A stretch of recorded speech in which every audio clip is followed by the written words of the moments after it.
Midnight. They'll hang me like a common criminal, and I didn't mean it. You know I didn't. Oh, stop whining, Gerald. Take your medicine like a man. What? All right, Harvey. I'll stop. You're responsible for the whole thing. You know you are. And since they can only hang me once, even for 2 murders... Midnight, the witching hour when the night is darkest, our fears the strongest, and our strength at its lowest ebb.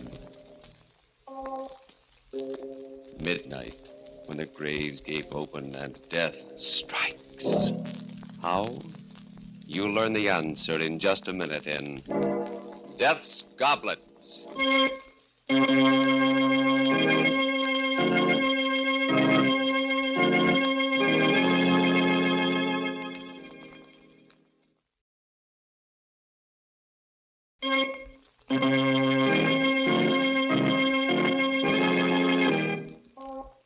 And now, Murder at Midnight.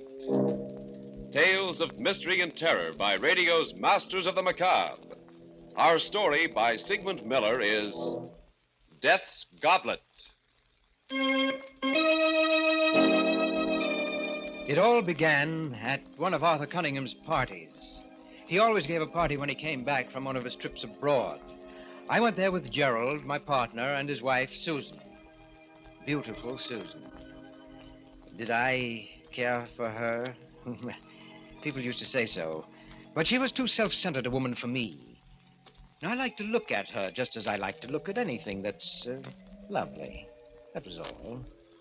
As for Gerald, well, he was rich, which was the only reason he was my partner. But suppose I start at the beginning, at the moment we got to the party and Arthur came over.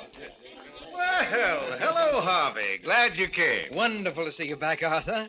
You know Gerald and his lovely wife, Susan. Of course. Hello, lovely wife, Gerald. It's nice to see you again, Arthur. Good trip, Arthur? Marvelous. And you're just in time for a drink. Let's get away from this mob. Come into the study. I've just opened my last bottle of Chateau Albert. Oh, nice. Here we are. Oh, someone get the glasses out of the cabinet, will you? I'll get them. Large parties make me very nervous, you know. I'm much traveling. Here we are. Hi. What an odd goblet this one is. Oh, put that one back, Susan. Why, what's wrong, Arthur? Use any of the others, but not that one. Oh, I'll be careful of it if that's what you're worried about. Oh, it's not that. I just don't want you to drink from it. What's all the mystery about, Arthur? Well, you'd all think I was mad if I told you. Take a look at it. It's a very strange-looking glass. Yes, looks Venetian, possibly from Murano. It is. This red spot here on the side. Yes, it's supposed to be a drop of blood. That's very odd. How do you know that? Well, Gerald, this goblet has a legend, a terrible legend. And, of course, none of you will believe it, but the story is that anyone who drinks from this goblet will kill someone. Oh, that's wonderful. And you believe it? Why, yes, Gerald. You see, I've had proof. Good heavens. I once drank from this goblet. What? Arthur, you're joking. You mean that Yes, you... Susan, it was justifiable homicide, but after I drank from it, I did kill someone. He was a thief and he attacked me, but still I killed him. Well, you never told us about that. Well, it's not anything that I care to remember particularly. Oh, how terrible for you, Arthur. Where did you get the goblet? From a murderer, a man who killed his wife. They were auctioning off his estate. Extraordinary. May I look at the glass, Arthur? Yes, if you like.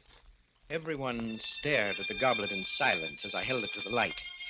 It had a delicate brown tint, reminding me of old blood, except that it sparkled and glittered. The spot of red did look like a drop of blood about to roll down the side. It seemed ridiculous that this inanimate object would make men commit murder, and yet there was something about it that fascinated me, and suddenly I wanted to drink out of it. You seem very interested in my goblet, Harvey. Yes, will you pour some wine in it for me? What? Oh, no, Harvey. This happens to be one superstition I believe. Everyone who has ever put his lips to this goblet has killed. I don't know why it's so, but it is. Oh, it's silly, of course, but why tempt fate? Oh, nonsense, Gerald, nonsense. I'm going to drink out of it. You'll have to pour the wine yourself, Harvey. All right, I will. Well, here's, health. And long life. No, Harvey, I won't let you. Oh, why, Susan, you shouldn't have done that. You've spilled some of Arthur's best burgundy and ruined a good tablecloth. It doesn't matter. I'm glad you did it, Susan. I won't let you or anyone else drink from that It's glass. strange to get so distressed about a ridiculous legend. I don't think murder is ridiculous. You know, I'd like to get rid of it. I was thinking of destroying it. Well, why don't you just fling it against the fireplace? No, I can't. Huh? I've tried several times, but somehow I couldn't. Arthur, Yes? how about giving it to me? I'd rather not. Oh, come on. You want to get rid of it, and I have a fine glass collection. I'd like to add to it. I'll keep it locked up. You'll be sorry, but if you want it that badly, Harvey, it's yours. Arthur, please don't give it to him. Susan, what's the matter with you? You watch over Harvey as if... As if what, Gerald? Oh, the whole business is absurd. Of course it is. Yes, and if I should drink out of it and commit a murder, that would be the most absurd thing of all.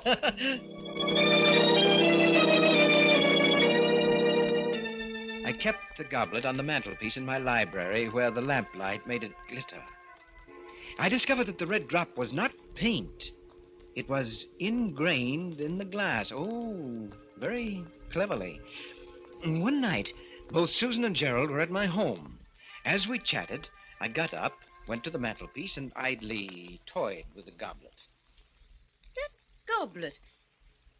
It's the one Arthur gave. Yes, you remember. He gave it to me. Why don't you smash it, Harvey? Get rid of it. Ooh, it gives us all the creeps. Well, Gerald, you aren't really afraid of a piece of glass, are you?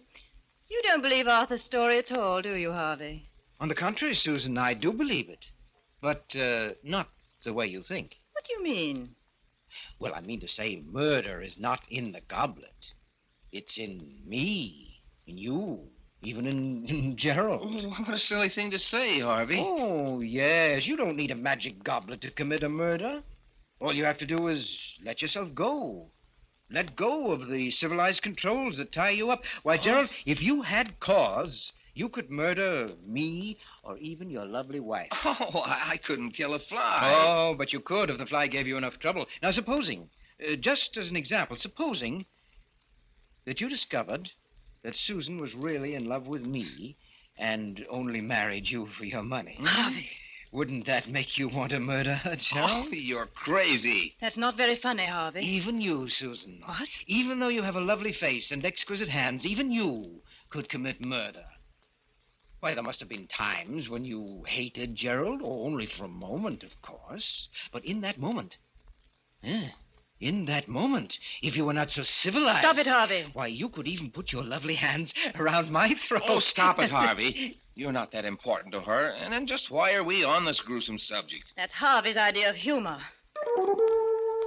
Susan looked at me, a touch of red at the point where the cheekbones make the skin taut.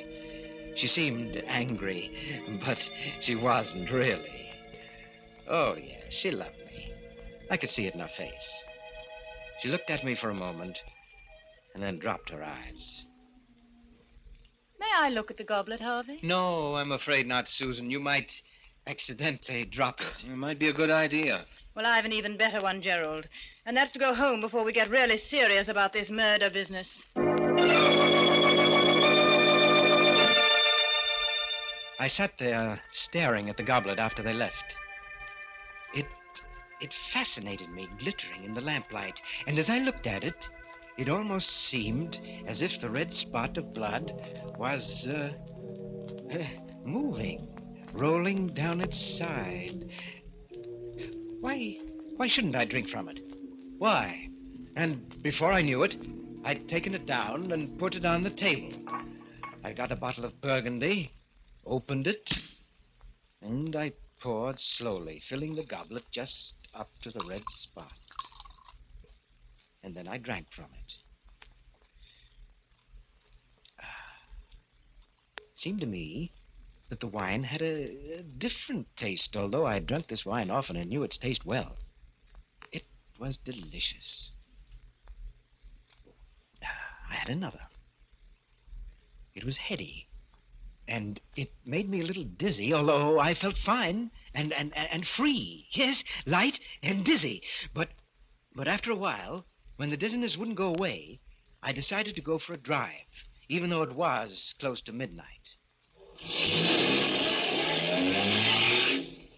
I drove fast. The speed and power of the car gave me a feeling of great exhilaration. I took the turns at full speed, enjoying the danger of the sharp curves.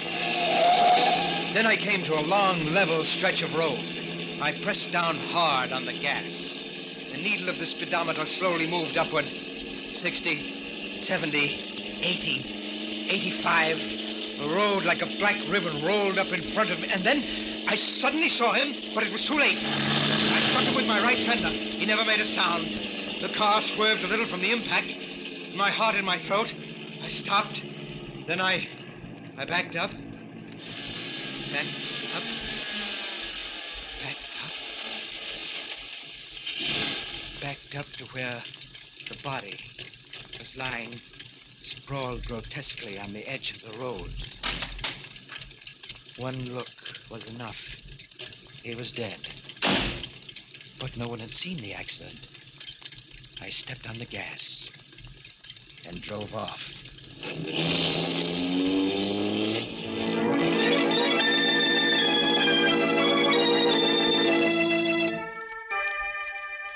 Death's goblet, and a man who drank from it. A corpse lying limp by the side of a lonely road. And a car speeding away as the clock strikes 12 for murder at midnight.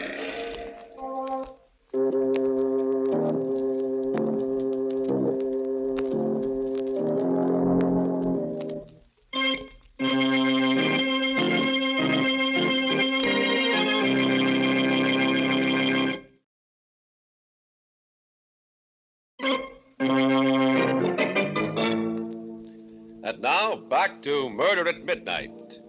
Harvey challenged the curse of the goblet and found it true.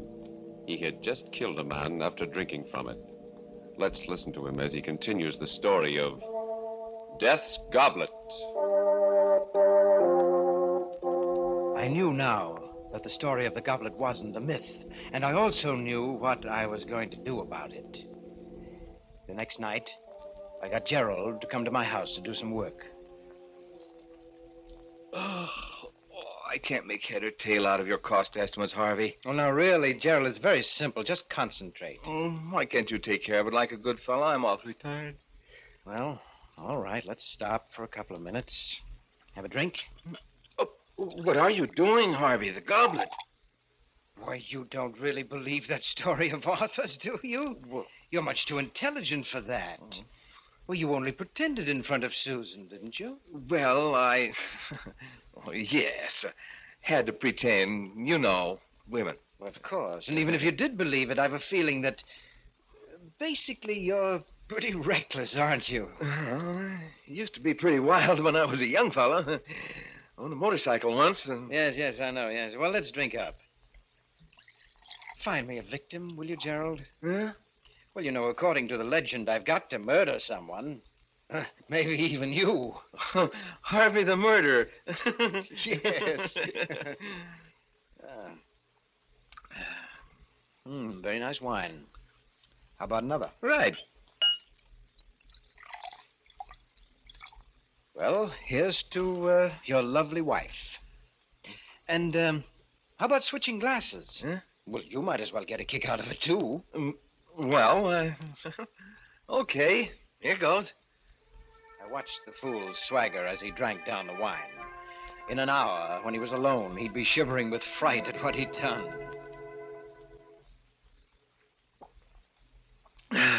Well, I did it. You certainly did.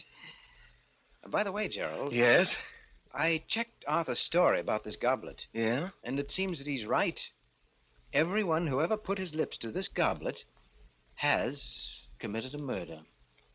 You mean... Well, of course, it's all coincidence, but then again, who knows?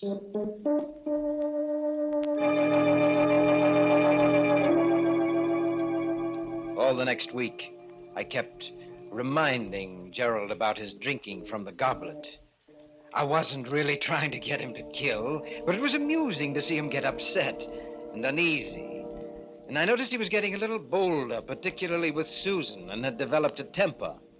And one night, just as I was about to retire... Hello, is that you, Harvey? Yes, Susan, how are you? Oh, I'm fine. I'm just a little worried about Gerald. He usually gets home at about 6, and it's 11 o'clock now. Do you know where he might be? Why, he's having dinner with his sister. His sister? Yes, a tall, dark girl. She was in the office today, and... Harvey, Gerald has no sisters? Oh, he hasn't? No. Oh, I guess I got him mixed up with someone else. Yes, it was Les Gordon who was meeting his sister. Yes, Gerald had some business to take care of over in Milford. You're and not very good at covering up, Harvey. I'm coming right over. Please wait up for me. I'm good. Things were beginning to happen. It was becoming very interesting. Now, we'd see. Harvey, I want you to tell me everything. I must know. Who is this girl? Take it easy, Susan. Come, sit down. Oh, never mind that. What about Gerald? I don't know anything about Gerald's private life. And besides, you're not the one to talk. What on earth do you mean? You know perfectly well what I mean. You don't really care for Gerald. Actually, you're in love with me. Harvey. Well, you are, aren't you? Maybe. Sometimes I think I am. Oh, but you're too cold-blooded. I'd never be sure I could trust you. As a matter of fact, you'd like to get rid of Gerald. Why do you say that? Well, I'm just putting your thoughts into words. You never really loved him, did you? Oh, but Harvey... And he's finally become unbearable, hasn't he? Oh, Harvey, if you only knew. Do you know that the last time Gerald was here, he drank out of that goblet of Arthur's? It's possible that he wants to get rid of you, too. Oh, stop it, you hear? Well, I'm just telling you what I think you ought to know. Oh, we'll see. I left word at home that Gerald was to meet me here. And if he does come, well, we'll see. We sat and waited, not talking much. Susan's face was pale and agitated. It was most exciting. Susan, with all her charm and embellishments, was really a fierce animal underneath. I could almost hear her rage seething. Are you expecting anyone? Just Gerald. Well, let him in. Oh, hello, Harvey. Susan, what's up?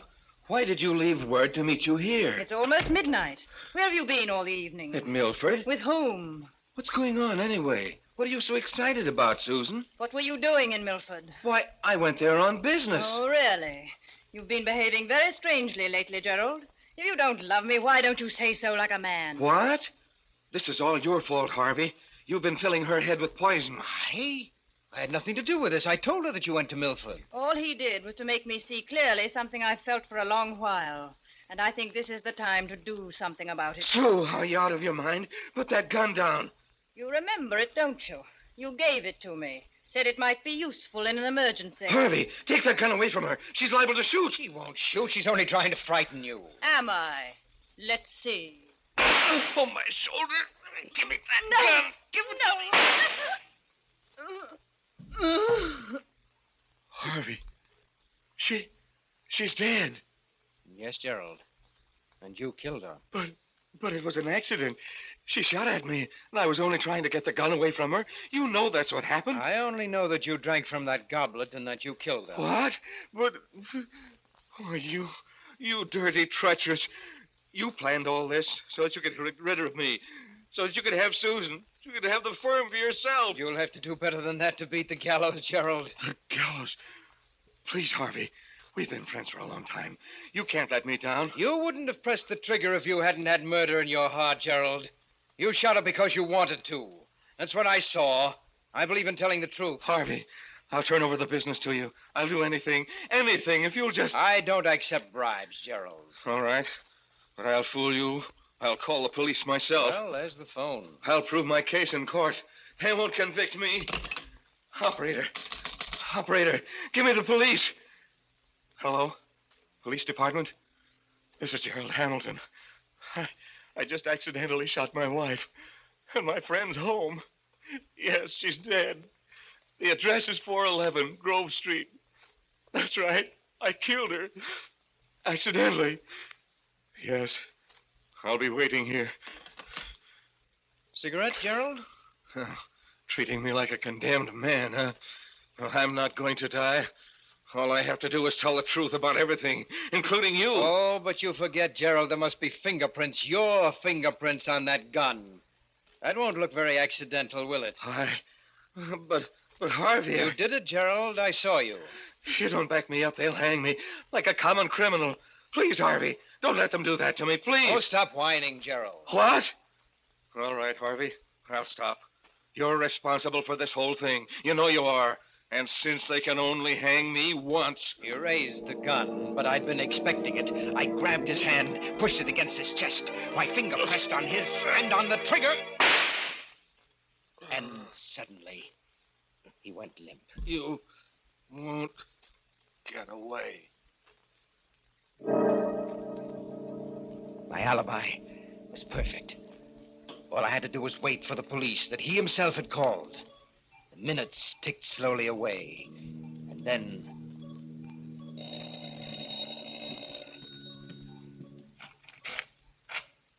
Hello, Harvey. Arthur. Glad I found you in. Say, you look as if you'd been in a fight. Arthur, you'd better not come in. Why? What's the matter? No, you'd better not come in. Oh, but why? Well, Gerald and Susan, they had a quarrel, and he killed her. What? And then he shot himself. What are you talking about, Harvey? Well, all right, come in. Look for yourself. Good Lord. Tried to kill me, too. But why? It doesn't sound like him or like either of them. Well, I don't know why. Fit of insanity? Or maybe it was the goblet. Your goblet. He drank out of it, you know. The goblet? Why, that's ridiculous. As he spoke, he picked up the gun. It made me furious. All those fine fingerprints of Gerald's were now erased. Put that gun down, Arthur. There are fingerprints on it. Oh, I'm sorry. I didn't realize. I tried to get hold of myself. The stupid fool, he was going to ruin everything. But I had to keep calm. What were you saying about the goblet? Why, it has no curse or magic. I just made that story up. You made it... You mean... Of course, I bought the goblet in an antique shop. As a matter of fact, I have a whole set of them. The pulses hammered away in my head. A vast, uncontrollable anger seized me. Was it because of those precious fingerprints that he'd wiped out, or because I had believed in the goblet myself? I don't know. I only know that I had to fight to keep from grabbing him by the throat. You know, I don't think you're telling me everything you know about this horrible business, Harvey. In fact... A red-hot wave came over me. I don't remember exactly what happened. Let me go! Get your hands off me! Oh!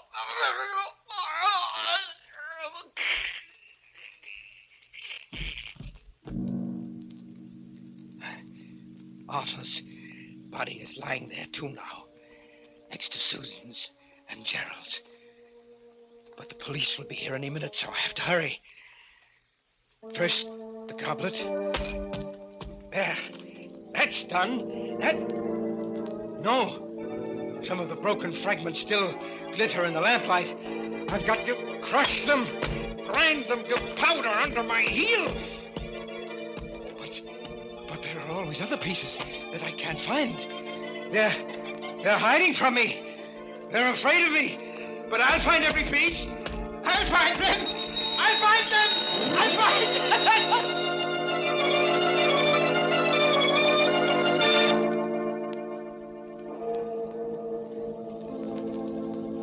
them. Three bodies lying huddled on the floor, and a madman crushing the fragments of the broken goblet to powder as the police car drives up and the clock strikes 12 for murder at midnight.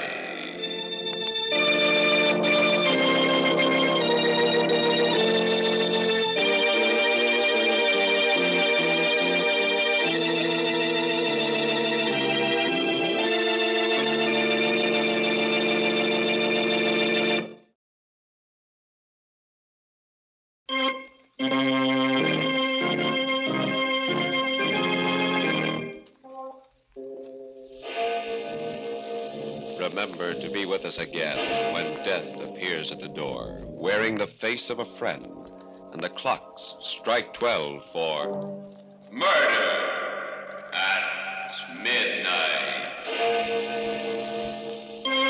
The part of Harvey was played by Eric Dressler.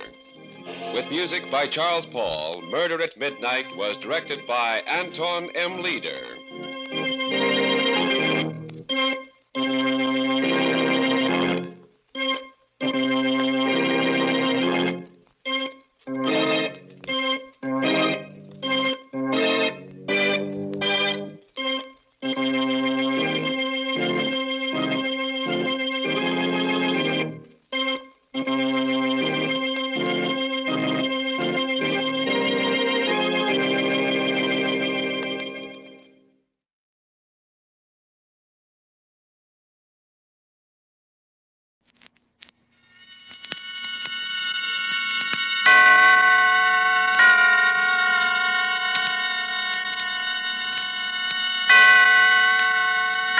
Roma Wines present Suspense.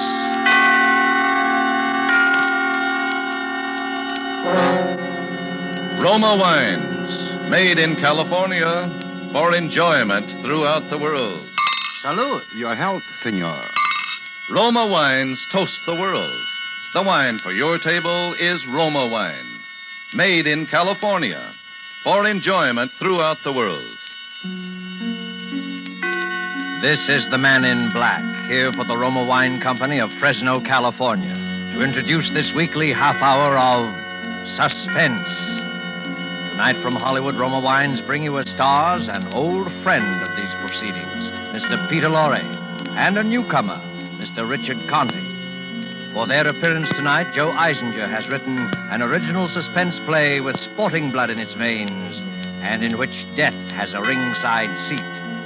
Its title, with apologies to Mr. Steinbeck, is Of Maestro and Man. And so, with the performance of Peter Lorre as the maestro and of Richard Conte as the man, we again hope to keep you in suspense.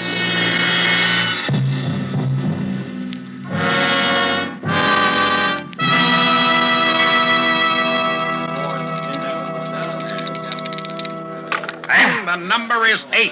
Ada from Decatur. Get aboard, boys. Speculate so you can accumulate. Put down a handful, pick up a hatful. And he throws a 5. The money is 8. Make the point and break the joint. 7-1 the hard way. The man wants 2 4s. He'll make it the hard way.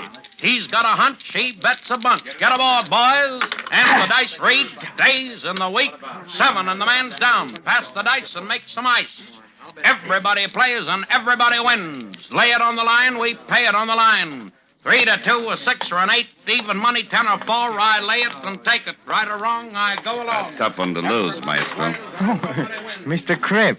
Did I frighten you? Oh, no. It's just that I didn't... Maybe your nerves need looking over, Maestro. I think I'd have jitters, too, if I dropped a bundle like you did tonight. What time is it? 3 in the a.m., Maestro. Too late to play again. Oh, please, another hour, huh? I don't mean the time. I mean I think I got enough of your paper for one night. Huh? My stick man just handed me these tabs, 15G. You know that my IOUs are good, Mr. Cripp. You know that. That's what I wanted to talk to you about. You ever see my private office, Maestro? Right this way. Sit down, Maestro. Well, it's growing late, and This'll only take a minute. How's Ricky? Oh, Ricky. He's in the mountains. He has a vacation, a little rest. You know, it's a great little welter, that Ricky Martin. Punch like a heavy, feet like a flyweight. Yeah, fine boy to have in your stable.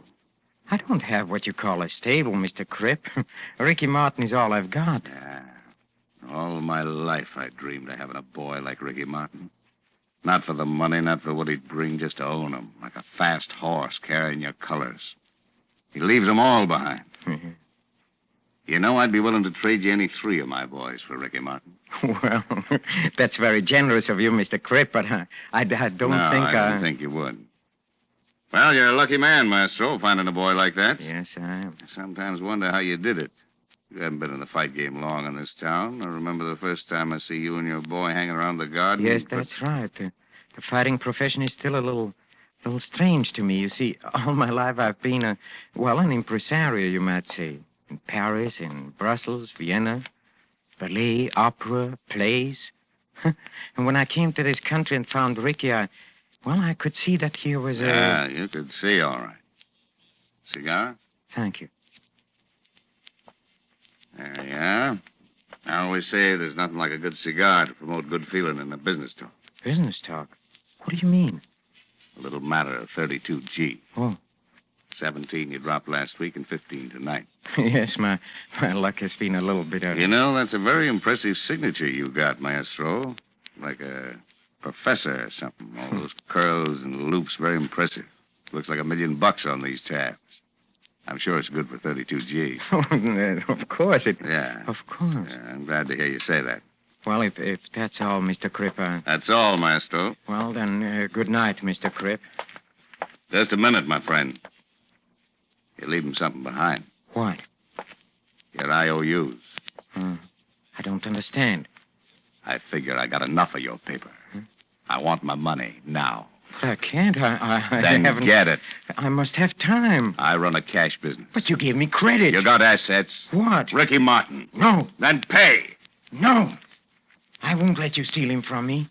He's mine. Do you hear me? He's mine. I found him, I built him, and you can't steal him from me. I want that boy. No. I love him like a brother. Nuts, you'll swindle him on every fight. I won't give him up. Then you'll pay my collectors 32G.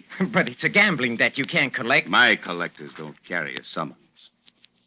A barrel and 50 pounds of cement. All right, Mr. Cripp. You leave me no arguments. And you've added greatly to my education. I don't think there's much I can teach you, Maestro. Only this time I'm out in front. I'll show you I'm a generous man. Honest John Cripp. Run an honest game and I make a square deal. 50G for the boy. 32 in tabs, 18 in cash. No beefs later. Thank you. I was sure you'd be sensible about this, Maestro. I had the contract drawn up. Just put that impressive signature on the dotted line. May I use your pen? Sure. Thank you. There you are, Mr. Cripp. Ricky Martin now belongs to me. Mm-hmm. Your pen writes very easily. You can keep it, part of the deal. Thank you. I shall treasure it as the most expensive pen in the world. How soon will Ricky be back in town? Oh, I expect him in my office tomorrow. Good. You'll tell him he now belongs to honest John Cripp. Yes, I'll tell him. You know, Mr. Cripp, I don't think Ricky Martin is going to like being owned by you. You just leave that worry to me, Maestro. I have a way of making people like me. Even if it kills them. Yes.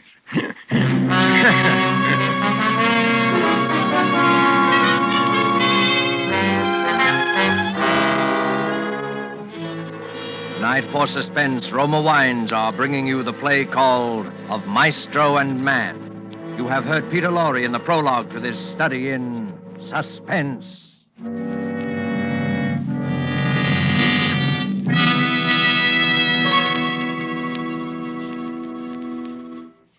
And now, for a moment, let's conjure up a scene of our own. Let's imagine ourselves in sun-drenched Havana. Let's imagine that we're dining in the gay Club Montmartre. As you listen to the music, you put down your wine glass to tell our host how much you enjoy his hospitality.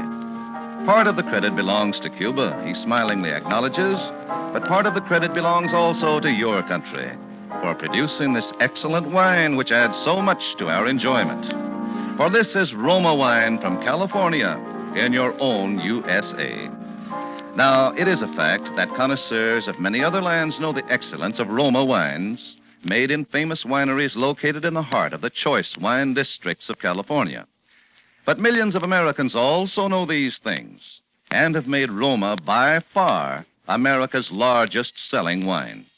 Here at home, Roma wines are truly inexpensive. No duty, no overseas shipping costs to pay.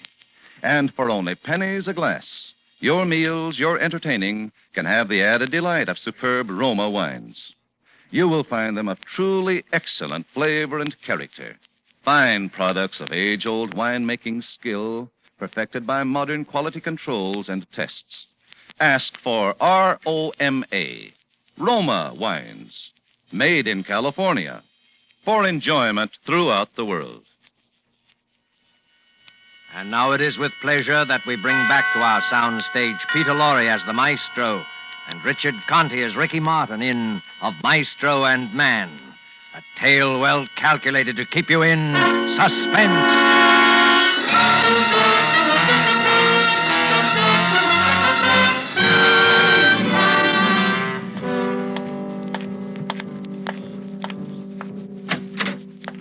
See, Ricky hasn't come yet? Huh? Oh, no, boss. I've been sitting here in your office like you told me, but he ain't come and he ain't called. I don't understand it. I can't. And his train arrived 2 hours ago. And... Hello. Hello, Maestro. Sam. Ricky, where have you... Oh. Maestro, this is Lynn Carter. How do you do? How do you do, Miss Carter? And this is Sam Lynn. He was my trainer. Hello. Ricky has told me so much about you during the past 2 weeks that I feel like... Yeah, you know how it is, Maestro. Out on the lake at night, the guy gets to rambling and... I found it all very colorful. Ricky, there's something I must tell you if Miss Carter will excuse us for it. But there's something I must tell you, Maestro. Hmm? It's about Lynn and me. You see, we... What is it, Ricky? Well, Lynn and me, we're gonna be married. Married? What? Yeah, we just, well... When I met Lynn, I don't know how to tell you this, Maestro. You know how I feel about you. Ricky, what are you trying to say? Tell me. It's just that Ricky is trying to tell you, Maestro, that he's quitting the ring. Ricky's quitting the ring? Ricky quitting? I must, Maestro. I'm going away with Lynn to South America. Her father owns he wants us to live down there. I'm going to work for him. But, Ricky... Ricky, you can't. Not now. I'm sorry, Maestro, but don't make it tougher for me. You know I always wanted to quit, always hated it. Now I have a good reason. We're taking a plane to Rio tonight. But you can't, Ricky. You can't run out on me like this. I don't figure I'm running out on anybody. But you don't know what's happened, Ricky. You can't quit. I sold you. What? To Crip. To Crip? To that?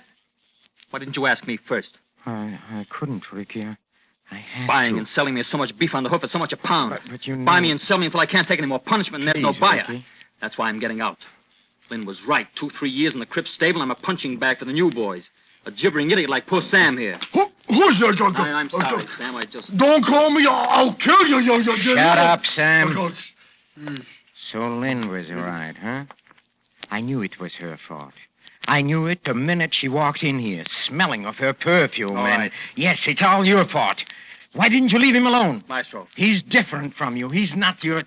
Cut it. No. You like the way he looked in the sun, in trunks, huh? These muscles and that beautiful body. That's enough. You just had to have him. You had to bring him back to show Maestro. to your friends, huh?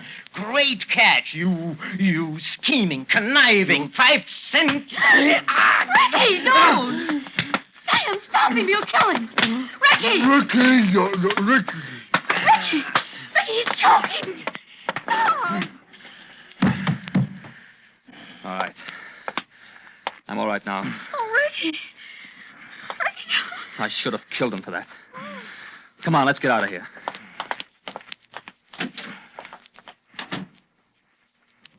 Boss, you all right, boss? Yes, sir. Well, he'd like to kill you, then. Hey, your face is a funny color. Come, Sam. Help me to the couch. Sure, boss. Sure. There. You all right now, boys? Yes, sir. I'm all right now, Sam. You're a good boy, Sam. Sure, Sam's a good boy. Sam's no rat, but Ricky's a rat, huh? Huh, boss? Ricky's a rat. Sam, we must do something. Sam. Oh, sure, boss. That Ricky is a rat. He called me a idiot. I'll kill him, boss. Sam's a good boy. Yeah. He don't like for Ricky to do the boss no hate. I'll kill him. No, Sam. Shh, please. You must not get excited, Sam. We must think. Sure, boys. Let's think. Your lip is all with bleed, boy. Yes, you're a good boy. He called you an idiot, yes, but you're a good boy, Sam. I like when you pat me on the head like that, boy. We have a problem, Sam. Mr. Cripp must not hear about Ricky quitting. Ricky quitting, boys? Something happened to Ricky. An accident. They happen every day, Sam. Oh, sure. Accidents happen. Well, when I was a little boy, a Cripp and say, it's a tragic thing, Mr. Cripp. Fine boy like that. You a boy, Mr. Cripp. You a $50,000 boy, Mr. Cripp. It's a tragic thing, huh? Yes.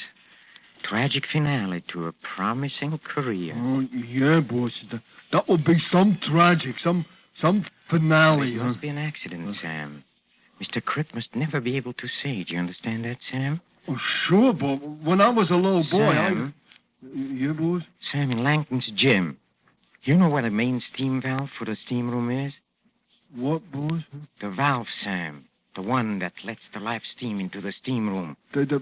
Oh, sure, but the gadget that the guy turns off and on the steam with, huh? That's right, Oh, Sam. sure, boys.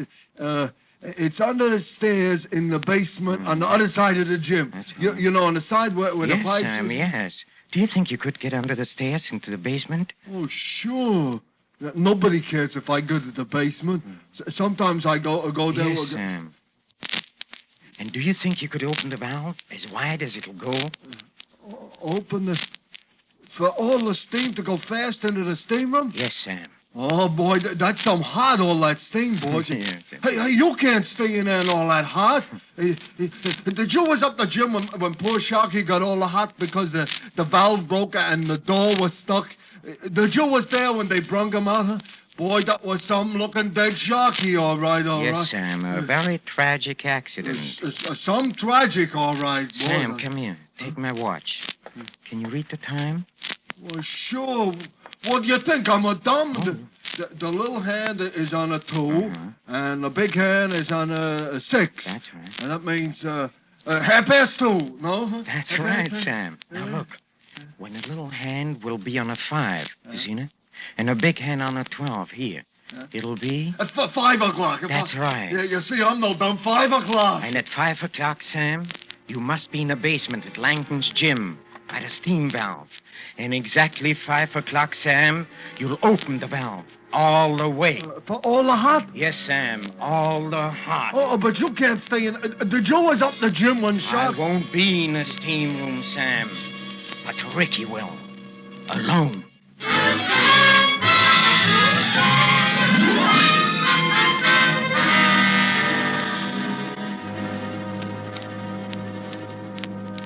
Shoreham Hotel. Ricky Martin's apartment, please. One moment, please. Hello? Ricky? Hello, Ricky. This What do you is... want? Ricky, please, I don't know how to begin, but I've got to see you. There is so much I want to say to you. I'm sorry, Maestro. Look, Ricky, please, just for a few minutes. Please, Ricky. Look, meet me at Langton's gymnasium, huh? Look, you have all your old boxing things there in the locker room. I want you to give them to me. I want to keep them, Ricky, as a souvenir. Well, okay, Maestro. Just for a few minutes, though. I have to meet Lynn at the airport at 6. Oh, thank you, Ricky. Forget it. Meet you at Langton's in a half an hour. Fine. Goodbye, Ricky. He'll come. Ricky? And you'll get him in a steam room? Yes, Sam. Yes. I'll get him into the steam room. And I'll sit there with him and talk to him. And talk to him about this and about that. With the steam thick around us, hiding us from each other. And when I begin to feel the live heat, Sam, at 5 o'clock, Sam, at 5 o'clock, I'll be talking about old times as I quietly slip out of the room, and he'll be sitting there alone, thinking of old times, not knowing I'm gone and that he's alone, until it is too late. He will hear the sudden rush of steam and feel the scalding heat. And he'll run to the door, but it will not open. and he'll pound and scream in agony. But the door will stick, and each scream will draw burning steam into his lungs. And then they'll find him. But it'll be too late. Too late. It will be too late.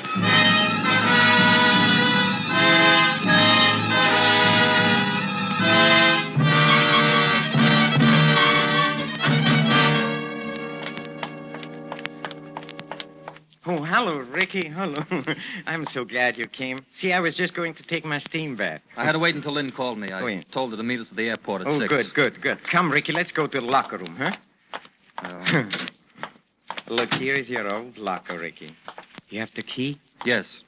Here, you open it. Thank you.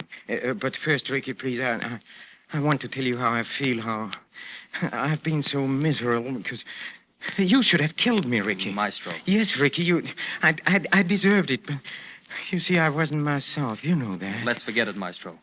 Go ahead, open the locker. All right, thank you. See? Look. Your punching bag. Look, your trunks. Your gloves. And here, look here, Ricky, this pair. This pair you wore the night you beat Kit Foy. Wasn't that a fight, Ricky? How can we ever forget the third round? Remember what the newspaper said? Every word is burned into my memory. Last night, a new star of the ring was born. Ricky Martin, sensational new welter. Cut it, Maestro. Yes, sir. I'm sorry, Ricky. I know how you feel. Ricky, are you sure? Isn't there one chance that you'll change your mind? No, Maestro. Not a prayer. What time is it? Oh, it's only about 4:45.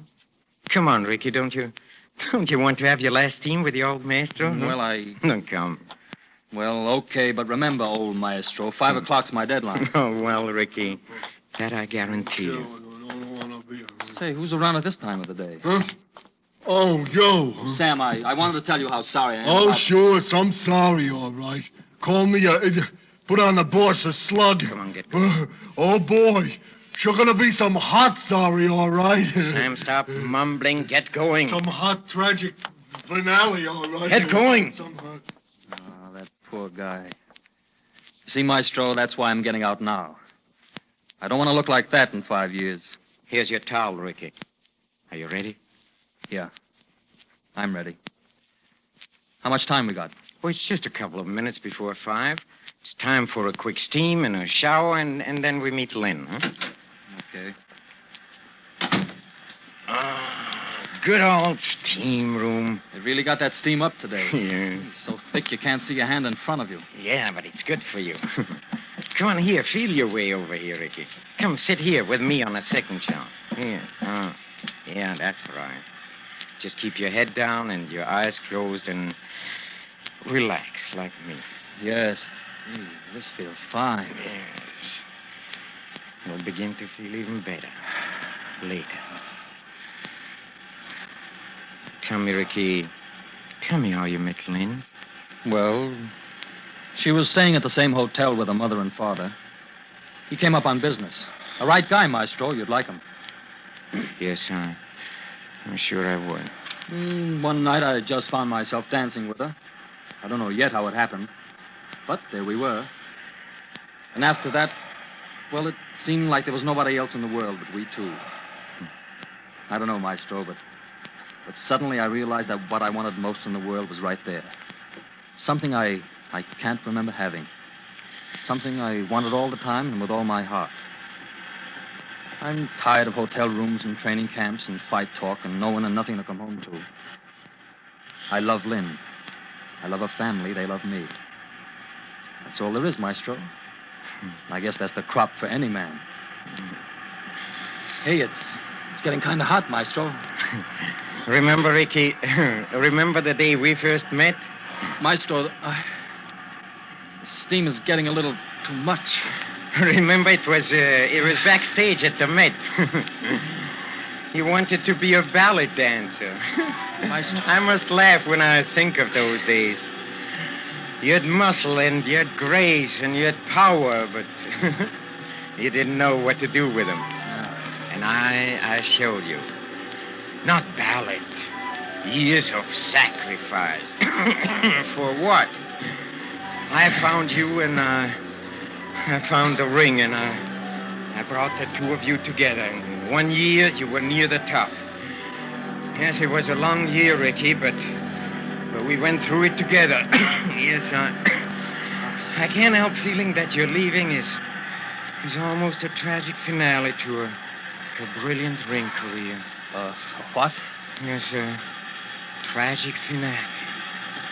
And then when we got your first fight in New York. How nervous you were.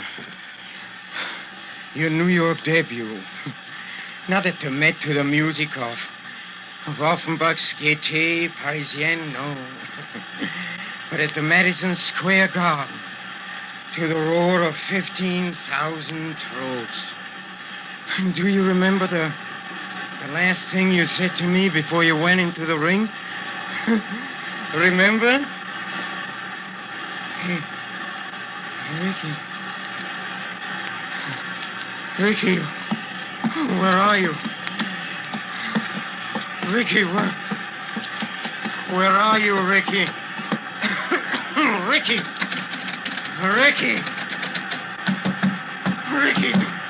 don't leave me here, Ricky. Ricky, come back. Please come back, Ricky. Open the door. Ricky! Don't leave me! Ricky! My life!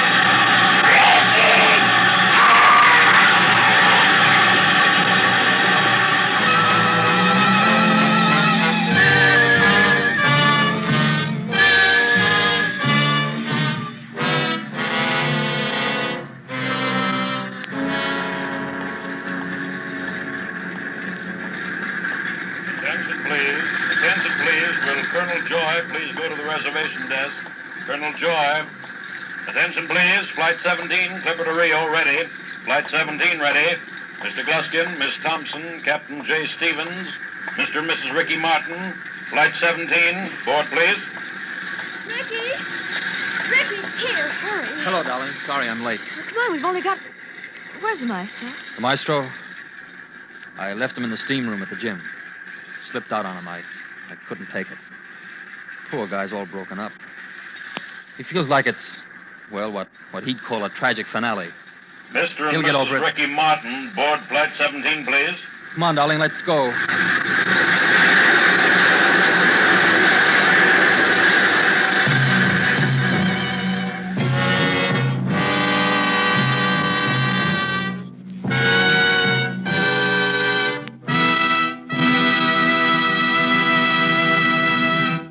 And so closes Of Maestro and Man, starring Peter Lorre with Richard Conte. Tonight's tale of Suspense. Suspense is produced and directed by William Spear. It's my job, it's my privilege, to tell you how much pleasure and enjoyment you can add to everyday living by serving Roma wines with meals when entertaining or anytime. And in hot weather, let me suggest Roma wine cooler offers. Just put ice cubes in a tall glass, half fill it with your favorite Roma wine, then fill it up with sparkling water. For a sweeter drink, add sugar. Ah, that, my people, is really something. And it's so simple, so good, and so inexpensive. It's a fact. The cost of Roma wines is only pennies a glassful. Get Roma wines today. Enjoy them regularly. If your dealer is temporarily out, please try again soon. Just be sure you ask for R-O-M-A, Roma Wines, America's largest selling wines, made in California, for enjoyment throughout the world. Richard Conte appeared through the courtesy of 20th Century Fox, producers of the Technicolor production Wilson. Next Monday, same time, you will hear two distinguished leading ladies, Miss Maureen O'Sullivan and Dame May Whitty, as stars of Suspense. Presented by Roma Wines. R-O-M-A. Made in California for enjoyment throughout the world.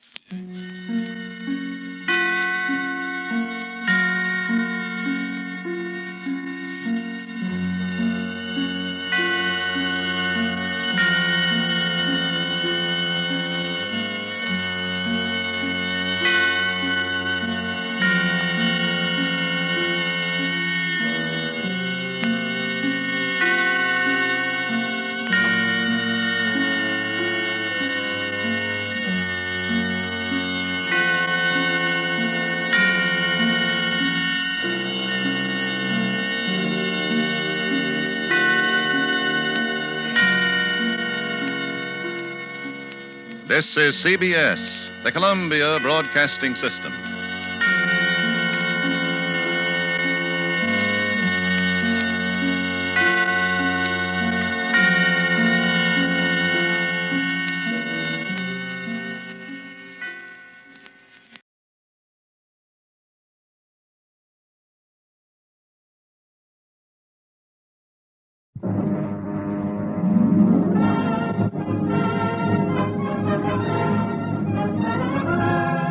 The DuPont Cavalcade of America, starring Helen Hayes.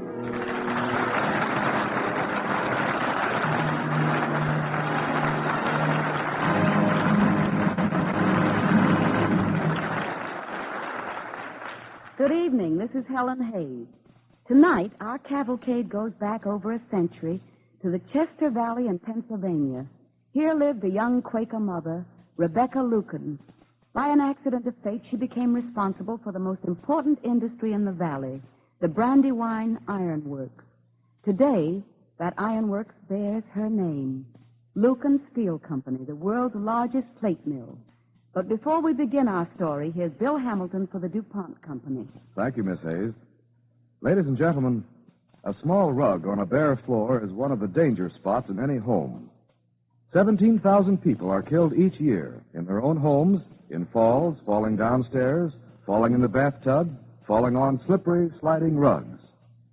To help prevent such rugs from slipping or creeping, the DuPont Company manufactures Rug Anchor. DuPont Rug Anchor is a scientifically surfaced sponge rubber underlay which goes between the rug and the floor. Rug Anchor is available in leading department stores and is another of the DuPont Company's better things for better living through chemistry.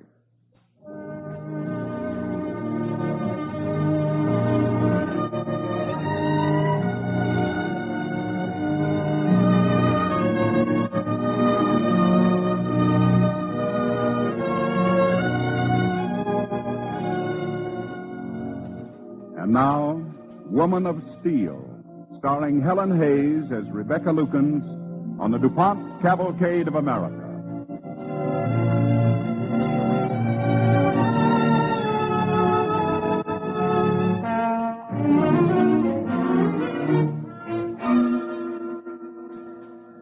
Help me, Rebecca. I must get up. I must work. No, Charles, lie still. He is very ill. I must get up. I must work.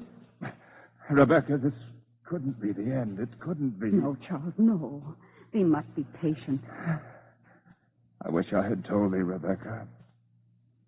The mill and all our circumstances are in desperate straits. Charles, thee will get well. Thee must. And until then, Shadrach Grimes will run the mill. Shadrach Grimes. He is a good man, is he not? Remember this, Rebecca. Shadrach is an ambitious man, and ambition makes men strong and weak, good and evil. Charles, please don't talk anymore. Thee must rest. Rebecca, I have lain in this bed thinking of the many evenings when we have read from Shakespeare together. Shall I read to thee now? No, thank thee. The page I think of most, I remember well. Rebecca, listen to me. Good Horatio, what a wounded name. Things standing thus unknown shall lift behind me. If thou didst ever hold me in thy heart, absent thee from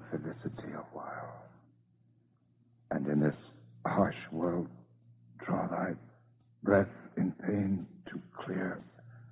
Oh, no. I understand, Charles. Charles, look at me. Charles? Oh, no. Charles. Charles.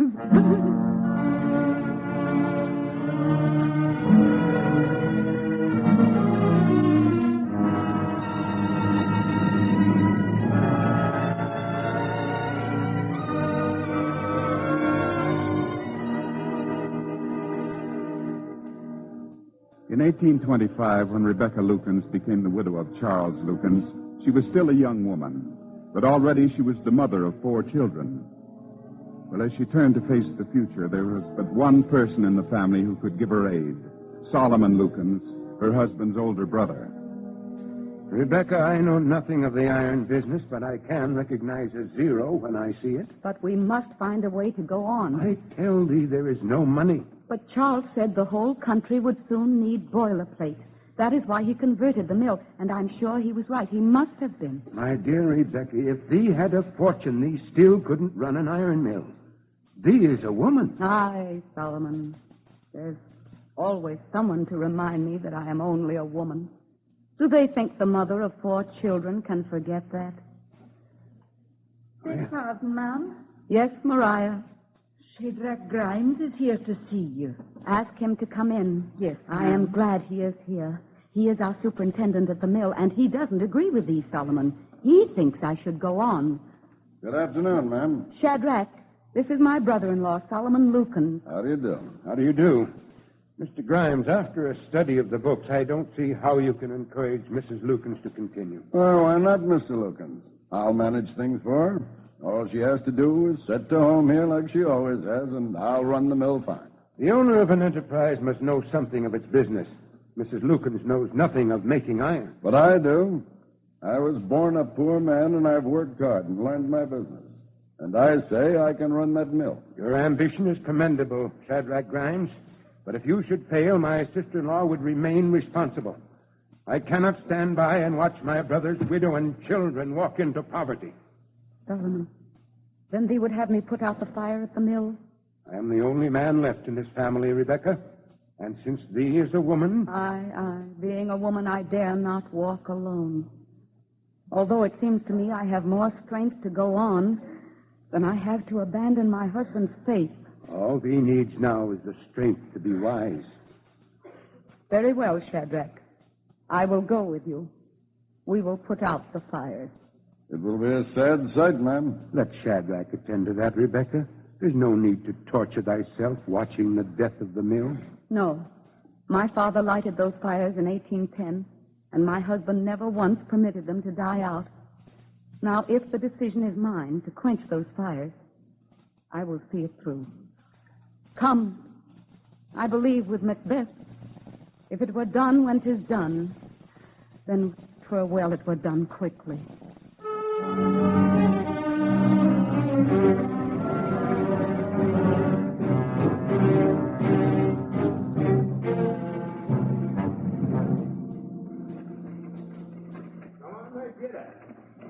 Shadrach. Yes, ma'am.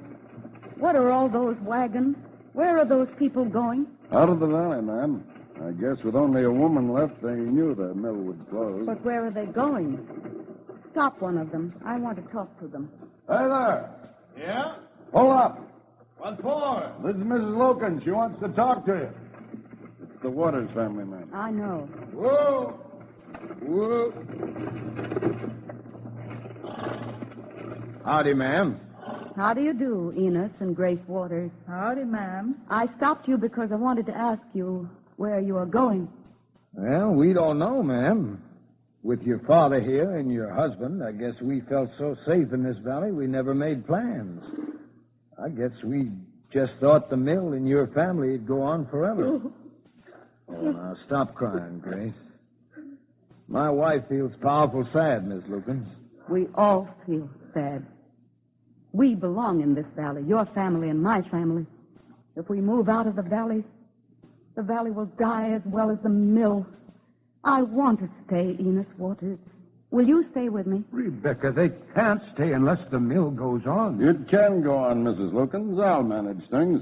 Enos Waters, if you and your people will stay, I will not close the mill. Why, never. How could you run a mill? You're a woman. Besides, you got 4 children. Yes, Mrs. Waters, I have 4 children and no husband. What would you do? Don't say no more, Miss Lukens. There's a look in your eye that my father told me he saw in your father's eye when they called him a fool for starting the mill. When I see that look again, it decides me to stay and see what'll happen. Plato, Cicero, turn around and get out. Get out!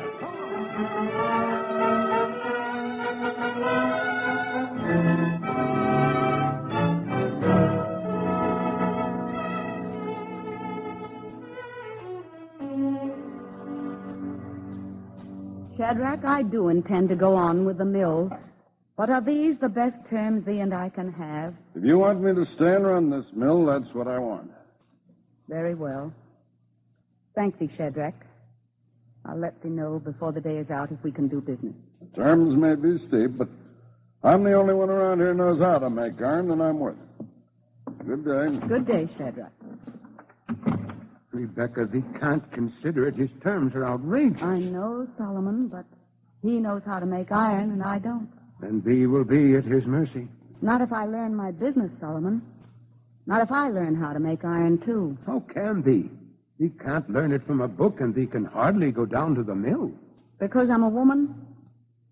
Then thee is going to see something thee hardly expects. Thee is going to see a woman in that mill, Solomon, at 6 o'clock tomorrow morning.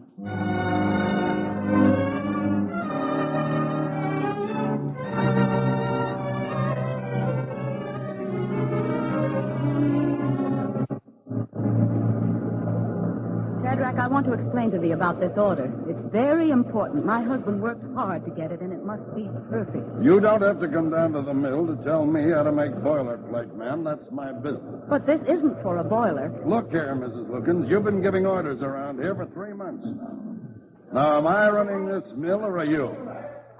Shadrach, look over there. What's happening? Shadrach, the rolls are stuck. There's a hot bar stuck in the mill. Shadrach, if the heat of that bar cracks those rolls, it'll be months before we can get others. Do something quick. Are you running this mill, or am I? If you are, you take care of it. There's no time to talk. The creek's too low to turn the wheel. Enos, can't we force the wheel over? Well, I'll climb out on her and try. Can you give me some help? Shadrach, can't we help him? That's not my work, ma'am. Shadrach. Never mind. George Harvey, Charles Hanscom, out on the wheel. Hurry. Come on, now. I'll help thee. Let me get up there. No, Miss Lukens, you stay there. Don't come out here. My weight will help. Push that wheel, man. Miss Lukens, stay back. Push. Now jump, everybody. Jump. She's turning. Enos, jump. Oh, thank you. I say thank heaven, ma'am, you didn't get up there. That's no place for a woman. I've been telling her this old mill is no place for a woman, and it never will be. As long as I own this mill, I'll be here, Shadrach. Then it's no place for me. I say pig iron and petticoats don't mix, and I'm through. Good day, Mrs. Lukens. Excuse me, ma'am, but that didn't seem so wise to me. What choice have I got, Enos? Except to give him the mill. Maybe, but Shadrach Grimes is a mighty good superintendent, and I got a feeling he won't be such a good enemy.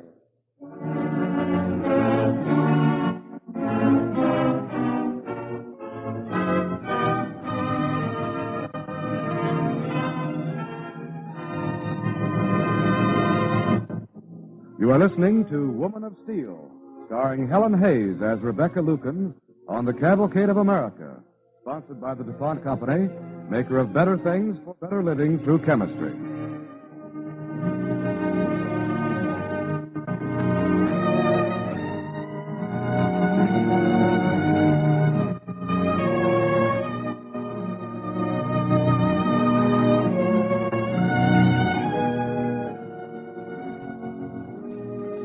Somehow, Rebecca Lukens kept the mill going. Sustained by her husband's dream that iron would one day be vital in building America, she struggled on. and the valley began to think of her only as a businesswoman. But Rebecca had more than the problems of the mill.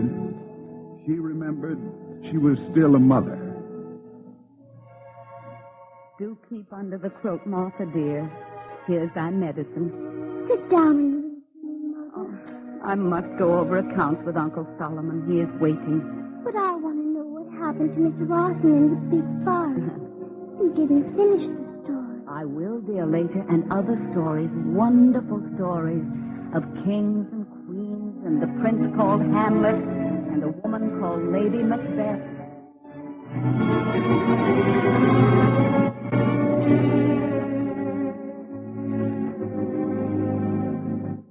Why don't thee rest, Solomon? I should go down and look at the mill, Rebecca. The creek is up, and I'm worried. This valley is full of old dams, and if any one of them breaks... Oh, Solomon, sometimes I feel guilty at all the worries I have thrust on thee. How can I ever thank thee for thy help?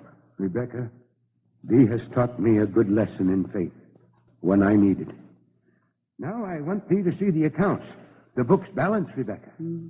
By a razor's edge, I can see. However, we got through the winter, Solomon, and if nothing happens, if we get orders at better prices... Mrs. Lucan. Yes, Mariah? There's someone to see you. It's that Shadrach Grimes. Shall I send him in? Shadrach? Here? Yes, Mariah. Ask him to come in.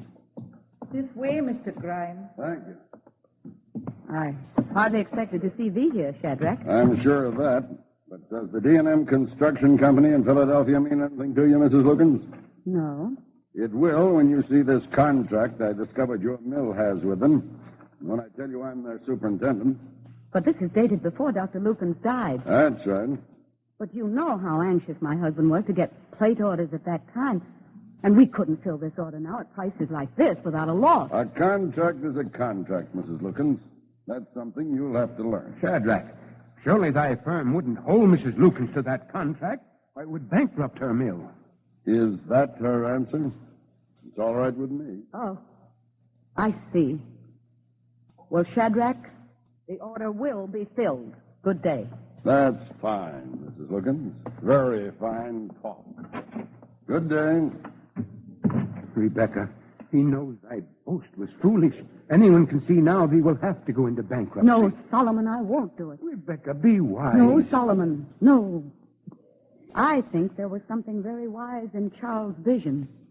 It is his faith which has pushed me on until now. And until my road is blocked finally and forever, I cannot and I will not. What is it? It's the dam. The mill dam is broken. The dam's gone. The spring flood. I told thee the Brandywine was high. Oh, Rebecca, I'm terribly sorry. Does thee realize what this means? Yes, Solomon. It is the end. I know I never would have quenched those fires as long as I lived. Now the Brandywine has put them out for me.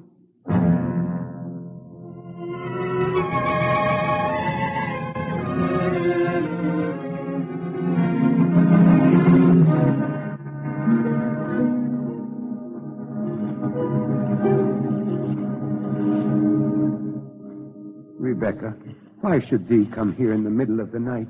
Even if the whole place stood perfect, what sort of mill can thee have without the dam? Not enough to fill Shadrach's order. I can see that in the dark. Let me take thee home. This way, Rebecca. Don't go in there. Thee may step off into the current. Solomon. What? Come here. What is it? There, look. It's the fire. Solomon, it's the fire in the furnace. Rebecca, I can't believe it. It's an omen. If the flood didn't put out the fires, I shan't put them out. We'll rebuild the dam. We'll fill that order for Shadrach.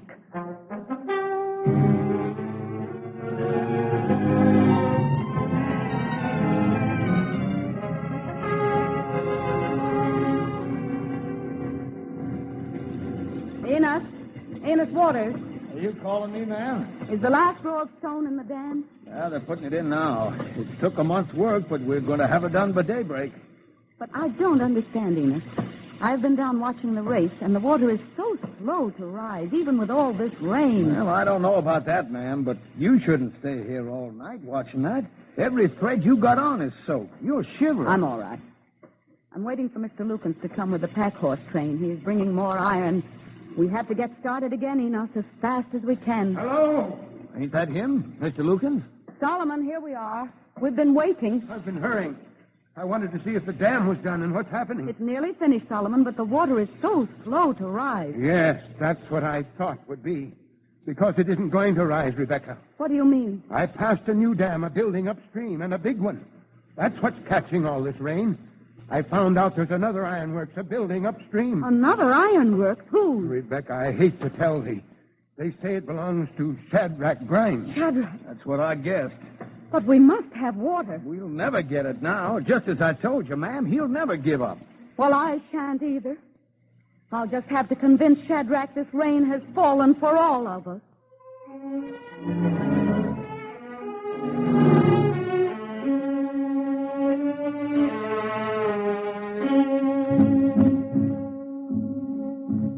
There's no use talking anymore, Mrs. Lukens.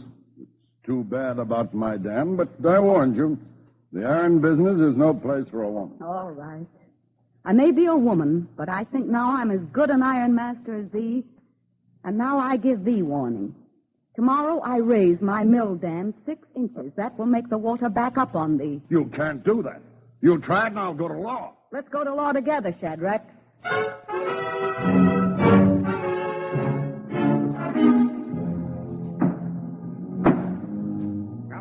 Shadrach Grimes, plaintiff against Rebecca Pennock Lukens, ironmaster of Chester County in the Commonwealth of Pennsylvania, pleading for an injunction to compel the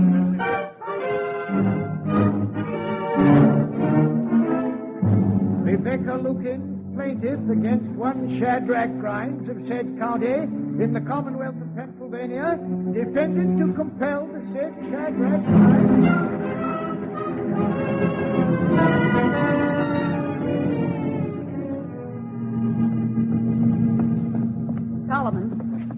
Solomon, I have news. About the trial? What is it, Rebecca? No, it's more important than that. This newspaper was sent to me. It's the Baltimore American. Let me read it to thee. Several weeks ago, the first locomotive was The first what? Locomotive. It's called the Sturbridge Lion. It's a steam engine made to run on wheels, and it tows several wagons of goods. But listen, a locomotive was run at Holmesdale, Pennsylvania. Rebecca, I thought thee had news that was important.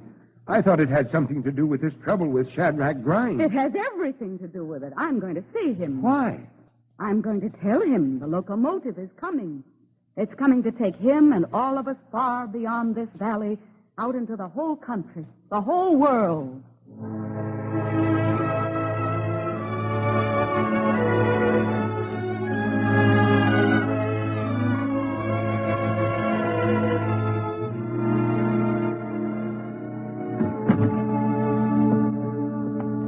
Shadrach, I've come to thy office again to tell thee I'm going to call off my suit. I thought you'd give up. I want thee to do the same. So you. And why should I? Because a new day is breaking, Shadrach. And where does it find thee and me? Squabbling over water rights while the rest of the world enters the age of steam. Here, read this dispatch. Who's this? It's about the first locomotive in America. Shadrach, this is a new day. A day of transportation better than our pack horse trains and canal boats. A day when our vision can range beyond the walls of this valley and we can join our work with that of all the people in this land. That's what thee and I must do now, Shadrach. That's our duty. Oh, Mrs. Lukens, you talk fine, and I like to hear it, but well, I don't trust a word of it. Shadrach, what does he mean? I was born a poor man, but I've worked hard so my children could have an education and talk about their dreams like you do. But I ain't going to let your fancy words talk me out of my dreams. Shadrach, let us hope our children can work as hard as we have. But they will need vision. And first we must have vision for them. Shadrach, there's a nation that needs our work as this valley has needed it in the past. Are we going to stay as small as this valley, or are we going to grow big enough for the future of our children? Oh, Mrs. Lukens, I confess I'm sick of this tussling with a woman in a courtroom. There's better work than that for a man. There's better work than that for a man or a woman. Especially if they're good ironmasters, like us. Oh, I don't know whether you're saying this for your benefit or mine or all of us, but... Well, now I'll tell you something. What, Shadrach? I'm not so slow. I was at Honesdale, and I saw that locomotive run. No, did they? Tell me about it, please. Well, I can tell you they got plans. They want to build more, and they need place. There's an order there, Mrs. Lukens, but it's too big for me alone. It needs all of us. Then all of us must work together, Shadrach. Now, wait. Think what you're doing, Mrs. Lukens. We don't know whether this is going to be a success or not. We might lose. Shadrach, we can't lose. I believed in this when it was still my husband's dream. And thee and I must believe in it now.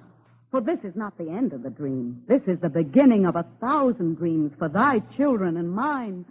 All right, Mrs. Lukens.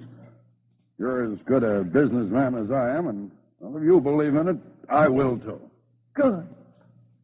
Now, Shadrach, let's make the most beautiful boilerplate that's ever been seen. Beautiful? Yes, beautiful. Ma'am, let's just make boilerplate, ugly as she is.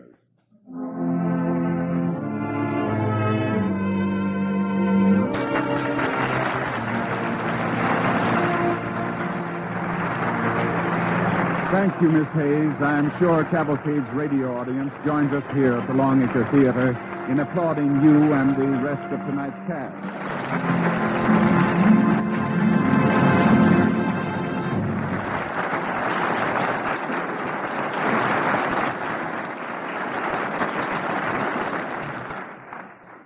Helen Hayes will return in a few moments, but first, here's Bill Hamilton of the DuPont Company.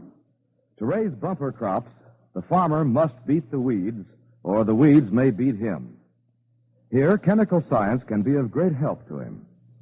Chemistry has developed a weed-killing compound known as 2,4-D.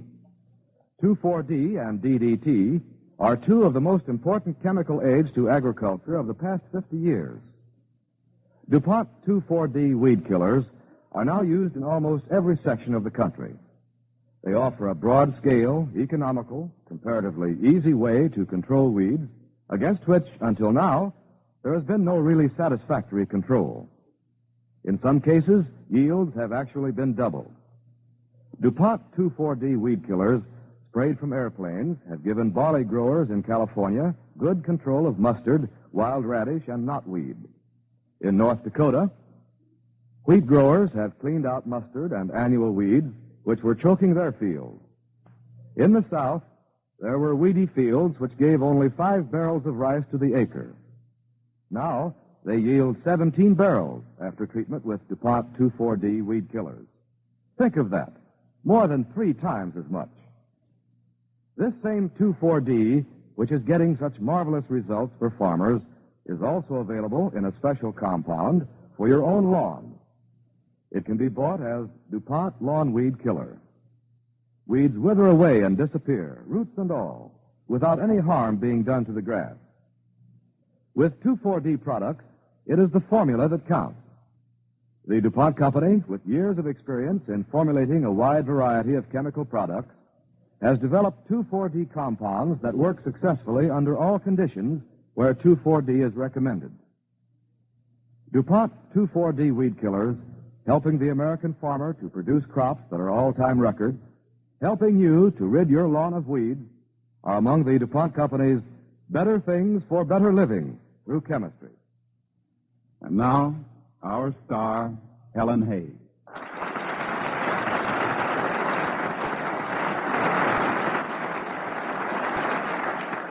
Ladies and gentlemen, tonight, just while this broadcast has been going on, 10 Americans have died of cancer.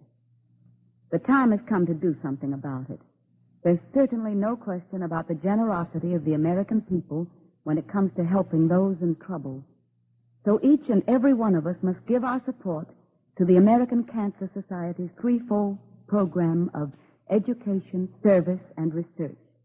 Let's give generously to the American Cancer Society's drive for funds.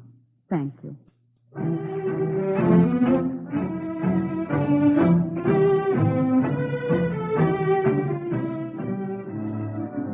Next Monday night, the Freedom Train will be in Wenatchee, Washington. There, Americans, as thousands before them, will board it to view the precious documents of our liberty.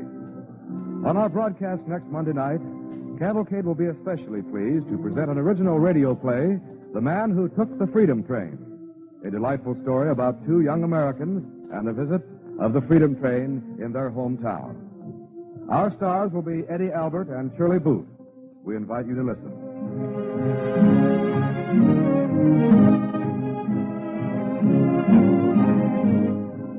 Tonight's DuPont Cavalcade, Woman of Steel, was adapted by Philip Lewis from an original story by Lucy Kennedy. The music was composed by Arden Cornwell and conducted by Donald Bryan. Featured in tonight's Cavalcade with Helen Hayes were Cameron Prudhomme as Solomon, Everett Sloan as Enos, and Ted DeCorsia as Shadrach. This is Ted Pearson inviting you to listen next week to The Man Who Took the Freedom Train, starring Eddie Albert and Shirley Booth.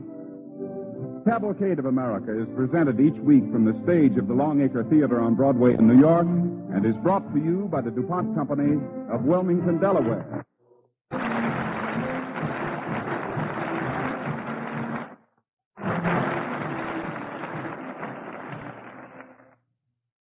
NBC, the National Broadcasting Company.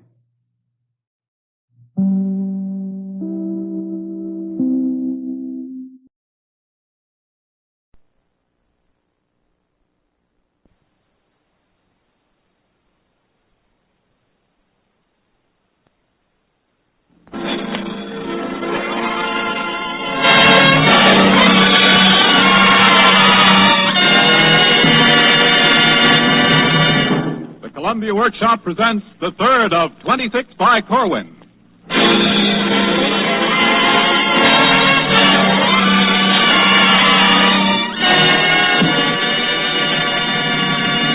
The People, Yes.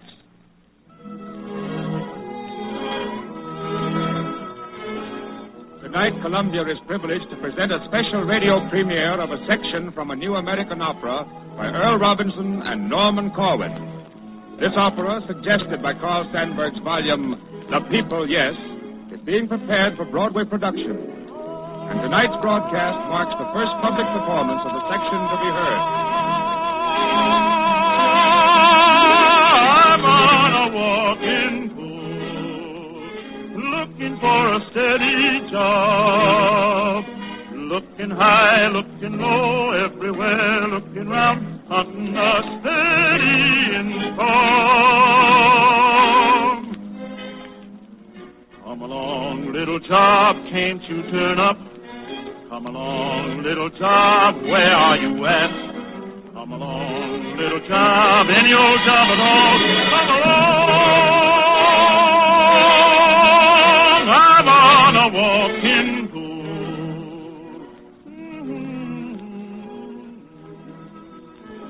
If I sound kind of happy, I guess it's because it feels so good to be alive in the spring, even if I am looking for a job. Everything's so new and green and hopeful-like. Been on this walking tour nigh on 10 months. Had some luck, 2 or 3 days' work here and there. Construction job in Akron lasted 3 weeks. Bumped into a lot of different kinds of people, too. Some of the yarns they tell and the things they say would make a book. You know that? A book about people just like you and me. One big story out of a million little stories. Remind me to tell you later about a man named Zeph and the way he explained how people come to be scattered around the way they are. Say, I could tell you things people said to me you wouldn't believe. For example, for instance, there was a lazy cracker who used to loaf around a tobacco field where I worked. He was sprawled out in the grass one day, and I goes over and says, "Pardon me," I says, "how long you been dead?" He raises himself up on one elbow and says, "I ain't dead, neighbor. Just living slow. Just living at low speed. I suppose you'd say I'm lazy." Well, I wouldn't put it that way. Well, I would. I sure am lazy. I'm lazier than any 5 men you ever did see. You know how lazy I am? How? Well, I'm so lazy I get up early in the morning so's to have more time to lay around and do nothing. Now, that may not have struck you funny, but when I told Zeph about that, he near laughed his head off. Any of you folks listening down around Highway 23 in Ohio, you know Pete Sweeney has a farm near Chillicothe. Real happy guy he was. Saved himself a little money, had good luck on crops, nice family. I like to see happy people. Wish all people could be happy. Well, maybe there will be someday when they find out a few things and don't let themselves get scattered around. There was no scattering out Sweeney's way, I can tell you that for a fact. The farmers there got together and decided they needed electricity. So they held a meeting, signed a petition, made a lot of fuss and noise, and the sound reached clear to Washington, D.C. And sure enough, after a while, they got their power line. Well, them farmers was proud. Sweeney, he was a smart fella, been to agricultural college. He made up what he called the Maple County Rural Electrification Project song. You should have heard him sing it. Oh, it's different than it used to be down on the farm. Ever since the farmers got together, we got after our senators to put us in a line. And now we can read by and wash and cook and feed by the power that we got us when they put us in a line. Yep, ever since we got it, we've been doing mighty fine.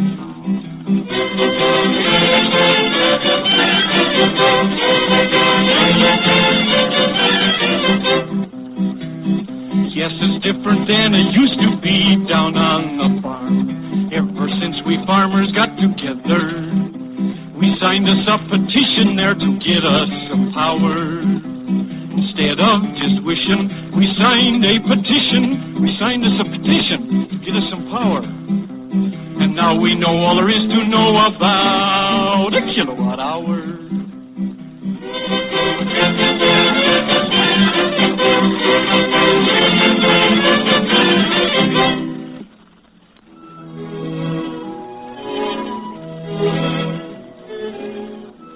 Well, a month after I finished working at Sweeney's, I got a job on a farm in Indiana, working for the widow of a poor farmer named Mrs. Johnson. Drought and grasshoppers cleaned out practically everything she owned. She was a sad woman. Don't know as I ever see such a sad woman. One day I asked her why she didn't buy a cow. Cow? Had one once. Didn't have no feed to feed her, though. So I sang to her. You sang to her? Yeah. Sang to her of the fresh green grass to come. What happened then? Well, that was the tune the old cow died on.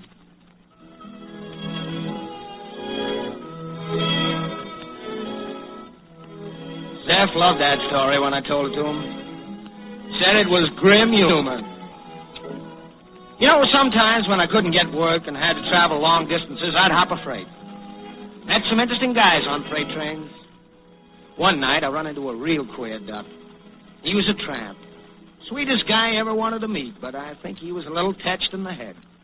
He saw me eating a sandwich I'd saved all day so I wouldn't have to sleep on an empty stomach, and he says to me, "Can I have some of that bread?" "This?" "Yeah. I'm so thirsty I don't know where I'm going to sleep tonight." What's that?" "Give me some, will you?" Oh, sure, here. "Thanks. You know, it's good to have appetite again." "Why, you been sick?" "Awful sick. I took so much medicine I was sick a long time after I got well." What was the matter with you?" "Trouble with my feet." "Well, those are pretty fair-looking boots you got there." "Well, they ain't so bad. But I can never get these boots on, though, till after I've wore them a while." "Oh, you can't, huh?" "No. Heck, I'm all wrong anyway." "Oh, why? What's the matter?" "Well, the trouble with me is I tried to get a bird in the hand, and all I got was a horse of another color." "Oh, here, you better have another hunk of sandwich." God bless you, my son. God bless you. May you live to eat the hen that scratches over your grave. Thanks. Thanks.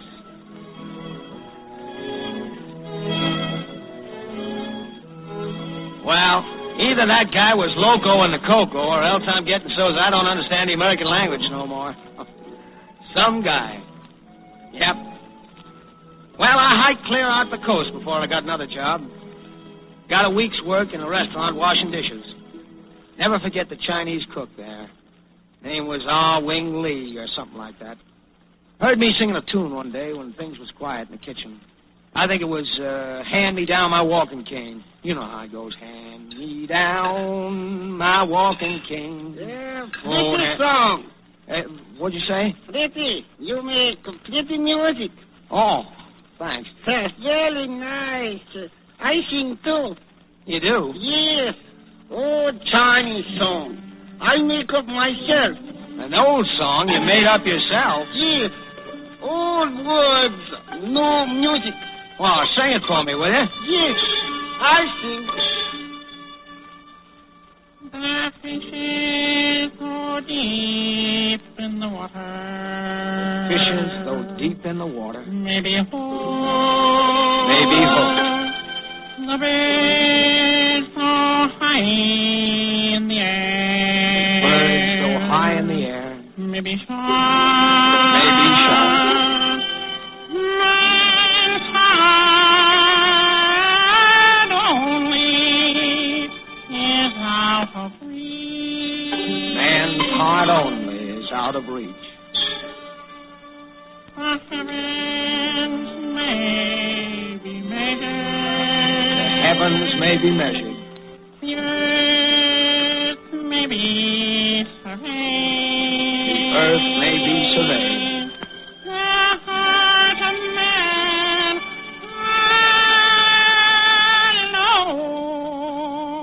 alone is not to be known.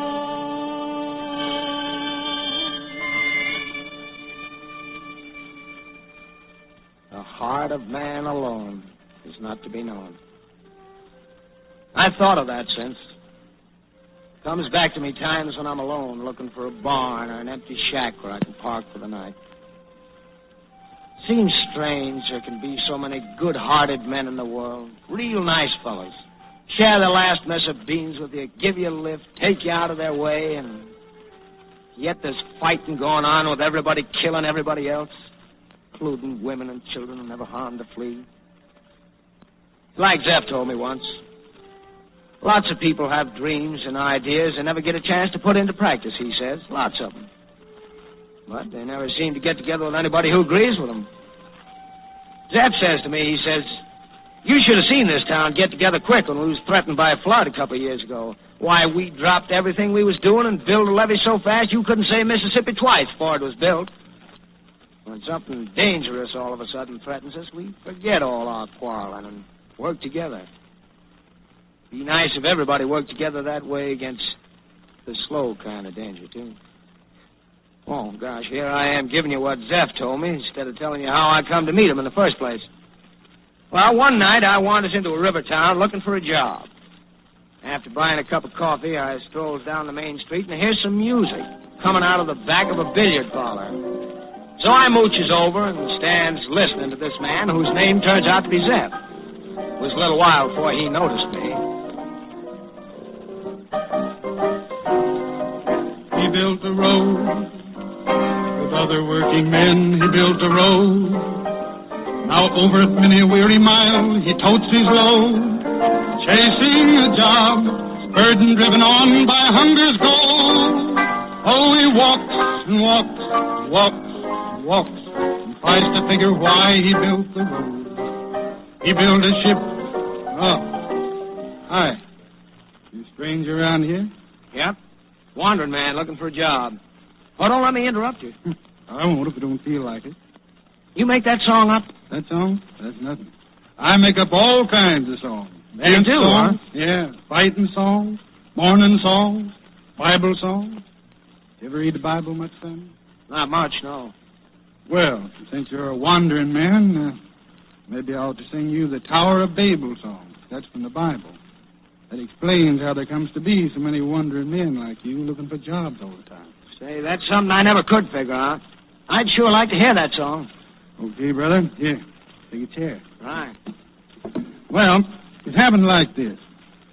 A long time ago, the people of the earth, with their main camp in Babylon, they wanted to put up a tower. They wanted something proud to look at. So the people from out of town would send back picture postcards of this tower. On the back, they'd be printed, Tower of Babel, tallest building in the world, 60 million feet high. On a clear day, you can see 5 oceans and 6 continents from the top. Say, wasn't the workers scared to go up that high? Oh, no. Them workers were the bravest men in the world. And they were happy, too. How's that? Because they were getting good wages, short hours, unemployment insurance, sick benefits. And besides, they were doing something for themselves, for the little family of man. See?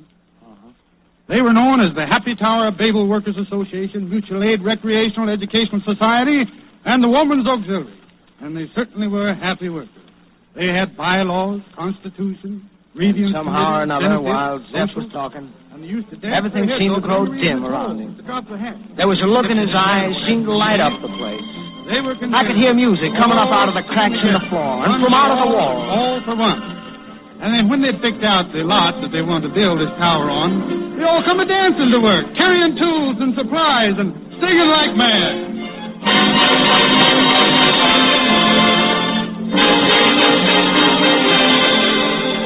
6-hour day in a 5-day week. 6-hour day in a 5-day week. Yay, yay, that's the way the good Lord likes to run a job. And they dance like this. They're stamping and they're shouting and they're trucking, waving their picks and shovels and pneumatic drills, and just jiving around fit to be tied.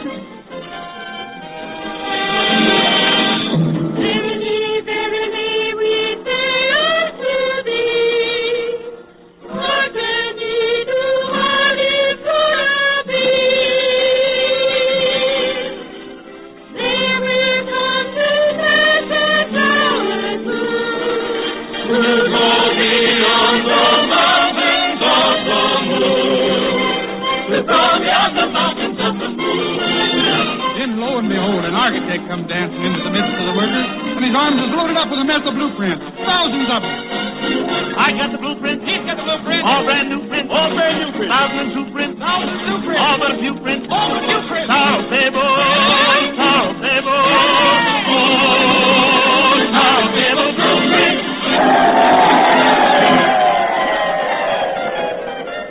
Well, the workers just lifted that architect to their shoulders, and they swayed with him in a happy dance. While a big Negro cement mixer, he come a-dancing up in front of the crowd, and he sung them a song. We got the happy blueprint. We got the happy blueprint blue. 'Cause we're planning things the way we choose. Gonna build a tower to make page 1 in the Daily News. Page 1, page 1, page 1 in the Daily News. Well,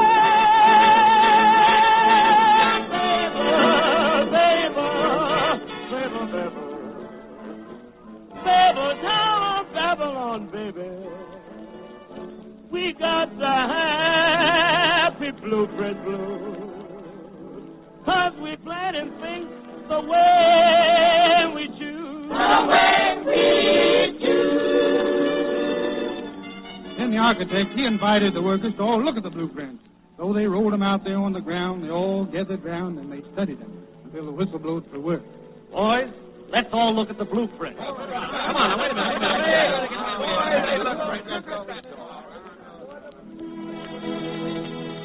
People of the earth, the family of man, wanted to put up something proud to look at. A tower from the flat land of earth, made for the people to live in. The biggest housing project ever seen. No more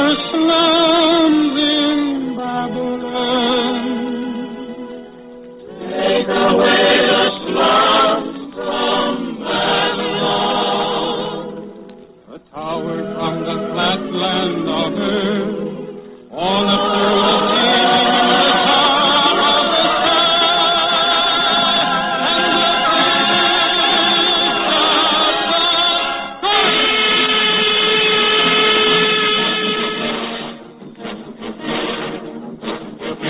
The big top is going, going. The big top is going, going. Architects and engineers, surveyors and draftsmen, contractors, supers, material and consignment, making a plan for a tower. We're building a super colossal tower. Make Mount Everest look like a pimple. Something to be proud of. Yeah, something to look up at proud and say, we made it. Oh, it's proud to look at, a big job for a man to work at. A tower from the flatland of earth, up to the ceiling, or beyond the mountains of the moon.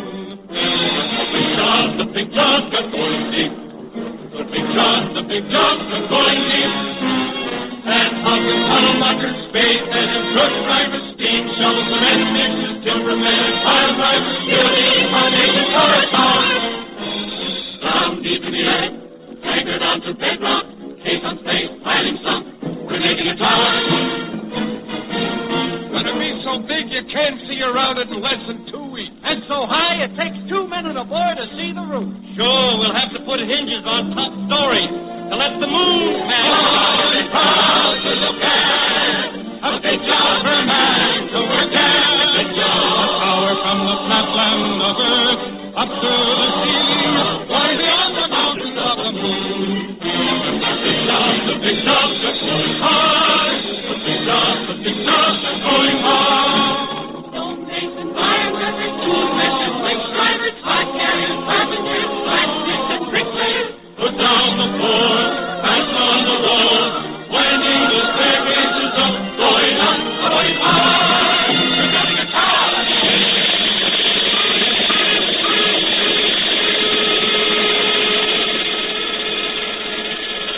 Well, you never saw a building go up so fast. In 4 days, it was so high, it was clean out of sight. Everything was going along fine, in great shape. Lickety-split. Everybody just as happy as could be, when all of a sudden, 3 guys show up. 3 stuffed shirts. They went poking around, uninvited, staying out of the way of the foreman, yes, waiting for the workers who were hurrying in and out of the piles of supplies on in. And finally, they stopped the bricklayer. I say, bricklayer, What do you want? we want to talk to you for a minute. Can't stop. Gotta work. Big job. Well, let's try somebody else. There's a riveter. Take out some money and handle it sort of carelessly. That'll make his eyes pop out. I say, riveter, how would you like to make yourself some important money? From who, where, and what for? Listen, riveter, you're too important to this job to be working for the same pay as those other men. Well, those bricklayers and carpenters aren't in the same class with you. So what? So why don't you resign from the Happy Tower of Babel Workers Association? Let us form a Happy Riveters Guild. Sure, guild. That's much nicer than an association. We'll make you the president. Well, what do I have to do? Well, just get all the other riveters to resign with you. You'd be much happier working for us. We'll form a big company called the Tower of Babel Corporation Incorporated. With stockholders and appurtenances thereof. You can be a stuffed shirt like us. And none of them others, no stonemasons and tool dressers and winch drivers will belong? I should say not. You're way above them. I am? They don't even speak your language. Well, sure they do. We all speak English. Well, then you better invent some different language.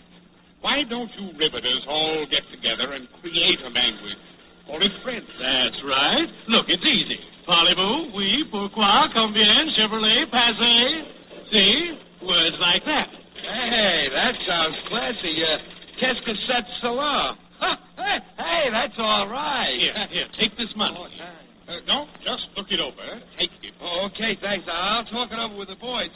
Merci beaucoup. Adequate. Well, that was easy. Now, let's get after that carpenter over there. I say, carpenter. Yeah? How would you like to make some real money for yourself? Well, what for? Well, you see, you're far too important to be working for the same pay as the others. What's your proposition? Well, So the dirty work began. The guys that were bribed, they went in and started wrecking the association. And God Almighty could have struck them dead or smitten them deaf and dumb. But God had a different plan in mind. He let all the structures have their way. He let all the languages be shuffled. He wanted it to serve as a mighty memorandum of the sinfulness of pride and the wickedness of breaking up an association. And God said to himself, all right, if they want to talk all different languages, they can go ahead. Too bad. I'm sorry. I'm sad. I guess they're slow to learn. Someday they'll learn. Someday they will learn.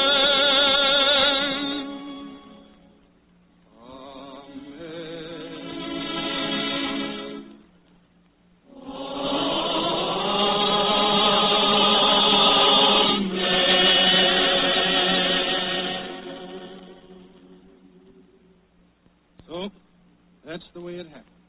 You never heard such confusion with all kinds of new languages going on at the same time. Dutch, Greek, Eskimo, Welsh, Pig Latin, Czechoslovakian. When a particular bunch, they like the electricians or the plasterers, pulled out of the association, they elected their own officers. You know what? Well, the officers right away, they decided that they were better than the rank and file. So they spoke their language extra fancy. And they said, why, we're speaking the classical mother tongue. And them dopes, they're just talking dialect. That's how dialects happen to be started. Well, you can imagine what happened. Hey, Pete, let's have the skyhook over this away. Better, can't you hear me? That can be Deutsch. You gone crazy, you squarehead? Bring that hook over this way and stop all the palavering. Dummkopf.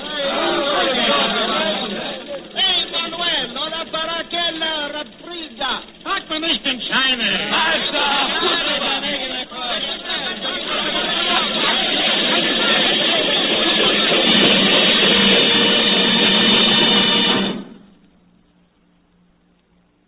Well, so the workers quit the association.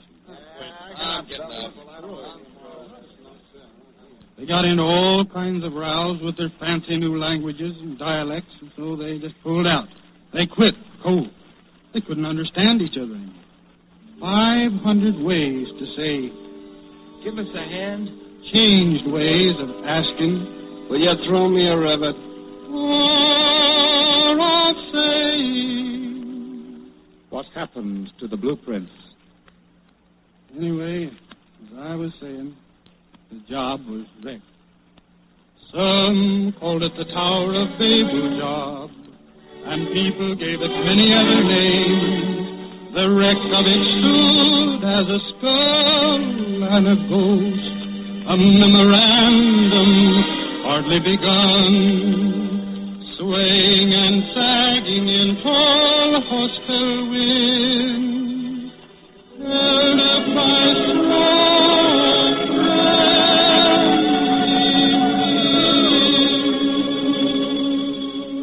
The sandhogs went back to the four corners of the earth. The timbermen went back to the sleepy valley. Stone masons, hard canyons, craftsmen,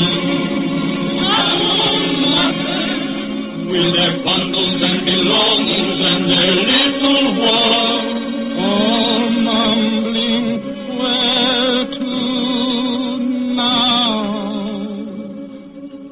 God don't know.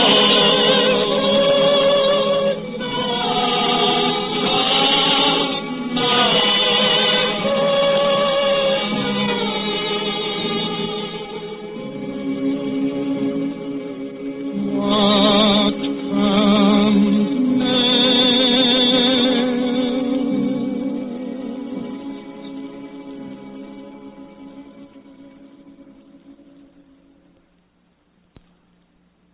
Well, that was the story Zeph told. It was sad to hear the way it ended. Made me realize that I was just like one of them Tower of Babel workers, wondering where to now, what next. But wasn't it nice, that part where all the workers was working together so happy? Gosh. That's the way it's going to be again. I know it in my bones. Just like God said. The people are going to win out someday. And that's a fact. Well, got to get going. Maybe down around your way again sometime soon. If you know of any good job, just let me get at it, brother. Just let me get at it. So long, folks. So long, people.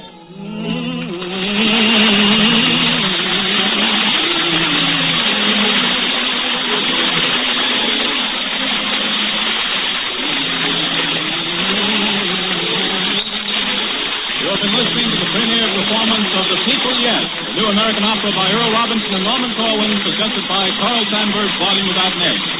The role of Tom was played by Everett Sloan and that of Beth by Burl Ives. Mark Wano conducted the orchestra, and the chorus was directed by Lynn Murray. Musical arrangements by Ralph Wilkinson. The entire production was under the direction of Norman Corwin. Next week at this time, the Columbia Workshop will present the fourth of 26 by Corwin. A new comedy entitled Lip Service and starring the great harmonica virtuoso Larry Adler.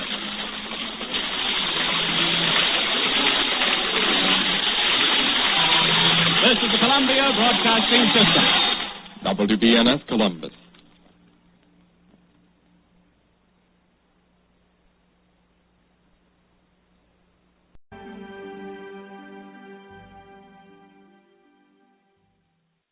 St. Peregrine. Wait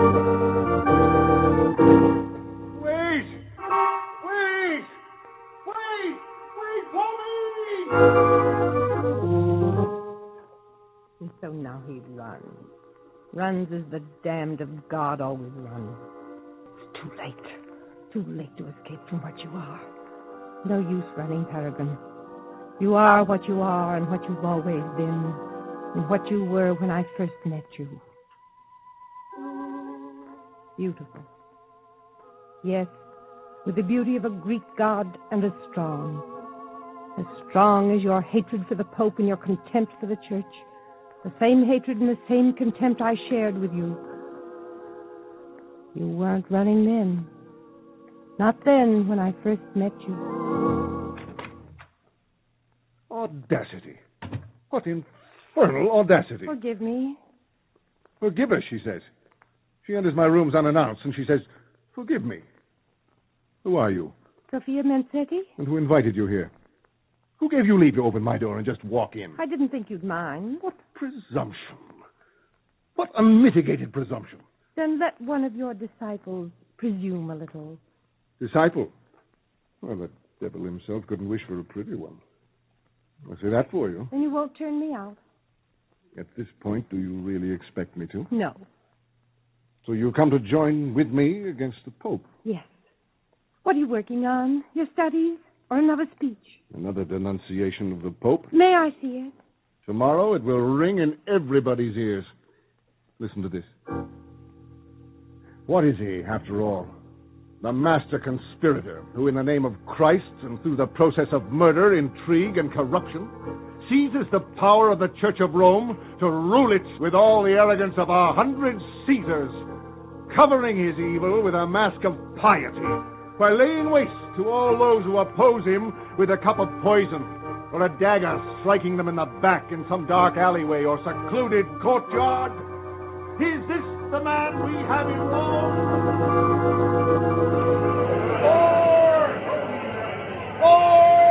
Or, on the other hand, is he the weak, sickly pawn of the corrupt politics that infest the Church? In any case, my friends and brave citizens of Forley, I tell you the Church has become a sanctuary for knaves, and worse. And I would sooner subscribe to the devil and pay homage to that man in Rome who dares vest himself with a halo of holiness to conceal his infamy, as did those who went before him, and as will those who will come after him, unless these popes are put down I say, down with the Pope! Down with the Pope! Down with all the Pope!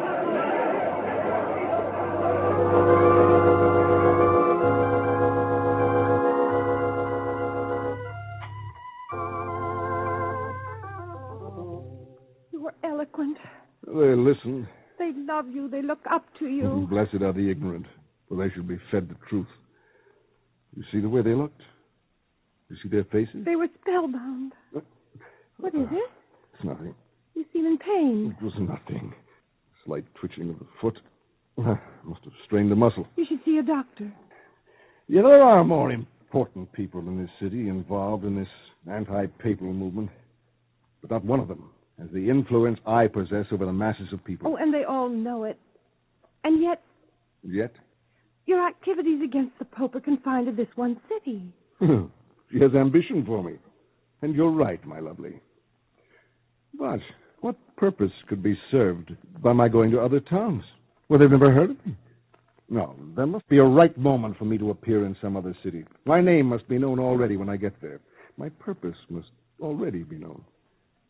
And it will take an incident of some kind to carry my name elsewhere. Somehow, sometime, I must slap the face of the Pope, and it must be known all across the land. Something will happen, I know it will. Something will happen to make people know you from one end of this country to another. And people everywhere will follow you. What faith she has in me. I know you can be the world within yourself if you want that.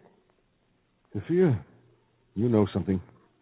I feel as though I've been ordained. Yes, ordained to liberate the people from the yoke of the Vatican. I know you have been.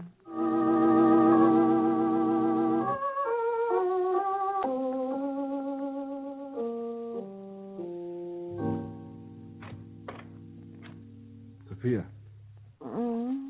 Wake up. Now listen to me. Peregrine. What is it? Are you awake? Yes. Then listen. We've succeeded better than we thought. We've come to the notice of the Vatican itself. Our wickedness, so-called, has come to the attention of the scoundrels in high places. How do you know this? A priest of some standing is on his way here, commissioned by the Pope himself. Is that true? Yes. A priest named Benizi. Philip Benizi, I think. He's coming here to investigate the unrest here. Coming here to restore us to the church. To convert us and bring peace. Peace, mind you. When? Today, this morning. Is he alone or with soldiers? Alone. Alone and barefooted. Pretending saintliness. What are you going to do? Meet him. Meet him at the gates of the city. Show him some kind of, well, the kind of peace the Pope can expect from us. Now, come on, get up. We must assemble the people and provide a suitable welcome for this papal emissary.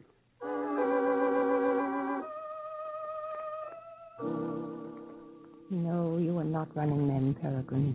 Not then. Remember the crowd gathered about the city gate? The silent crowd staring at this priest who came slowly along the hot, dusty road and then could go no further because you barred his way. Remember the first words you spoke to him out of the silence of the crowd? What have we here? An apostle? You are an apostle, I suppose. Of our Lord, and to the best of my poor ability, my son. Humility? Well, what's this? Humility in the church? You astonish me. Oh, yes, forgive me. Your name? Philip Benizi, my son, a friar, the servant of the Lord and his church. And not of the Pope? Come now.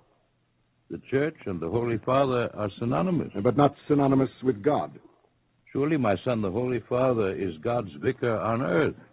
Odd that we feel he's not. Listen, priest. We can do without your dogmas and your platitudes. And we can do without the Pope and all his ilk. And we can do without you. Whatever brings you here. Oh, yes. What does bring you here, anyway? I bring a blessing to you all. Beg to be allowed to preach a little. Preach? He wants to preach. In the name of the Lord. You mean in the name of the Pope? The Pope who fears he's losing his authority in this city? Well, here's our answer to the Pope. Took him, Peregrine. You slapped his face. and the crowd seemed to freeze in the warm morning sunshine. And you waited to see how the priest would react. My son, there is another side of my face. Slap that, too. For our Lord would have me turn the other cheek. Remember, Peregrine? The priest waited a while and then bowed his head and turned away. And he left us. And soon the crowd dispersed and went home, until only you and I were left. It was the Pope's face I slapped. I know. He knew it, too. Yes, he knew. And now you have your fame. The news will spread from city to city. People in other cities will want to hear you. They'll be ready to follow you. Why does he do it? Do what? Turn the other cheek, as if he were some saint. Why did he come here alone, barefooted, without the Pope's army? Stop it, Peregrine. He made me feel as though I had struck God himself. Stop it! Yes. As if I had struck at God himself. You fool. Suddenly you're not what you were. All because of that one priest. You come face to face with one miserable priest, and all your strength evaporates. Well, say something, Peregrine. What has that priest done to you? Peregrine, stay here. Where are you going? What? Where are you going? Let go of me. Where are you going? Let go of me. I must talk to him. Come back! Peregrine, come back! Come back! Wait! Oh, you fool. You fool. Can one priest do this to you? Peregrine, you hate them. You hate what they stand for. Unless you were building your life. Wait! Wait for me! Wait for me! You had such faith. Such faith in what you believed, and now you run from it all. It's too late to run.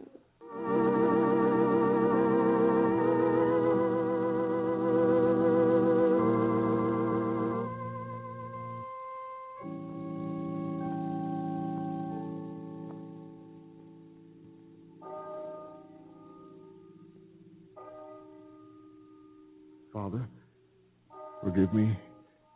Forgive me, Father. Our Lord forgave even those who nailed him to the cross. Yes, you are a good man. You are good. But how can you serve the scoundrels who plunder in the name of the church? I serve God, not these men. They cannot change our Lord's teachings. They cannot change the substance of his church. Nor does the holy cloth they wear sanctify their sins against God. No. That's right. My son, his church has stood for a long time. Not because of men's ambitions to come to power through it, but because our Lord founded it, and his Spirit prevails in it, and prevails in the hearts of the vast majority of his servants, as it prevails in mine and in yours. Mine? Our Lord called out to you when you slapped me. You heard his voice, and you listened. My son, I'm sure the Lord has special work for you. I'm sure that in his own good time, he will communicate with you. Will you believe in this? Will you believe?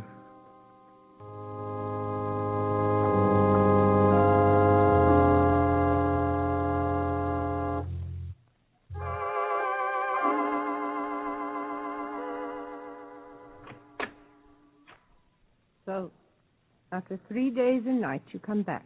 Where have you been? Peregrine, what's happened to you? Where have you been? Communing. Yes, communing. With myself, with several priests, and with my God. I knew it. I've been praying. There's more to it than that. We were never too much against prayer. We acknowledged God. It was the church. And it was in the church that I prayed and repented. I confessed and repented, and I was forgiven. Simple as that. It is always that simple. And who forgave you your sin? The priest? A man no better than yourself? He forgave you? In the name of Christ. Peregrine, what's come over you? What's happened to you? I looked up to you, to your intelligence, to the force and the clarity of your reasoning. Then follow me now. Now, when my reasoning leads me back to the church. Oh, you poor, weak fool. To think you are our idol. You'll be despised by all of us. But forgive me, Peregrine. I'm keeping you from your prayers. Don't forget to pray for the Pope. Or do you pray to him now? Oh,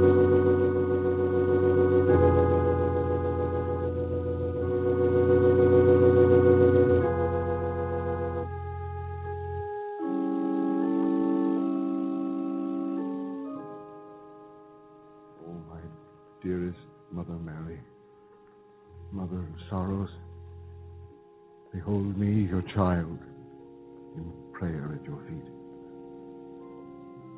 I have come to this chapel to present my petition to your divine Son. If you will pray for me, I cannot be refused. Oh, sweet Mother of God, let me be the recipient of some word from heaven that will tell me how best I can serve my Lord Jesus. Go to Siena, Peregrine. Oh, Mother of God, was it thy voice I heard? Was it thy voice? Go to Siena. There you will find devout men who call themselves my servants. Join them. Thy voice. Oh, Mother of God, I see thee. I see thee standing before me.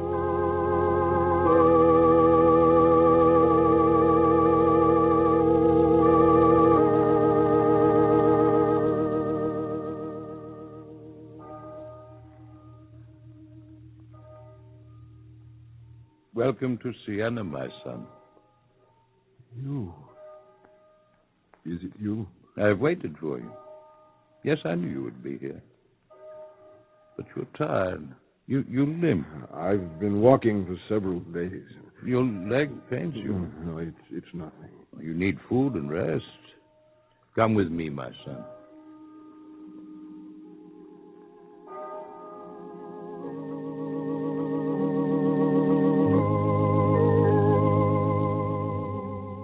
And so he has lost his sight in the monastery. And the long years pass. And still his purpose to serve does not materialize. He is ordained a priest, but continues to live in silence and solitude, in prayer and penance. But now the pain in his lower leg and foot is violent, and the flesh becomes loathsome with disease and can no longer be ignored. You have talked to him. You have talked to the doctor. Tell me what he said. Now, come, tell me. Is there any cure for this malignancy? My son. Or will it destroy me? My son. Will it destroy me even before I can begin to serve my God in some useful capacity? Is this to be my punishment? God does not punish those who repent sincerely. And yet it seems a form of punishment. Or perhaps a form of trial. A test. A test? Perhaps. What does the doctor say? He will amputate your foot in the morning. There's no other way. We'll check the spread of cancer, he hopes. But he's not sure. No, he's not sure, my son. But it's a chance. We must pray that the operation will... Yes, of course. We must pray. I must pray.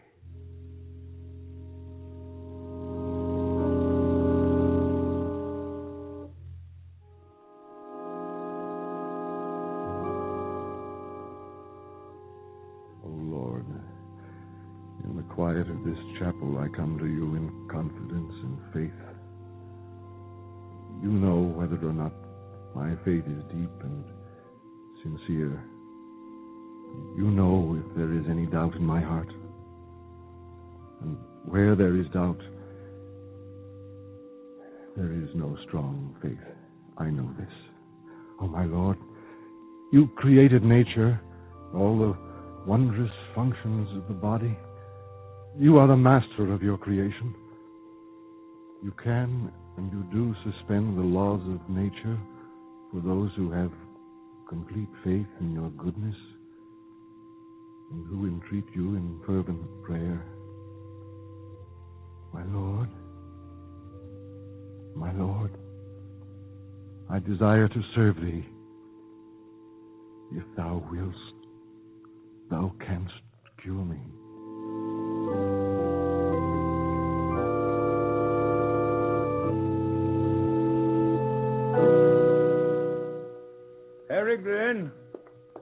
Peregrine, we've been looking for you.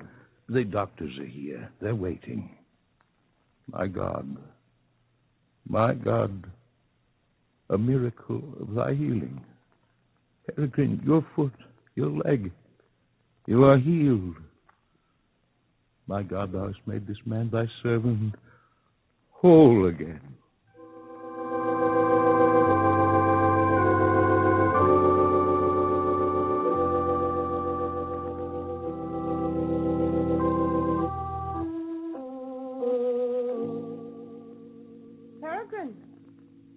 Sophia. You've come back. Yes, I've come home. Oh, look at you, a priest. It's funny. Yes, it must seem odd to you. Is it true, that story, that you had cancer and that you were cured by a miracle? Oh, yes, it's quite true. Well, it makes a good story anyway. You know what I think. That it's a hoax? Well, of course it's a hoax. Fabricated by the Vatican to impress the gullible masses with you as a party to it. You failed to make a name for yourself by fighting the church, so you joined it. And now you have made a name for yourself. You make me sick. We had a mission, we had a purpose, and you abandoned it. Tell me, why have you come back here? To convert your old friends, your comrades? I suppose that's really why I've come back. Yes. You'll be laughed all the way to your grave, you hypocrite.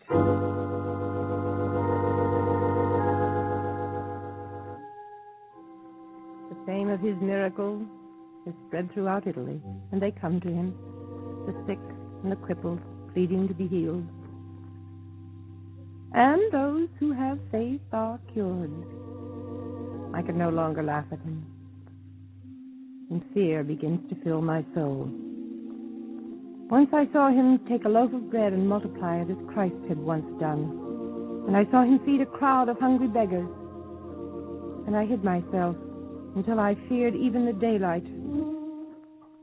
And now the darkness of my existence begins to assume substance. You're sick, Sophia. Go away. I was told you were ill, so I came. I didn't ask you to come. My child. Your child. You make me laugh. My child, I come to you in the name of the Lord. Let me alone, Peregrine. Are you so weary of it all? Disillusioned. Yes, weary and bitter. Can you escape from it in the darkness of this room? I can sleep and forget. You will die here, Sophia. I have lived here, I can die here. In bitterness? It's your fault. Yes, as much of it is. I believed in you. Believe in me now, then. Believe in the church. Can't. Any more than you could once. It is you who confirmed my hatred for it. And still I was able to turn back to it. I'm frightened. Yet I don't care. I'm frightened. Yet it doesn't matter. Yes, it matters. Sophia? Sophia. Lord, if thou wilt, thou canst heal this woman. In my own faith in thy compassion, and in thy compassion, I know thou canst release this woman from the bondage of her darkness and sin. O my Lord, in thy name, I know thou hast blessed this woman with health of body and soul, and that by the glorious intercession of the Virgin Mary she is freed from sickness to enjoy the health that flows to her from thy love. Oh, my Lord, I know this woman is now healed.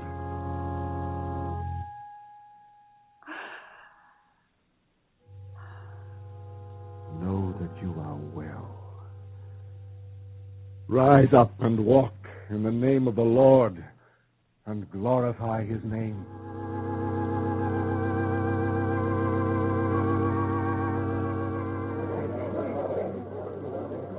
Stand beside me, Peregrine.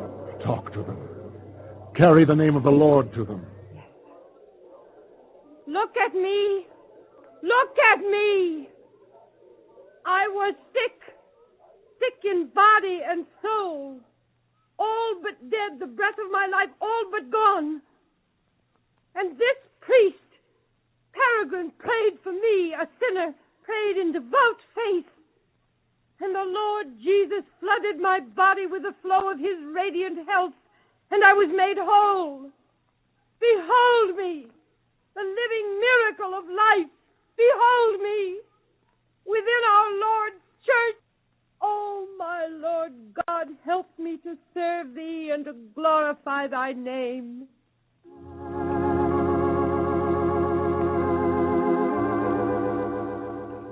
It happened towards the close of the 13th century. And 400 years later, in one city alone, more than 300 miracles of cancer healing were authenticated and attributed to St. Peregrine. It happened a long time ago. But it can happen now if we come with perfect faith to our Lord.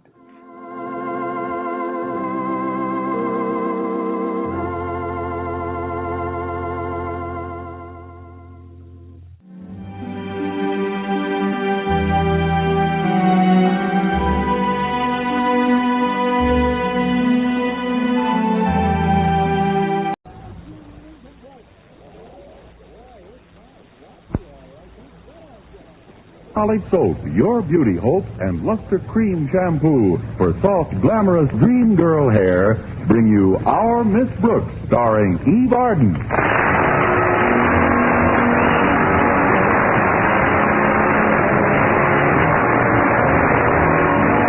Our Miss Brooks teaches English at Madison High School, and although like most of our teachers, she possesses a higher than average intelligence, she also possesses the higher than average curiosity of most of our women, especially when it comes to weighing machines.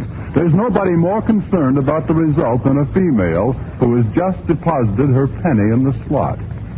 Unless it's the male tub of lard who was on the scale when I got there. This happened last Wednesday after school. I was passing the drugstore and just happened to have a penny on me. Tuesday was payday. Approached the weighing machine, and like I said, this brewery horse was stomping on the springs. And when he saw his weight on the little card, he looked around the drugstore, then made tracks for a sign saying Gurgle Department. I calmly stepped aboard, and when my card came out, I glanced casually at my weight, chuckled as if to say, how much accuracy can you expect for a cent? And was just about to throw the card away when I noticed my fortune printed on the back.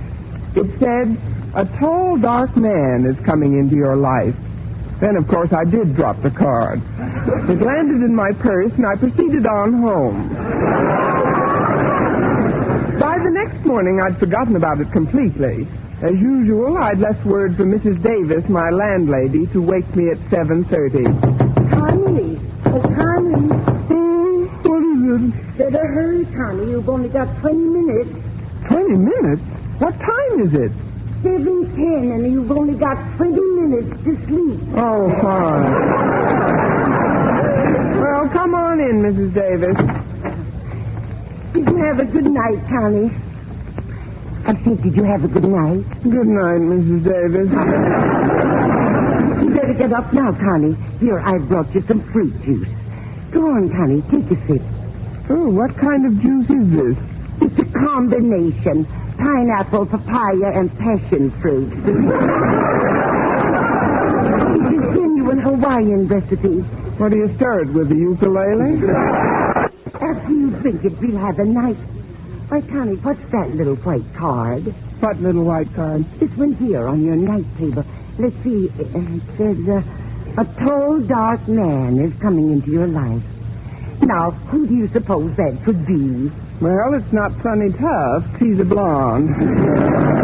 Maybe they mean Mr. Philip Boynton. The bashful biologist? No, Mrs. Davis. So far, he's managed to remain in the suburbs of my life.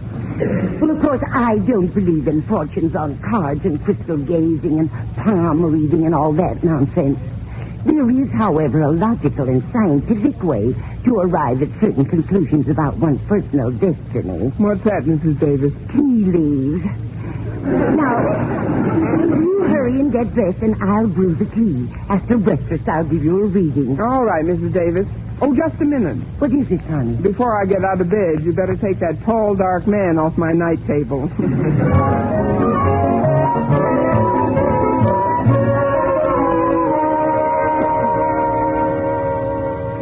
Finished with your tea, Connie? Yes, Mrs. Davis. Let's see now. Where are the leaves? Well, most of them are in my teeth.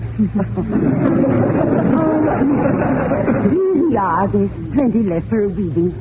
First, we revolve the cup 3 times slowly between our hands, then quickly turn it over onto the saucer. There.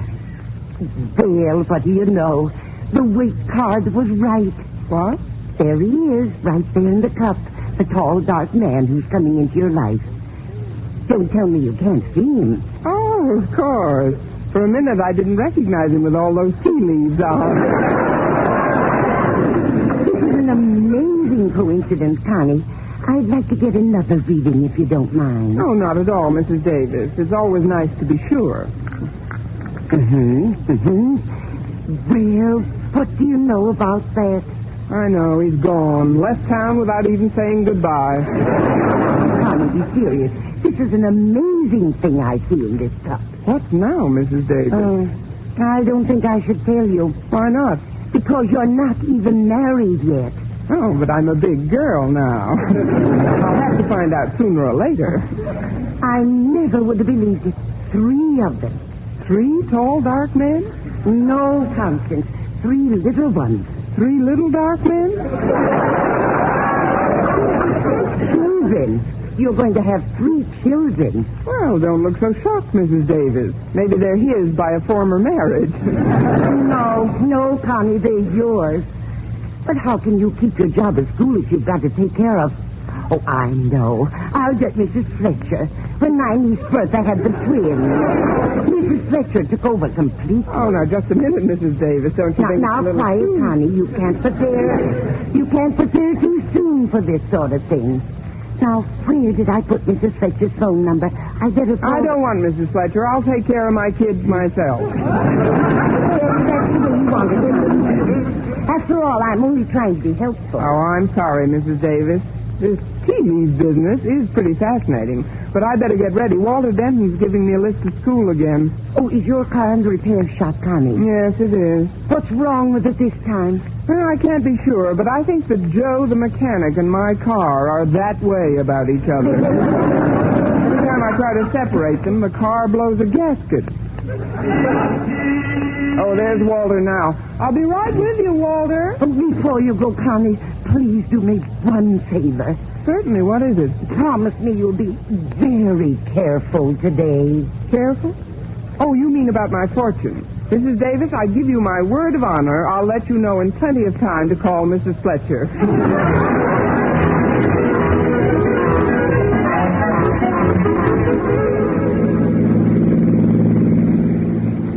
Walter, it's very nice of you to keep driving me to school like this. Oh, that's all right, Miss Brooks. I don't like to take advantage of the fact that because your car is incapacitated to jump into the breach now and then, transportation-wise, that is, you can't very well refuse gracefully, but I'm telling you, you can before I even ask you. That's clear enough, isn't it? Clearer things than Clyde McCoy. But being an English teacher, I practically understand you, Walter. Just what kind of advice do you need this morning? Oh, it's a girl. What's a girl? Harriet Conklin. Why, Walter Denton, you've been wearing your glasses again. What about Harriet? I'm afraid it's a pretty long story. That's all right. I have a pretty long ear. As you know, Miss Brooks, Harriet Conklin is the daughter of Mr. Conklin. Granted. Who in turn is married to Harriet's mother, Mrs. Conklin. It all started the night before last. See, I told you it was a long story. Only the way you tell it. Go ahead. Well, the night before last, I had a date with Harriet to go to the movies.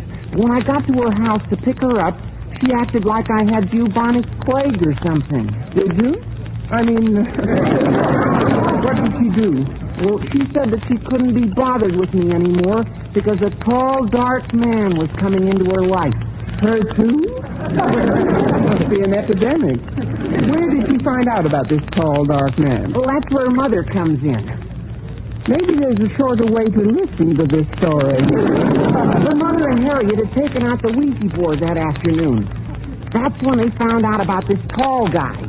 Well, after all, Walter, you can't compete with a non-existent rival. That's just the trouble. He's not non-existent. He's not? No, he materialized yesterday. Oh, now, Walter, please. No, it's true, Miss Brooks. Harriet told me all about him when I called yesterday evening, although I wasn't going to after the way she treated me the evening before. But when I did, she told me that this tall, dark French teacher had checked in at their house to give her father his papers before he began teaching French at school today. I know you're telling me something because I can see your lips moving. What is this, Walter? Well, don't you understand, Miss Brooks? It's called an exchange deal. This teacher came over from Paris, France. What did we send then? 2 outfielders and a shortstop? Well, I don't know about that, but I do know that Harriet sounded like this French teacher was a combination of Maurice Chevrolet and I know. Maurice Chevrolet and Charles Buick. I was going to say Charles Boyer. That's what I was afraid you were going to say. This teacher must be quite an interesting personality. What's his name? Let's see now. Well, there's an article about him in the school paper. Oh, I know. It's Manette. Jacques Manette.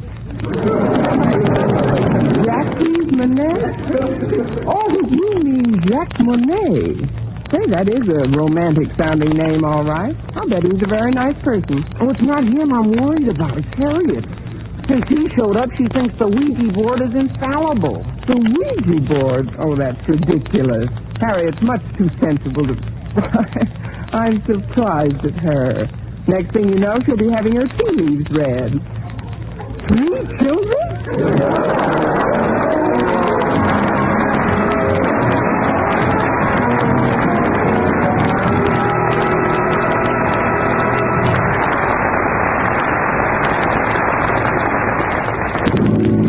Well, here we are, Miss Brooks. Thanks, Walter, and don't worry too much about losing Harriet's affections. I'm sure the French teacher is just a passing phase in her life. Hey, there's Harriet on the steps. I'll go find a place to park. See you later, Miss Brooks. All right, Walter. Hello there, Harriet. What? Oh, hello, Miss Brooks. You'll have to forgive me if I seem to be in a reverie. I've heard about your Ouija board. I don't care what anybody says, Miss Brooks. There must be something to it. Imagine the very next day, he came along. It's the first time I've ever seen capital letters in conversation. He must be quite attractive. Attractive isn't the word, Miss Brooks. No? What is the word? Heavenly. Super heavenly. Stratospherically heavenly. Oh, please, Harriet. I'll come up a little if you'll come down a little. Oh, wait till you see him, Miss Brooks. He's... Adjust safety belt. Mm-hmm. Look, Harriet, I think it's all very natural for a schoolgirl to have crushes. I had them myself. You, Miss Brooks? Yes, me, Miss Brooks. I wasn't born an English teacher, you know. I also think it's perfectly normal for a girl your age to think like a schoolgirl in other ways. But I do say this, and I mean it sincerely, Harriet. You don't have to act like a schoolgirl. Pardonnez-moi, but you are the principal's daughter, Harriet, no? Mais oui, Monsieur Monet, mais oui. Oh, this is Miss Brooks. Miss Brooks, je suis enchanté. That is, I've heard so much about you. But it is, how do you say, understatement. You're so youthful, Oh, lovely. Why, you're like a pupil, not a teacher.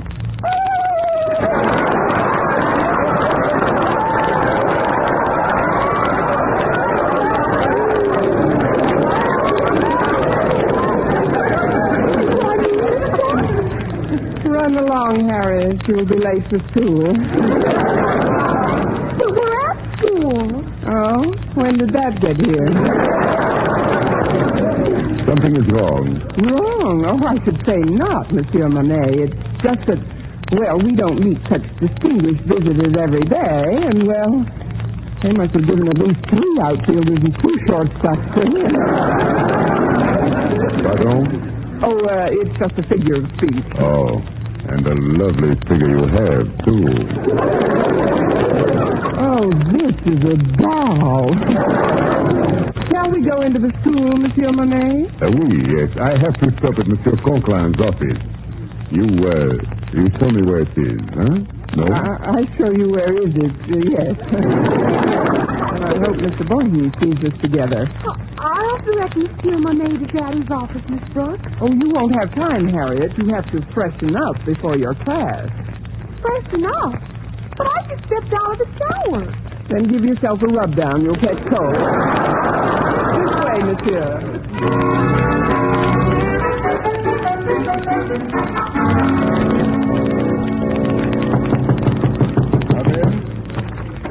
Well, it's our new French teacher. Good morning, Monsieur Monet. Bonjour, Monsieur Conklin. Excuse me, I mean good morning. Hi, Daddy. Hello, Harriet. Mr. Conklin, I just came in to volunteer my assistance if you're looking for somebody to show Mr. Monet around the school. I told Miss Brooks that I'd be glad to take Mr. Monet, Daddy. Of course, I'd need your permission to cut one of my classes. Maybe English. I'm pretty well advanced in that. Me too. Maybe we both could cut it. Please, I would not want either of you to, how do you say, put out yourselves. Oh, it would be silly to put out ourselves now. After all, we just started to blaze.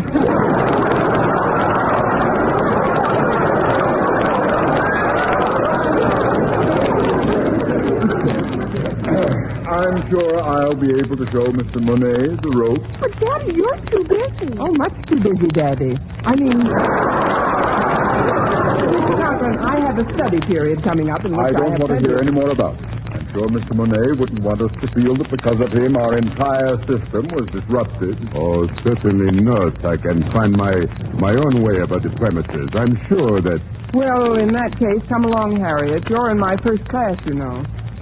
Oh, one moment, Miss Brooks.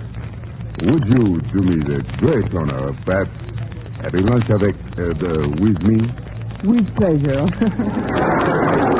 Oh, but I did have a date with Mr. Boynton. I think I'll keep that date, too. Maybe it'll open his eyes a little. I'll see you in the cafeteria, Mr. Monet. But I thought Mr. Monet was going to have lunch with us.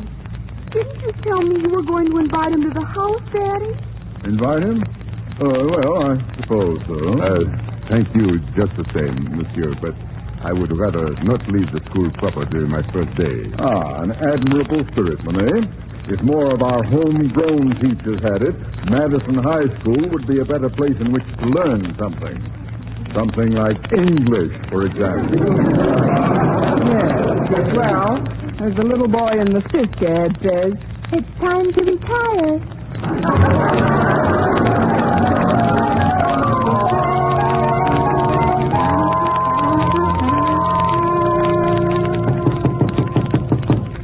Come in.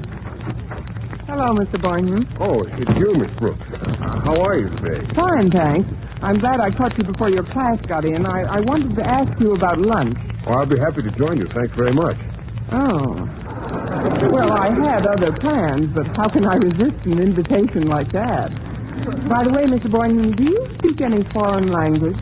Just American. Why, Mr. Boynton, you're getting quite a sense of humor. Must catch it from your frogs. Really, though, do you speak French, for instance? No, I don't.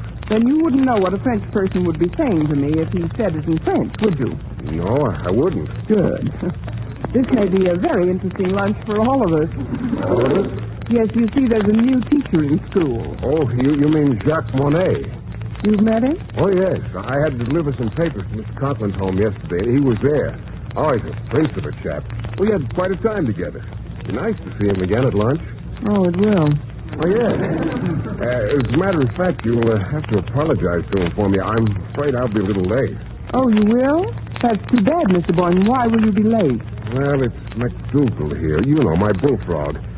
He's got me worried, Miss Brooks. It's his throat. He can't seem to croak above a whisper. Oh, that's too bad, poor McDougal. Fine act. He must have gargled. This sounds pretty good, but no, I'll still have to stay close to him to see how the medication I'm giving him catches on. I'll get to lunch as soon as I can, though. Oh, good old Jacques Monet. He's a real man's man. You've been wrong before, Brother Boynton, but never like this.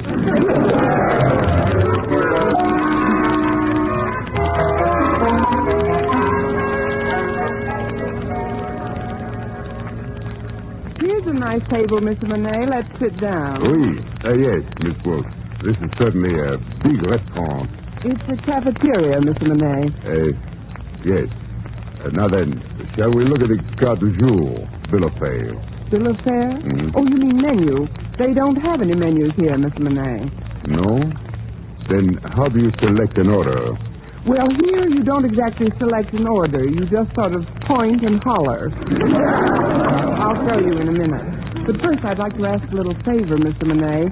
As you know, Mr. Boynton is joining us for lunch. Oh, yes. Yes, fine fellow, Mr. Boynton. A real man's man. On him, it fits. I mean, he is a very nice man, but he's sort of shy. Shy? Mm-hmm. Why should he be shy? He is tall, muscular, with a fine head of hair, good teeth, pleasing manner. What else is new? What I wanted to ask of you is very simple. You see, Mr. Boynton is too bashful to ask you himself, but I'm sure he'd get a tremendous kick. That is, he'd enjoy it if you spoke nothing but French during our lunch. But why? Well, he's trying to learn how to speak your language. He understands it fine, but he's not sure of its pronunciation. He could learn a lot from you about a lot of things.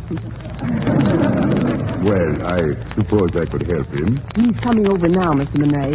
Remember how you kissed my hand this morning? Would you do it again, please? What? Quickly, Mr. Monet. It's part of Mr. Boynton's education. Hurry, here, my hand. Miss Brooks, I don't like to be, how do you say, gauzy, but you're pushing out one of my feelings.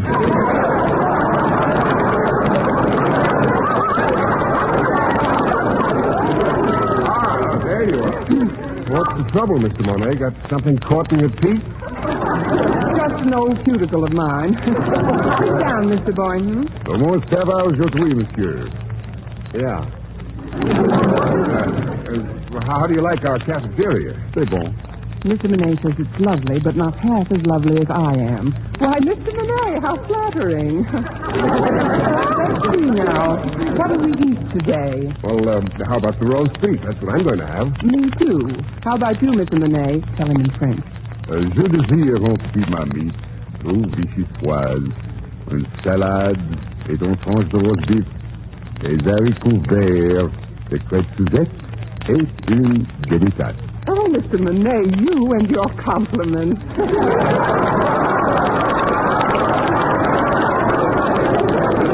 Oh, now stop that and tell Mr. Boynton what you want to eat. But I do not understand. Mr. Monet, quel voulez-vous manger? Mr. Boynton, you little spy, you can speak French.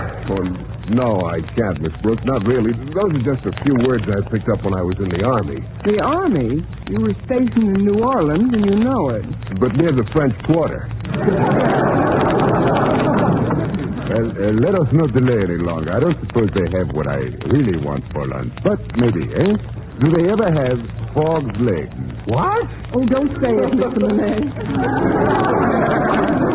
Well, why not? Frog's legs are delicious to eat. Let's all have them, huh? Me?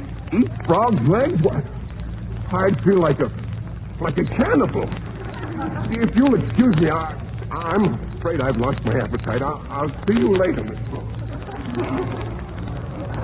Why, Why would he feel like a cannibal if he ate frog's legs? He is not a frog. Only in some ways is he not a frog, Mr. Monet. But don't worry about Mr. Boynton now.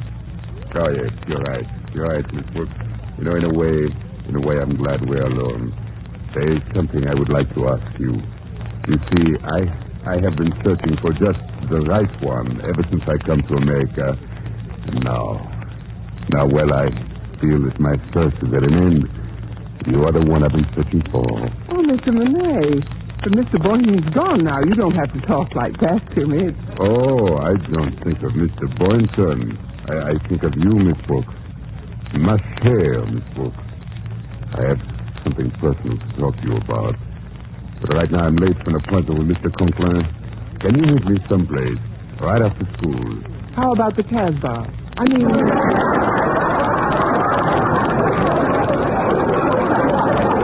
the park. Fine. Of course, I have several papers to mark, and besides, I have to formulate my plans for tomorrow's class, and there are some other routine affairs I must take care of. Oh, I realize this.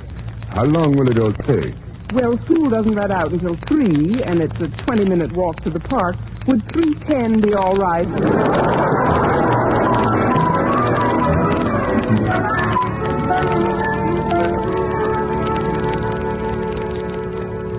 I will come right to the point, Miss Brooks.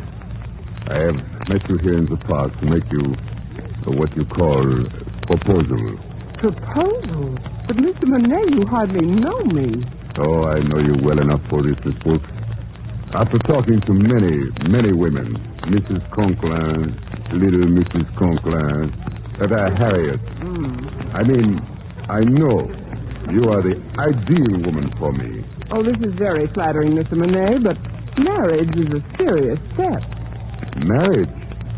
I cannot marry with you. I am already married. With you? Well, with my wife, Helene. She arrives here next week. For you, I have another proposal. Any other proposal is only good for a stock in the nozzle. No, you do not understand. I want you to accept a position as tutor for my 3 children. 3 children? Oh, Mrs. Davis will love this. Well, they need very badly coaching in English before they can enter school here. And, well, what do you say, Miss Brooks? Will you help us out? Mr. Monet, may I ask you one question? Of course. What is it?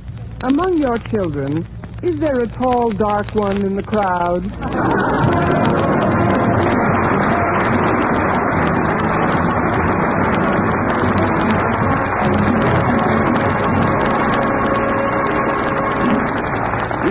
As our Miss Brooks returns in just a moment. But first... Well, I promised Mr. Monet I'd help him out with his children, but I must admit I was a little let down when I found out he wasn't a bachelor. And I said as much to Mrs. Davis. Yes, Connie, it's a shame that such a darling man is already married. But he served his purpose as far as upsetting Mr. Boynton goes. What do you mean, Connie? Well, the day after we had lunch together, Mr. Boynton was so concerned about the situation, guess what he did? What? He put a brand new lock on his frog's cage. This is Orson Welles. A hurricane, according to the dictionary, is the highest term in scales of wind forces. I quote from Webster, hurricane. Cyclones of diameter of from 50 to 100 miles, wherein the air moves with a velocity of from 80 to 130 miles an hour round a central calm space, which, with the whole system, advances in a straight or curved track, especially prevalent in the tropical regions of the Pacific. A final definition describes a hurricane as a violent rush or commotion, bringing with it destruction or confusion. We'll try to leave out the confusion, and I promise you we're not doing the dictionary, but I think you ought to know, as authoritatively as possible, what you're in for. Tonight's story, which is about a hurricane, is called The Hurricane. And the aim is to show what a cyclone of a diameter from 50 to 100 miles can do to a South Sea Island paradise and to the lives of the people who are still alive after it blows over. Easy from here, Captain Negro. 600 miles, madame. Are we really in the South Seas now? Right in the heart of them. The South Sea Islands, the last hiding place of beauty and adventure. That's what all the travel folders say. Captain, What's that wretched barren spot way off there to the right? That's one of them. One of the South Sea Islands. Nothing like that in the folders. There was a time when it was mentioned in all the folders. Oh, but it's just a silly-looking sand waste. Has it a name? It's the island of Manakura. 20 years ago, that was the most beautiful of all the islands that raised their little green heads above these waters. The most beautiful and enchanting bit of paradise in all the world. I always throw it a kiss when I pass it for old time's sake. Excuse me, madame. What happened to it, Captain? It's a very simple story, madame. That island made the mistake of being born in the heart of the hurricane belt. It begins quite a while back. I ran a boat between here and Tahiti in those days, before I got old and sober. And one beautiful morning like this, I sailed up to the beautiful island that used to be, with sugar and calico and a few other things for the islanders, besides a new governor from Europe to enforce the law. Later, I wished I'd thrown him overboard. He was just about as beneficial as the hurricane. But maybe I misjudge him. It's his story anyway, and I guess his story is as good as mine. The Journal of Eugene Delage, Administrator of Manakura, August 5th, 1902. From Tahiti to here, 9 days on the Katapoa. Fair wind and a calm sea. And early this morning, we sighted Manakura. Look, Eugene, the island. Yes, there it is. I never believed there was such beauty in the world. It's paradise, Eugene. Our paradise. Let's hope the residence is a fit place to live in. I understand the last administrator is very incompetent. Suddenly, sort of fellow.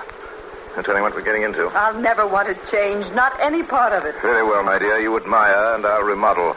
Natives are probably lazy and dirty and immoral.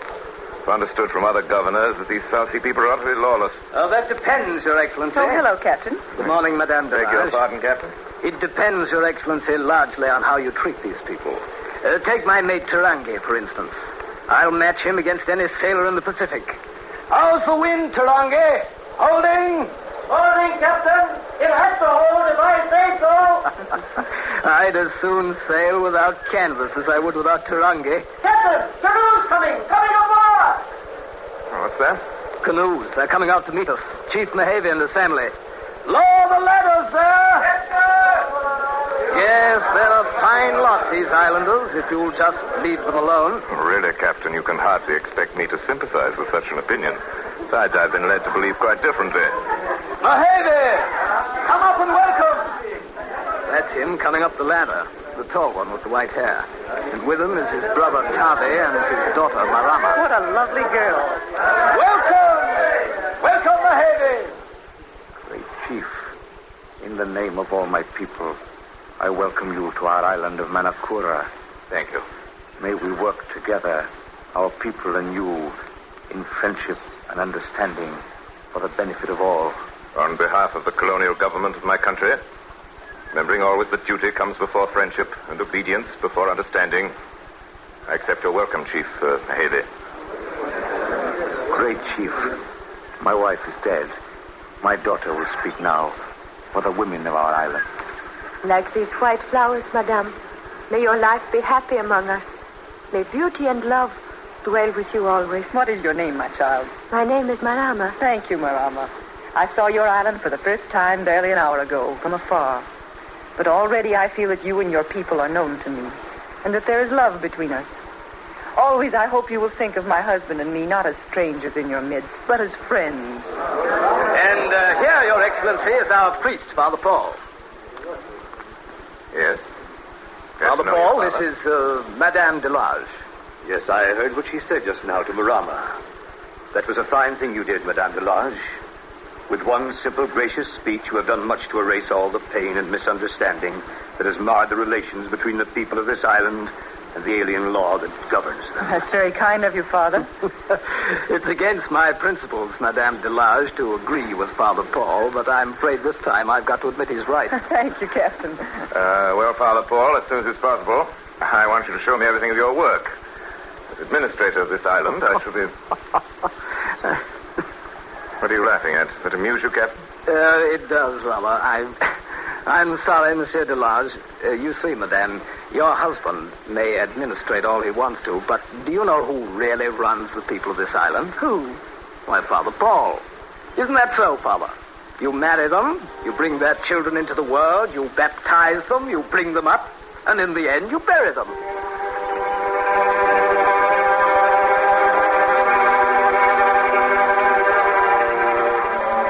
This boy has stolen a canoe. Stealing is against the law. There's a penalty for breaking the law. He's therefore sentenced to 30 days' punishment. Finished with those 30 days, he'll know better than to break the law again. A great chief. You've heard the sentence, Chief Mayhew. That's a harsh sentence, Your Excellency. My concern, Father Paul. But after all, Your Excellency... No use your pleading for this fellow, Father. I don't interfere with your work, which is religion. Please don't interfere with mine, which is justice. Chief Mayhew, this man is sentenced to 30 days' hard labor on the coral reef. See that sentence is executed. March 17th. Over the length and breadth of the island this week, all thought of work is forgotten. Captain Nagel's mate Tarangi and Mahavi's daughter, Marama, are to be married. A great feast has been spread in the clearing in front of the residences. There's laughter and music everywhere. Men and women both are decorated with great wreaths of white flowers, and there is dancing every night, March 19th. Incident occurred today which has disturbed me profoundly. For my wife's sake, I've ignored it. I'm not sure, however, that I've acted wisely in doing so.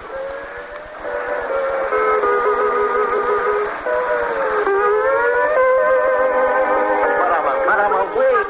You must have followed me. You know that if we are caught... Yeah, I thought so. Oh, Tarangi. It's against the law for the betrothed to be alone until their wedding day. But we've always been together, Marama. We always will be. It was meant to be so. It's written in the stars. If it is written in the stars, then it is so. And it is. You've no way of knowing. I have. Deep inside me, I know. There is no law of God or man can keep us apart, Marama. You must not say such things, Tarangi. It frightens me. If it were wrong, then I should not say it. But it's right, and I believe it. And it shall be true. If the great water should separate us, I would swim to you, Marama. If walls are built around me, I shall climb them. And if chains hold me, I shall break them. But always, I will return to you, Marama. Believe that. Why did you say that, Tarangi? To what? About the great water. It is as if you had some portent. Oh, I'm only making love to you, and yet you read a portent in it. Marama. Tarangi. Oh, stop. This is the hour Monsieur Delage comes for his walk along the beach. He might see us. What if he does? We'll be married tomorrow. He'd not be pleased. What does that matter? He's never pleased. All the same, I don't want him to see us. I'm afraid of him, Tarangi.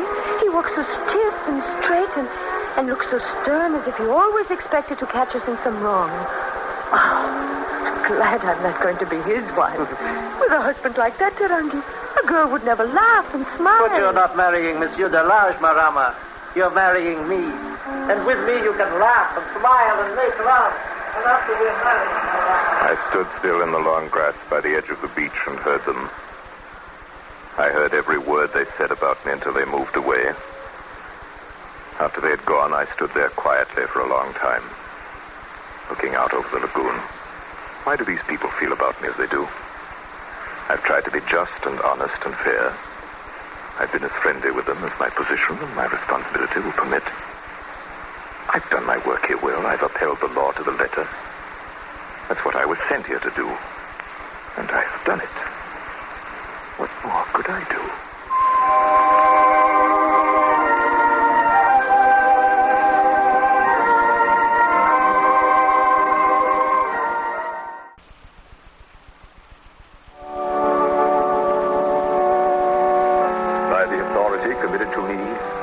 I now pronounce you, Marama, and you, Tarangi, united in the bonds of matrimony through the Saint Christ our Lord.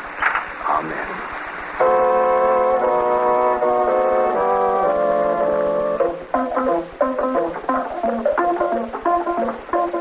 Listen to that, Delage. That's music.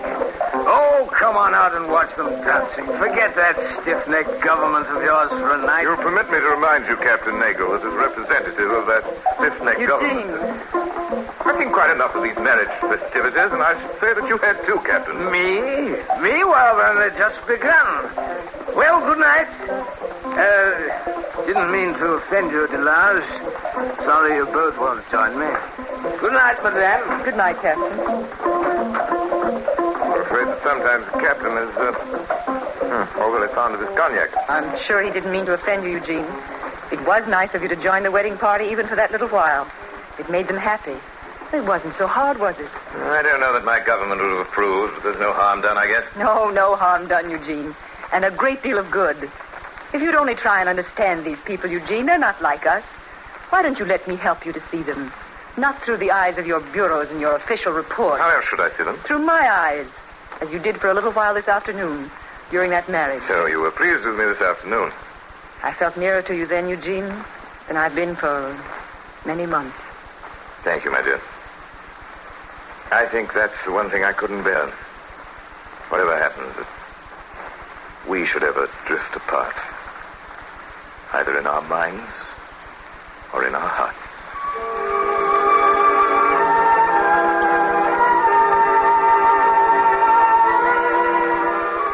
May 26th, Captain Nagel left today for Tahiti. All night they were loading. When they sailed, the Catapora carried the biggest shipment in the history of the island. There were 100 tons of copra. I think I may be permitted a not unreasonable pride in the reports I sent in with him. Colonial government.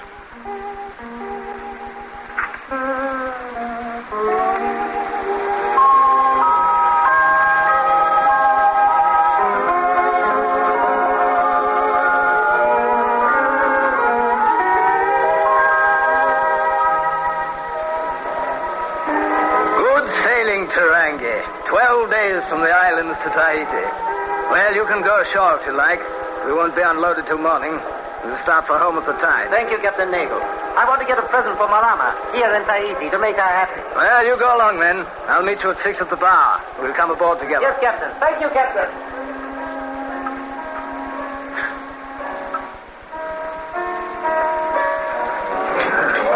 Hello, Tarangi. When did Catapora get in? This afternoon.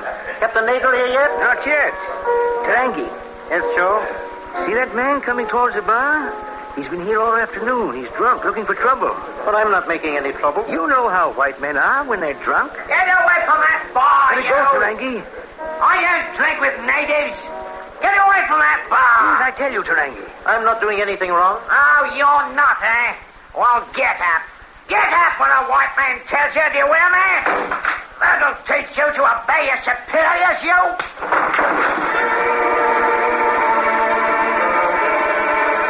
But, Your Honor, 6 months. Captain Nagel, you heard the verdict of the court.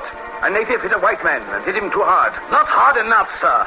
The man was molesting him. The sentence is unjust, Your Honor, and you knew it. The court has passed sentence, Captain Nagel. 6 months. The sentence will stand. But I sail in the morning. Is there nothing you can do? There is nothing I can do. I mean, there's nothing you will do. That's right. Good day, Captain Nagel.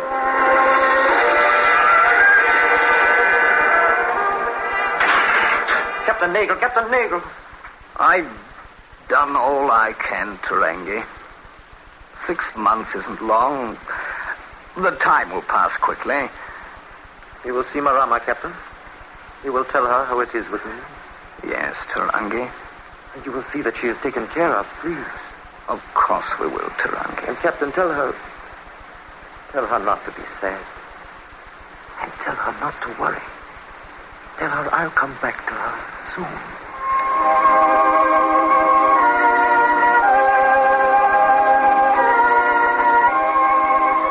But, Eugene, it sounds so unjust. Politics and red tape, that's all it is. It's an offense to good government. Passion's a dangerous thing, Captain. I wouldn't criticize the government because a native breaks the law. But, Delage, even the jury was sick about it. I could see it. The magistrate, as I take it, is a just man, as I try to be. He'll see that no unfair punishment is inflicted. Unfair punishment? If I may remind you, Nagel, I don't choose to listen to criticism of my fellow administrators. It's not easy to wield authority. The man who allows sentiment to warp his judgment fails in his duty. Something you perhaps can't understand. Perhaps not. Sometimes I think perhaps I've been too lenient here. I wouldn't worry about that, Delage. Thank you for that assurance, Captain. Eugene. Gentlemen, it isn't worth quarreling about. 6 months isn't forever. Why, first thing you know, Captain, you'll be bringing Tarangi back in time to see me bring his child into the world. Child? Yes, Eugene. I didn't know. But that doesn't affect the case. Eugene. Germaine, there are things that concern me alone. I must ask you in the future to leave the administration of this island to me. Trust you won't think it necessary to speak to you again. Sorry. Now, gentlemen, if you'll excuse me, I've work to do. We shall expect you at the residency dinner.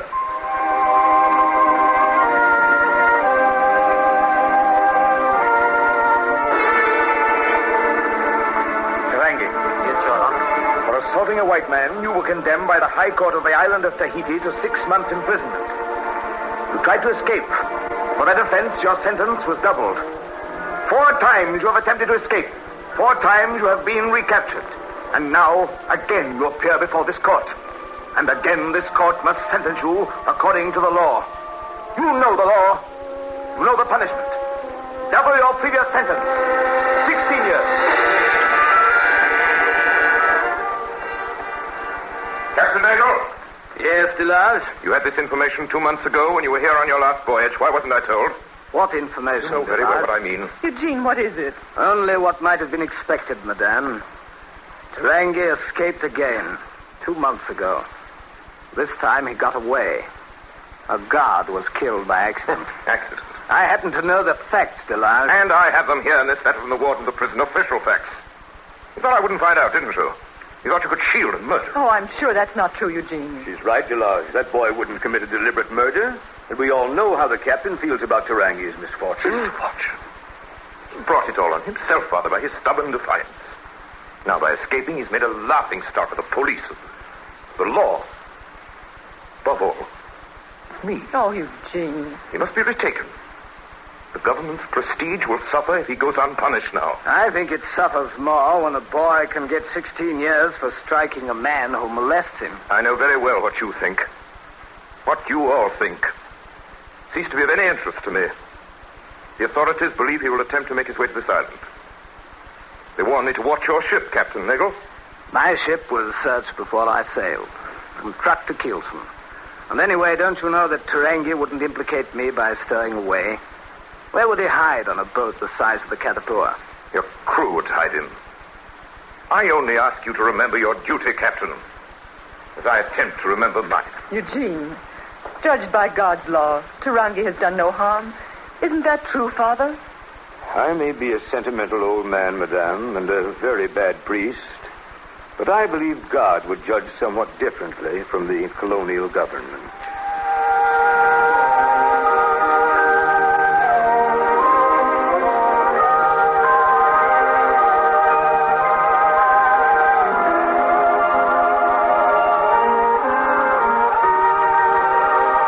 You are listening to Orson Welles in the Campbell Playhouse presentation of The Hurricane with Mary Astor. This is the Columbia Broadcasting System.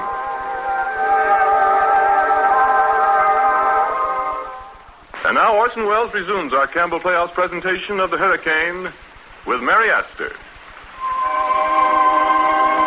Journal of Eugene Delage, Governor of the Island of Manakura, 1902-1909. August 5th, 1909. Today is the 7th anniversary of our arrival, Manakura. Little to celebrate. Still no news of Tarangi. Over the island there hangs a strange gloom. Grows for the months.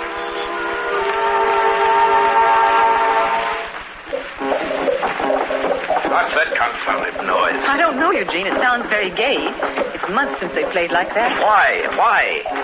Yes, for months this island has been like the place of the dead. Now suddenly, tonight, there's no festival this time of the year. I'm going to find out. What are you going to do? I'm going to find out what it is.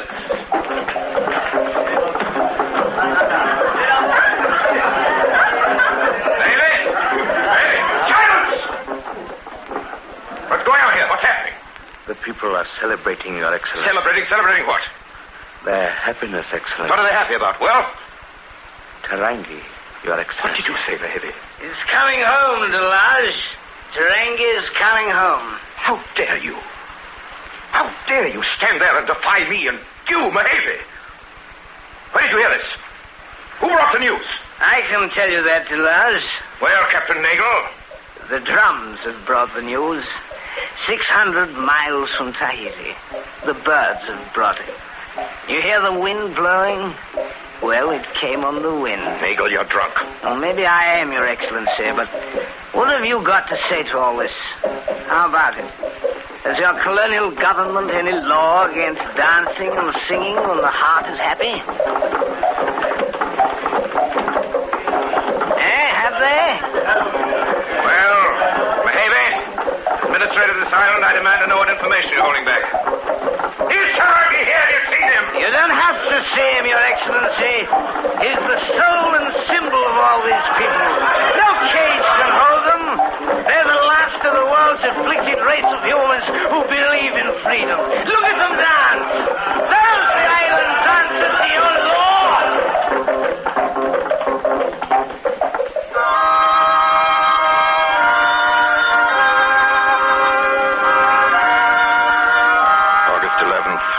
Tarangi, no sign of him yet. I'm sure these people are right that he's near. Shall instruct Captain Nagel to take me to Katapoa for an extended search over the islands. Motu Tonga, Motu Atia, even the Far Islands. Must you make this Yes, trip, Eugene? Madame, I must make Why? It's only my regular tour of the island. I shan't be gone a month. Why are you so concerned? It's only... I don't see how you can go on his ship after the way you talked to Captain Nagel. I don't hold grudges. You know that. Nagel ought to know it, too, after all these years. I know why you're going, Eugene. You hope to find Tarangi. Well? Don't go. You should know me well enough not to ask that. Once, one night in this room, 6 months after we came here, I asked you something. You asked me to see these people through your eyes, not the eyes of the law. What's happened? An accident. No accident, Germaine. The logical outcome of my own weakness in listening to you. Eugene, you don't... I made a mistake once, Germaine. I don't intend to make it again. No matter what the cost.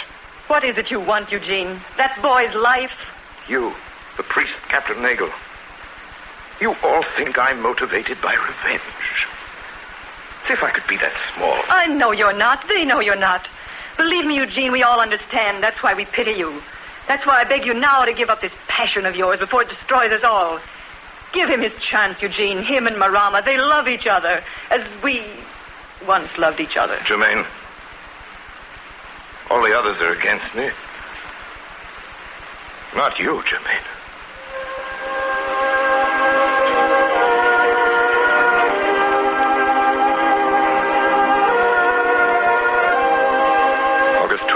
Search for Tarangi has begun. Katapoa is well out of the lagoon now and in full sail. A while back we passed Father Paul, the native boy, Mako, making their weekly fishing trip in their little yawl. Strange, enviable man, Father Paul.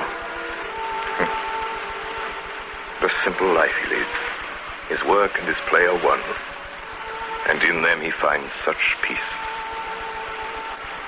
I envy him that peace.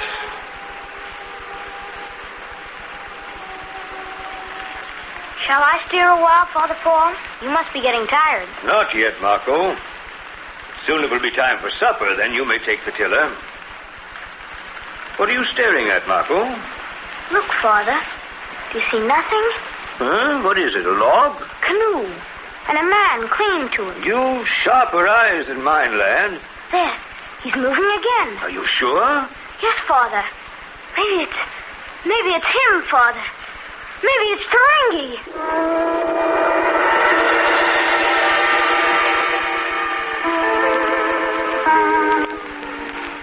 How long were you in the water, Tarangi, hanging to the canoe? 2 days. Oh, it's good to be alive, Father. Yes, my son. After that experience, 600 miles alone. Doesn't seem possible. Well, you've done it. Now you're faced with another problem. What are you going to do? Now I'm going to see my wife and the child I've never seen. And my mother. And then what? Well, you know everything, Father, that I killed a guard. I didn't mean to, but he was killed by me just the same. I can't ask you to help me. Yet you know what it will mean to me if you would. I know. Father, you're not going to tell. Give me 1 day, Father. That's all I ask. Give me 1 day with Marama before you tell anyone. I first saw you, Tarangi, an hour after you were born. I watched you grow to manhood. All the events of your life have been an open book to me. How can I be your judge? Then you're not going to tell, Father? No, I'm not going to tell. Tarangi, the administrator, is making a tour of the island searching for you. He's expected back soon. You must be gone with your wife and child before he returns. Oh, Father. Father, how can I ever thank you? You don't owe me any thanks, Tarangi. This is just between me and somebody else. What? Oh, Madame. If I had forgotten, I would wake and find you beside me. And if I just reached out my hand, I would find yours. It's so good. Tarangi, you must get up. My father, Mehevi, is here. He's outside waiting for us. Mehevi. Greetings, Tarangi. Father, my son. I waited as long as I dared before I came to you. You must be gone before the administrator returns. But where to? To the Forbidden Island. To Whenua Ino. Whenua Ino? But that is taboo. That is why no one will look for you. Once there, you and Marama will be safe for the rest of your lives. Yes, Father. Tonight, Mako and Marama will sail my canoe across. Yes, Father. And after, you will go together tonight to the Forbidden Island, to Whenua Ino.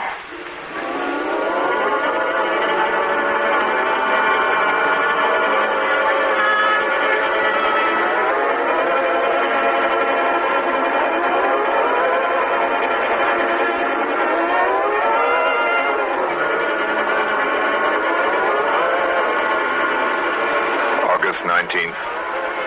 Katapo docked today. Our search was fruitless. With the news I bear, there was no pleasure in coming home. A strange disquiet on the island. Feel it all about me. There's no movement among the natives. They only stand about and keep watching me. I have a curious feeling that something is going on here in this island behind my back. Germaine met me at the dock. Even her greeting was strained. And at dinner at the residency tonight, Father Paul did not appear. I've never known him to miss one of these dinners of yours before. It's strange his not being here tonight. Why do you suppose he didn't come? Oh, he's in the village with Mama Rua, I expect. She's nearing the end now. She's going to die. Who? Tarangi's mother. She keeps hanging on, though. She has a feeling she's going to see her son once more before she dies. What makes her feel that, Captain? Just delirium, I suppose. I'm asking the captain, my dear. Oh, your wife's right, Delage. It's the fever, probably, and some sort of superstition. You know how these natives are. Yes, I know. Can never tell what's going on in their minds. In the 7 years I've been here, I've learned to rely on instinct. Tell you there's something going on in this island. As I came up through the village, I don't know, natives behaved queerly. Some of them smiled at me. Never do that. Kept watching me and smiling. Smiling behind my back. If Tarangi was on the island, none of you would tell me, would you? Would you? That wind's been rising all evening. The worst I've heard in a long time. Like devils running around. Yes, looks like we're in for a real blow this time. Well, I'd better be getting down to my ship. I've never been on the island in a storm. Do they get very bad, Captain? Well, I've heard tales of them. The great wind, the natives call them. A wind that blows the islands out of the sea. But I think Manakoro's pretty well anchored. Well, good night, Madame Delage. Good night, Captain. Good night, Delage. Good night, Captain. Germaine. Germaine, did you hear anything? Just the wind, Eugene, that's all. I thought I heard voices. I'm right. There is something afoot. Outside there. something queer going on behind my back.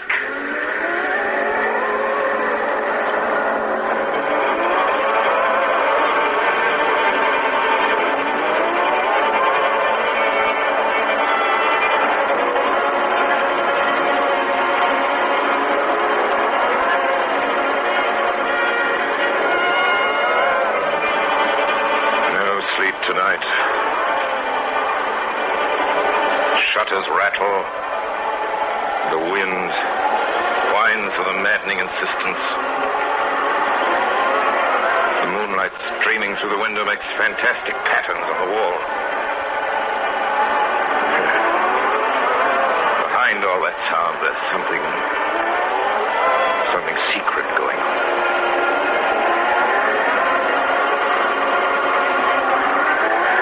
I can't sleep.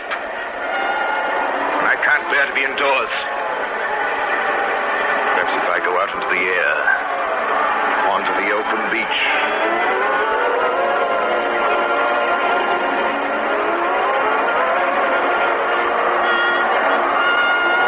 Hey, who's there? What are you doing by the canoe, boy? Speak up.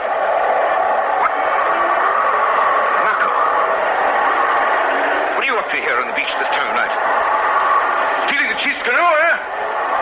Well, answer me. What are you storing tins of water in? That's food. Answer me! I'm going fishing, Your Excellency. You're lying.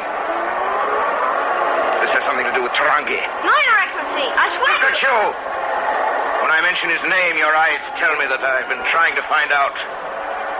Tarangi is on this island, isn't he? Huh? Answer me! Answer me!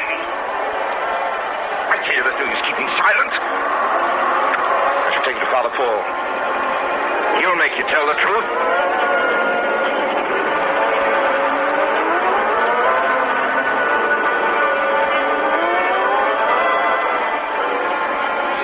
Father Paul, I didn't tell.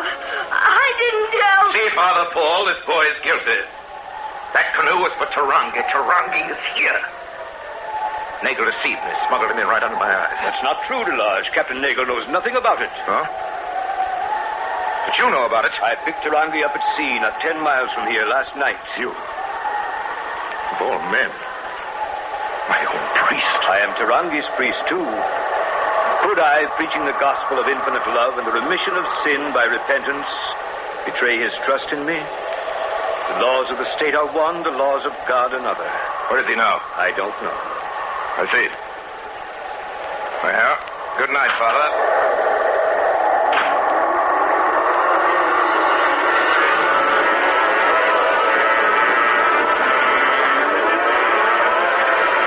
Captain Nagel? Well, Delage? I dare say it'll please you to know that so far I can't find a trace of him. Captain Nagel, I want your boat again. But Delage... How soon will you be ready to sail? This is hurricane weather. The barometer indicates we're squarely on the track. Of what? Of whatever's coming. I'll not waste any more time. In the name of the government, I demand your boat. Well? Man can't argue with the government. But I'll be ready whenever you are, Delage.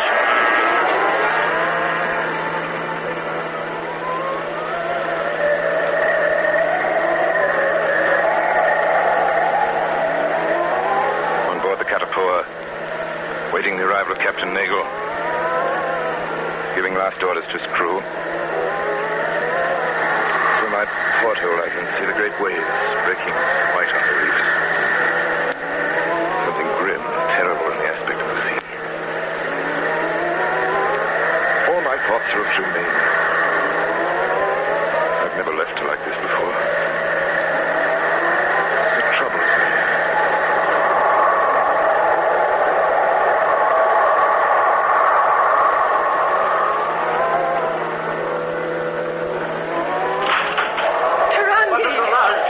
Why did you come back? I thought you got away. Oh, it's too late. Didn't you see them? See what, Tarangi? The birds. The sky was black with them. They've all gone away from the island. What do you mean? Don't you understand? The great wind.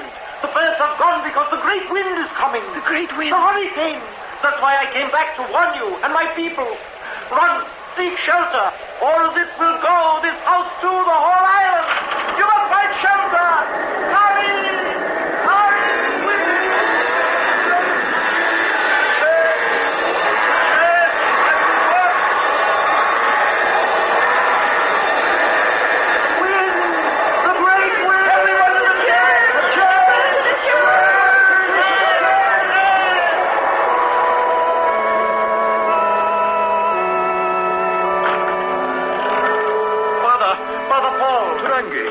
water is up, the church will go. All of you must take refuge in the trees.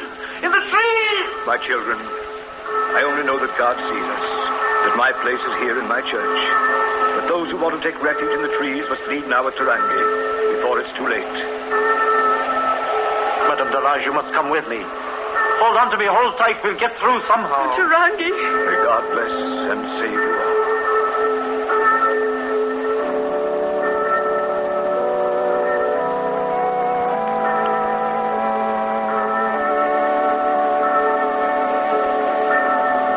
Come, Madame Delage.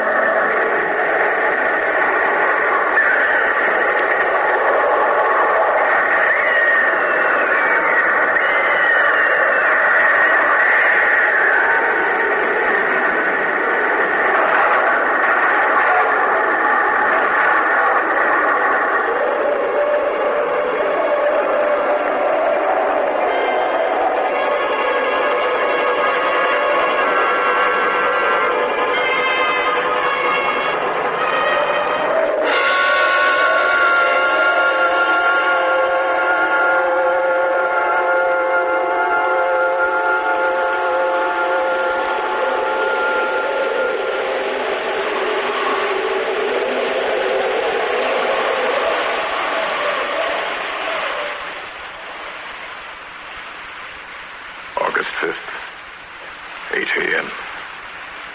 The hurricane is past. Sudden silence. The sea lying calm and still in the sunlight. As we draw near the island, as far as the eye can see, there's nothing but desolation and death. And of the church, not one stone standing. Of survivors, not a trace.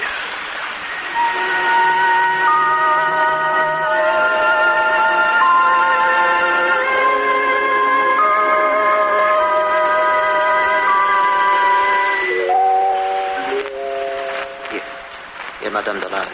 Drink this water. Are you all right? Yes, Tarangi. And you and Tita and Marama, we are all together, Madame. Before long, they will find us. But who?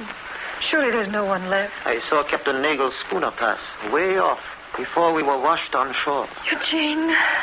They will find us before long. Then they will take you again, Tarangi. Oh, no, Marama, no. Tarangi, it isn't far to your island, your refuge. You've got a canoe. Why don't you go? We cannot leave you, Madame Delage, not until they come. You must leave at once in the canoe. Once you're out of sight, you're safe. Tarangi, I beg you, please go at once. We shall do as you say, Madame.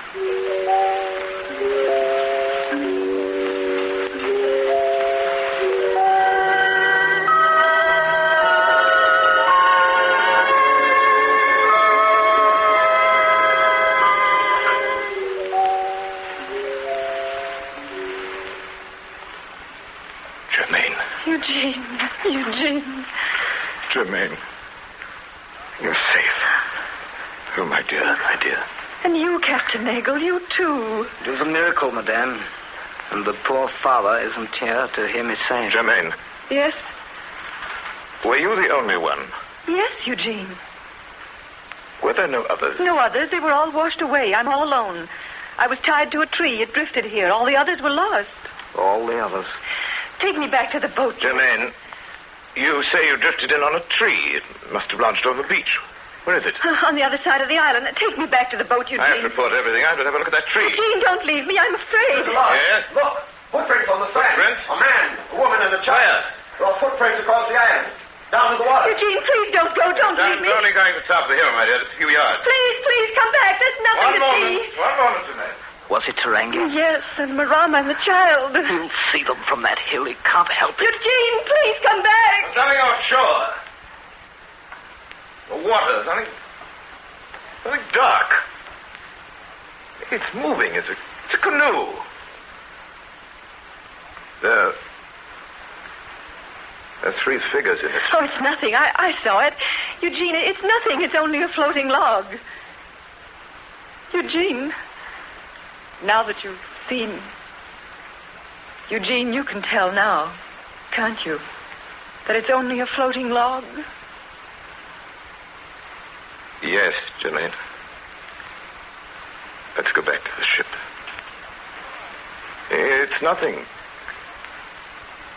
It's only a floating log.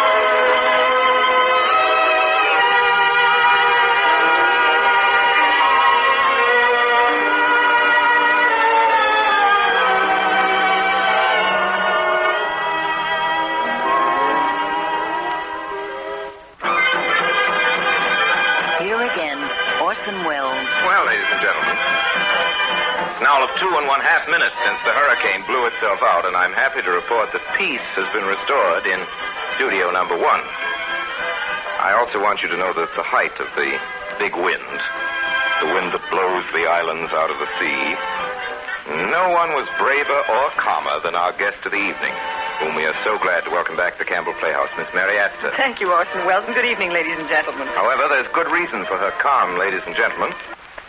This is not Miss Astor's first hurricane. No, indeed. The part of Madame Delage, which she played with us tonight, is the part she created in the picture Hurricane. And of that hurricane, the hurricane that director John Ford stirred up on Mr. Samuel Goldwyn's back lot some 2 years ago, stories are told that will never be forgotten. I wonder if, Mary, you perhaps could bring yourself to tell us a few of the terrifying details. Well, that hurricane, Orson, lasted not 3 minutes, but 3 months. 10 hours a day of wind and driving rain and Miss flying. Astor, please go on. Well, what would you like to hear? About the time I was submerged for 90 seconds in 8 feet of water, or the time I fell 30 feet out of a tree? The tree sounds great. Tell us about that. Well, if you remember just now in our story, Tarangi lashed me to the branch of a great tree. The tree was carried out to sea, and I survived. Correct. Well, in the picture, that branch was about 30 feet off the ground.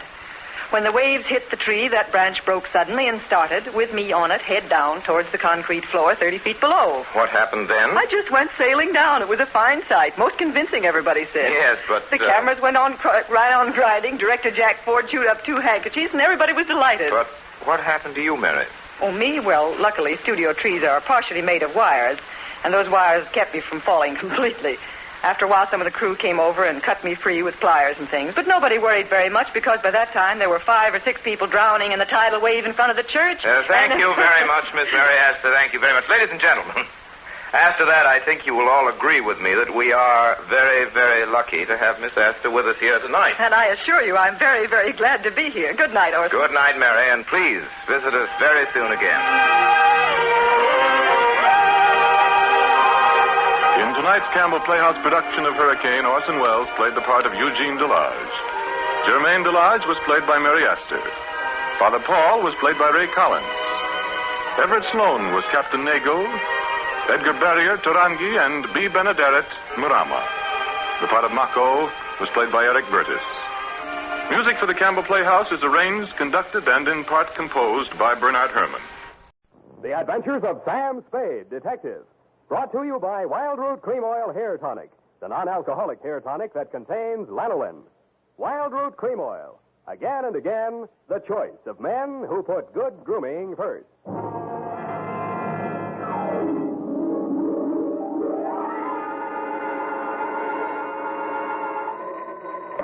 Sam Spade Detective Agency. Listen, you phone down to the drugstore and tell them to send up 3 gallons of black coffee. Who is this? Are you sure you have the right number? I'm sure I've got the right number, but I'm not so sure who I am. Oh, Sam, it's you. You must have had a frog in your throat. Did you oversleep? Effie, don't say things like that. Oh, I'm sorry, Sam. Oh, you poor dear. You've been working. You're tired, that's it. Tired? I've only just brought Lazarus back from the dead. Well, then you better get some rest, Sam. You can dictate your report tomorrow. That's what you think. Now, stay where you are. If I'm asleep when I get there, wake me up. I'll be right down to dictate my report on the Lazarus caper.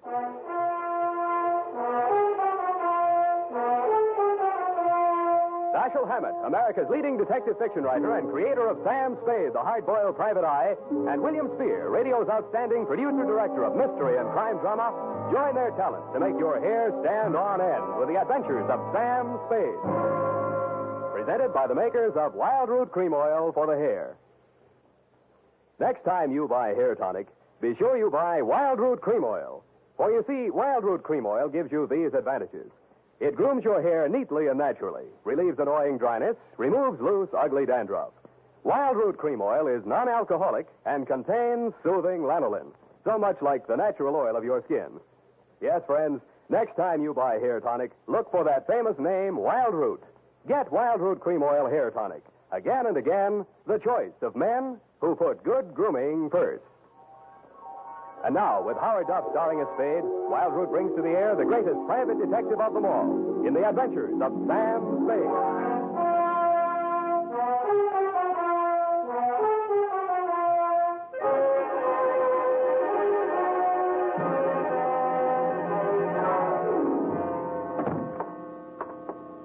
Effie! And here, Sam, in your private office.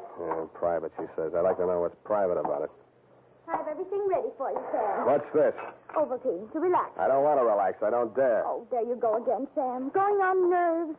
How long do you think you can keep it off? With your help, I'll be in a coma inside 3 minutes. Thank you, Sam.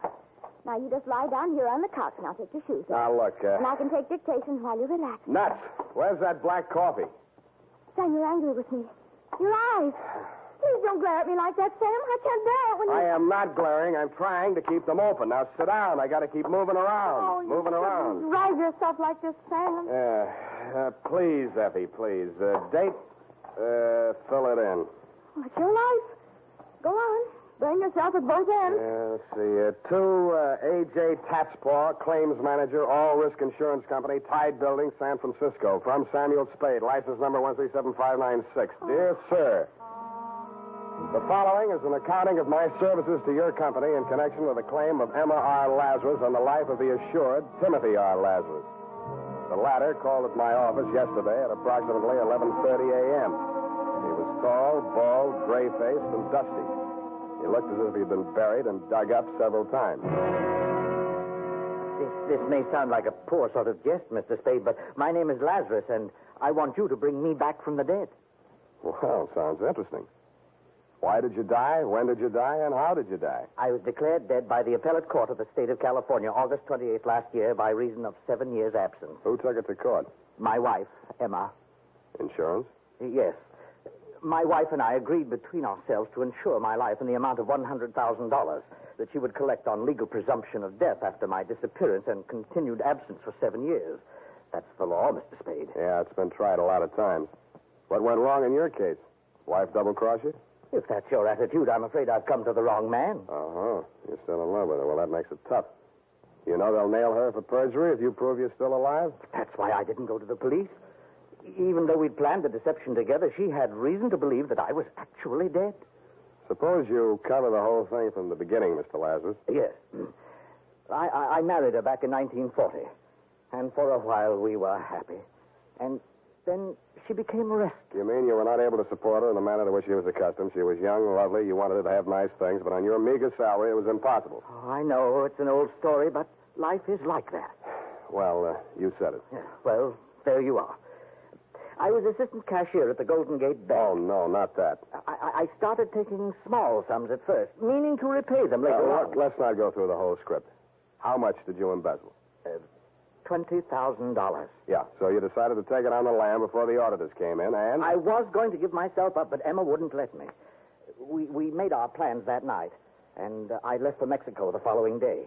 In Mexico City, I had plastic surgery done on my face, and then I settled down to wait the 7 long years until I would be declared legally dead. I suppose you might call it poetic justice, but just before the end of the 7th year, I contracted malaria. I was confined to a hospital for more than 11 months. You have had it. Oh, the doctors gave me up for dead and asked me to notify my next of kin. I gave them Emma's address. I never notified her to the contrary because it seemed to fit in so well with our plan. Too well, huh? Yes. I'd been to see her, and she refuses to believe that I am her husband. Oh, of course, my appearance is very much altered, but there must be some way to prove my identity. You worked in a bank. They must have taken your fingerprints. I removed them from the files and destroyed them. How are your teeth? My teeth? Teeth. Who was your dentist here in town? Dr. Smith. The great professional building. He'll still have your dental x-rays on file. They're as good as fingerprints. You go there this afternoon. Don't give your name. Tell him you're Mark Humboldt. Have a new set of x-rays taken, and I'll do the rest. What's your wife doing these days? Why, Emma's married again. Who's the sucker? Pardon me? The man. Oh, he's a doctor. Dr. Ernst Wilhelm. Wilhelm? He's quite well known, I believe. Yeah, and the cops would like to know more. Now, about my fee. Mr. Spade, I have no money. Oh, that's great. You have no money, and all you want is to hire a man to bring you back from the dead. And the more I succeed, the less chance I'll have of collecting. If I might make a suggestion, Mr. Spade, I don't know the ethics, but perhaps the insurance company? You would be doing them a great service. I think you're going to live, Mr. Lazarus. They can't keep a good man down. I'll collect from them.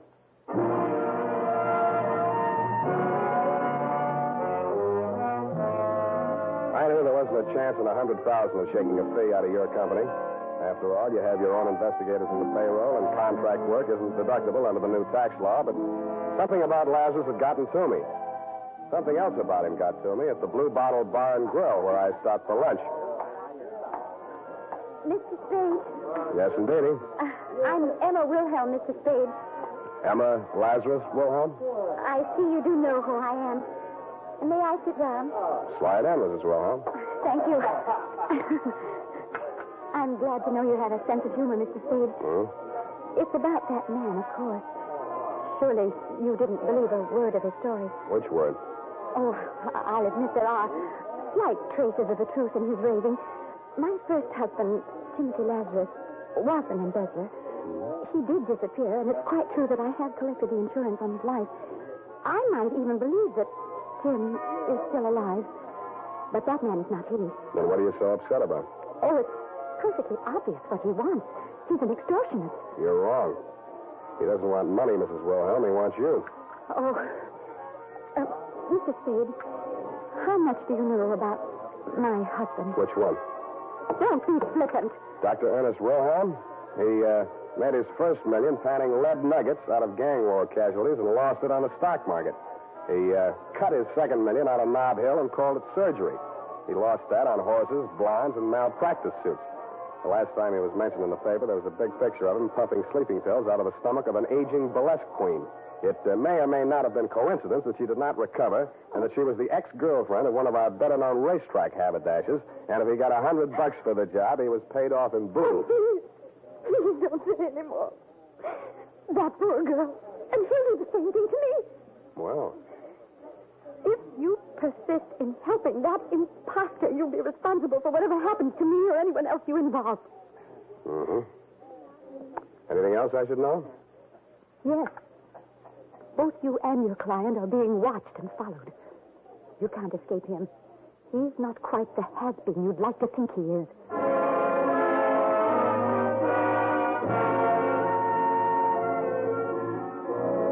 After she had gone, I scraped the tears off my butter, finished my lunch, washed my hands with a nationally advertised soap, and mushed over to the Drake Professional Building.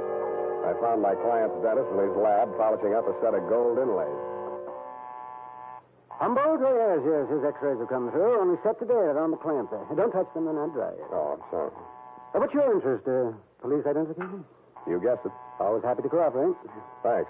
How about digging in your files for the x-rays on a patient named Lazarus? Oh, yes, be glad to, of course. Well, let's see now. Larrabee, Lavelle, Lawrence, Lawson, Gluskin. That's a G. What's that doing here? Ah, Lazarus. Timothy R. Is that your man? That's the name. Jimmy, April 1940. Should have been in for dental hygiene. Have to remind Miss Baker. That's my nurse. These pictures, how do they compare with this new set? Well, let's have a look. Switch on the light there, will you please? Let's see. Malocclusion, impacted third molar. Ah, erosion inlay.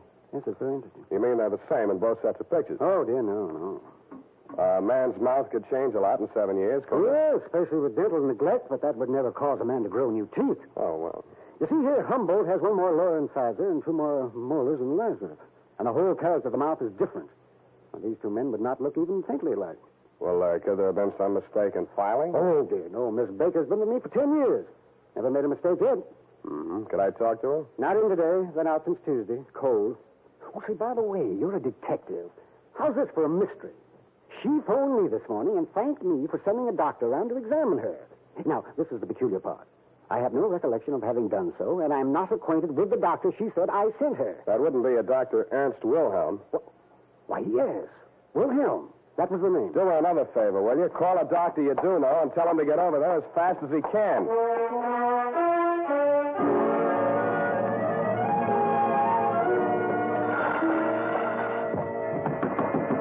Come on, open up. Get your shirt on. I will come in as fast as I can. What you want, kiddo? What's in Miss Baker's room? She's sick. Ain't having no callers. I'm her doctor. Oh, you can't fool me. Where's your little black bag? If I had one, it would be around your neck. Now, march. Show me the way. You can't force me. I know my rights. Oh, you do you? Well, it matters, do you know, that your vents are faulty, your wiring is illegal, your drains are unsanitary, and your apron is dirty. Them's rust stains. I'm needing repair. You're as neat as a mud pie. Now, get going before I have the Board of Health down on you. All right, but you can't make me climb them stairs. Come on. That's sciatica I have. Here's the key. Okay. First door to the right. Whatever the key's got, I hope you catch it. Thank you, Elsa Maxwell.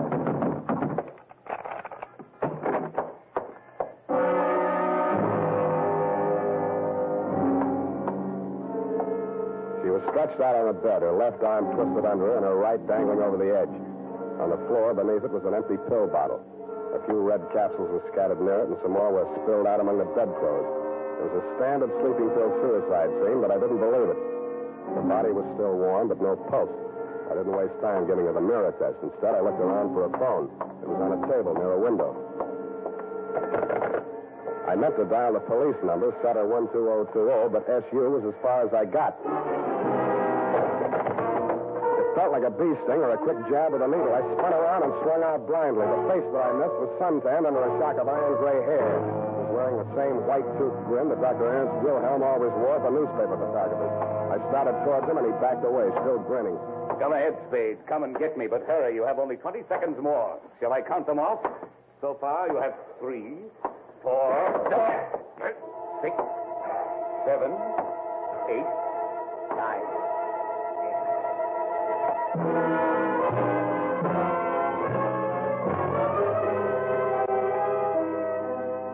floor kept dropping a foot at a time as I walked toward him.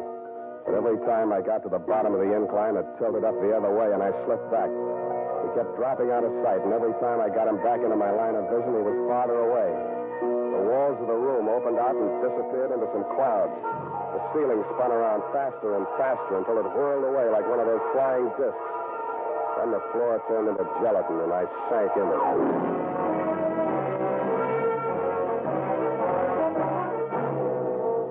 The makers of Wild Root Cream Oil are presenting the weekly Sunday adventure of Dashiell Hammett's famous private detective, Sam Spade.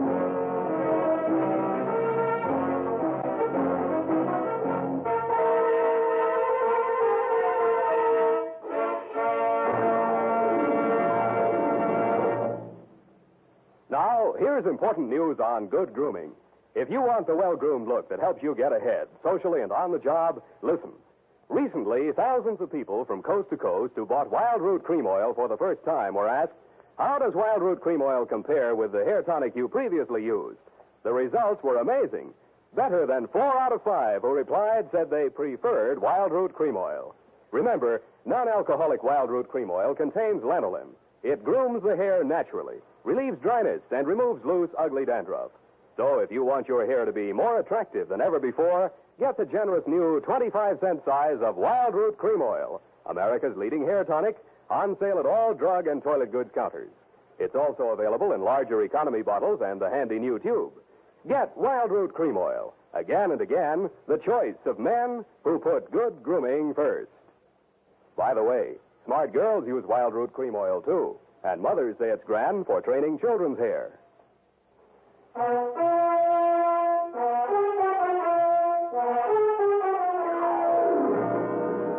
And now, back to the Lazarus Caper. Tonight's adventure with Sam Spade.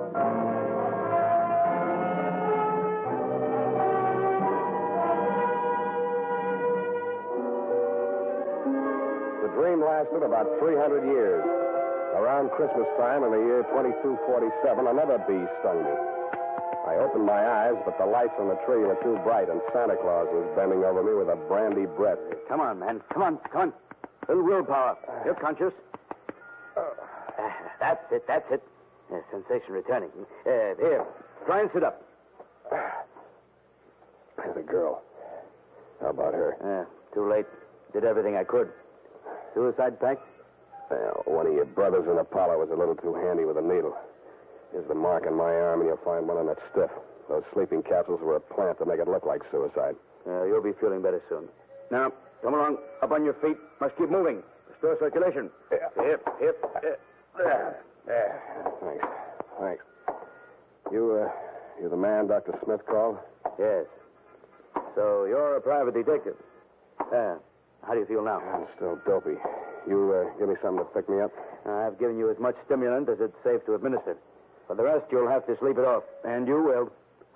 I advise you to hurry home. Get into bed before this wears off. How long have I got? A couple of hours if you keep moving, maybe 3. Yeah.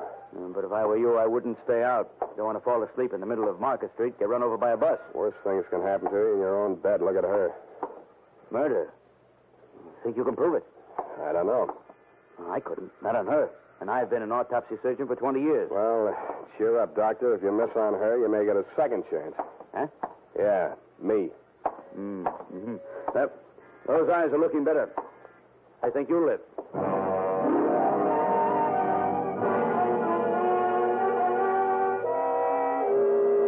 I wasn't so sure.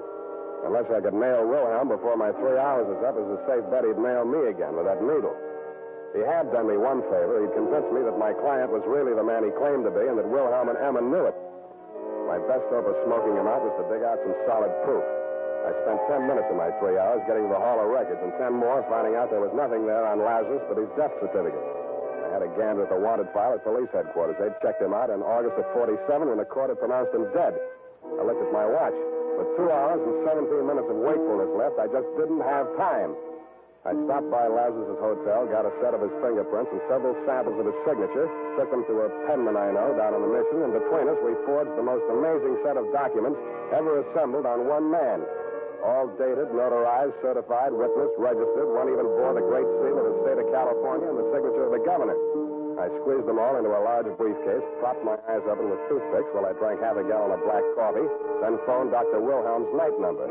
I told him I was one of Russian Leo's boys and a cop had just winged me on the lam from a jewelry store job. He agreed to meet me at his office.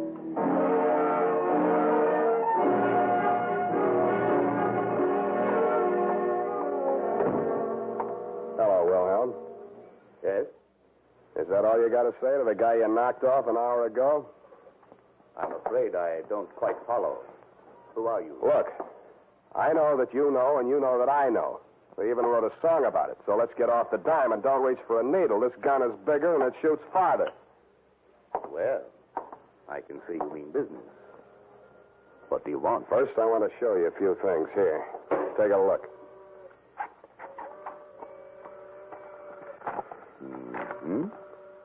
Well, this is very impressive. Yeah, I thought you'd be impressed. You, need any more proof that Lazarus is Lazarus? What's the matter, Spade? Getting sleepy? Don't get your hopes up. I can squeeze this trigger in my sleep. Are these papers for sale? Why do you think I brought them to you? What's the price? Half the take on Lazarus' insurance. That's very high. I haven't finished. This time, Lazarus has got to be really dead, and you're going to do the job. Come on, stop stalling. I can't do that. Why not? Why, Emma, she'll make trouble. She said she would. She's still in love with him? Why do you say that? I just wondered. What reason did she give you for not wanting him knocked off? Well, the cops work harder at identifying a dead man than they do a live derelict that looks and talks like a crank. I had the same idea myself. Then you're stupid. With him dead, she can tell any story she wants to. With him alive and all this proof of identity, he's in a position to nail both of you for fraud, conspiracy, perjury. Shall I go on? One thing. Does Emma know about these papers? Sure. You're lying. Sure I'm lying. And those documents are forgeries if that's the way you want it. I haven't got time to argue. I can't stay awake much longer, and you can't bring it off without me. I'll have Lazarus at my apartment in 30 minutes. Bring your needle and the $50,000. All right, Spade. I'll be there.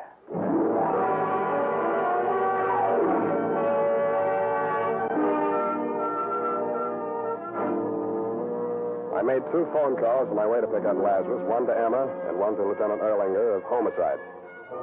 Dundee was asleep. The lieutenant and Sergeant Fullhouse were perched on the fire escape outside my window, and Emma was waiting in the living room when we got there. Jim. Oh, my poor darling. Emma, do you recognize me? Of course, darling, from the beginning. But I didn't dare speak out in front of Ernst. I know. Mr. Spades told me. Now, listen to me, you two. You're sure you can go through with this? Oh, are you sure there's no danger? That's him now.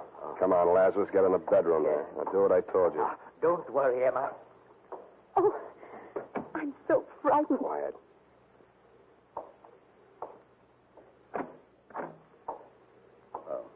Hello, Spade. I got here just at... Emma, what are you doing here? Mr. Spade phoned me. I agreed. It's the only thing to do. I wanted you to know that. Well, I'm glad to see that you've come to your senses for a while there. You see, you were wrong, Spade. Did you bring the stuff? Here's your money. I have a hypodermic in the case here. It's already loaded. We won't need a sterile needle. Where is he? In there on the bed. He was asleep a minute ago.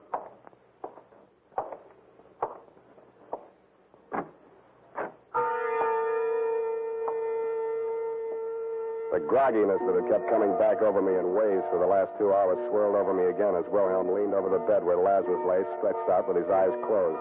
For a split second, I blanked out, and I was afraid it had already happened. But then I saw Wilhelm's hand coming down at an oblique angle toward Lazarus's forearm. Then my vision blurred again, and my arms felt too heavy to lift. It was Emma's scream that jolted me back. I clawed out blindly. You let go of it. You get it in your own arm. Let go. Why, you double-crossing... Now, here's a little sleeping medicine for you. Okay, boys. Come and get him. Good boy, Sam. Good boy. We won't forget this. Yeah, a likely story. Get that broken glass, Bullhouse. Put it in a Dixie cup. Now, handle it careful. We want to analyze that medicine. You okay? Who are these people, Sam? Accomplices? Yeah, but not for homicide. What about Ernst? They won't let him go free, will they? Don't worry. He's out of circulation for good. Mr. Spade. Yeah, Lazarus. I don't know how to thank you. Yes. You don't know what this means to us. Yes, I do. It probably means another long separation.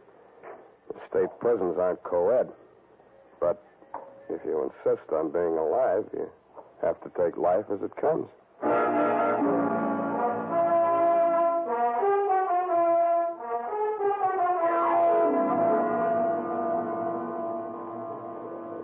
Period. End the bedtime story. Oh, Sam, it's so sad. That poor couple, so much in love. But you had to do your duty, didn't you, Sam? They had to pay their debt to society, of course. That's why you had to be so hard and unrelenting and not give in to your better nature. Oh, that's right. That's right. Never give in to the ship. Don't tread on me. There was Hobson's... what was it that Hobson...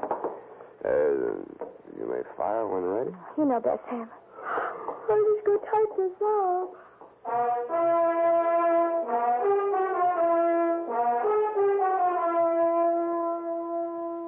And now, listen to this. A good friend of the family. That's Wild Root Cream Oil Hair Tonic, folks. Wild Root Cream Oil grooms the hair neatly and naturally, relieves dryness, and removes loose dandruff. Now, get Wild Root Cream Oil at your drug or toilet goods counter in a new 25-cent Get Acquainted bottle. Also, ask your barber for a professional application of Wild Root Cream Oil Hair Tonic. Again and again, the choice of men who put good grooming first.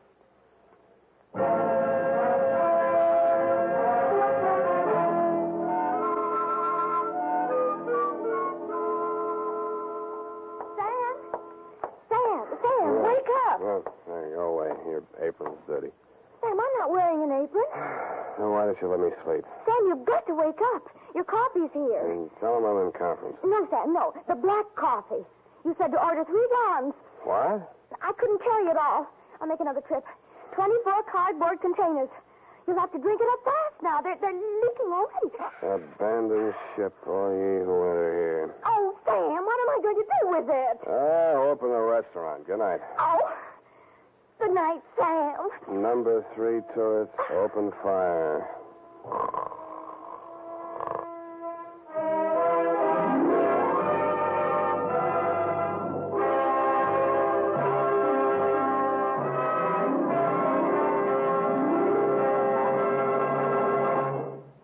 Adventures of Sam Spade, Dashiell Hammett's famous private detective, are produced and directed by William Spear. Sam Spade is played by Howard Duff. Lorene Tuttle is Effie.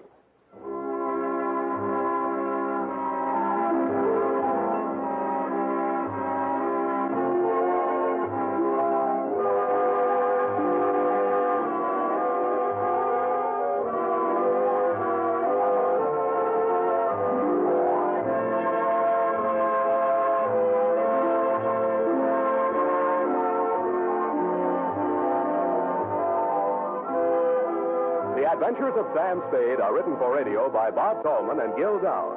Musical direction by Lud Gluskin, with score composed by Rene Garrigang. Join us again next Sunday when author Dashiell Hammett and producer William Spear join forces for another adventure with Sam Spade. Brought to you by Wild Root Cream Oil. Again and again, the choice of men who put good grooming first. This is Dick Joy reminding you to get Wild Root Cream Oil, Charlie. It keeps your hair trim.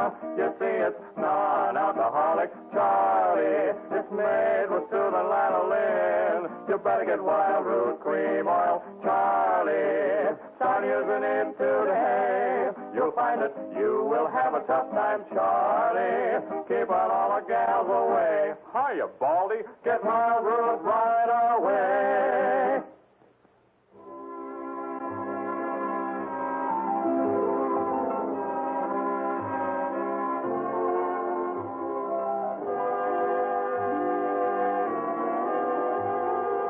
This is CBS, the Columbia Broadcasting System.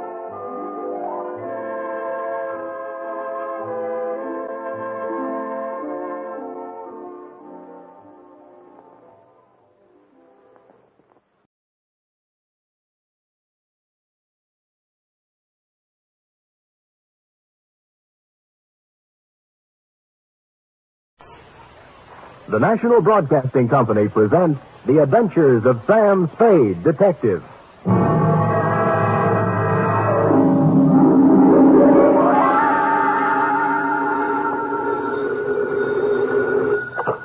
Spade, Detective License, sir. Here's I, sweetheart. Sam! Oh, I was worried to death. This office, glass all over the floor, holes in the wall. That was just business going on as usual during altercations, F. Well, what was it all about, Sam? They tried, Effie, just tried to pluck my feathers and cook my goose. On Thanksgiving, too. How could they? Oh, they were a mean lot. Are you all right? Hale and hearty, every giblet in place and not a feather ruffled. Did you have a nice Thanksgiving? Oh, it was heavenly. Mama had a turkey dinner, sage dressing, cranberry sauce, candy jams. Hard cider? A little. Come clean, Effie? Well, I had 2 glasses. Everyone was there. Cousin Gertie, Dwight, Mrs. Floss. I was disappointed when you didn't show up, Sam. Did you have Thanksgiving dinner? Sure. Sam? At the Helping Hand Rescue Mission, where there's plenty of free parking and never a cover charge. For further details, consult the report, which I will presently be down to dictate on a tasty chronicle of foul play. The Terrified Turkey Caper.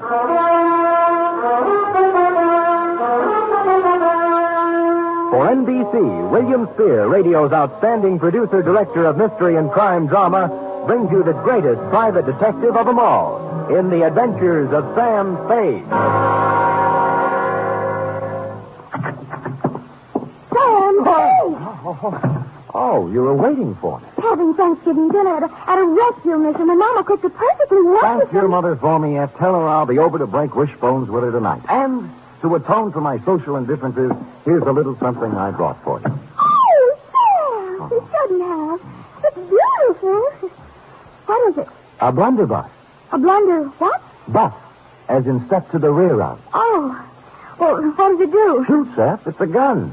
Our founding fathers used it in foraging for feathered food when they settled this abundant continent. And it's mine. To do with what you will. Where did you get it? Pencil boy? Yes, Sam. Who gave it to Pad you? open? Oh, yes, but I don't know. Knees crossed? Did you mean the founding fathers? Don't peek. Date, November 24th, 1952. Detective Lieutenant I.C. Kelsey, Homicide Detail, San Francisco Police. From Samuel Spade, license number 137596. Subject, Turkey. Dear Kelsey, this was a big week for the cranberry pickers, the butchers, the sage makers, and the stomach pill people. But for private detectives, it was strictly from hunger. My office door opened only twice a day. once to let me in and once to let me out. And when on Wednesday I heard a knock on the door, I went into a paroxysm of delight. Come in! Come in! Come in! Entrez-vous! Entrez-vous! Arise! When I ran out of languages, I got up from behind the desk, walked to the door, and opened it. Standing there was a small, middle-aged man with a pink, bald head. His blue serge suit needed pressing, and he was nervously fingering a strawberry birthmark under his left ear. Mr. Samuel Spade? I am. May I have a moment? You may have several, but not in the corridor. It's not in my lease. Oh, I'll come in. Good. Well? You'll have to excuse me, Mr. Spade. I've had so few dealings with private detectives. I find it hard to begin. Well. Perhaps I shouldn't have come at all. Goodbye. No, wait a minute. Maybe I can help you. Well, you see, Oh, what's the use? You won't believe me. Nobody does. I'd really better... Oh, now, wait. I'll believe you. All I ask is a chance. Now, let's start with your name. Oh, what, my name? Yes. Yes, my name. To begin with, you won't believe that. Oh, but I can verify it. Yes, I can. It's on the registration book of the old Colony Hotel, in the 1943 phone book, and on my old driver's license. Well, I'll have to know it before I can verify it. Yes, of course you will. It's Tom. Well, now that's not so hard to believe. Oh, you haven't heard the rest of it. It's Tom Turkey. You see, I told you wouldn't believe it. I'd better go. No, let me be the first to believe you. Now, Mr. Tom, what's your problem? Oh, dear, that's even harder to explain. Well, now that I don't believe. But take a breath and jump into it. Yes. My name's Tom Turkey, and they're going to kill me for Thanksgiving.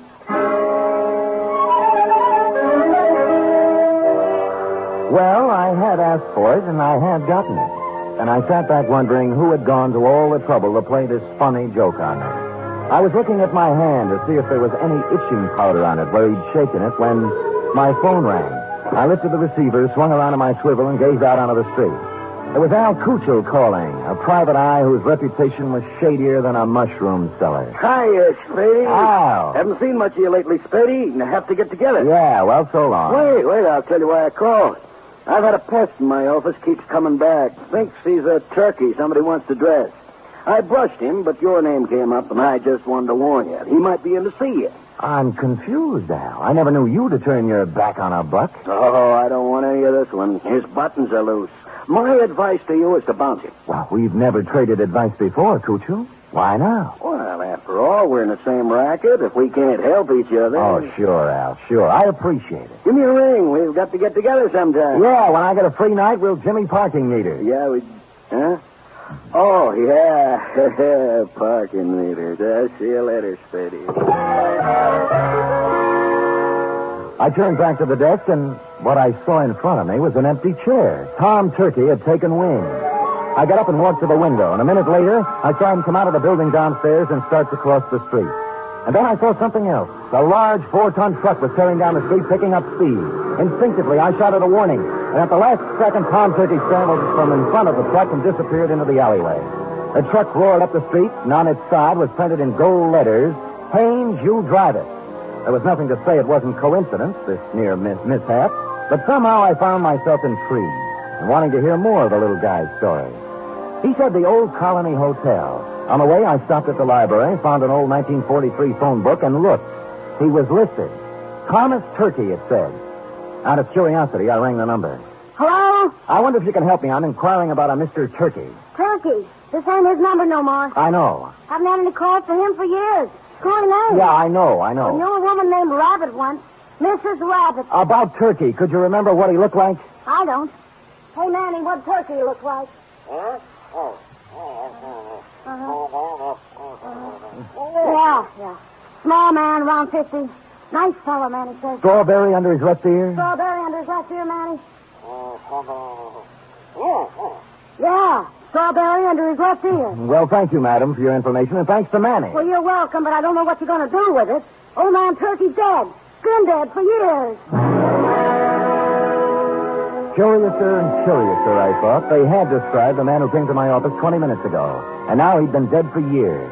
I continued on to the Old Colony Hotel. Room, 75 cents, it said. Tom's room is 114.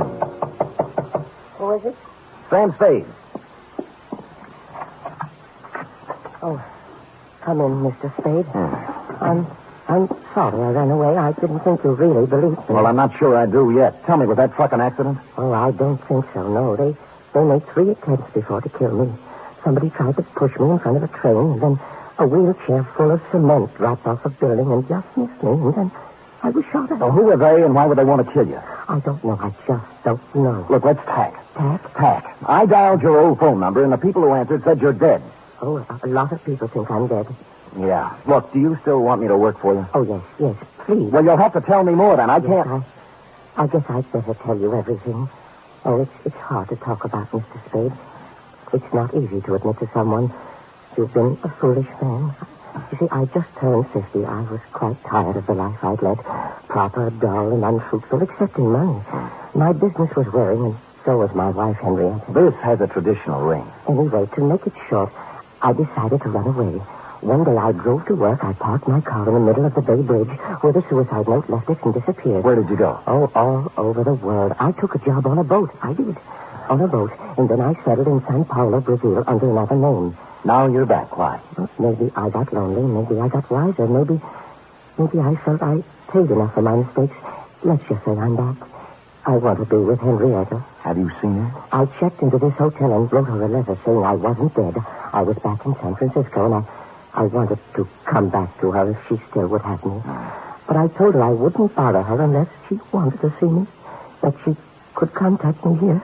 That was a week ago. And you haven't heard from her? No, and almost right away these attempts on my life began.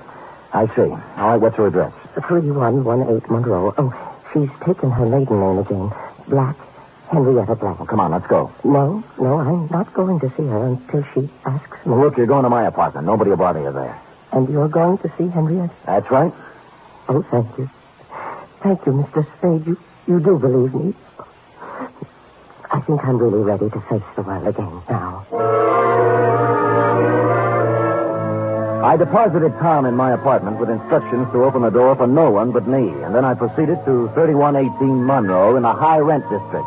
I was ushered through a comely portico by a Japanese maid who told me to wait in a study heavy with mahogany. In a moment, 2 people came in. The woman wore a black dress, silver pendant, flat shoes, and a complexion the color of apple meat. She was Miss Henrietta Black and/or Mrs. Tom Turkey. The man turned out to be Leander Luce, the lady's attorney, business manager, and canasta partner. You say you have something important to discuss with me, Mr. Spade? I do. I hope you don't mind my asking Mr. Luce to be here. Not at all. Well, Mrs. Turkey, I just talked to your husband, Tom. Mr. Spade, if you please. I say something? a rather feeble attempt at comedy, Mr. Spade. Well, I wasn't trying for a laugh. You are Mrs. Turkey, aren't you? I was. You undoubtedly still are. I'd expected to hear another one of these cruel jokes about my name. At Thanksgiving time, Mr. Spade, someone was always going to stuff Tom, baste him, dress him, slice him. This season, they're going to kill him. They are not going to kill him. He is already dead. He's not dead, Mrs. Turkey, and you should not. I should. Yes, he sent you a letter saying he was back in San Francisco and wanted to see you. Mr. Spade, this has gone absolutely far enough. Not quite. What about the letter? I know of no such letter. I see. Well, thank you for your time. I'm sorry I bothered you. Oh, you used bad judgment in coming in the first place. Yes, maybe you're right. There was falsehood in this someplace, Lieutenant, and it stuck out like a fat girl in slack. The only thing to do was to go back to my apartment, get Tom Turkey, and confront Mrs. T with her husband in the flesh. But when I got back to my apartment building, I spotted in rapid succession, 1, an ambulance, 2, a police car, and upstairs, outside my half-opened apartment door, I spotted 3, you. I've been expecting it. What's going on, Chelsea? Yeah, serious, Sam, serious. Who's that bald-headed man moving around the apartment? That's McCracken, the new medical examiner, checking a stiff on your rug. I stepped around you, Lieutenant, and pushed the door all the way open. I saw McCracken kneeling over the body and a couple of men from homicide taking photos. I moved into the room feeling nothing good. A little guy had given me a job, and while I was yakking with his wife, somebody got to him. And in my apartment, where I'd stashed him. McCracken stood up, and I looked down at the body. Then I looked again. Who I saw wasn't Tom Turkey at all. It was the late private eye, Al Kuchel.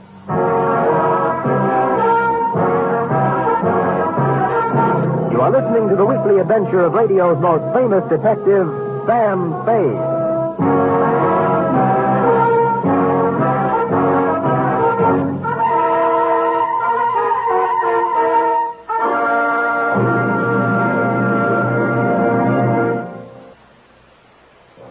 You Friday fans of Sam Spade, there's mystery on Saturday evening, too, on NBC. Tomorrow, the man called X sets out on another mission of danger and intrigue in some far-off corner of the earth. Herbert Marshall stars as the man called X, a man without a name who travels the world over protecting his country's interests. He lives by his wits, and his business is danger. He's the man called X, tomorrow over most NBC stations. For top Sunday listening, it's another broadcast of The Big Show on NBC. This Sunday, your stars include Fred Allen, Jack Carson, Mindy Carson, Ed Archie Gardner, Ed Wynn, and many, many more. And Tallulah is your MC as usual. This Sunday, it's The Big Show on NBC.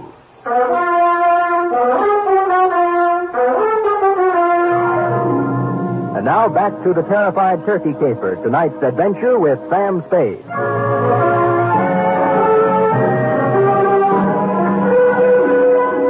While the men from Homicide were taking pictures, etc., you and I, Lieutenant, were going round and round on the question, if I didn't kill the man found in my room, who did?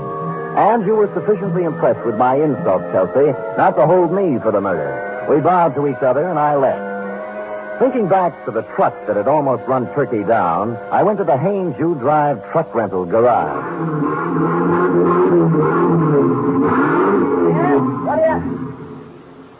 What do you want? I'm a detective. Could you give me a list of names for everybody who rented a truck from you during the past few days? Sure. He handed me a big registration book, and I read every name for the past week. For the first 5 days, they all seemed to be nice, normal, abnormal names. And then, under the rentals for the day before, was the name of John Smith. John had given his address as 7200 Kearney. And I happen to know that Kearney only goes up to 2000. The dispatcher said that Smith had returned the truck about 3 hours before, and he remembered him as an ugly, heavy-set, and rough-voiced character who looked like an ex-longshoreman.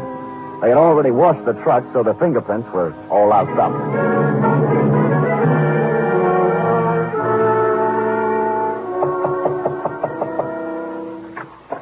Well, it's Mr. Spade again. Look, I'd like to speak with Miss Black, if you don't mind. Come in. Come in. Thank you. This way, into the den. Right. Well, I was sure you'd look into this affair a little more and realize that it was just a blind alley, a hoax of some kind. Where's Miss Black? Oh, she's upstairs, lying down. The whole affair has upset her, and she asked not to be disturbed. I think the wisest course of action for you, Mr. Spade, is just to let the matter drop. You can't let a murder just drop, Mr. Luce. The police wouldn't hear of it. Huh? Murder?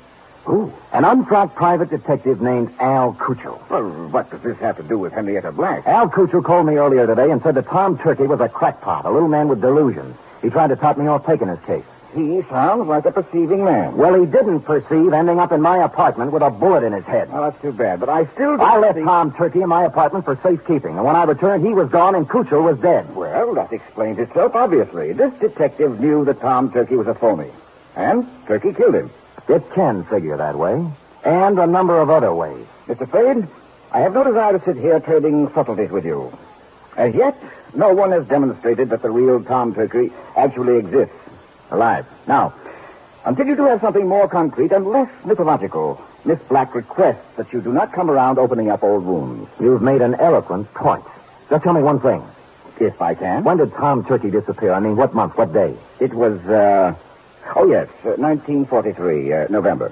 But I'm not sure of the exact day. I think it was in the third week. Could it have been on Thanksgiving? Very possibly, very possibly. I returned thoughtfully to my office and did a little rapid mental arithmetic and came up with the number 7. From November 23rd, 1943 to November 23rd, 1950 was 7 years to the day. And I pondered this. What did the number 7 mean to the life or death of Tom Turkey? I had just hit upon the answer and was crying Eureka when my office door opened, unlocked, and a visitor came in unannounced. He was ugly, heavy-set, and looked like an ex-longshoreman. I waited to see if the voice checked. You, Spade? Who shall I say is calling? Yeah, Captain John Smith. And here's my calling card. The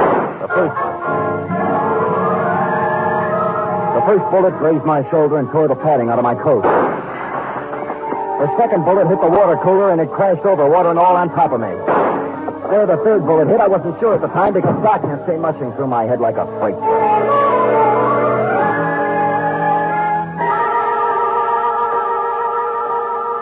When I opened my eyes again, I expected to see St. Peter checking my ID card. But all I saw were the dust balls under my desk and a fly bathing himself in a pool of water spreading slowly over the floor. There was blood on my hand, but it came from a glass cut. I was in shambles, but alive. Captain John Smith had shoved off, obviously thinking his bullets had done their work.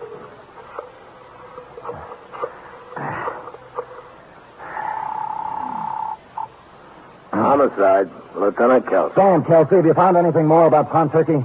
Nothing, Sam. Frankly, I'm beginning to wonder if there is such a guy. Well, clever, Kelsey. A few minutes ago, a gorilla by the name, believe it or not, of Captain John Smith just tried to kill me in my office. Oh, go on, Sam. I find it hard to think. You find it hard to think, period. Really, Sam? Did you get him? No, but my office is a wreck, and there's a hole blasted in my wall big enough to put a basketball in. Well, what did he use, a bazooka? I figured dum-dum bullets. Dum-dum? Well, that's illegal, ain't it? Kelsey, doesn't it strike you as significant that every attempt on Turkey's life has been vicious, as if someone not only wanted to kill him, but also mutilate him? Yeah, now that you mention it. Somebody probably wanted to make identification difficult. Even dead, they didn't want anybody to know who he was. Now, listen carefully, Kelsey. This is real deep. Tom Turkey disappeared on Thanksgiving of 1943. A person has to be missing 7 years before he can be legally dead and his insurance collected. Now, if someone had Turkey insured, they could collect the day after this Thanksgiving, if Turkey didn't show up before.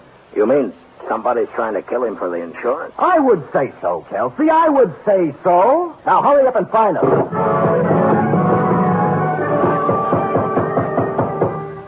When I put down the phone, I heard a heavy pounding. For a minute, I thought it was in my head, until I turned to face the door, and standing there was a small pilgrim with bandy legs in black stockings, pantaloons, white-collared coat, and stovepipe hat. Hallelujah! He wore silver buckles, and what he was pounding on the floor was an 18th century blunderbuss. Hallelujah!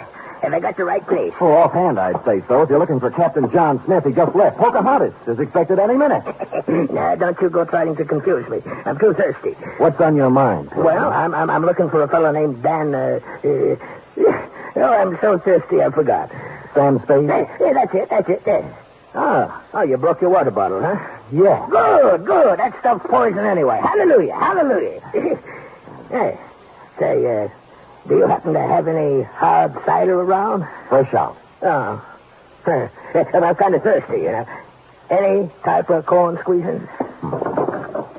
Here, try this, Dad. Well. Good, huh? Oh. You like that, huh? Oh.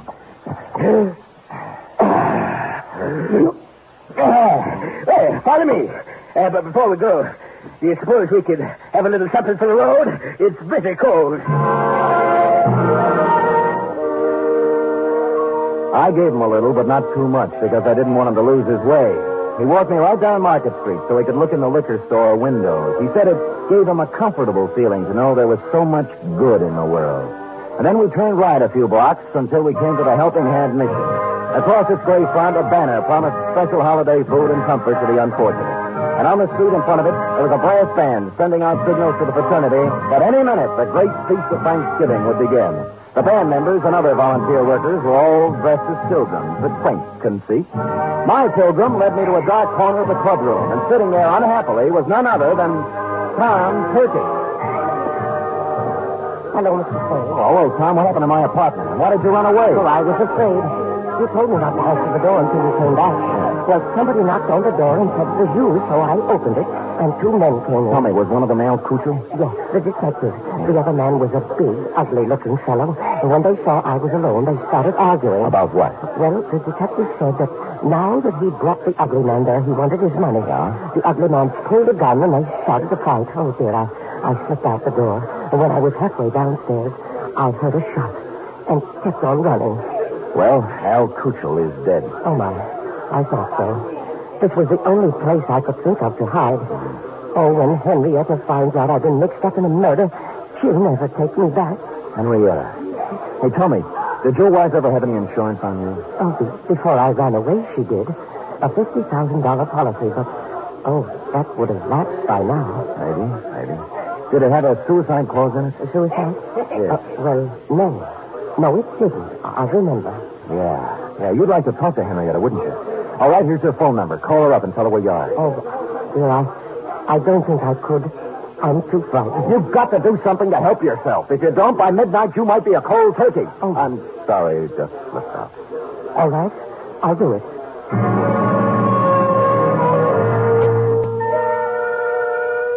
Well, he went and made the call. When he returned, he said that a man had answered who said Henrietta would come down and pick Tom up. He didn't want to wait, but I sat on him. The pilgrim brought us a dish of turkey dinner, saying he couldn't stand food himself, and we munched a spell. In a little while, a limousine pulled up in front of the mission with someone in back whom I couldn't see. The chauffeur stepped out and came in inquiring for Tom Turkey. It was Captain John Smith himself. When he saw me, a look of shocked surprise came over his unhandsome face. Hoping to catch him off balance, I drove at him. It was the liveliest thing that has happened at the Helping Hand mission in years, and we had a good house, too. Money was even changing hands. When I heard the odds starting to go against me, I realized I'd better come up with something. Use it, partner. And I did. The bandy-legged pilgrim shoved his blunderbuss right in my hand. And I swung. Smith dropped like pheasant on the wing. I looked up. The passenger from the limousine was just coming in. What's the meaning of this? It means, Leander Luce, that you're not going to carve Tom Turkey up for your Thanksgiving insurance policy. Hallelujah. Drumstick, anyone?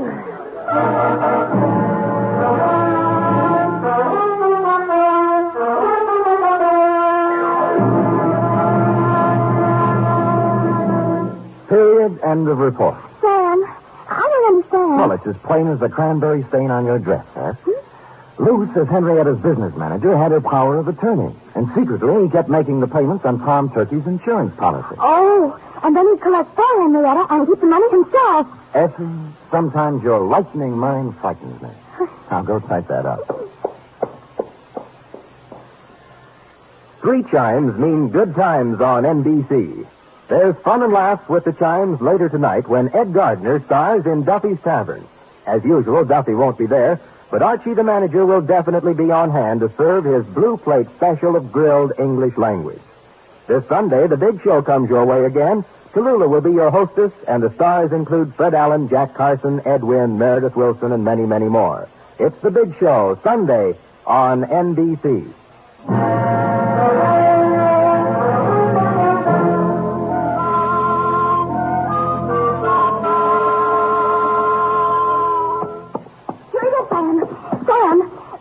Al Kuchel and tried to kill you. Was his name really Captain John Smith? No, Effie. Could we have a Thanksgiving caper without a Captain John Smith? It wouldn't be right. It was a coincidence, wasn't it? Well, if you promise not to tell anyone. I won't. His real name was Michael Giuseppe Yablonsky Smith. I called him John for short. You're so kind. Are we going over to your mother's for cold turkey snacks? Well, all right, but I don't think there'll be much left. Oh? You see, my cousin Judy couldn't find a little boy. And Mother phoned and said they just found him. He was inside the turkey, eating his way out. Effie, is there no way to curb that tongue of yours? There's one way. Well, come here. Oh,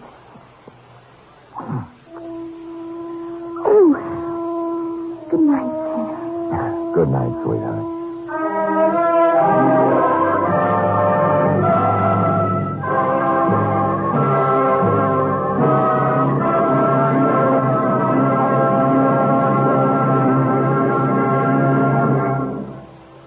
The Adventures of Sam Spade are produced, edited, and directed by William Spear. Sam Spade was played by Stephen Dunn. Lorene Tuttle is Effie. Script for tonight's adventure by Larry Roman and John Michael Hayes.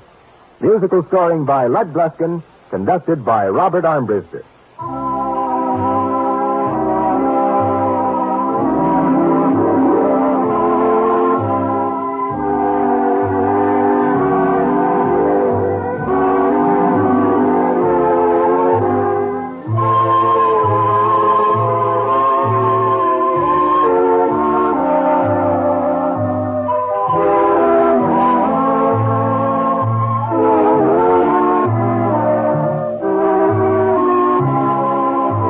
join us again next week, same time, for another adventure with Sam Spade.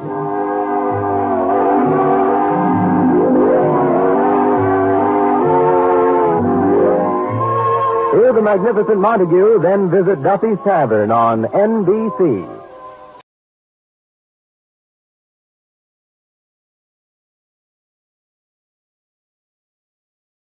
The National Broadcasting Company presents The Adventures of Sam Spade, Detective.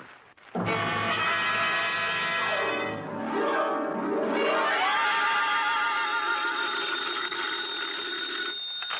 Spade Detective Agency. Me, sweetheart. Now, Sam. take it easy. The papers are on the street. I saw them. So did I. There'll be some red-faced editors ducking behind their green eye shades tomorrow. What do you mean, Sam? You don't print up the score until the returns are all in, F. This applies to presidential elections, boxing matches, and executions at San Quentin Prison. Sam, you mean Willie? I mean Willie. Batten down the hatches and turn over your foam rubber cushion, Wonder Girl, for even now I'm homeward bound with a stride-by-stride account of a 12-hour marathon, which I shall call, for obvious reasons, the Hail and Farewell Caper.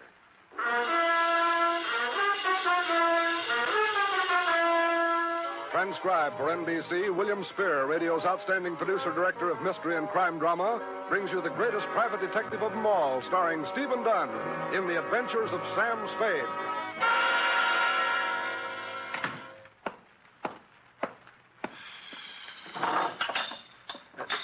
I've been robbed. Heffy? Sam? Trot in here this minute. Oh, yes, sir. Have I done something? That's what I was about to ask. Have you been sticking your delightful, freckled-covered, upturned little nose into my schnapps bottle? Well, answer me, girl. Sam, you know I don't do... All right, then who? Well, the nervous little man who was here did open the drawer to find a pencil and paper and leave a note. Okay, you're clear. Oh, Sam, what about the little man? A good and leading question, F. Shall we attempt an answer? Oh, I'm at the ready, Sam.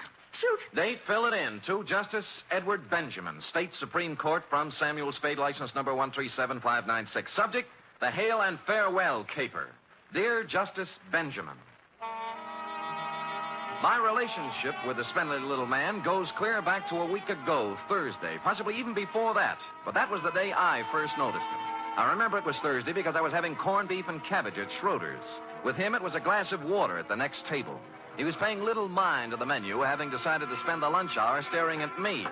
A couple of times, he put down his glass of water and pushed back his chair as if he were going to come over and talk. But he changed his mind. I put away the corned beef and cabbage and was halfway past the pie when he finally did it.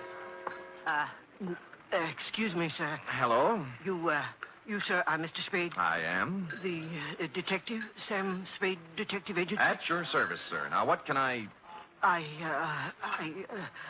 You see,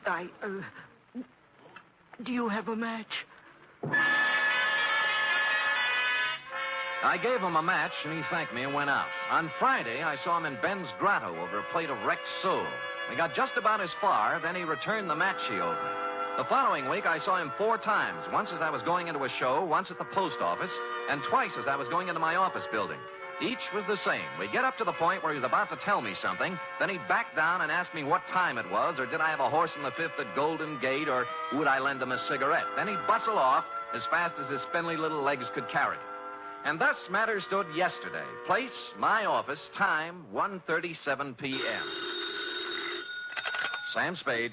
Mr. Spade, this is a gentleman who... Yeah, don't tell me I know the voice. Now, what is it this time? I'd like to see you, Mr. Spade. I must see you. I know. I'll save us both a trip. The date is April 26th. The time is 1:38 p.m. All trains, planes, and streetcars are leaving on schedule. And for the favorite at Golden Gate tomorrow, consult your nearest bookie. Please, sir, please, Mr. Spade, please, do not jest. This is a matter of life and death. I see. Fine, then I'll see you tomorrow for lunch, huh? I won't be here, Mr. Spade. Oh, where'll you be? Dead.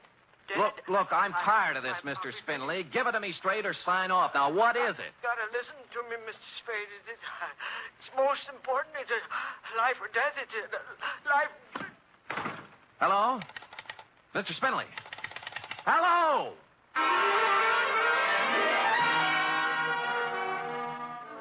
It almost seemed as if he were in earnest this time, so I didn't hang up. I hustled down the hall to the next office, found another phone, and sweet-talked the supervisor into tracing down Mr. Spindley.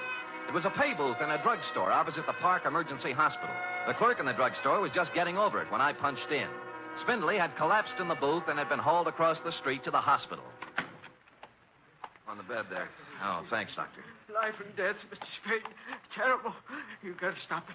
It's murder. He's been Legal muttering murder. like that ever since we brought him in. Yeah, hop, huh? The legal kind. You see before you an overdose of sleeping tablets. You mean he tried to kill himself? I can't think of an easy way anyone could feed him 2 full bottles, can you? Pull through? Probably. We gave him a good pumping. Don't let them do it. Don't. All right. It's all murder. right. Now, Murder. Mr. Doe, don't carry on so. But I know who did it, sir.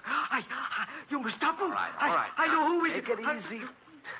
He's got a lot of strength for a little guy. Mr. Doe, huh? No name. Yeah, nothing to identify him. Funny thing, that. What do you mean? I'd almost guarantee the man's undernourished, hasn't eaten for days, shabby clothes and so on. Yet look at the roll I found in his pocket. How much? Almost $800. Oh, did you find anything else? Yeah, this. Huh? What do you make of it? Well, front page of the Star Times. It's a galley proof, isn't it? Kind they run off in the linotype room before they start the presses. Yeah.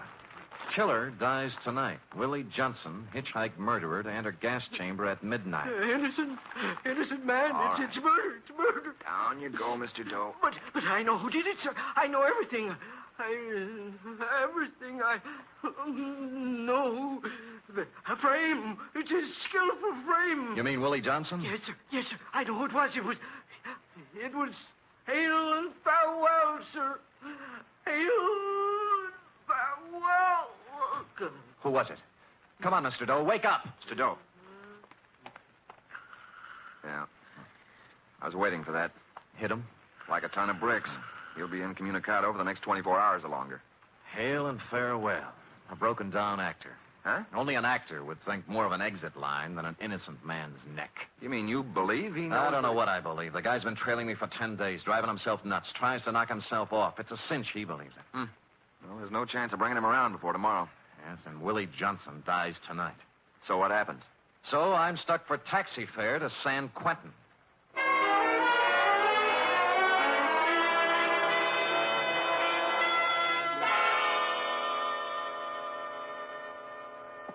Believe in him? Believe in Willie Johnson? Yeah, I know you're his lawyer, Mr. Grayson. I'm his lawyer because I volunteered to serve you, Mr. Spade. I've been in the law a long, long time. I've defended a lot of phonies. Sometimes you've got to if you want to eat. They all sing the same song. I was framed. Oh, I know all 89 verses. But Willie... Yeah? Willie's song is different. Because Willie Johnson's an innocent man. Willie was framed. 4 appeals. 4 appeals, 4 stays. And we've had our last one. It's folded up now, Spade. I'm going to take the walk with him at midnight. So do something for me, will you? Sure. When you walk into a cell, remember you're talking to a man who's going to die in less than 8 hours. We're trying to build his spirit up so he can go out with the colors flying, you know? Yeah. Don't give him a lot of false hope, Spade. Because there isn't any.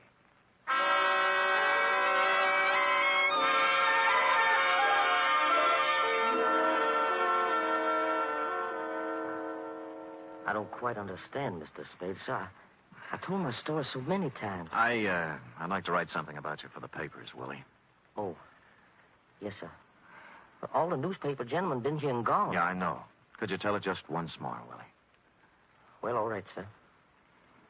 It's more than a year ago, I guess you know that. Yeah. I was broke, you know. Things hadn't been going so well, sir. I was down to my last 2 bits that night. I walked into Sherry Dugan's. That's the bar on the waterfront, huh? Yes, sir. I got to talking with a fella sitting at the bar there. He bought me beer. Who was he? I never did find his name. I ain't seen him since that night. If I could find him, I don't reckon I'd be where I am, sir. He had a paper with him. Was reading the classified ad section. You know the part about autos, transportation, and so on? Yeah. Well, there was an ad there. I'd say, we'll pay $500 plus expenses to drive car to Mexico City with a phone number. And the fella said if he were in my shoes, he'd call up and inquire, so I did. I inquired, and I got the job. Well, sir, about an hour later, I met a man with a car at Southern Mason by the gas station there. And he gave me the $500, and I start out for Mexico City. Who was he, Willie? Never found his name either. We tried too, Mr. Grayson. Me. Never could find him. I see. Well, it was raining that night, sir. I remember. It was raining. And I hadn't gotten more than 50 miles south of town, somewhere around Morgan Hill it was, when a siren blew off behind me, and the first thing I knew, well, they was asking me questions about a girl. A girl named Georgia Lyon. Uh-huh. It was her car, it seems, and the officer claimed I stole it. They made me raise my arms, and they searched me, and there was a knife in my pocket, you see, with blood on it. There, and I don't know how it got there, and the $500, that had blood on it, too. And there was blood on the seat. And when they opened the turtle back, there she was. This Georgia Lyon I told you. All doubled up there and dead, and they said I'd done it for the money in the car, and I guess I just went crazy, Mr. Spade, with this all coming at me at once that way. You see, I tried to make a break for it, and I got away. And I knew it was a terrible wrong thing to do. I know that. Yeah, what about the trial, Willie? Well, sir, Mr. Grayson done everything in his power, sir. And so did I. I told the truth as close as I could recollect it, but it didn't make no sense. We never found the man in the bar or the man who drove up in the car. What about the phone number in the ad? Oh, that turned out to be a fancy dress. That turned out to be a fancy dress shop on Powell Street called Mason Francine. And the classified ad, sir, that was the queerest thing of all. Well, what do you mean? Well, Mr. Grayson went through every newspaper in the country for 2 weeks either side of the night, and there wasn't any such ad in any of them. So they said I was lying. They said I was lying. I made it all up in my head. And now they're going to kill me for it. Yeah. I don't know, Mr. Spade. I've heard it so long now. Maybe I did kill her. Maybe they're right. Maybe they're right. But there was something in the way he said, maybe they're right. I told you they were wrong. I thanked him and told him I had what I wanted for my story and said goodbye. There was no hope in his face, but no despair either. He knew what was coming, and he was ready. And that's all. I hit the homeward-bound commuters on the wrong side of the Golden Gate Bridge, so it was almost 7 when I checked in at Sherry Dugan's bar on the waterfront. A girl was sitting 3 stools down from me, a class-type dame in a black file suit from Magnum's, and a hat that must have set some good-time Charlie back $50. That's the kind of a dame you'd expect to be sitting in Sherry Dugan's, least of all as drunk as she was. Well, here you are, Jack. 60 cents. Thank you. Wait a minute. Huh? This is a one-man operation, isn't it? Yes, why? Well, then you'd be Sherry Dugan, huh? No, I bought the joint from Sherry a few months back. Why? Well, I'm doing a story for the papers on Willie Johnson. Tell me, was Sherry here on the big night? Oh, yes. Only Willie Johnson wasn't. You could look it up, what Sherry testified. Where is he now? Oh, South America. And there he'll stay. You know why? Why? Sherry has brains. For a man in his shoes, there's no better place right now than South America. Oh? Well, tell me more. He needed a rest the worst way, Sherry did, after all he'd been through. Tending bar can be difficult at times, right, Tim? Yes, indeed. Show me a good bartender, and I'll show you a bar diplomat. And more besides. Yes. Well, here's to Sherry, wherever he is. Keep running, Sherry, keep running. You know, Sherry's like a dog running away from a can tied to his tail. We all are. Who's we? All of us, the world. Give me another drink, Tim. Oh, now, listen, lady, I don't think I'd Don't better, give me any lip. This is a first-class wake, isn't it? A send-off for Willie, isn't it? Poor. Marilyn, what are you doing here? Oh, just in time, Georgie. Sit down. Come on, we're going home. Take your time, George.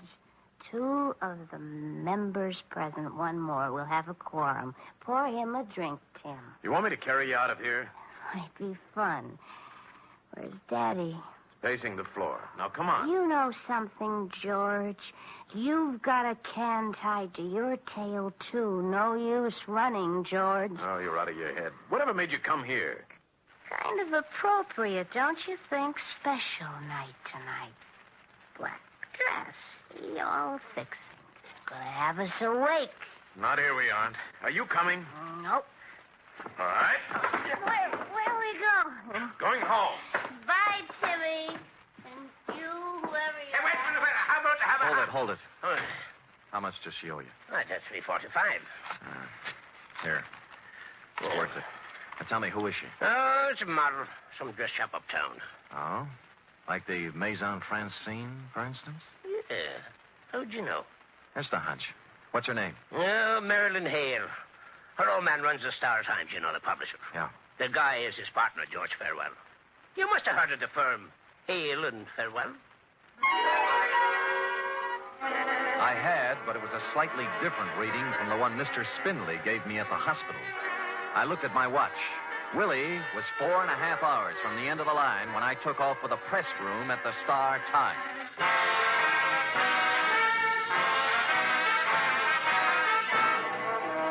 You are listening to the weekly adventure of radio's most famous detective, Sam Spade.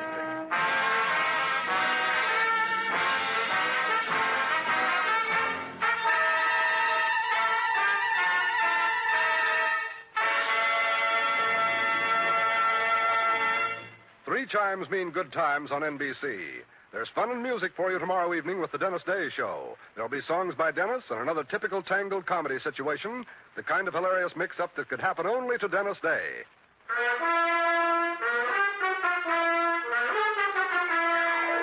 And now, back to the Hail and Farewell caper, tonight's adventure with Sam Spade.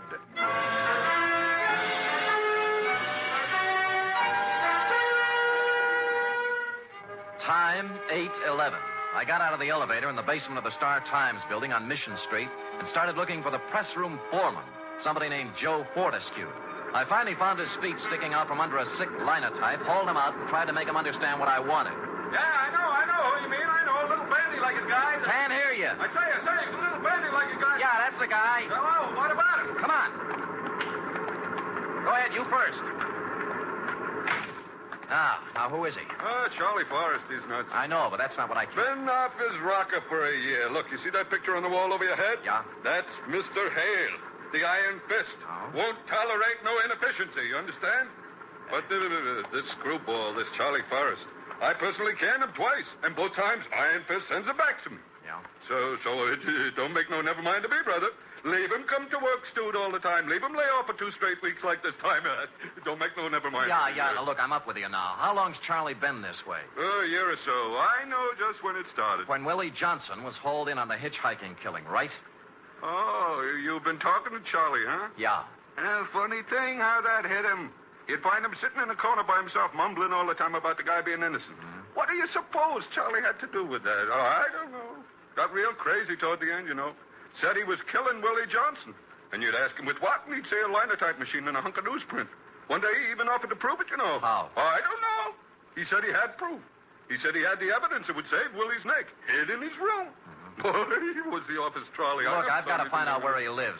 They don't know upstairs. I don't know. We don't know downstairs neither. He moved out of his apartment 3 weeks back and don't nobody know where he went. Look, he was in this morning. Picked up a galley proof of page 1. Hey, that's right. Yeah. I'll tell you who might know where to find him. Oh, come on. Yeah, about 10 o'clock he leave here. Said he was going to look him up. Somebody named Spade. Thanks. Sam Spade. He's a detective. That remains to be seen.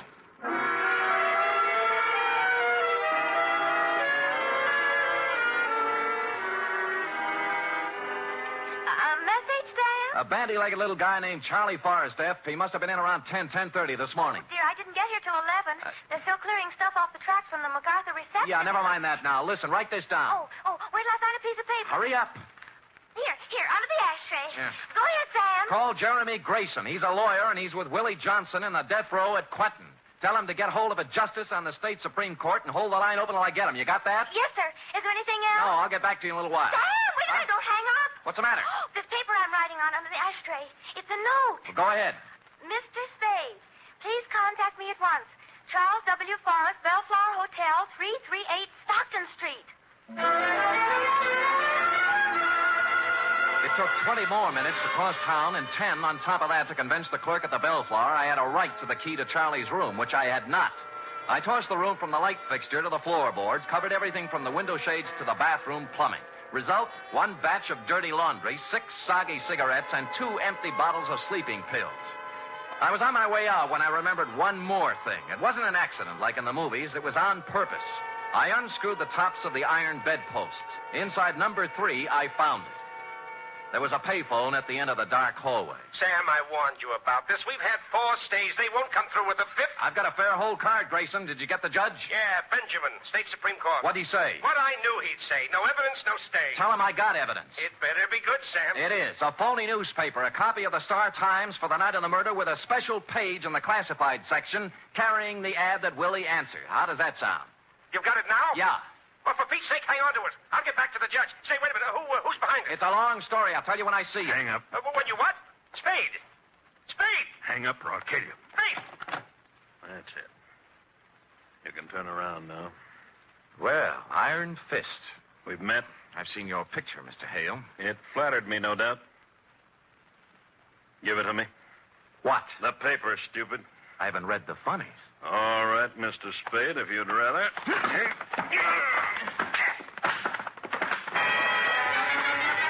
Iron Fist knew other games besides publishing. He moved up, I went for the gun, which suddenly wasn't there, and he was giving me a fast demonstration of judo for beginners.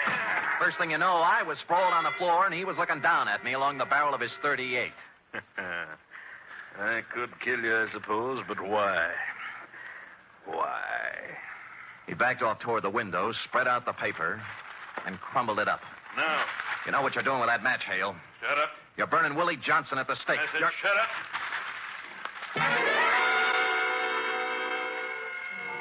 He touched the match to the pile of papers, watched them flare suddenly, lighting up the entire hallway. He looked like a medieval devil. I'm sorry about Willie Spade, but it has to be, that's all. It has to be. What did you have to do with Georgia Lyon? Nothing.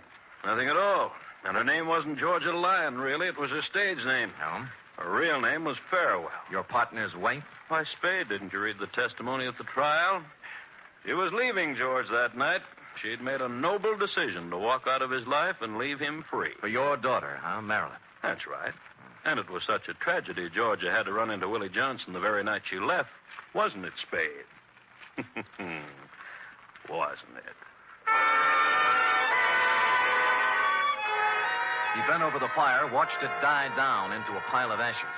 I was looking at something else. A draft from the stairwell behind me had picked up a glowing scrap and set it down at the foot of a sleazy window curtain behind him. Well, that's it, Spade. The last of Willie Johnson. The last of... I hit him at the knees as the curtain went up in a blinding flash. No judo this time, just an old-fashioned hammerlock. Let me go. Come on, give me that gun. No, the fire. I'll break your arm, Hale. I'll break your arm. There. Well, that's better. Now get up. Get up. Hale, stop. Hale! I caught him in the leg as he hit the top of the stairway. He took off like an eagle, lit on his neck halfway down, and toppled the rest of the way like a loose-packed sack of laundry. He was dead when I got to him. Score, with an hour and 5 minutes to play, no evidence, one dead witness, one unconscious one killer, and accomplice at large. There was only one way left to go, and I took it.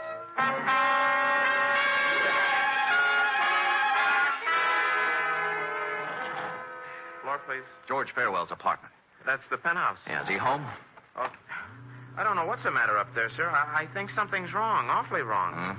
He went up there early this evening with the young lady, and the door to the roof is locked at the 8th floor. That's never happened before. Any other way up? Well, you might try the fire escape if it's urgent. It is.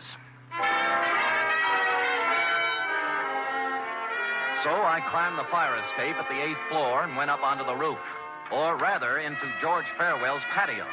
I worked my way through a maze of potted shrubbery around a fish pond with a fountain in the middle. Piano music was coming through a pair of French doors. But before I saw where the music was coming from, I knew it was the radio and not the piano. Because the piano, a 14-foot grand, had George Farewell sprawled across the keyboard with a bullet through his head. I crossed to the set of French doors on the other side of the house. And there I saw her, standing up on the 3-foot parapet surrounding the roof, looking 8 floors down into the street. Don't come any closer. You're not really going to jump, Merrill. He did it his way. I'm going to do it mine. Don't come any closer, don't. I won't. So George shot himself, huh? Why not? Can't go through life with a can tied to your tail. No running away from that. No, there isn't. Well, you're going to jump? Give me time. Oh, you want to do it the dramatic way, don't you, Marilyn? Only 35 minutes left until Willie checks out over at the... And to make it really ironic, you'll want to take off before he does, right? The one person left who can save him. I talked to Willie, Marilyn. He must hate the world. He doesn't hate anybody. Poor jerk. I think he'd feel even sorrier for you, throwing your own life away while you can still save his. You can't run away from this tin can, but you can untie it. You can climb down off that wall and ride over to Quentin with me. You can tell him George Farewell killed his wife, that the three of you and the little linotyper made a pigeon out of Willie. I held my breath. She swayed, looked down into the street, poising herself. Then she turned round and stepped onto the roof again.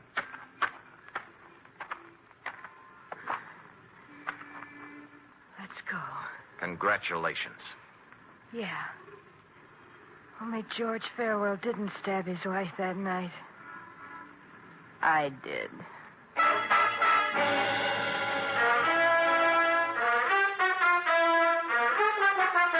We pulled up at Quentin with 6 minutes to spare. The foregoing Justice Benjamin is submitted in support of the stay of execution granted Willie Johnson and will be set forth in detail in Mr. Grayson's petition for a new trial. Period. End of report. Gee, Willie can say. What can I say?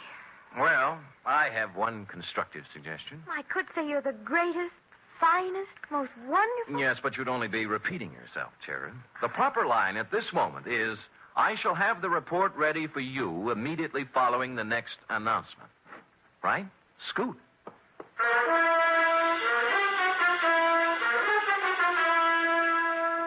Three chimes mean good times on NBC. Listen to the stars on this Sunday's big show. Jimmy Durante, Ethel Merman, Milton Berle, and Gordon McRae, plus Meredith Wilson and his orchestra. Your MC on the big show, of course, is the glamorous Tallulah. You're invited. Here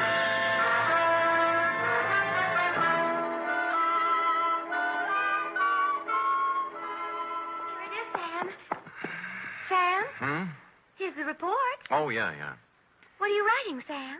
Look, how's this? Man of the world, dashing, debonair, cosmopolitan, temporarily at liberty, desires employment.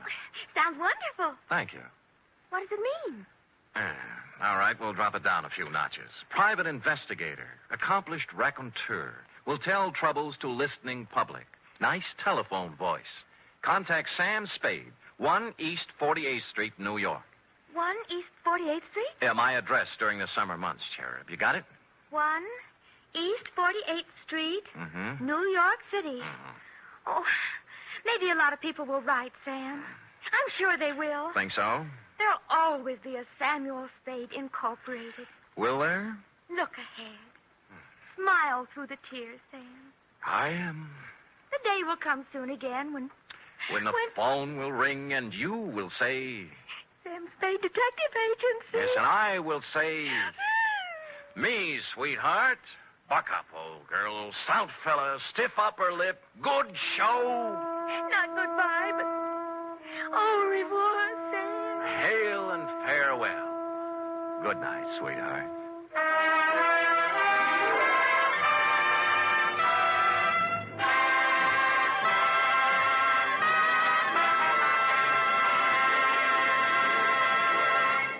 Tonight's transcribed adventure of Sam Spade was produced, edited, and directed by William Spear. Sam Spade was played by Stephen Dunn, Lorene Tuttle as Effie. Also in the cast were Junius Matthews, Olin Soule, Wally Mayer, Sidney Miller, Kathy Lewis, Paul Frees, Ed Max, and Lou Merrill. Script for tonight's adventure by Harold Swanton. Musical scoring by Lud Gluskin, conducted by Robert Armbruster.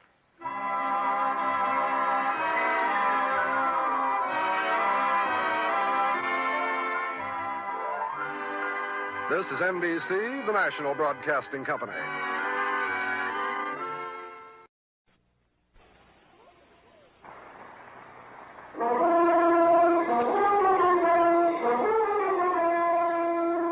In response to requests representing millions of listening friends, the National Broadcasting Company is pleased indeed to bring you again The Adventures of Sam Spade, Detective.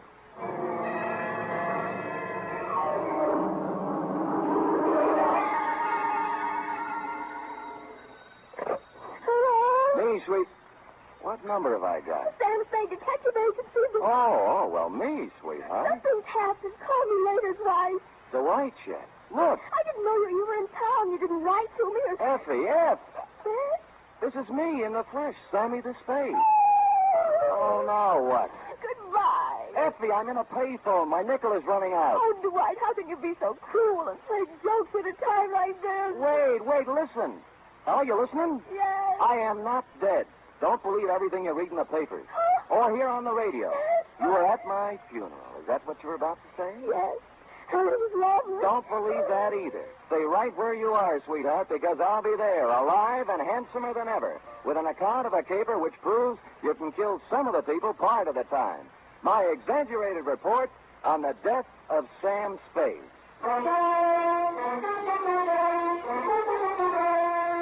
NBC welcomes back to the air a character who has captured the public imagination more completely than any other since the birth of Sherlock Holmes. William Spear, radio's outstanding producer-director of mystery and crime drama, brings you the greatest private detective of them all in The Adventures of Sam Spade. Ain't it grand to be bloomin' well dead? Candles at my feet, candles at my head. We're not open for business today. I mean, Mr. Spade's office is closed right now because... I'll wait. Oh, you look just like Mr. Spade. What's your name? Spade. S-P-A-D-E. Spade. Sam never told me he had a twin brother. He doesn't. But then you... I'm me, Sam. Oh, wait, come here. Now do you believe me? Oh, what's the use? You're so much like him. Oh, never mind. Now get your pencil and paper and take it. Date November 17th, 1950. To Miss Effie Perrine. That's me. From Samuel Spade. That's me. License number 137596. You must have been the last one to see him alive. Did he tell you to give me a message? Shut up. Subject, my death. Dear Effie, since the sight of me in the flesh, breathing, hungering, and living doesn't convince you, maybe this report will. Think, if you can, back to last Monday. Now, if you recall, it was about 11 o'clock when, on the flimsy pretense that we needed stamps for the office, you drew $2 from petty cash and stepped out to buy a pair of step-ins. And that's when my client materialized. He was small and thin and carried with him the unmistakable odor of stale flour. His black alpaca suit, string bow tie, elevator shoes, and white gloves had no bearing on his conversation. Oh, dear. My name is Chester Swan. Are you sure? Yes. Well, my name is Spade. What can I do for How you? tall are you, Mr. Spade? 6 feet in my feet. Weight? 178. I always notice a man's bone structure, don't you? Oh, always. Open. Huh? Open. Let me see inside. I guess? Mm-hmm. All right. Fine. Oh, well, now that you know me this well, Mr. Swan, what can I do for you? Oh, dear. Perhaps I shouldn't have come here at all. I'm sorry, Mr. Spade. Well, really? Oh, dear. Oh, hello again, Mr. Swan. You wanted to talk to me? Yes, but I can't talk now. Mr. Spade. Still here. There. I live at 8516 Claremont in Berkeley. I'll be there tonight. Oh, dear. This time, as he made his exit, he left $50 on the edge of my desk. And so, stupid me, I was at 8516 Claremont at the close of the day. It was a small white cottage with green shutters and a white picket fence. There was a hill in back and a brook in front. The sun was beginning to set on it, and it was all very picturesque.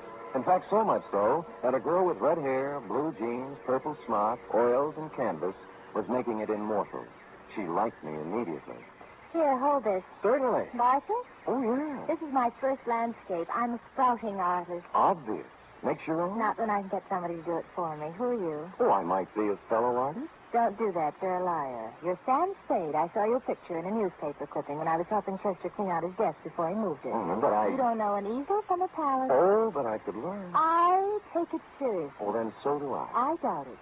You've never tried to get away, to stand off, to throw off the shackles, have you? No. I'll have to admit that the urgency of living, the pressure of merely existing, has had the... Catfish, Sam. By the way, I'm Amy Goodrich. Catfish? The world is full of unhappy people who never try to get away from it all. Well, honest, Stop it. Well, I wanted to, really. Honestly, Sam, get away from everything. Leave desire. I've dreamed of never returned. Cross my heart. Mm-hmm. What are you doing here? To see Mr. Swan. He isn't home yet. This house is a wonderful subject. Look, Sam, colorful, moderate, pleasant. Mm-hmm. That is until the sun stops shining. But picture it at night in the fog, crushed with barrenness, full of dust, brooding, ominous. I'm trying to capture that, too. It's what we've got to get away from, isn't it? Absolutely. You and I... Sam, as you start up the hill on Claremont, there's a green apartment house on the right.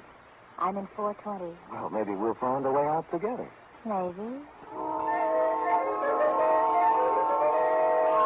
I waved her a fond farewell and sat on the steps of my client's house until he showed up at 6:15.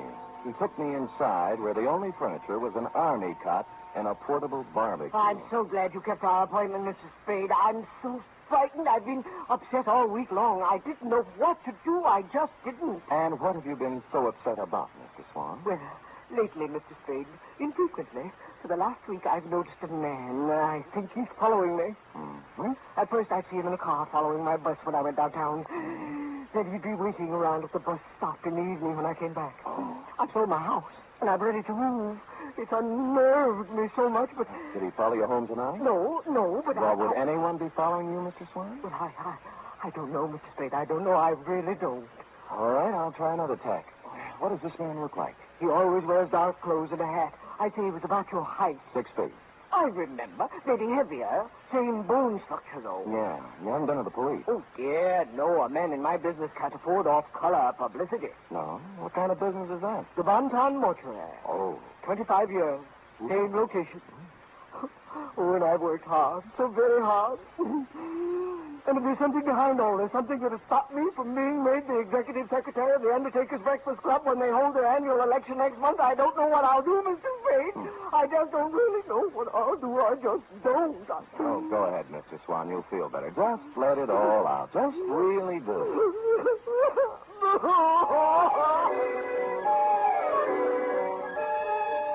And he did. When he stopped crying, I instructed him to go about his daily habits as always and left, assuring him I'd get to the bottom of it all. I walked down to the corner ostentatiously, which is a neat trick well calculated to throw nefarious observers off the track and lull them into false security. And when the bus showed up 10 minutes later, I got on it, rode 3 blocks, walked back, and took a plant across the street. A clever ruse, as you see, to invite a showdown.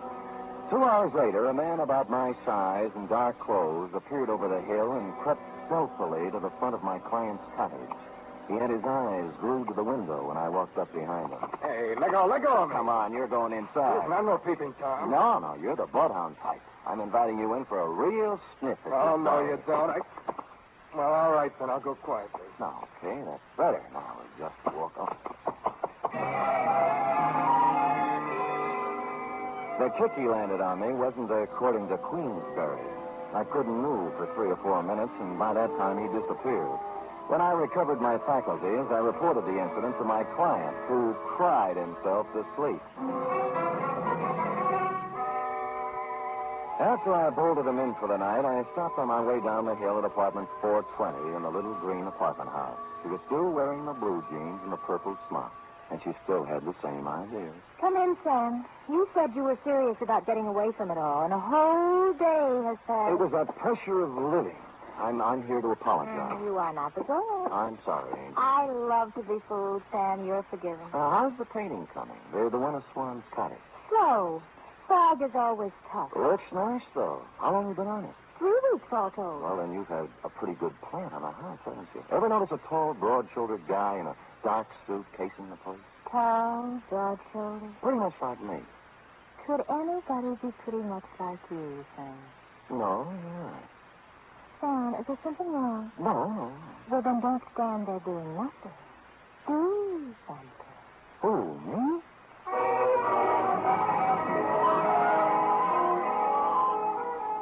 Amy fixed me a small dinner which had a strong turpentine taste to it, and then we mixed oils and painted and made fun. Next afternoon at the Hall of Records, I did a little spade work on Chester Swan. His application and permit to practice undertaking in the city of San Francisco were dated 1938. Details: unmarried, 52 years of age, graduated from mortician school in Ohio, listed 1 living relative, nephew, Theodore J. Swan, Toledo, Ohio. I was gathering the above information when I smelled whiskey over my shoulder, which is always good luck. It was Al Torrington, who was also in the private investigation racket in this city, and he was leaning, peering from my face to the card that I held in my hand. He got over to you, too, sir? Who got over to me, Al? Him, that Finney with the tears. What's his name? My eyes ain't so good. Swan, Al. Chester Swan. Mortician. Yeah, that's him, Sam. The same one exactly. Came to my office 2 weeks complaining about somebody following him. And he did nothing about it. I was too fat. Oh, well, you are, Al. Are you sure? Sure, I'm sure. And some other the boys said he was around there, too. Wanted a private eye, but he wanted a man who looked just right. How right? Obviously as right as you are, Sam, because it looks like he picked you. Yeah. yeah. Yes, it did look like he picked me. And I thought that over, and I didn't like it. And I called my client at home to tell him he was fired, but he didn't give me a chance. Oh, dear, I'm so glad you called, Mr. Spade. I really am. I called for a reason, Mr. Swan. I'm resigning this case. Oh, dear, Mr. Spade, you can't do that. You really can't. I don't think you've been quite honest with me, Mr. Swan. Oh, dear. Tears will get you nowhere. I made a routine check on your reasons for hiring me, and they don't quite fit with the reasons you gave. They really just don't quite, Mr. Swan. It's no game, Mr. Spade. Believe me. He's back tonight. Right now, he's standing beneath the lamppost outside my window, and I'm frightened to death. So please hurry over, Mr. Spade, and let's get this business straightened out. Please.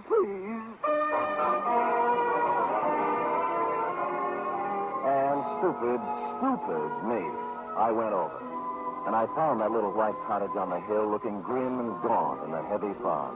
Amy's words about it being crushed with barrenness, full of brooding and death, came back to me. And Mr. Swan's frightened words about a mysterious man in dark clothes waiting beneath the streetlight also came back to me, particularly when I noted there was no streetlight near the house. However, there was a light somewhere in the rear of the house, and the front door was ajar. Oh, Mr. Swan, are you here?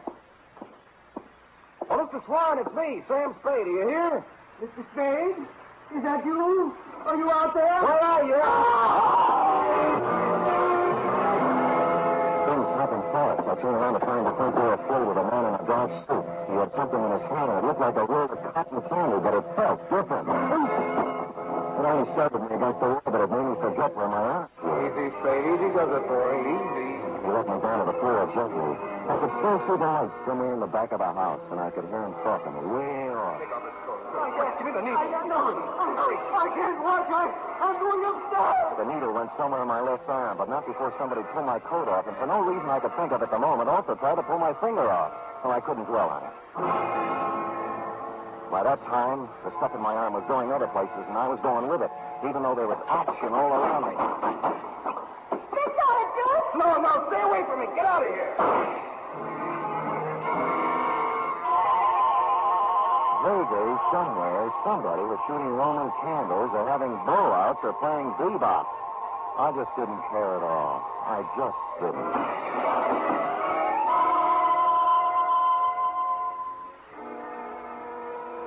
The first thing I saw was sunlight. It was the kind you see in a picture. It was a picture of a little white cottage with green shutters. You guessed it. I was in Amy's apartment where we made fudge together. I got to my feet somehow. I knew the best thing to do with me. There was a fire escape in a window. I got out there and I weaved against the wall. He's gone! He's gone! What do you mean he's gone? He couldn't have gotten away with that load he was carrying. I don't know. He was unconscious when I left. Well, don't just say that. We've got to do something. There might be trouble. Now, let's get going. I didn't wait to find out what they were going to do. I made my way down the fire escape and started walking for the street, and that's when I noticed my shoes didn't fit me anymore. They weren't mine. Neither was the gray flannel suit with the label marked Kid Cheese. Neither was the blue shirt. While I was at it, the ring on my finger engraved Emerson High 1936 wasn't mine either. My new belt buckle had a big letter T on it, which is not my initial. It really isn't. And I didn't have any use for the eyeglasses in my coat pocket either.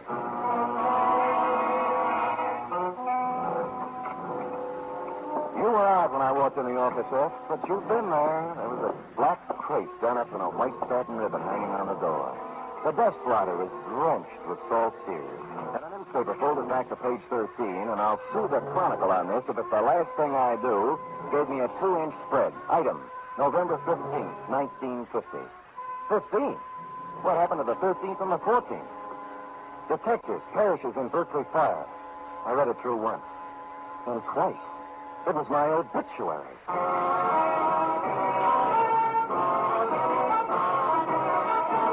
You are listening to the first in a new series of adventures involving radio's most famous detective, Sam Spade.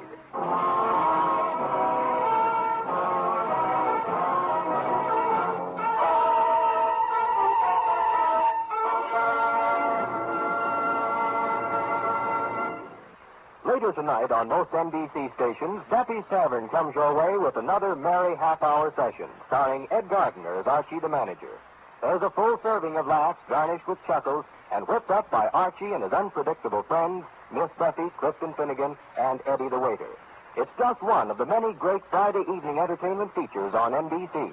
It's Duffy's Tavern, your cue for better listening where the 3 chimes always mean good times.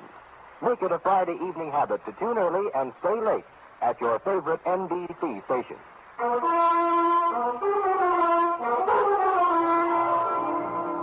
And now back to Caper Over My Dead Body, tonight's adventure with Sam Spade.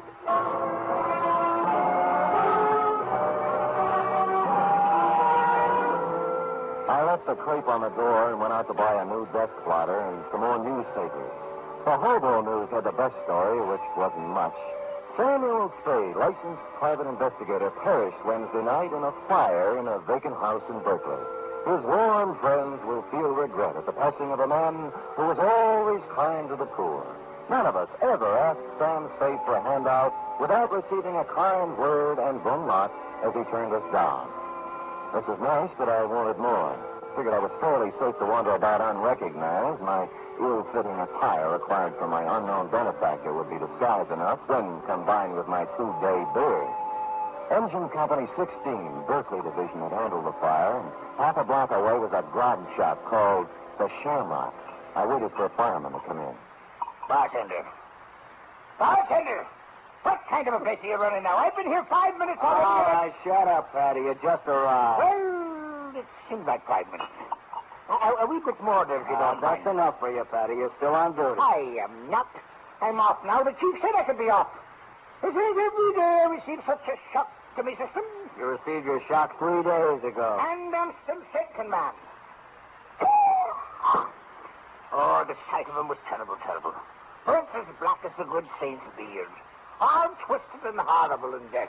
He was probably dead drunk and didn't know what happened to him. And were you there fighting the flames and finding them like me? Oh, it was terrible, terrible, terrible. Terrible. It wasn't that bad, and you've had your limit. And who says so? I say so. Oh, you do you? And who are you? Your brother-in-law. Well, now. Well, maybe I can spot you one I time. never drink with strangers. What's your name? Old Doolan. Well, you heard the man. Go ahead, pour. Cheers. Yeah. Hey, fireman, you had a terrible experience 3 days ago. Oh, that I did, Mr. O'Doulin. That I did indeed. That I I've heard it a dozen times. I'll be at the other end. 3 nights ago, Mr. O'Doulin, and we get a call to the house on Claremont is afire. Well, sir, when we get there, it's about all gone. Can't understand why it has been flamed so fast. Good. It was the funeral fire of a man who lived in sin. Huh? A detective fellow. Sam Spade, he was identified as. Oui. Oh, one moment, fireman. I've heard fine things about him. Some of those uppity police fellows from the Division of Homicide said he was a nice fellow. But some of the boys at the fire station and myself, well, we got our own ideas about that. What kind of ideas, Paddy, me boy? What kind of good can any man be accomplishing in an empty house late at night, I ask you, Mr. O'Doulin? Oh, he was done to a turn, he was, when I burst in the door with the axe. Save Satan the trouble. Charge. Empty whiskey bottles scattered all about. Sin, O'Doulin, sin. He'd gone to sleep with a smoking cigarette that set the whole place off. Vice rampant.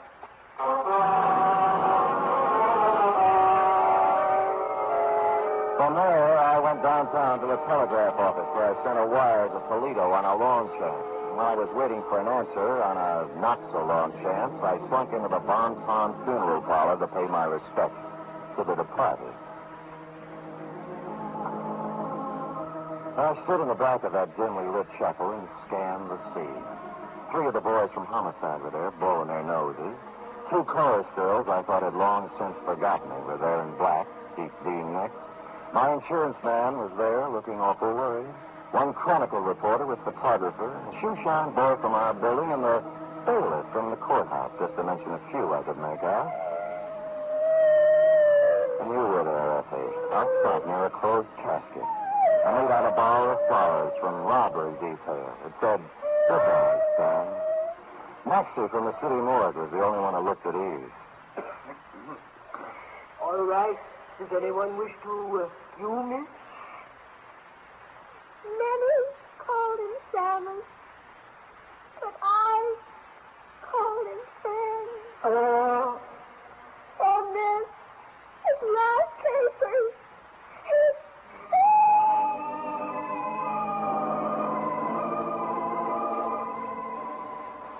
I was touched, Effie, and I would have stopped the whole thing then and there, but I had to find out who was in that casket. I reeled out the front door with tears in my eyes and slid around to the back door and into Chester Swan's private office. And there I made a phone call and got an answer to my telegram, which caused me to make another call to his bank. By that time, most of it was right in place. A search through his desk revealed nothing, and a safe standing in the corner the same.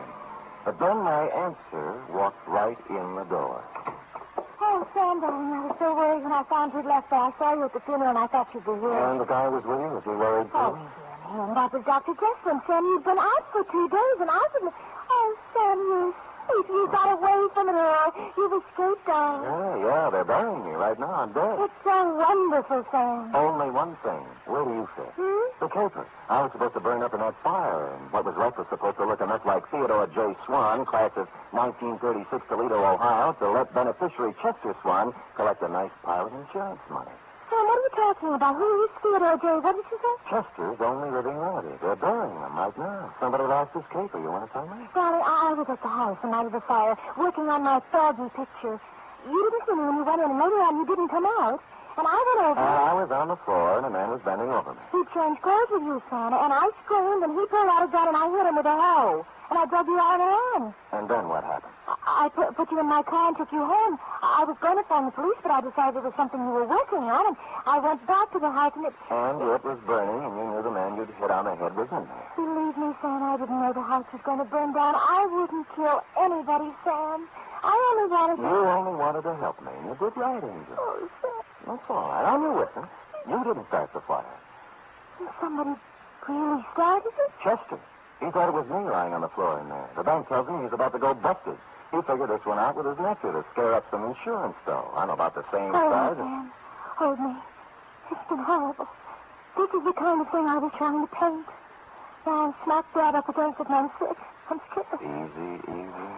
Sam, you're really dead. There's our way out, Sam. Just leave now. Let it go the way it is. They all think you're dead. Oh, dear. Huh? But we know different, don't we, Mr. Spade? He was holding a Navy Colt revolver in front of him with both hands. I couldn't make up my mind to rush him and count on his bad aim or stand still and be a perfect target while I tried to talk him out of it. Either way, he was a crazy man with a gun. He was getting ready to use it. Sam, he's going to kill us. Quiet, Aim. Because my nephew was stupid enough to wear your watch and your suit when he exchanged clothes with you, I'm going to lose the Bon Ton. And that puts you in quite a spot, doesn't it, Mr. Swan? Until a moment ago, yes, but now. Mr. Spade, the newspapers all say you're dead. The death certificate says the same thing. All of your friends are following your casket and my nephew's corpse to the cemetery at this very moment. Everybody expects you to be dead, Mr. Spade. Thanks to you, Mr. Swan. But now, nobody'd miss you if I killed you. I'd miss you, Sam. But I'd have to kill you, too. Oh. Did you notice you're still wearing Theodore's clothes, even his ring? Why, Mr. Spade, I could kill you and put you in a fire somewhere and collect my insurance on Theodore now, couldn't I? No. Why, that's a terrible thing to think. Huh? Oh, you're not reasoning properly, Chester. You really aren't. How would you explain Amy? You just said you'd have to kill her. And what about the coroner's office? You're not there. But if I... And don't forget the medical examiner's got something to say, too. Not to mention the fact that you'd have to really burn me up to cover up the bullet hole. And furthermore, Chester, when you shoot me, if you happen to hit a rib and chip off some bone, they'd know I was shot before, and then homicide would be in on it. Oh, no, stop. Nothing works for me. I'm a failure. Oh, go ahead, Mr. Swan. Let it all out. You'll feel better.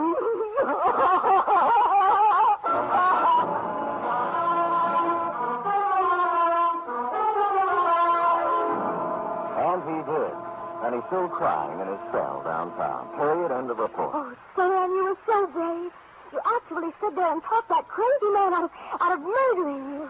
You were wonderful. True, Effie? Amy thinks so, too. She's going to do me in oils when they let her out of the pokey. Amy's in jail? But birthday. Oh, technical charge of an involuntary manslaughter. Springer as soon as the coroner's inquest is completed. Dear Amy. Did she make good fight, Sam? Fudge? Oh, that was the least of it. Oh? What do you mean? After the fudge. What the... Panucci. Oh, boy. Say, go type that up, sweetheart, while I see if there's any mention of my miraculous resuscitation on the radio page. Go.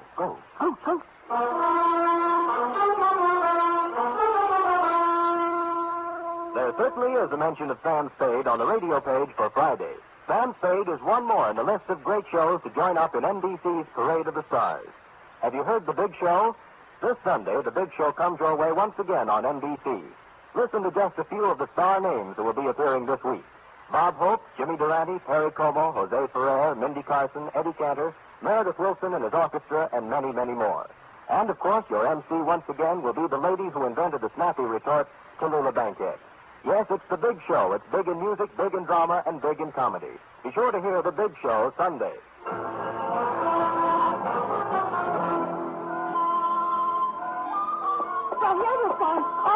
Good. I will sign it, and you will keep it, always. To remind you that I'm still here. Oh, Sam. Living, breathing, brave, and handsome. A paragon.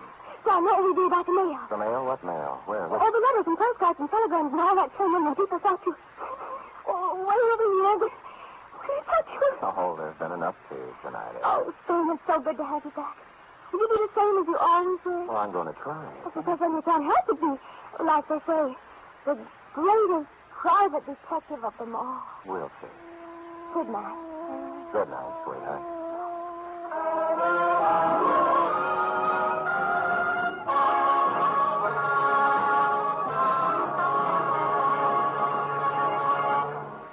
The Adventures of Sam Spade are produced, edited, and directed by William Spear. Sam Spade was played by Stephen Dunn. Lorene Tuttle is Effie. Script for tonight's adventure by E. Jack Newman. Musical scoring by Lud Gluskin, conducted by Frank Worth.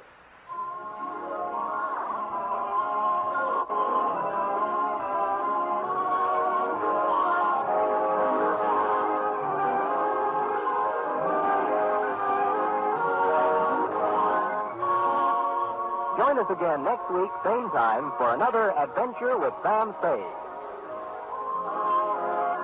Hear the magnificent Montague, then visit Duffy's Tavern on NBC.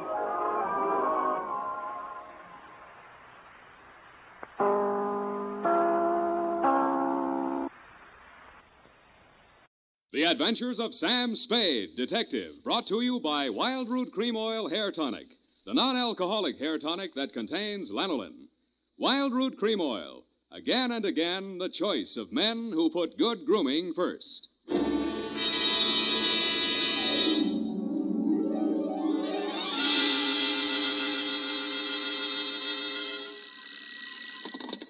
Spade Detective Agency. Me, sweetheart. Oh, Sam, I got it. Got what, my pet? A bank book, Sam. Well, you must advertise in the Lost and Found right away, Effie, and find the owner. There might be sickness in the family. Oh, but it's your bank book, Sam. What? Uh-huh, it has your name on it. Samuel Spade, account number 4. It's a forgery. Somebody's trying to pin something on me. Lock it up and don't touch it until I get there. Oh, all right. Did you make a lot of money on this one, too? Got the check right in my pocket, $500. Oh, Sam, we're making more money than a movie star. Well, almost. And all honestly, too. 600 last week and 500 this week. Yeah, how about that? And life gives a 3-page spread to I Spy Moulton. But we mustn't let it turn our heads, Effie. No. We gotta stay in there pitching. I'll be right down to pitch my report on the Adam Fig Caper.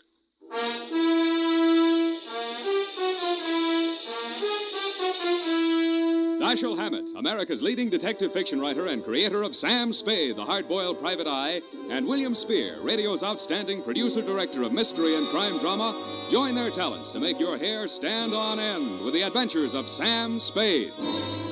Presented by the makers of Wild Root Cream Oil for the hair. You've heard the saying, you never know until you try. Well, you'll never know how handsome your hair can look until you try Wild Root Cream Oil. See for yourself how neatly and naturally Wild Root Cream Oil grooms your hair. Note how effectively it relieves annoying dryness and removes loose, ugly dandruff. You can get Wild Root Cream Oil Hair Tonic in either the big economy-size bottle or the handy tube. Or you can ask your barber to use it on your hair. But by all means, try it. Don't delay. Get it today. Wild Root Cream Oil. Again and again, the choice of men who put good grooming first. And now, with Howard Duff starring as Spade, Wild Root brings to the air the greatest private detective of them all in The Adventures of Sam Spade.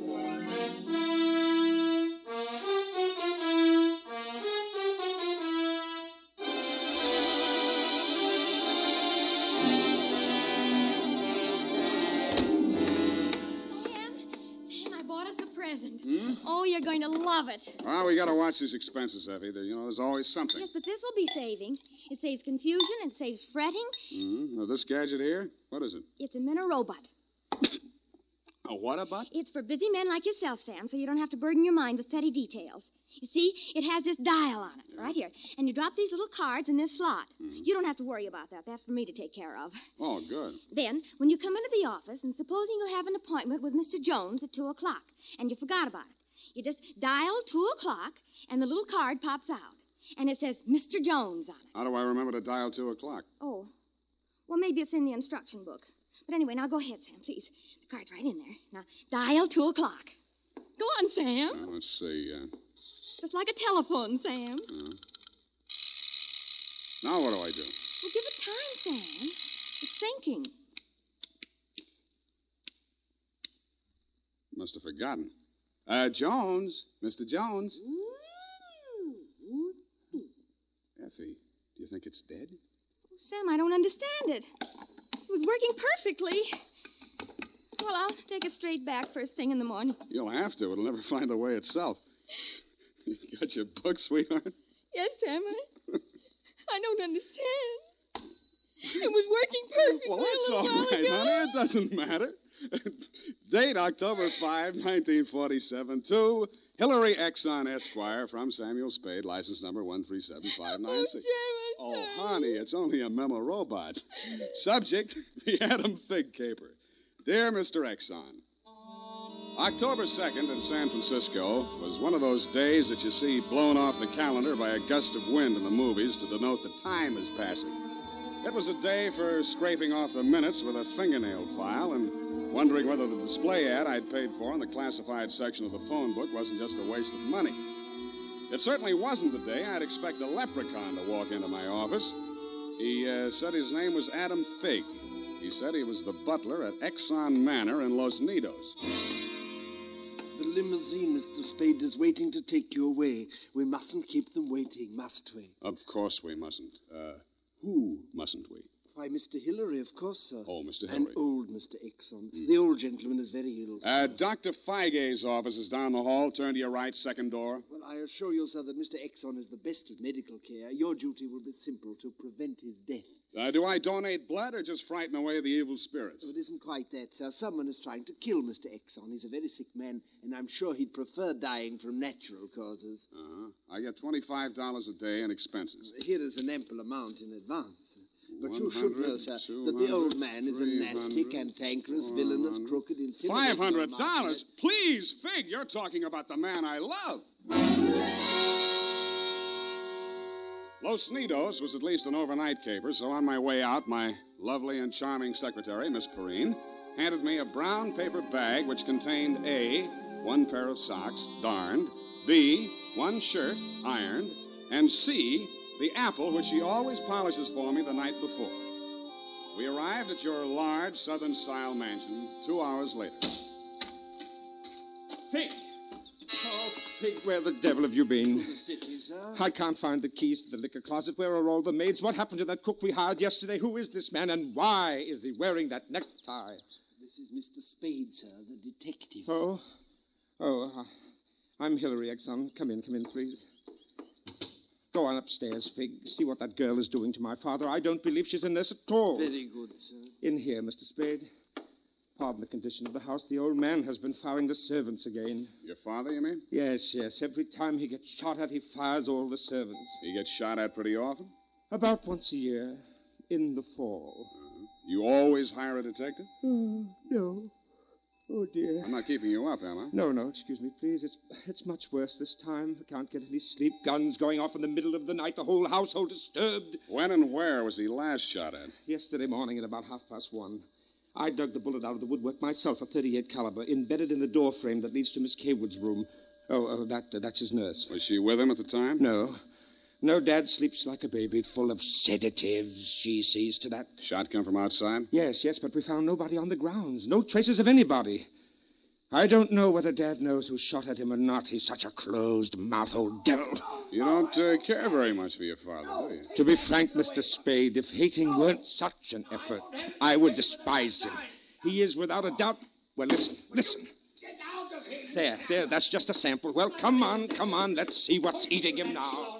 Get out! Talk to me like that. I tell you I won't stand for it. Well, you don't have to stand for it. Take that silly painted face out of my sight. Don't you dare to. Get out! I'm quitting. I'm quitting, Mr. Exxon. I can't stand it another minute. Yelling, screaming, throwing things at You must have done something to set him off. But I didn't, I tell you. I didn't. This is Mr. Spade, Miss Kaywood. Oh, a detective? Will it make you happier to know that I'm a private detective, Miss Kaywood? Well, Mr. Spade, I only hope you can prevent a murder. If there's any way at all that I can help, Thanks. I'll see you downstairs after I've talked to the old man. You'd better go in alone, Spade. Oh, Miss Kaywood, do you have a throat spray downstairs? I seem to be congested. Oh, go away. Go away. Go away. Oh, well, wasting ammunition. Who are you? If you're a total stranger, come on in. Well, don't be afraid, son. Come on over where I can look at you. It's hard to keep my eyes open. Oh, I mustn't do that. Oh, so you're the detective, eh? That's right, Pop. If you want to take a little nap or something, I'll come back later. What did I say just now? Come back later? No. There's no reason for you to come back later. I'll say everything I have to say right now. The shot woke me. I didn't see anything. I don't know anything. I've got a million enemies. I can't remember the names of any of them. Why don't you try to remember? I could have them checked. You're wasting your time, Sonny. In my day, I've wiped out 100 men, and I'll outlive anybody who's gunning for me now. You must be proud of your past, huh? Proud? Sonny, a past like mine is the finest thing an old man can have. I've swindled my partners and betrayed my friends. I've turned state's evidence just to see my associate get sent up for 20 years. And they say my wife died under peculiar circumstances, and I got rich off her insurance. Now I'm done talking. Do me a favor, son, please. I've got to get a half hour, 20 minutes sleep alone. You'll keep them out, everybody. Please, will you? Sure, Pop. Go ahead. Go on, sleep. Oh, thank you. Gracias.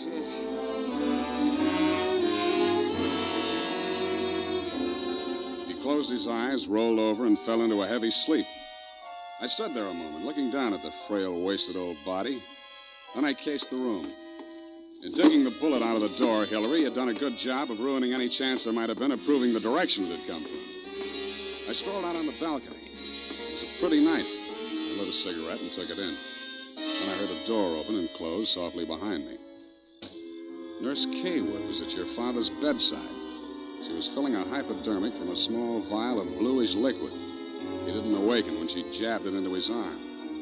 Then she saw me standing in the doorway.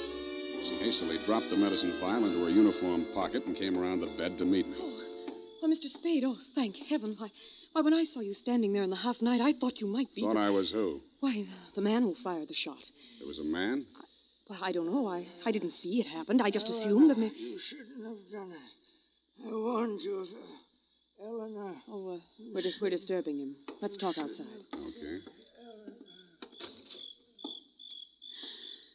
Oh, it's good to breathe something besides sick room air. I thought you got used to things like that in your profession. Why are you so unfriendly, Mr. Spade? Nurses are human, aren't detectives? Try me, sweetheart. Oh, I know what you're thinking of me. But after a week in this horrible house, that poor old man, he's frightened. He's really frightened. What of? By the shots. 38 caliber or hypodermic? Surely you don't think that He's supposed to be under sedatives. The doctor's orders. Sorry, sweetheart. It's my job to suspect everybody. Can't you forget your job, even for a moment? Sure. If you don't mind the fact that I know you're a liar, that I'd make book you didn't come here primarily as a nurse, and what's worse, your act's not even convincing. Oh. Is it that bad, Sam? Yeah. Almost bad enough to be good. Come here. Oh, I hate you.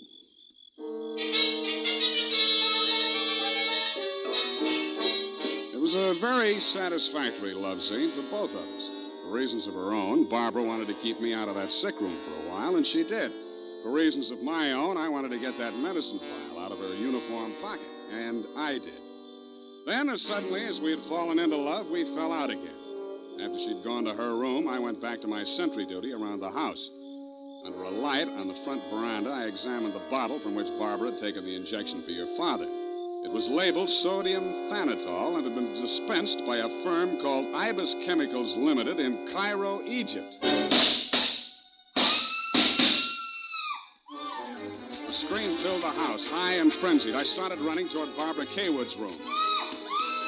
I slammed the terrace door open and found the light switch.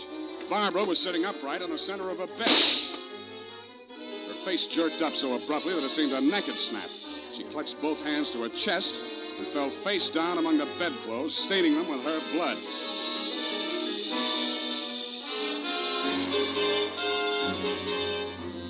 I don't know whether I went through, over, or around the screen that stood between her room and the old man's. I circled Exxon's bed. He lay on the floor on his side facing the window. I went outside. A .38 automatic lay on the ground a few yards away from the building. I put that into my pocket and listened. No shadows moving. Nothing. Then he was on me before I could be sure he wasn't a medium-sized tree. Break your back. Be the light. The warm stuff on my cheek might have been the thing's blood or mine. It gathered me up and bent me back and tore at my throat. Then I remembered that hands are stronger than fingers. I started with his thumbs.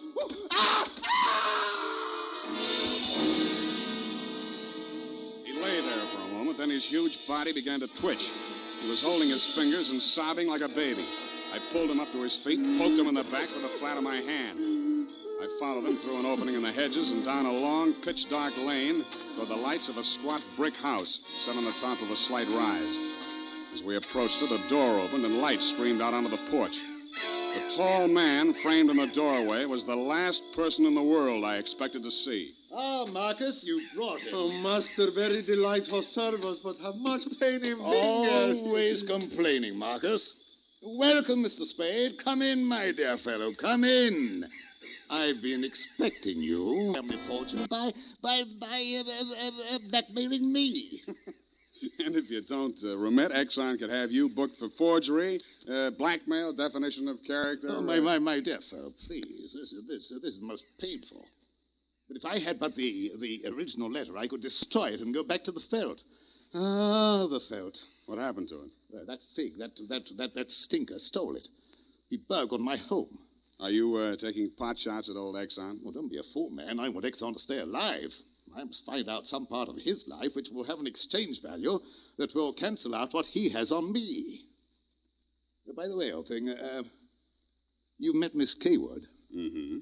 At the present moment, she's milking me for $150 a day. Oh? She's supposed to goad the old man, by whatever means necessary, into talking about his past. And that information she is to bring to me. Well, that ought to be easy. Exxon brags about his past. Now, so far, I've learned that Hillary Exxon stole 2 heifers at a livestock show in Abilene in 1906. I feel for you, Captain. That wouldn't get much on the current market, would it? My dear fellow, I've a proposition to make to you. Should you ferret out anything that would be of value to me, I'll reward you handsomely. Well, maybe something can be arranged, Captain. Good, excellent. May I have your word on that? Well, there isn't much time, Captain. I'd better trot on back. I'll show you to the door, sir. And let me warn you, Mr. Spade, for your own good, should you ever hear the thrum of ibis wings, run. Flee. I assured him that I would heed his warning, bade him good night, and started back down the lane in the direction of Atchison Manor. Business was going on as usual. There were no shots this time, only the scream. When I got to Barbara's room, you and Adam were standing at her bedside trying to quiet her down. Well, Mr. Spade, is this the way you guard the house against intruders?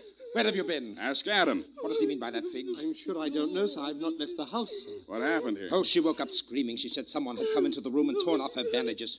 A nightmare, of course.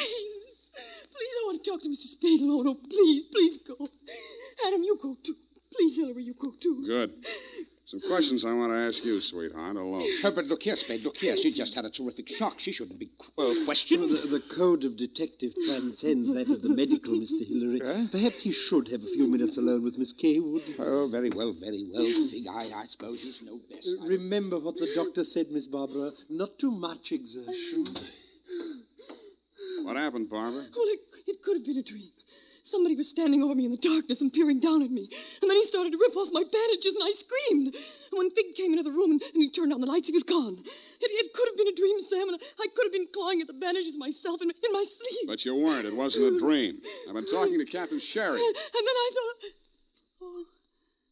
Oh, well, how much do you know? That you've been feeding the old man truth serum to get him to talk in his sleep. Oh, How much talking has he done? well, plenty. How much you told Sherry? Well, just as little as possible. Why? Because, Sam, if we can keep that old man alive and out of jail long enough to sell what we know to Sherry for what it's really worth, we'd be fools not to do it. What makes you so sure you'll stay alive long enough to collect, sweetheart? Well, because you're going to help me, aren't you, Sam?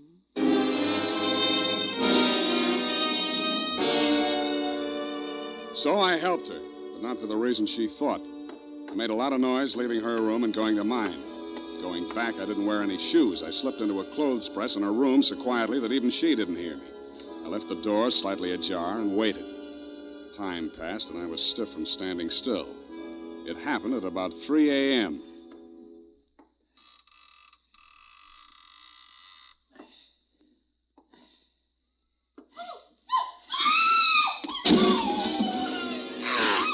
The crazy, feverish glare of his eyes told me that the threat of the gun in my hands meant nothing to him.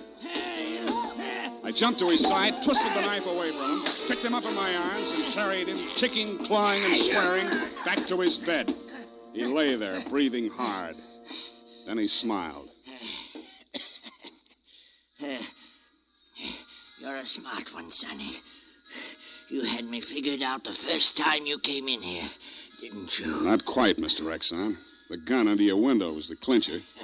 That gun? Sure. I had it under my pillow all the time.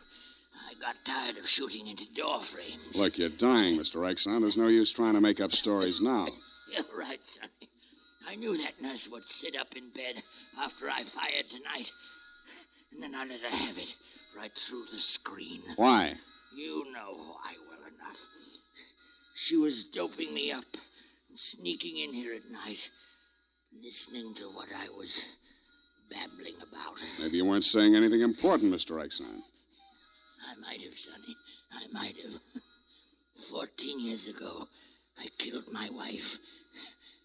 I wanted to carry the secret to my grave.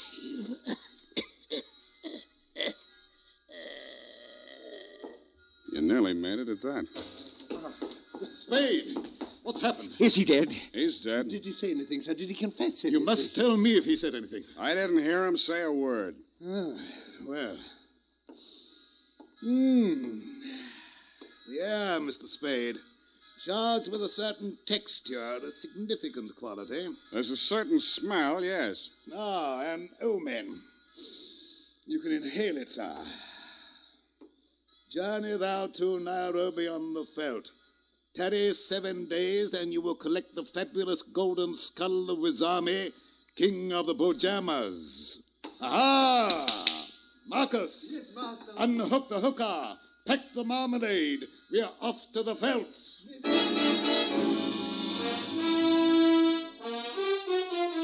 Just then, a flock of birds broke across the horizon, screaming. There must have been thousands of them, but not ibis, Mr. Exxon. Vultures. I suppose if you're going to pay any attention to omens, it's a good thing to know your birds. Period. End of report.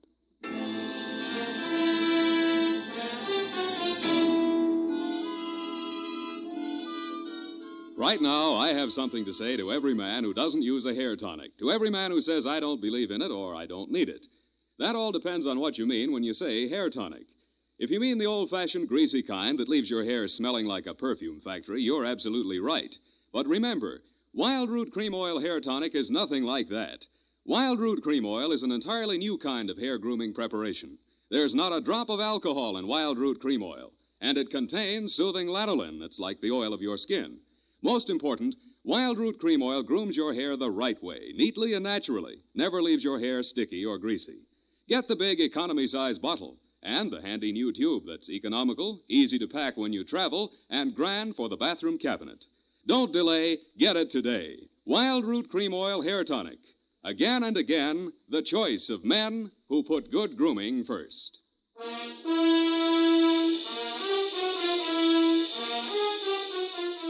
Well, Effie, Sam, the memo robot works after all. I told you it would. Yeah, it just takes a little time, sweetheart. Oh, read the card, Sam. Now, you see? You'd know you were supposed to see Mr. Jones at 2 o'clock. Isn't it wonderful? Well, this card doesn't even mention Jones. Huh? What does it say, Sam? Well, it says, journey thou to Friskin's drugstore, wager $5 on Ira W. in the 3rd at Belmont Park. Oh, Sam, it's psychic. Tarry but a moment. Yes? Thou wilt lose $5. Oh, good night, Sam. Good night, sweetheart.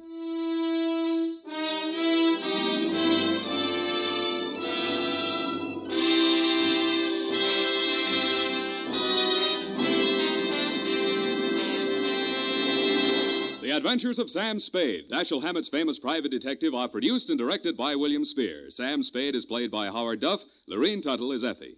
The Adventures of Sam Spade are written for radio by Bob Tallman and Gil Dowd, with musical direction by Lud Gluskin.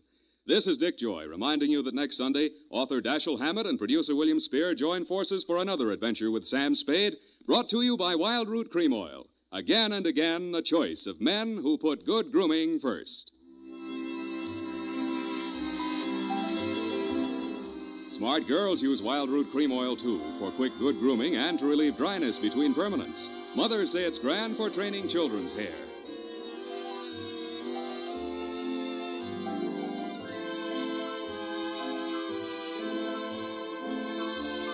This is CBS, the Columbia Broadcasting System.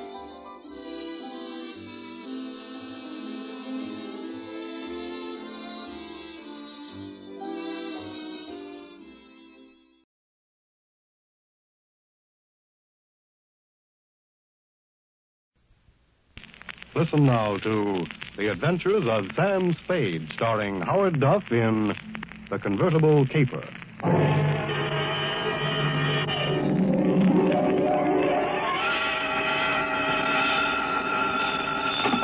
Sam Spade Detective Agency. Me, sweetheart. Sam, I knew you'd have the courage to come back and face it. Well, I'm back, Effie. What shall I face first?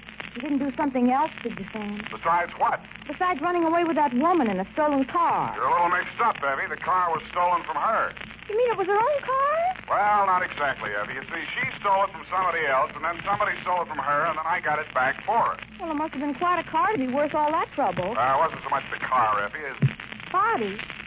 Sam, I don't understand. Think it over, sweetheart. I'll be right down to dictate my report.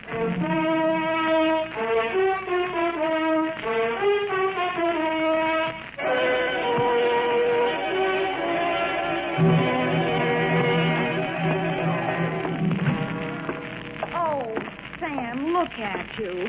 Can't you take no for an answer? And just what do you mean by that, Miss Perrine? Claw marks on your face. Wrong again, sweetheart. She said yes, I said no, hence the scratches. I knew she was that type the minute she walked into this office. That ankle bracelet and green nail polish. Green nail polish. Well, puce colored. This one goes to homicide, Effie. Oh, not another murder, Sam. What else? To Detective Lieutenant Dundee from Samuel Spade with license number 137-596. Subject, The convertible caper. Dear Dundee, it had been a dull morning, but just before lunchtime, things began to brighten up. Her clothes looked like money, and what they were wrapped around looked even better. She eased herself into the chair I pushed up for her, rattled about $1,000 worth of charm bracelet at me, and after she'd arranged her legs, mouth, and eyes to our mutual satisfaction, she allowed me to hear the sound of her beautiful voice. I do not know whether you will be interested in my case or not, Mr. Spade. Put your mind at rest, Miss Estrada. Estrada. Who knows? Perhaps I am merely a waste of time. My time is your time as you stay in the States, Mrs. Estrada. Oh, you are very simpatico, very kind. Yes. Entonces, my automobile has been stolen. When and from where? Last night, after midnight, while I was checking in at the Hotel San Rafael, where I am staying, I foolishly left it parked outside with the keys in it. Have you reported this to the police? No. I suggest you do. No. No? No. Well, why not? Because I stole it from another. Oh, I see. No, but you do not yet know all. If the police find the card and notify the one from whom I stole it, then that one will know that I am in San Francisco. And that's bad. It must be bad. If he finds out I'm in San Francisco, then he will come here and kill me. That is why I must recover the car rapidly and without the police. You will be glad to help me. Be very pleasant, Mrs. Estrada, but hot cars are not exactly in my line. You wish that I don't think anybody would murder you just for stealing his car. Oh, not for the car, no. Already he tried to kill me once, twice, 3 times. So I take the car and drive away rapidly. Away from where? Mexico State of Chihuahua, where this pig resides who wishes to murder. Accuses me of... Look here on my shoulder, the scar. Where already he cuts me with a knife. Uh-huh. Now you think. Uh-huh. And it has 2 windshield wipers. Uh-huh. Well, I'll buzz around, meet you. If I find anything, I'll let you know. My fee is... Yes. Yes. That is something else. I have no money. Oh, that's great. That's just great. But I am sincere. You said so. Look, my darling, take this. It is worth very much. See? This little charm malone. Platinum set with diamonds. Worth very much. You will keep it until I pay you, eh? Adios, Jorge.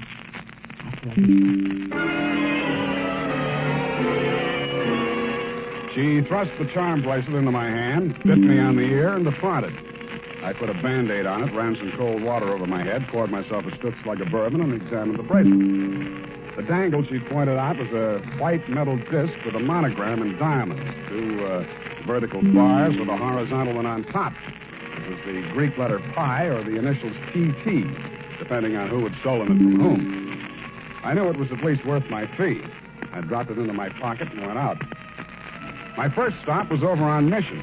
The sign on the building says, Masterpiece Auto Painting, Joe Rembrandt, proprietor. Sam, long time no see. Hello, Joe. Got something you want painted? No, but I think you may have painted something I want. Sam, you know me. They drive them in the front. We spray the paint on them and push them out the back. No questions asked. That's quite a turnover, Joe. Yeah, we're going big time. Got the exclusive now for the syndicate work in the hill. Is that right? Yeah. What are you looking for, Sam? A murder car? Could be. It's a custom job, foreign car, Deonza. Here's what it looks like. Yeah, convertible. Sure, come in this morning. 2-color job. Which 2 colors? Canary yellow body, baby blue fenders. Yeah, quite a car, Sam. Quite a snazzy Heath. Heath, huh? Yeah. Is that what you want to know? It was. Happy Herman Heath was one of the biggest used car thieves in the city. As I got off the streetcar in front of Happy Herman's lot, a flash of canary yellow paint caught my eye. I strolled down between the rows of cars and found it. Yes, sir, Heath's the name. Happy Herman Heath. Every car on this lot is in perfect mechanical condition. Take your choice. Kind of hard to choose, Herman. There's so many here. Yes, sir. It takes a heap of heaps to make a heap of heaps. Yeah. That yellow job with the blue fenders there? Oh, yes, sir, but the motor in that car, it does need some work. Now, over here... Does it run? Oh, yes, it'll run, but over here... This is more what I want. Let me try it. Sounds all right to me. Oh, idling, yes, but needs some work in the transmission of the differential. Mind if I drive it around the block? Well, the mechanics are just about to work on it. Besides, I'm afraid this car is more than you care to invest. Well, let me try it out anyway. Here, I'll leave a deposit. I reached in my pocket for Meech's charm bracelet. He took one look at it, and his expression changed. Well, why didn't you say so? No deposit is necessary. The car's yours. Drive it as far as you like. Thank you, Herman Heath.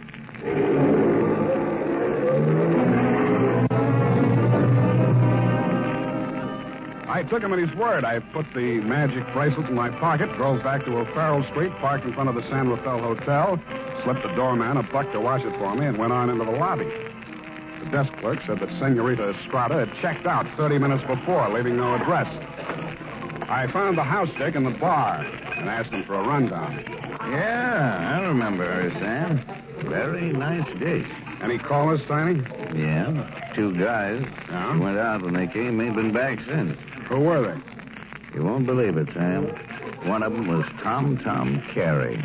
What's he doing in San Francisco? He's wanted for murder. And I don't know, but there must be plenty in it if you brought him back across the border. He's staying here? Yeah, room 613. Uh-huh. Do me a favor, will you, Tiny? Anything at all, Sam. There's a car parked outside in the loading zone here. Stow it in the hotel garage for me, will you? Upstairs, as far out of sight as you can get it. I went upstairs and rang the buzzer at room 613. The door was opened by a little dark-complected man with hard eyes and Indian features. There was a mean-looking knife in his hand, but he put it away at a nod from Tom Carey. How'd you find out I was in town? Not from Meecha. I don't know how much he told you, Sam, but if he told you this much, he was 11. It's $1 million caper. And you know some of the things I've done for less. What's in it for me? What'd she pay you? Nothing. She left this charm bracelet in Hock. Now, boss, I caught him now. Shut up, Harkin. Give me that bracelet. Mine. Watch it, Tom. Don't crowd me. I got something bigger than this or you wouldn't be here. All right, Sam, what do you want? I want to hear you talk. I guess you know I've been down Mexico way. I'm listening. I got a little business down here, garage business. Running hot cars across the border from the States? We cool them all. Little body work and his serial number, like plastic surgery. Sounds like a good business. You shouldn't be neglecting it. You met the dame. She says you want to kill her. I was off my trout. I scared her. I didn't mean anything. I thought I could scare her into sticking around. I let Pa go and nick her shoulder a little bit. Oh, just a little bit. Yeah. I figured her wrong. I know that now. If I could see her for 5 minutes just to talk to her, I know it'd be okay. I can't help you, Tom. I want to talk to her myself. Listen, she hasn't got a penny, only that car. She figures I'm peddling that. Not anymore. She already stole it? Some car thieves took it. She hired me to trace it. Listen, Sam. Maybe broke in a strange country, I'd look good to her again. Here's $1,000, Sam. Oh, this is so sudden, Tom. Nothing. When you see her again, give her that bracelet back, yeah? It was a present from me. And whatever you do, don't find that car. Okay, Tom, it's a promise. Thanks, man. Only one thing I don't understand. You said it was $1 million caper. I meant that. She's worth $1 million to me, Sam. The girl, Tom, or the car? Oh, I wish you hadn't asked that question, Sam. I really do.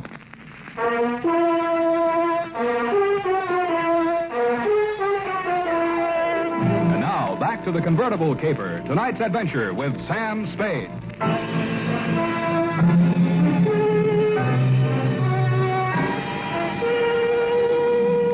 When Tom Carey said $1 million caper, he meant just that. He never risked a rap for less than $100 grand, and no dame that ever lived was worth more to him than a hot mink coat. If Meecha wasn't the $1 million package, the car was. I didn't know what was in it. With Tom, it might be diamonds, dope, smuggled Chinese, or just plain money.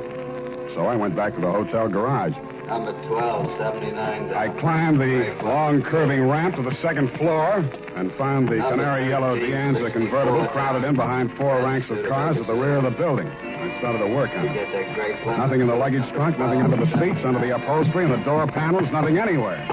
Then I got Tiny Stover, and the two of us went over the second time. It's a cold lead, Sam. It's not, I know it's not. Now think, Tiny, what's different about this car? Well, solider built than most. Good body work. I don't know. Hey, here's something. What? There's a hole punched out of this fender over here. About the size of a quarter. Let me see that. Yeah, right here. It curves under, see? Uh-huh. Yeah. What's that you got? Charm bracelet. Did you say this dangle on here was what was cut out of that fender? Let me see. It fits. Fits even the curve. Yeah. What does it mean, Sam? The dangle on the bracelet is solid platinum. Hey, Sam, are you trying to tell me the fenders on this heap are solid platinum? You got a pocket knife, Sonny? Yeah. Nice. It shines. Sam, is this a hot car?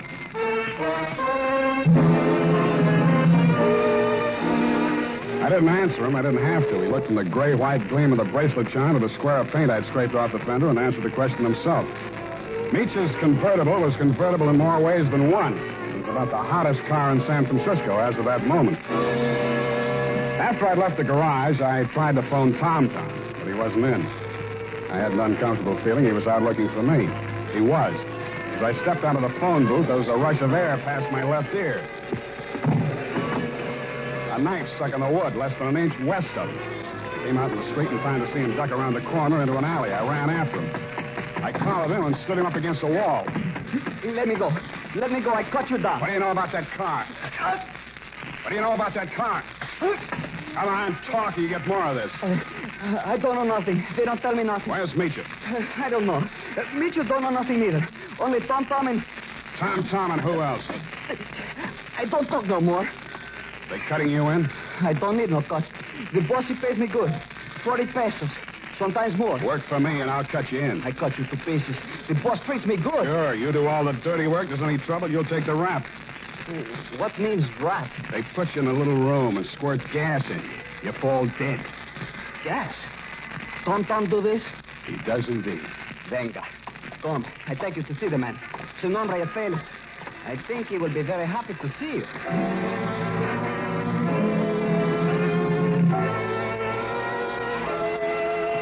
The place Paco took me to was about as high on Russian Hill as you can get. The house was old, faced in brownstone, and had a high iron fence around it. On the gate was a nameplate, H.H. Lovelace. When I opened it to go in, I noticed that Paco was no longer with me. Oh, Mr. Spade, come in. The gray-haired gentleman who greeted me was wearing a wing collar, a carnation, and a very distinguished air. I could hardly believe it, but he was definitely, beyond the shadow of a doubt, none other than the one and only Happy Herman Heap. Well, Mr. Spade, I see that you're surprised. I'm overwhelmed, Mr. Heap. Lovelace, that is the correct name. For my avocation, I selected my first and second names, the H.H., you know. My full name is Herman Heap Lovelace. About that car, Mr. Spade. Yeah, about that. I must own that you outwitted me. I was rather proud of my little device, the disc on the charm bracelet, you know. When you showed it to me at my business establishment, I naturally thought you were authorized to fix the car. Yeah, naturally. However, I'm not averse to enterprise in a young man, and I'm prepared to pay for my blunder. You said $1 million I still couldn't accept, Mr. Lovelace. Oh, why not? I was hired to recover that car for my client. It's not mine to sell. Well, it's certainly not hers. I don't care whose it is. All I know is that my client's life is in danger, and it has something to do with that car. Miss Estrada? Yeah. Excuse me one moment. Spade has arrived. Hello, Papa. That's all she said. Then she stood there looking at me in that way that made you not care who she was double-crossing or why. Then she turned to Lovelace, alias Herman Heap. How much does he know? Alas, everything, I fear. He has agreed to our terms? Yes. Good. I must have my bracelet back now, Sam. Sure, it's right here in my... I reached in my coat pocket for the charm bracelet she'd given me to keep for her. It wasn't there. It wasn't in any of my pockets. I guessed that it was in one of Paco's pockets. Meecha watched me fumbling, her eyes blazing with anger. Fool, you have lost it. We are helpless without that. I thought it was the car you wanted. Please, one thing at a time. I suggest that we first gain possession of the car. Yes, Lovelace, you are right. First, the car.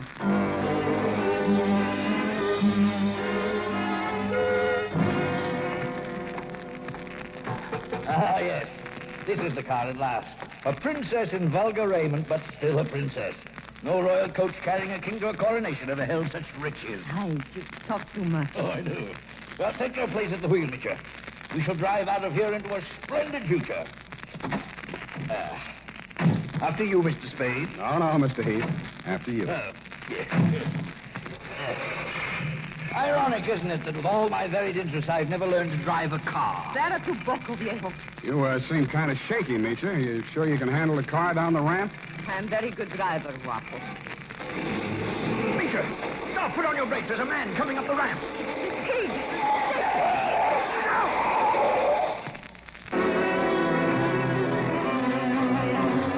He was dead before I got to him. As I leaned over him, I saw the bracelet lying beside his hand. I picked it up and walked back to the car. Nietzsche and Herman Heath Lovelace were sitting in stony silence, glaring at each other. Is he dead? Yeah. Was the bracelet on him? I didn't look. Lovelace, go and frisk him. Must I? It's very distasteful to me. Come, Mr. Spade. You fool. We trust this detective. Go on. Very well. Get in, Sam. Get in. We leave him here. What's the matter? Is something wrong? Oh, nothing at all. Come back here! This is an outbreak! I mean, come back here, I say!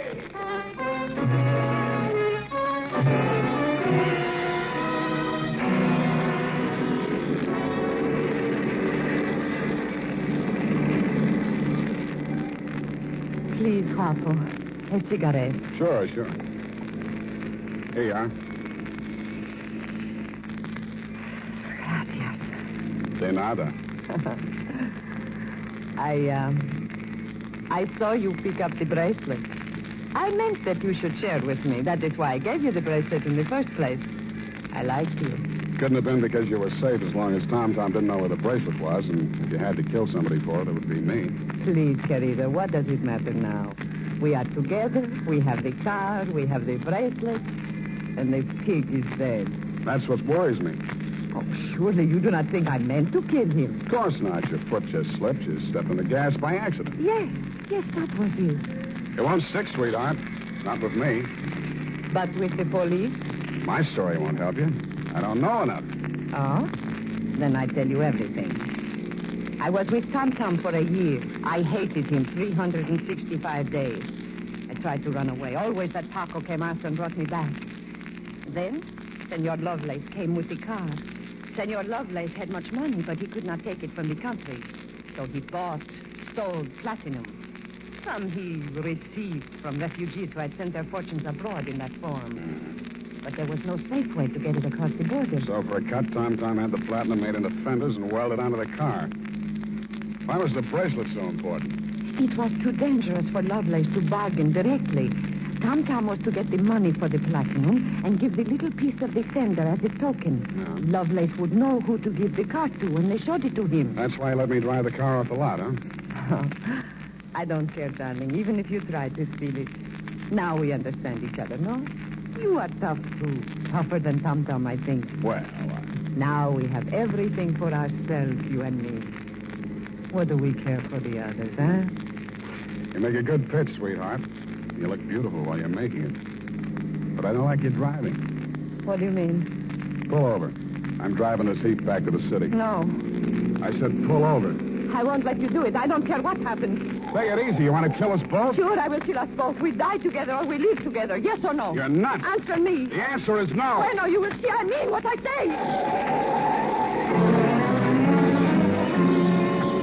The fog thinned out just as we rounded a bend in the road. There was a point ahead with a sheer 300-foot drop to the sea. She jerked the car away from the pavement and steered straight at it. I grabbed the wheel and pushed it. The car skidded on gravel and slid sideways toward the cliff. I got the door open and tried to yank her out with me. She held on and kicked me until I rolled free.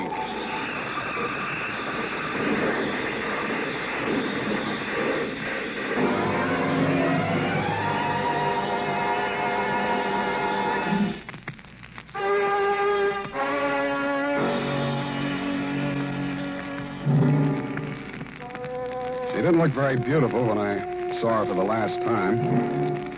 And the flashy convertible was a pile of junk. Very expensive junk, but junk all the same. I understand the federal men have confiscated the platinum and are holding Lovelace for questioning. I doubt if he'll crack. Nobody can embarrass a used car salesman. Period. End of report. Sam, do you really like this racket we're in? I hate it. So do I. But don't let's ever go into any other racket. It's a promise, sweetheart. Why, I'll never know. Don't need it. Good night, Sam. Good night, sweetheart.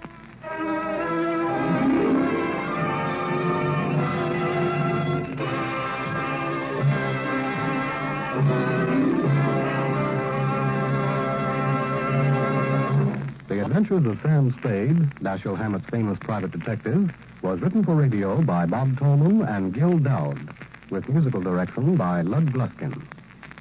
Sam Spade is played by Howard Duff. Lorene Tuttle is Effie. Tonight's program was directed by Elliott Lewis.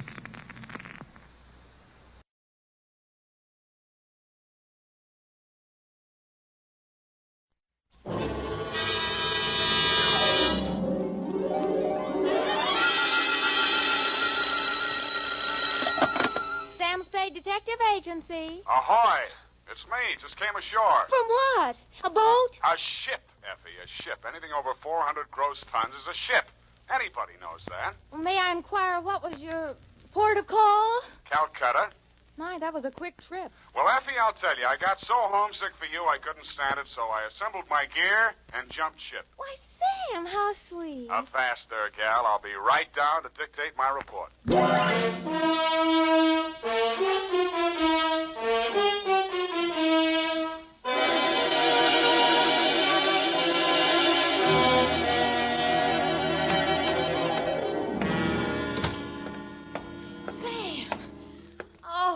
You are alive. Bon voyage, Effie. I've been worried sick. Where have you been? On my way to Calcutta, sweetheart, where the dawn comes up like thunder. Sam, what are you talking about? Calcutta? And the flying fishes play. Ready, Effie? Sam, why did you want to go to Calcutta, of all places? I didn't, Effie. I hate Calcutta. I was Shanghai. To, Mr. Philip J. Fogg, purser, SS Lurene. How do you spell that, Sam? Lurene. Oh, that's pretty. Sam, how could you be shanghaied in this day and age? I mean, isn't it against the law? Stow it, Effie. You're pumping bilge water. Sam, I am not. From Samuel Spade, license number 137596, when you have the time, regarding the Calcutta trunk caper. Dear Mr. Fogg, the following report will explain the enclosed voucher, which is a claim against your company for the amount of $500 and no cents. It will also answer any questions you might be asked concerning the recent unpleasantness on board your ship. It all started yesterday morning in San Francisco when my secretary announced briefly and caustically that there was a lady outside who wanted to talk to me. I judged that she was worth talking to. She was. Your secretary let me in. Well, I'm glad she did. What can I do for you? I'm Marcia Hopkins. I see. Mrs. Marcia Hopkins. I see. However, my husband is dead. I see. It's about my sister that I've come to you, Mr. Spade. I'm dreadfully worried about her. Who's your sister? Miss Constance Pendleton. And she's become involved with a ne'er-do-well, a completely worthless scoundrel, and a real foreign bluebeard. All three? It's one man, Mr. Spade, a Bulgarian, Major Andrea Rodnik. They're going to be married this afternoon, and I'm positive that his only interest is in her money. I'm convinced that he's going to kill her soon after the ceremony. He's done it to other wives in Europe. I've warned Constance and pleaded with her, done everything I could to stop it. But she's completely infatuated with him and refuses to listen to me. Mm-hmm. What do you want me to do? Prevent the marriage if you can. Get the truth about Rodnik's background and face Constance with it. Oh, Mr. Spade, in some way you've got to make her realize the seriousness of the situation. He's a ruthless character. Well, do what I can, Mrs. Hopkins. Oh, thank you, Mr. Spade. Oh, I've felt so alone and helpless until now. Oh, really? But you will do everything you can, won't you? We've got to save her life.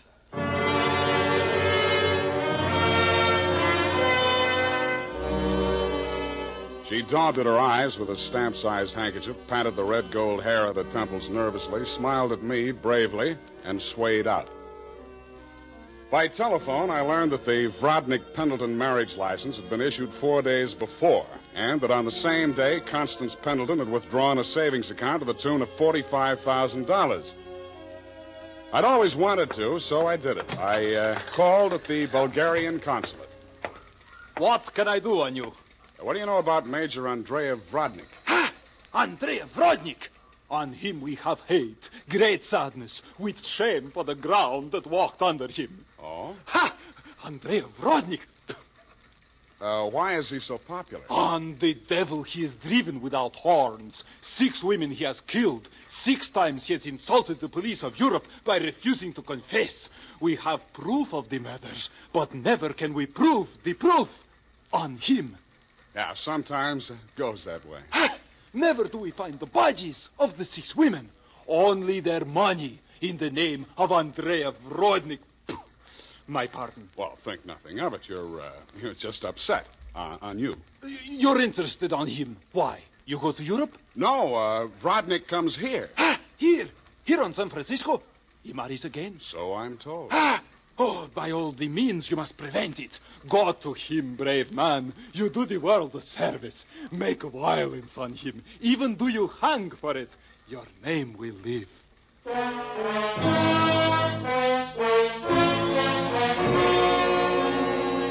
With those valiant words goading me on, I left. The farther I got into the caper, the more it looked as if Marcia's fears for Constance Pendleton were very real and very well-founded. When Constance opened the door of her hotel suite, I could see 3 trunks and a number of smaller pieces of luggage, all locked and ready to be taken out. Yes? You're Constance Pendleton? Yes?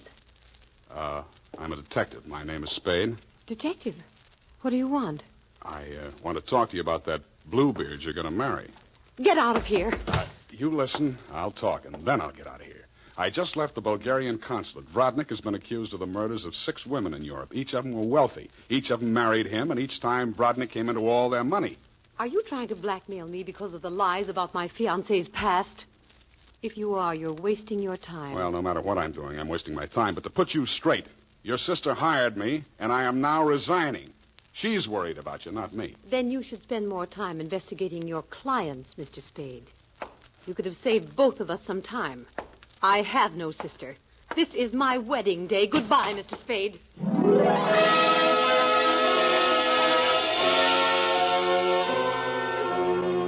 As I left the room, I maintained the stern facial expression I reserve for moments of great shock. But once outside the door, I allowed myself to be carried on the wave of rage and embarrassment for just a minute, and I kicked over 2 potted palms. As I limped down the corridor, I was overtaken by none other than Marcia Hopkins. Did you see her? Let's talk about you first. Did you stop the marriage? Why did you really want that marriage stopped? But I told you. You told me you were her sister. Oh. She said she didn't have any sister. All right, Sam, I did lie to you about that.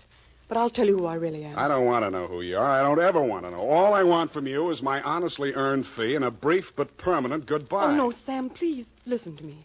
We've got to save that girl. I have $500. That's all I have. Would it be enough? What's your real name? Marcia Vrodnik. Yes, he's my husband. I've been married to him for 10 years. We've traveled all over Europe, and I never knew where the money was coming from. He left me at times for 2 weeks or a month, and then when he'd come back, there'd be more money. I just realized that that's when he must have been killing those poor women. And I know that's what he's going to do this time. I just can't stand it. You've got to protect her. That should be easy. We'll let him get married and meet him at the door with a bigamy warrant. Then you will see me through this. I might. Oh. In my bag, there's $500. Take it. If we can't stop the marriage, then don't let him out of your sight. Not even for a minute. He's a beast, Sam. A beast.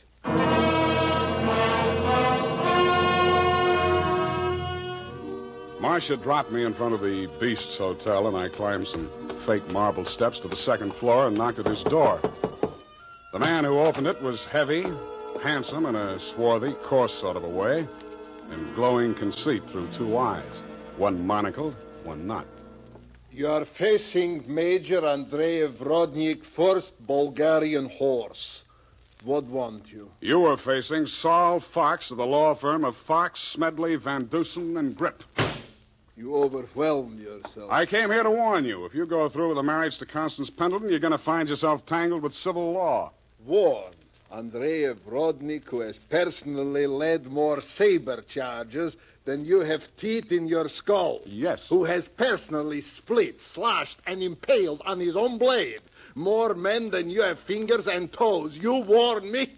What is this talk? You're going to have a bigamy charge slapped on you 5 minutes after you slip her the ring. The warrant signed by Mrs. Marcia Vrodnik. Bigamy? Ha! I laugh. This is not bigamy. Marcia's your wife, isn't she? That bigamy was committed when I married her. I had another wife then.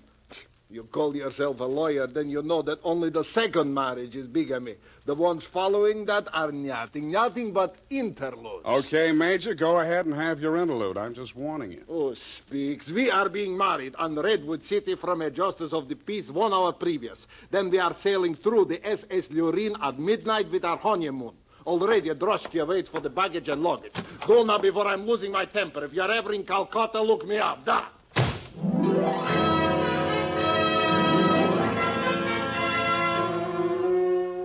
I could see the direct approach was getting me nowhere, so I decided to proceed by stealth. I waited outside the building, and when he left, I tailed him. He made 4 stops at a second-hand store, a hardware store, a surgical supply house, and an undertaker supply house. At these places, he purchased the following items: an oversized steamer trunk, black with brass fittings, a large ball of rope twine, 2 large lead sash weights, a set of surgical instruments, and at the 4th and final stop, the undertaking supply, he bought 2 items: a 20-foot length of rubber tubing and a pump. He returned to the second-hand store with his other purchases, put them inside the trunk, and ordered it sent up to Constance's hotel immediately, and thereupon it took himself to the same place. Marcia was waiting in the empty lobby when he went in. I crouched behind a pillar, turned up my hearing aid, and listened. Did you get the thing? Yeah. Now listen, my darling. We must work fast. As soon as the trunk arrives, before she has a chance to get to the telephone... Yes, Andre, but please, no cutting in the apartment. As you wish, my darling. Now, you know what you have to do. While I'm getting her into the trunk, you'll change her clothes, put on her traveling dress, the hat with the wet... What is it? What's the matter? Nothing. Come, we must make haste.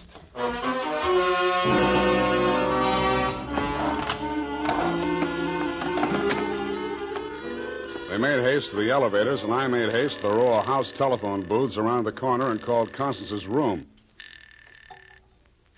Hello? Mrs. Rodnik? Speaking. Listen, get out of that room right away. Don't take the elevator. Go down the stairs. Who is this? What are you talking about? I haven't got time to explain, and you haven't got time to listen. All those stories about your husband are true. He's going... Hello?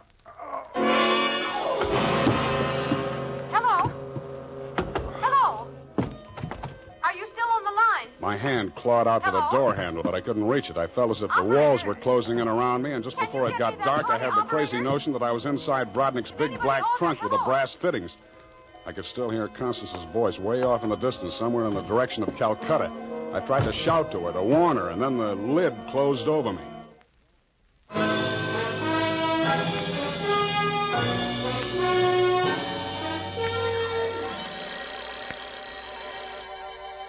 I shook my head trying to get the bells out of it. Then I remembered where I was and what had happened. I was still wedged into the bottom of the phone booth where I'd slumped when Brodnick sapped me.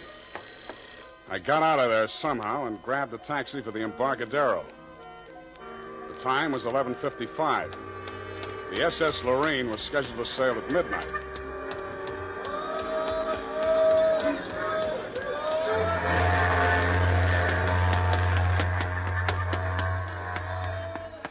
I was no sooner across it than they hauled up the gangplank and the ship started moving out of the berth. I didn't know where she was bound for, and I didn't much care. I checked the passenger list and found that Major and Mrs. Andrea Brodnick were in stateroom 12, A deck. 1 minute later, I was hammering on the door of stateroom 12. The woman in Brodnick's stateroom was Constance, and she was not in a trunk. I thought I told you to stop interfering in our affairs. Yeah, your husband told me to, but I didn't like the way he did it. Get out from here. Get out. I see you got your trunk in here where it's handy. Doesn't it make the stateroom kind of crowded?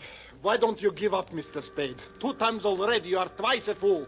Marcia has no money to pay you, neither have I, even if she had the case. And believe me, she has not. Oh, why do you even bother talking to him, Andre? Mr. Spade, will you go now, or will I have to call the steward and make a complaint against you? I went. I still thought Marcia Hopkins was somewhere on that ship. I still didn't like the look of that trunk. I found the purser's office and went in. You looked at me as if you thought I was a stowaway, Mr. Fogg, and you were right. I'll have to make arrangements for you to ride back with a pilot, Mr. Spade. You realize, of course, that you're subject to a fine. Look, I don't want to do anything illegal. You know, it was just an impulsive thing. Couldn't I book a passage? Oh, there's the matter of your passport. We could arrange a visa and so on in San Pedro. We'll put in there in the morning. Well, that's good enough. How much is the fare? Oh, let me see. That's $483.87, exclusive of tax. Oh, hey, now, wait, I wasn't thinking of taking quite such an extensive voyage, you know. I just wanted to get a little sea air, and... how much to Pedro? Well, I'm afraid you don't understand, Mr. Spade. This is not a coastwise steamer. Our first official port of call is Calcutta. Yeah, I know, but... Calcutta? That's in India. Well, don't you have something a little less expensive, like steerage or... There is only one stateroom available, number 14A deck. Take it or leave it. Okay, Calcutta.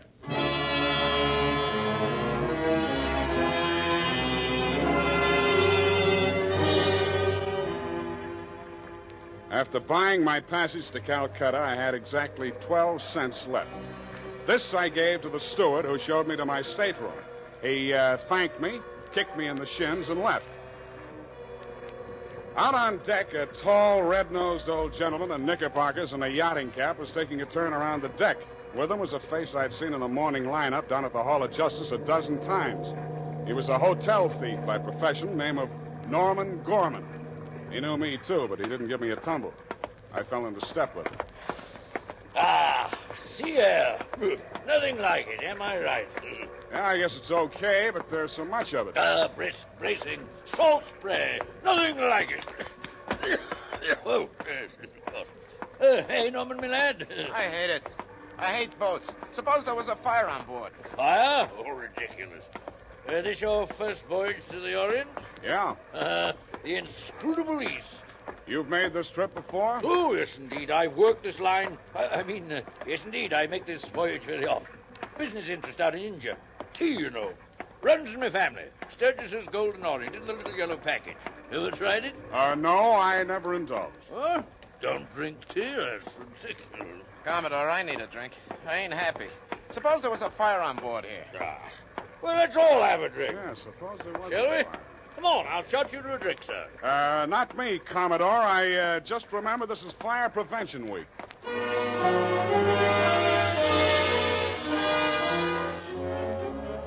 The nearest fire alarm to Brodnick's stateroom was on the companionway leading to the A-deck corridor. It was a glass-enclosed box with a small hammer hanging on a chain. I broke the glass and turned the key. In 3 seconds flat, the entire population of A-deck were shoving each other up the companionway, grabbing for life preservers as they went. The steward hammered on the door of stateroom 12, opened it, shouted inside, and Brodnick and Constance reluctantly came out. I ducked inside, grabbed the handle of the trunk, and started dragging it. When I got it into my stateroom, I broke the lock and lifted the lid. It was Marcia, all right. There was just time to see that before the stateroom door flew open and the ship's officer stuck his head in. I didn't move at you. Didn't you hear the alarm? Why, no, I didn't. What's wrong? Never mind that. Here, take this life preserver. Get going now. Okay, Come okay. on. Don't touch me. It makes me nervous.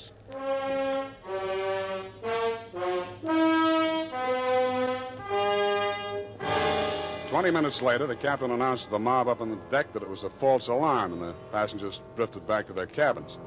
I tried to look casual as I unlocked my stateroom door and walked in.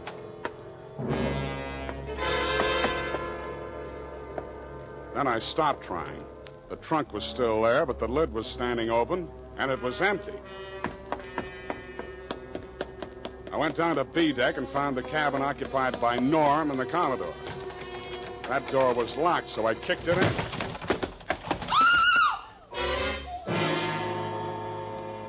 You could still see the marks on her wrists and ankles where the cord had been. It was the girl I had seen in the trunk. It was Marcia Hopkins, and she was very much alive. Oh, I'm sorry. I thought it was... Oh, what am I going to do? What am I going to do? You've got to help me, Sam. Why should I help you? He's crazy. They're both crazy. It all depends on who's in the trunk, doesn't it, Marcia? When it was Constance, you didn't think he was so crazy. Oh, don't you understand? I had to pretend that I'd help him. He was going to kill her right there in the hotel room. I told him it was too dangerous. If anybody looked in the trunk, it would be safer if she was in there alive. So he finally agreed and said he'd wait until we got out to sea to kill her.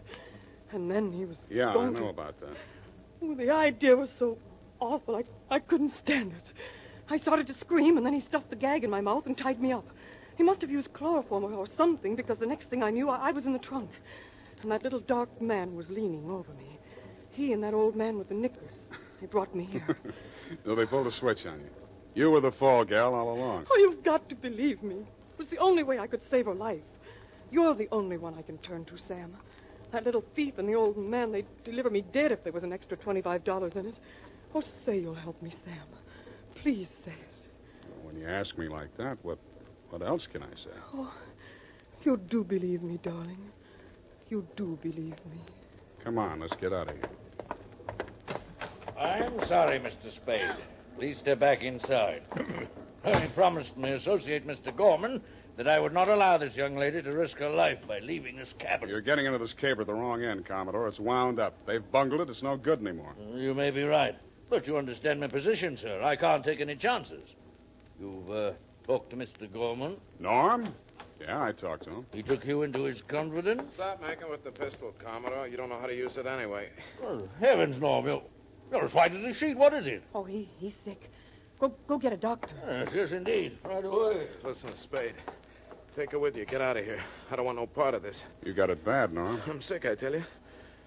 The way I had it sized, this was a clean caper, a snatch. I figured the dame here's an heiress or something. Maybe they drop her off in L.A., connect some ransom, and go on. I figured there was enough for all of us. Oh, but that creep, that Rodnick, he's crazy.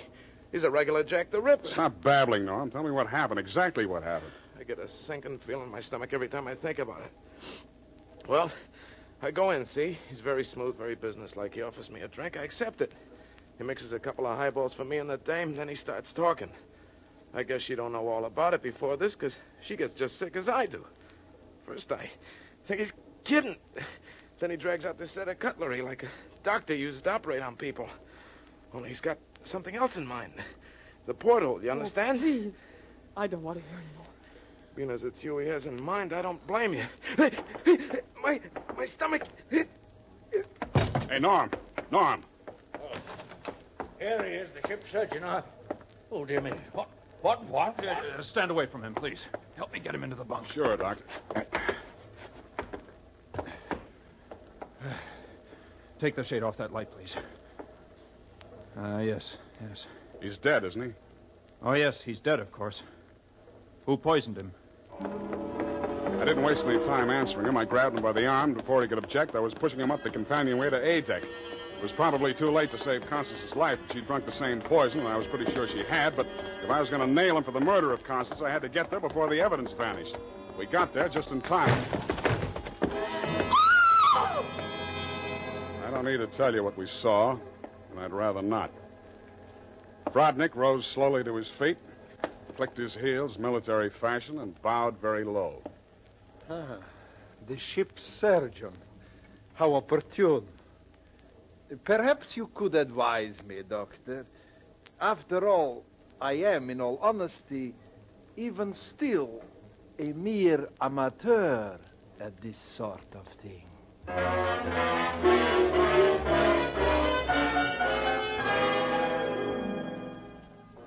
After Rodnick had been taken into custody, we took another turn around the deck. It was daylight, and the ship was lying to off San Pedro. This time, the fresh air really felt good, and so did Marcia. It's all over, Sam. Yes, sweetheart, it's all over. But not between us. Say it, Sam. Say it's not all over between us. How can it be? I knew it. I knew you felt the same way. All my life before, it's been like a terrible nightmare. It never really happened. But it did happen, sweetheart. Oh, but you can forget it, darling, can't you? Please forget it. I'd like to, Marcia. I really would. Hold me close, Sam. Never let me go. You're beautiful. Is that all, Sam? Nothing else? Yeah, lots else. That's why I think we better say goodbye right now. Because when I feel like this, I get foolish. And if I get foolish with you, I'm likely to wake up in a trunk someplace.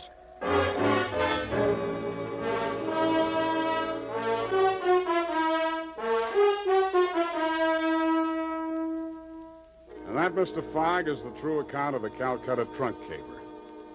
As my voyage was interrupted through no fault of my own, I trust you will advise your company to refund my passage minus the one-way trip to San Pedro. Period, and a report.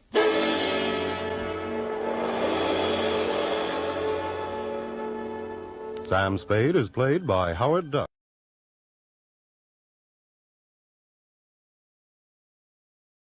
The hair-raising adventures of Sam Spade, Detective. Brought to you by the makers of Wild Root Cream Oil for the hair.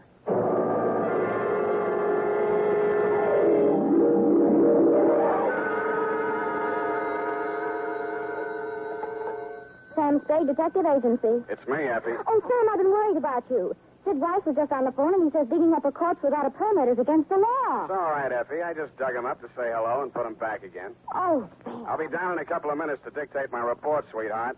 If I get lost on the way, you'll find me in City Hospital, the psycho ward, third straitjacket from the left.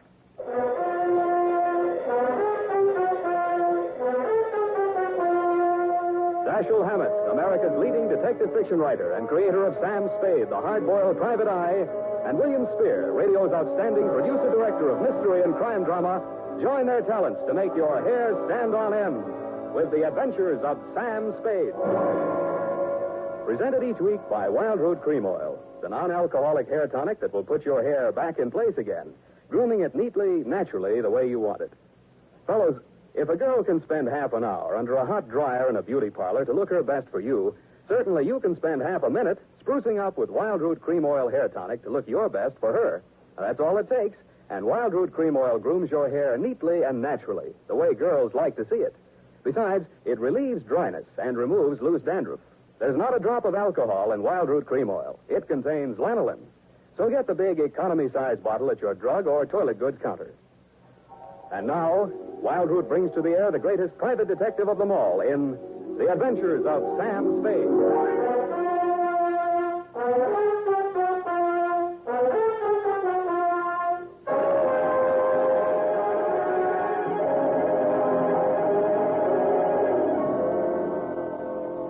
Date, August 2nd, 1946.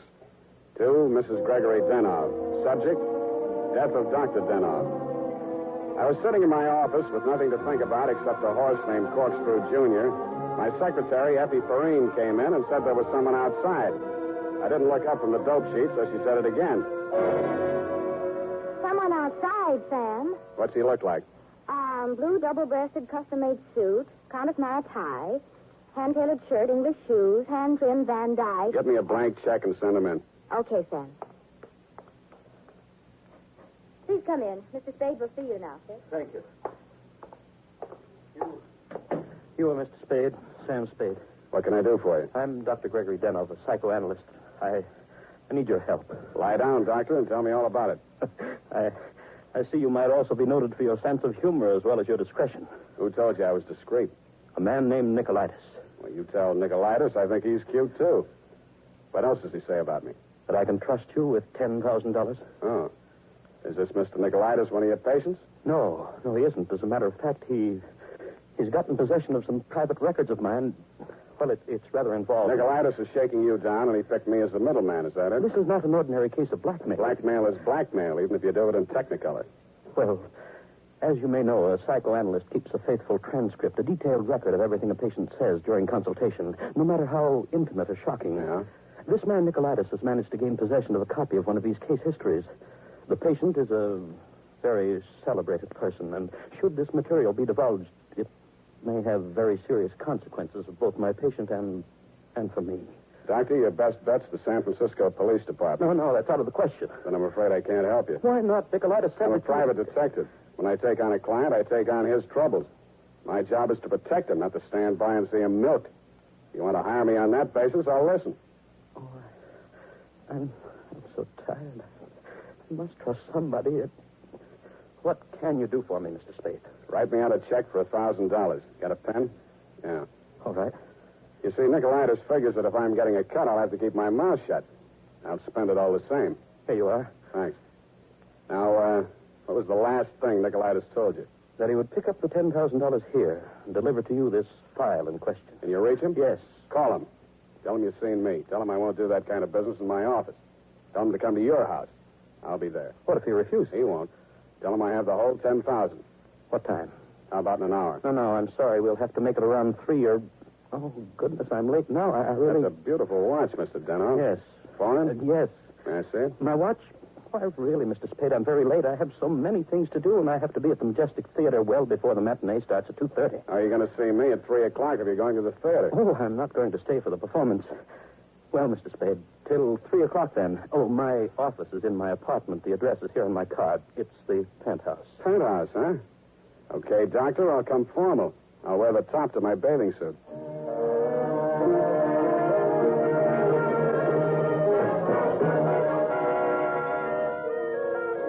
I left my office around 2:30 and started walking up Nob Hill.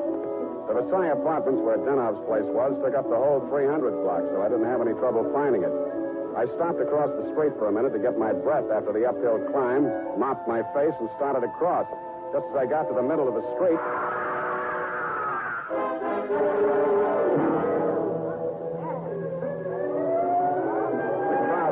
so close around I couldn't see who'd done the Brody, but I had a pretty good idea. The cops had the sidewalk roped off and guards posted at the building entrance. It took me maybe 20 minutes to elbow my way through and show my credentials. Sergeant Levine had the front door, so they let me in. Lieutenant Dundee of Homicide met me at the door of the penthouse. Hiya, Sam. What do you want? I want to see Dr. Denov. The doctor's dead. Dead? Yeah. He's my client. They can't do this to me. How? Hit a Brody out the window. What are you here for? To see his wife. Okay with you? Why not? She's inside. Thanks. Daniel, please. With all due respect for your grief, I must have the keys to the cabinet where Gregory kept his confidential files. You realize that you wish me to take charge of his patients and that I am responsible. All this police and so on. We must get those files out of here as soon as possible. Yes? My name is Spade. I am Dr. Zoya. I was poor Dr. Denno's oldest friend. If there's anything I'd like to see you, Mrs. Denno, alone. But you police have already asked her so many questions. You see, she's not in the... I'm not with the police. I'm a private detective. I was working for Dr. Denno. A private detective? He was in trouble, you see. You see, Dr. Sawyer, the police won't believe me. Mr. Spade, you'll tell them. You'll tell them he didn't commit suicide. Well, Mrs. Denno, I guess that takes care of everything here. It's clearly suicide. Oh, idiot. Blind, stupid idiot. Suicide. My husband, he treated suicides. He would never... No, please. It will be all right, my dear. I'm sorry. She's hysterical. Yeah. If I had the time, I would... Tell them. Please, Mrs. Dano. The undertaker has been arranged for a burial at 7 o'clock, the Israel Cemetery. Now, please, the key to Gregory's file. Here, take it and go. Go ahead, all of you. Okay, we'll call you later. Oh, I'm so sorry, gentlemen. This hysteria, a simple traumatic condition. If I only had the time. Who can I turn to? Who will help me? You think it's pleasant? You think my husband would rest if they said I committed suicide? What shall I do? What shall I do? What shall I do? Oh, you... Dr. Zoya didn't have the time, neither have I. You think it's murder? Who do you think killed your husband? To name someone? That's a very serious charge, Mr. Spade. Goodbye, Mrs. Denov. Constance Brent. You mean Constance Brent, the actress? Yes. Yes, she was his last patient this morning. She had threatened to kill him before. How do you know? My husband said so. Do you? Well, he'd written it down on his notes on her case. Once before, she'd almost pushed him from that same window. How about your husband and Miss Brent? Oh, I knew she was falling in love with my husband. That always happens. They call it a transference. But in this Your case... husband told me Miss Brent was acting in a play this afternoon over at the Majestic. Yes, Midsummer Night's Dream. But she was here. I know she was here. Miss Ray, the receptionist, was coming back from lunch when she heard voices arguing inside. And she was sure it was Miss Brent's voice. Show me the doctor's case history on Miss Brent. I can't. It's missing. As soon as it happened, I went to the files. I meant to show it to the police. Who could have taken it? Constance Brent was the last one in that room before he died. Yeah. When did you see Nicolaitis last? Nick, who? Skip it. Where can I reach you in case... For the next couple of hours, I'll be at the Majestic Theater. I want to see how good an actress this Constance Brent is.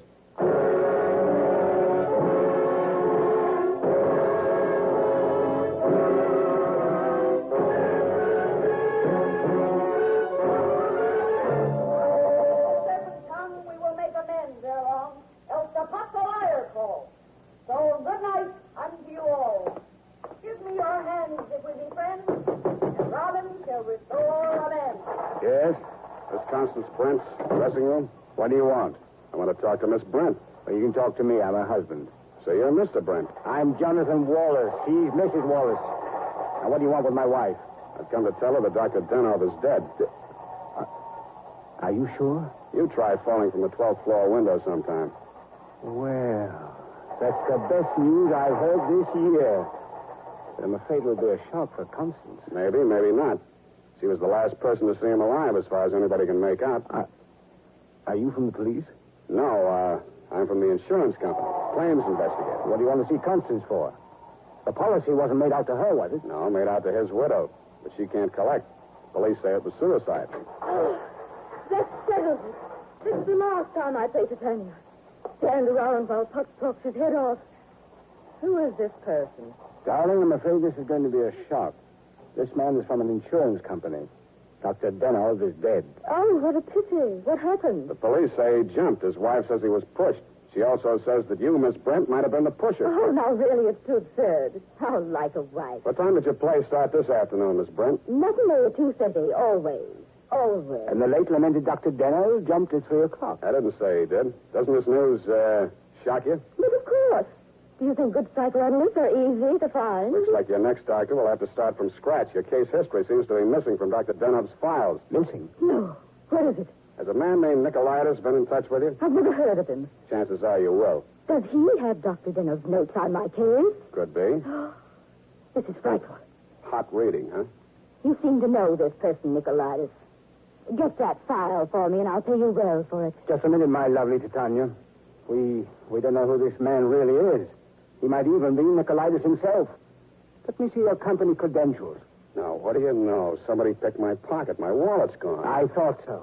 All right, you tell me who you are. I'll call the police. Oh, no, Jonathan, no police. Let's get off the merry-go-round. My name is Spade. You'll find me in the phone book under S. My office is open until 6 o'clock. And if a man answers, don't hang up. It'll be me.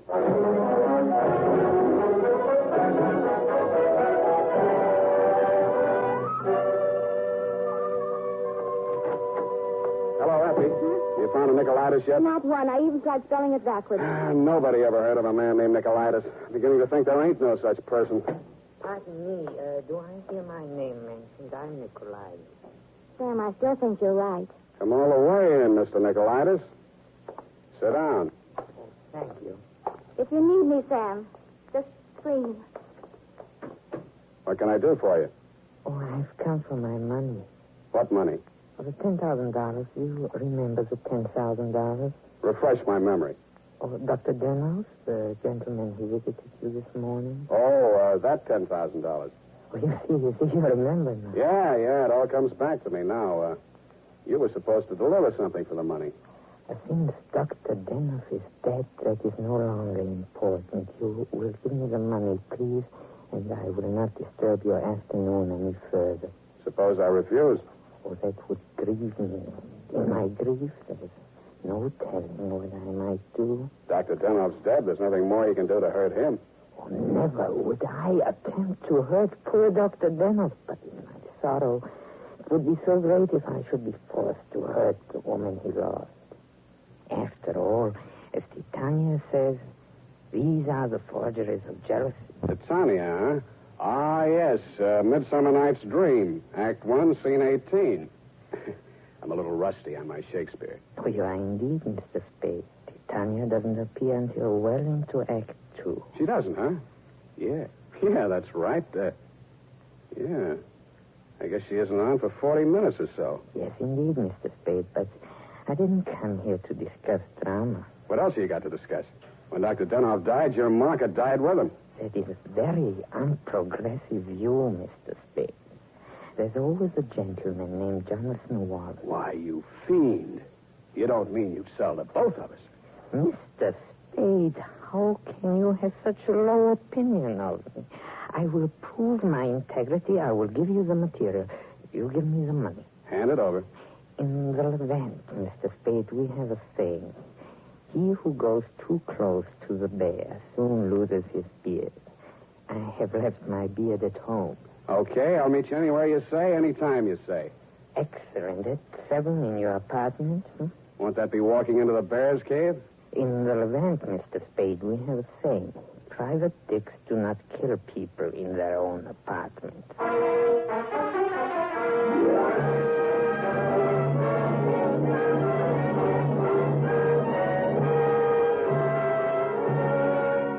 It was then 6 p.m. I called Effie for messages. She told me that you had been phoning frantically, Mrs. Denoff.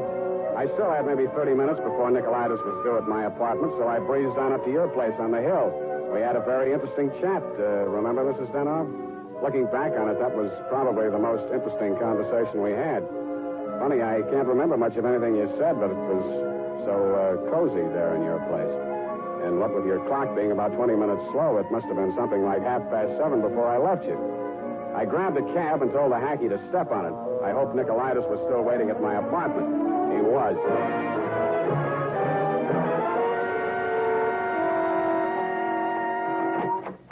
Mr. Nicolaitis, I'm sorry to be late.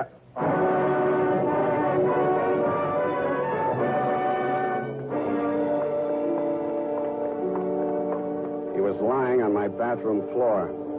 The little guy was looking just about as natty as when he'd been in my office, except that the beautiful silk scarf he'd been wearing was twisted into a tight noose around his neck. Mr. Nicolaitis was a very dead blackmailer.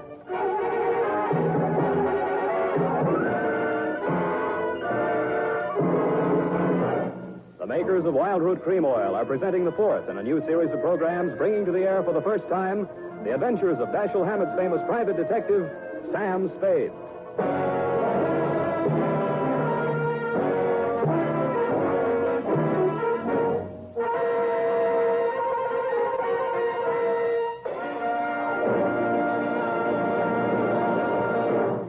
Then, at the racetrack, the man who has something better than a mere hunch is said to have it straight from the horse.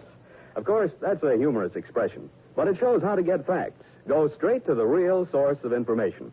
And that's why we went straight to hundreds of men in metropolitan New York to find out what men really want in a hair tonic. And their answers show that Wild Root Cream Oil has all 5 advantages chosen by this impartial consumer jury of men. 1, Wild Root Cream Oil grooms your hair neatly and naturally, never leaves it sticky or greasy. 2, Wild Root Cream Oil relieves annoying dryness. 3, it removes loose dandruff. 4, it's non-alcoholic. And 5, it contains soothing lanolin. Remember, no other leading hair tonic gives you all 5 of these important advantages. Is it any wonder that 4 out of 5 users in a nationwide test preferred Wild Root Cream Oil to all other hair tonics they'd tried? So next time you visit your barber, ask for Wild Root Cream Oil. And get the big economy-size bottle of Wild Root Cream Oil at your drug or toilet goods counter.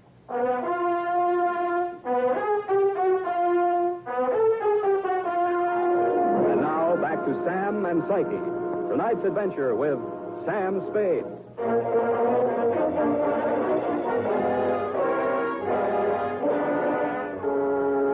His eyes were open, and he seemed to be looking right at me as I bent over him. The finger marks in his throat were too blotchy to be of any use. Pretty soon, Lieutenant Dundee and Sergeant Polhouse came in and walked over behind me.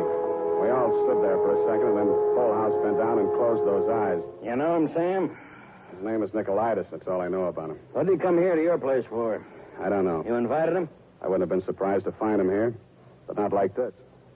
You boys got a smear on him yet? Sure. He's an old customer of mine. Runs a photo lab. Photostats, microfilm. Microfilm. Nobody makes any sense. They're all screwballs, psychos, neurotics. What am I doing in the middle of this anyway? Sam, don't scream at us. We're just doing a job. Oh, I'm sorry, boys. This Dr. Denoff is my client. Mental expert. That Denoff probably had a screw loose somewhere and needed a psychoanalyst himself. Say, maybe he was... Yeah. Hey, look, Dundee. I'm going out of here now. Do I call Sid Weiss and we go through all that again, or are you going to let me walk? Why, Sam, you can go. I know where you sleep. I'll wake you when I'm ready for you.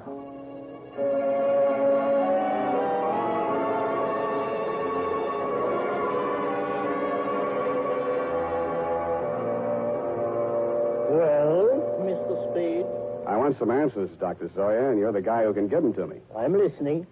Just let the questions flow into your mind and do not try to repress any of them. Speak instantly, whatever... Okay, question number one, without thinking. Do you think Dr. Denoff was a suicide? Well, I had not seen Dr. Denoff for many years. He had been my student in Vienna. I was his analyst, in fact. That's all very interesting, Doctor, but my question... Yes. Did poor Dr. Denoff commit suicide? I have reviewed all the material, manifest and hypothetical, and I came to the conclusion, no, it was quite impossible. You see, these paranoid and Okay, question number two. Was Dr. Denoff in love with Constance Brent? I suppose I can now answer that question. When I arrived in San Francisco, I found him in great distress. He told me he feared he was losing his objectivity towards this patient. In other words, he was in love with her? Yes. You think she might have murdered him? All psychoanalytical subjects develop aggressive feelings toward the doctor. Nearly all of my patients have threatened me at one time or another. You don't say. Tell me, Dr. Zoya, you know anything about Jonathan Wallace, Miss Brent's husband? A violent type, almost psychotic. Yeah? How about you, Dr. Zoya? Could you have done it? That is a most interesting question, Mr. Spade. When I arrived here from Vienna without funds, dependent on the kindness of my former students, I must confess that I felt a certain antagonism. It disturbed me to realize that a man of my standing in the profession should be dependent on the goodwill of a younger and, I sincerely believe, less gifted man. However, I overcame this, and I didn't kill him. Yeah. Well, Doctor, thanks a lot. Oh, Peep. Truly a life study. There is no accounting. For instance, Dr. Denoff. He came to me only this afternoon with the strangest request. Yeah? He gave me the gold watch which I had presented to him many years ago upon his graduation in Vienna. He had a patient waiting and so had not much time to explain. Where is this watch? Please, I'm coming to that. He asked me to promise that I would have the watch buried with him if something should happen. That has been done. But Dr. Denoff just died at 3 o'clock. It is a Mosaic law that the deceased be buried before sundown. Uh-huh. Thanks, Doctor. Thanks a lot. I hope I've been of some help. Doctor, you'll never know how much you've helped me.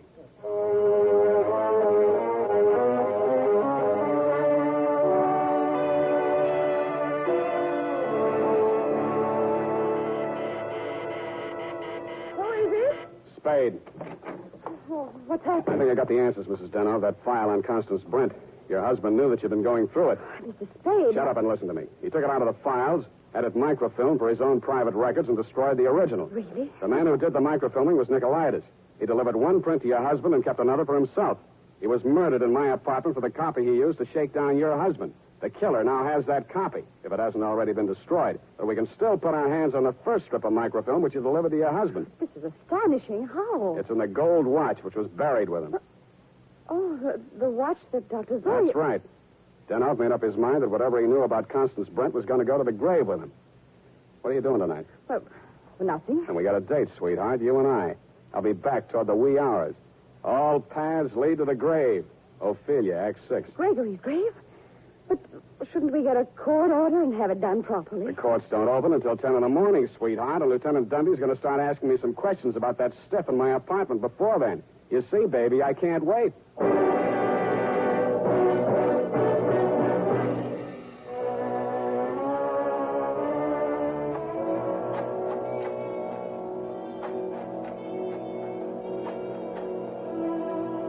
Mr. Spade, we shouldn't be doing this. If I'm wrong this time, it won't be wasted effort. I'll crawl into the grave myself and pull it in after. Here. I struck it. Give me that crowbar, Mrs. Denov, quick. Oh, dear. Oh, dear. Put that flashlight in here, sweetheart. You look the other way. Yeah. Yeah, here it is. Look. What, Mr. Spade? What have you got? The watch. Here, put the flash on it while I open it. Here's my nail file. Pry off the back. Thanks. That does it. Here's the film. All right, Mr. Spade. Give me that film. Well, if it isn't the second gravedigger from Hamlet, Mr. Constance Brent. Stop clowning and hand it up to me. You better do as he says, Mr. Spade. We've both got guns. I was expecting that. Took you a long time to get here, Mr. Wallace. How did dear Constance make out as Lady Macbeth? Just give me that film. Stop being an idiot, Wallace. The cemetery is crawling with cops. Put that gun away before you drop it and break your foot. Come up out of that grave, Spade, or you'll stay there forever. Okay, Dundee. All right. Get those hands up, everybody. Go ahead, Dundee. Make the pinch. Okay. Sam Spade, I arrest you for body snatching, violation of graves under the Civil Code number... No, you fool. You're supposed to arrest Mrs. Gregory Denov and Jonathan Wallace for the murder of Gregory Denov and Pericles Nicolaitis. But I... Oh, yeah. No, you don't.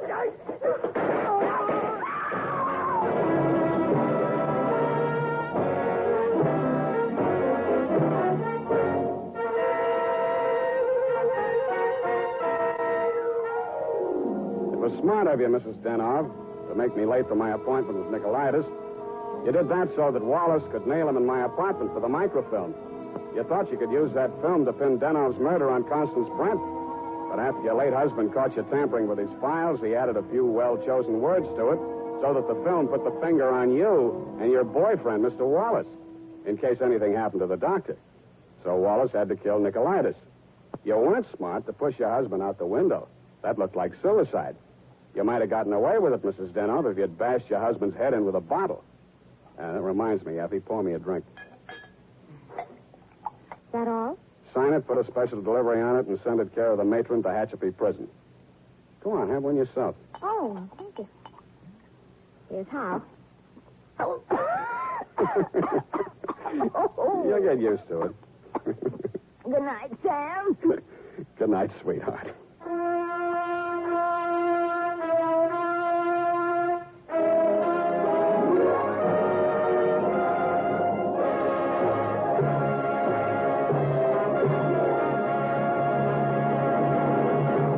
Wild Root Cream Oil presents The Adventures of Sam Spade, Dashiell Hammett's famous private detective, produced and directed by William Spear. Men, on these warm August days, the sun beats down on your hair, may leave it looking dry and brittle. That's why, now especially, you need Wild Root Cream Oil. This grand non-alcoholic hair tonic has just what it takes for summer grooming. It contains lanolin, the soothing oil that's so much like the oil of your skin. Wild Root Cream Oil keeps your hair neatly in place, gives it the handsome, successful look that helps you get ahead on the job. And Wild Root Cream Oil removes loose, ugly dandruff and actually relieves annoying dryness. So tonight, take the famous FM test. Check your scalp. Signs of dryness or loose dandruff tell you need Wild Root Cream Oil right away.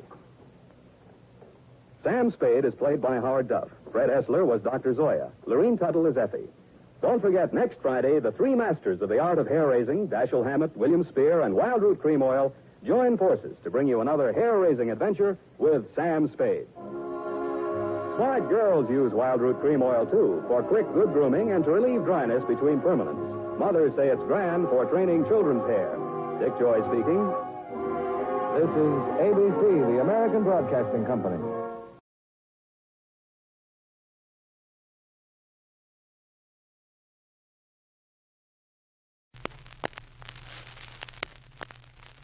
The Adventures of Sam Spade, Detective.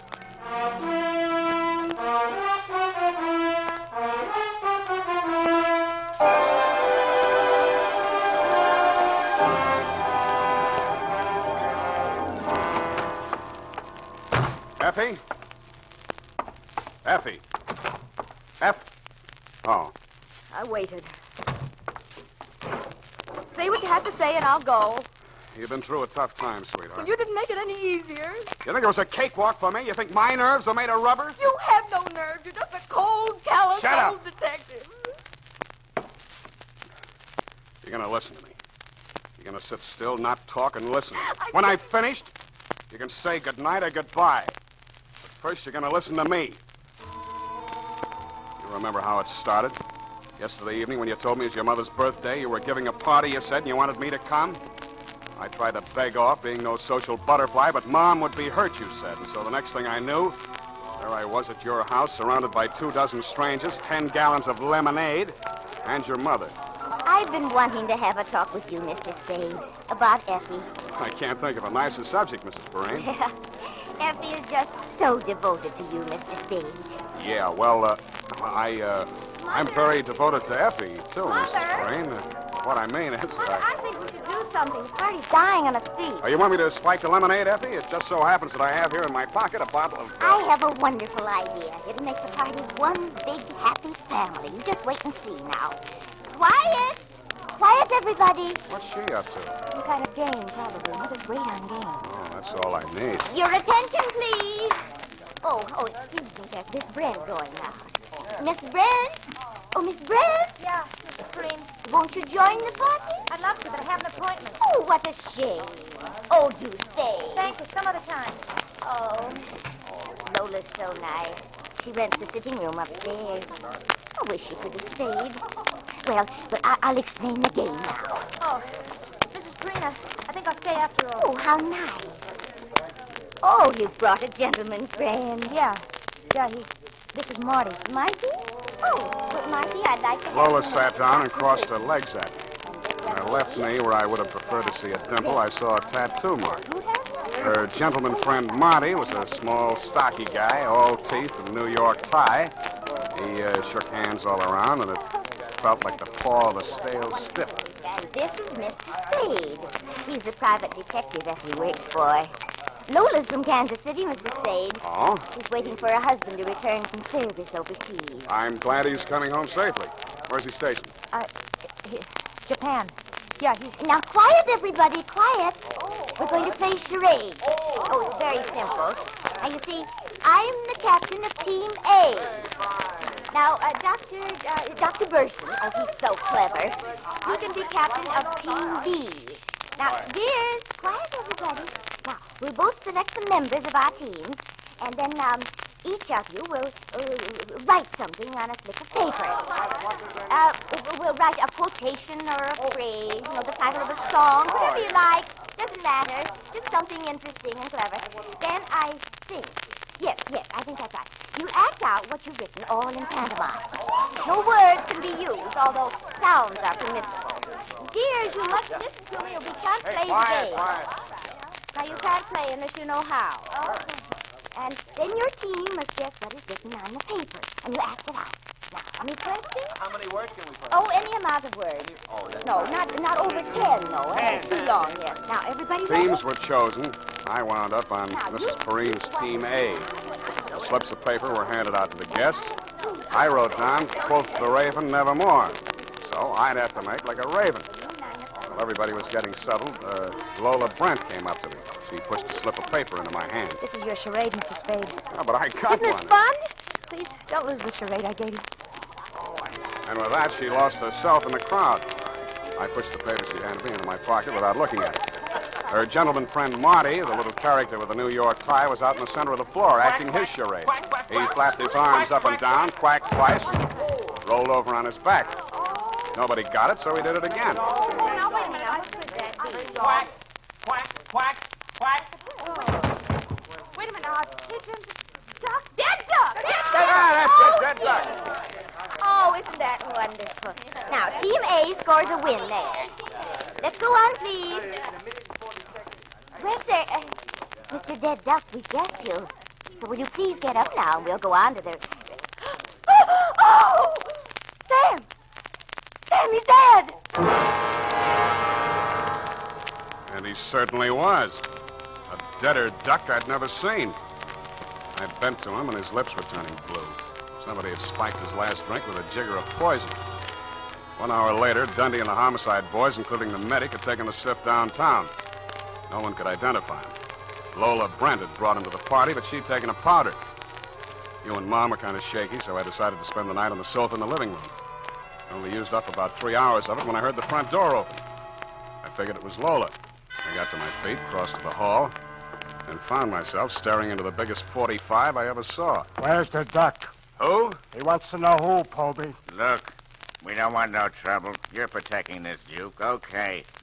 All we want is the duck. Try Walt Disney. Oh. I should have known they had no sense of humor. The butt of the gun caught me behind the left ear. That's where it usually catches me. I don't know how much more sleep I packed away until I felt you shaking me. Sam! Sam! Huh? What, Effie? They took Mom. Those gunmen. They took Mom. What happened? They came into our bedroom. Yeah? They hit me. What? Right here. Yeah? And then they grabbed Mama. They wanted the duck. Huh? Sam, what were they saying? And they took Mom out with them. I'll call the police. Effie, no. But they've got Mom. Oh, for heaven's sake, Sam, they took my mother with them. No, we can't call the police, Effie. Not yet. They want something. They want the duck. I think Mom has it. Well, she's safe for a while, but if we call the police, Oh, she's... Sam, what shall we do? What shall we do? Keep our fingers crossed and play the rest of the caper by ear.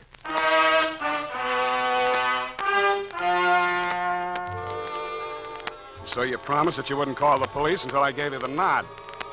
I went out to buzz the town. I figured it was an out-of-state mob, probably New York.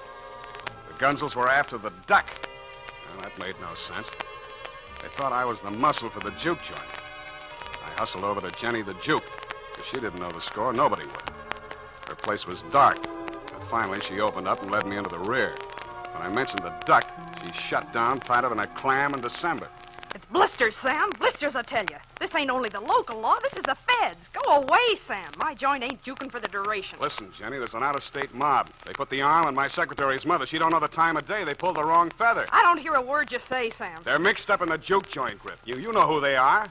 Where's the duck, Jenny? Sam, you're winging in the breeze, Now, Sam. give me a rundown, Jenny, or I'll tear your ears off. I want that old woman back safe. You can't muscle me, Sam. You know why? Because you'll tear my ears off, and that's where you'll stop. That's where they begin. Okay, Jenny, okay. One thing. Can you get word to them? Maybe. Well, you try. Maybe. Tell them I've got the duck. I'll deal for the old woman. I'll try. Go back to your office. If I can throw a little weight, you'll get a call. If I can't, you can come back for my ears.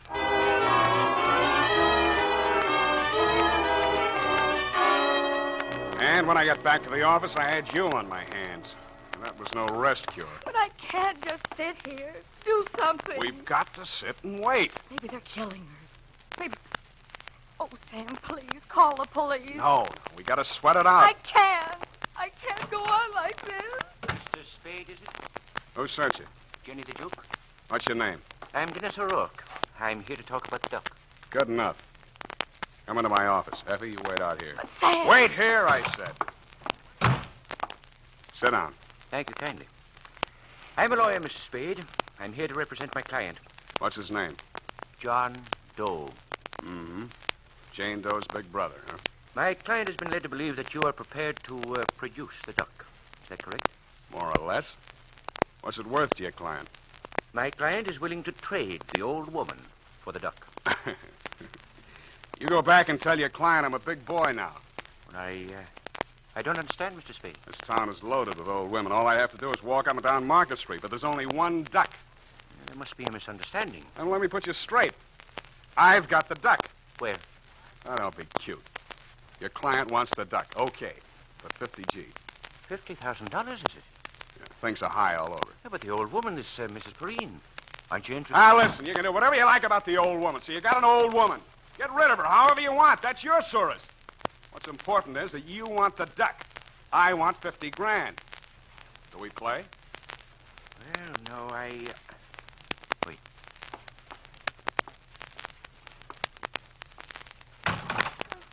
Effie. I thought we had an audience the other side of the door.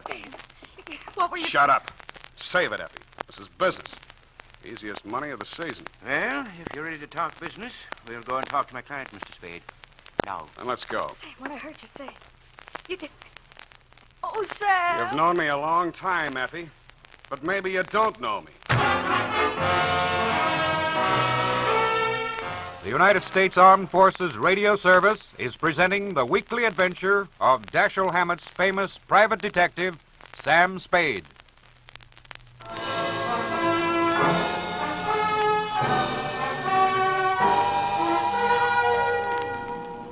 car that drove us down the peninsula was brand new. I could tell by the way the upholstery smelled and the careful way the driver handled it. O'Rourke, the lawyer, sat up front, and I sat in the back, squeezed between two gunners. The gun muzzle stuck into my ribs told me all I needed to know about them. The rest of it I had to guess at. Time is hard to judge when you're blindfolded, but there's only one main road out of San Francisco by land. I know the towns and stops along it fairly well. About 20 miles out of the city, the car turned off the main highway onto a gravel road. 5 minutes later, the blindfold came off. The fog was so thick, I still couldn't see much. The gunners pushed me ahead of them into a shack that looked like a summer vacation cottage with a sign over the door that said, "Bide-a-wee." A sallow, mean-looking little man with a heavily scarred face met us at the door. On his right arm, just above the wrist, was tattooed a small picture of a mallard duck. He glared at me and then at O'Rourke. How come? I told you don't come back without her. Heaven be my witness, Ducky. I did my utmost. Huh? It seems, Ducky, that Mr. Spade is interested in money. What money? Did you tell him we got the old lady? I did, sir. I am afraid we've misjudged Mr. Spade. In short, Ducky, Mr. Spade is not in the least altruistic. What does he want? You had better tell him, Mr. Spade. 50,000 now, another 50 G's when I deliver the duck. 100 G's is a lot of cash. You can afford it. Bugsy, bring in the old lady. I do wish that you'd explain to Mr. Morton. Say, well, it's high time. Do you know these men? This was a cute trick, Ducky, but it's going to cost you. The lady spoke to you, Spade. I told you it's going to cost you letting her see me here. The longer she stands here staring at me, the more it's going to cost you. Sam, what is it? If I've done anything to make you angry... Get her out of here! Mr. Morton said you were going to call for me, Sam. I don't understand. There, now, Mother. Don't.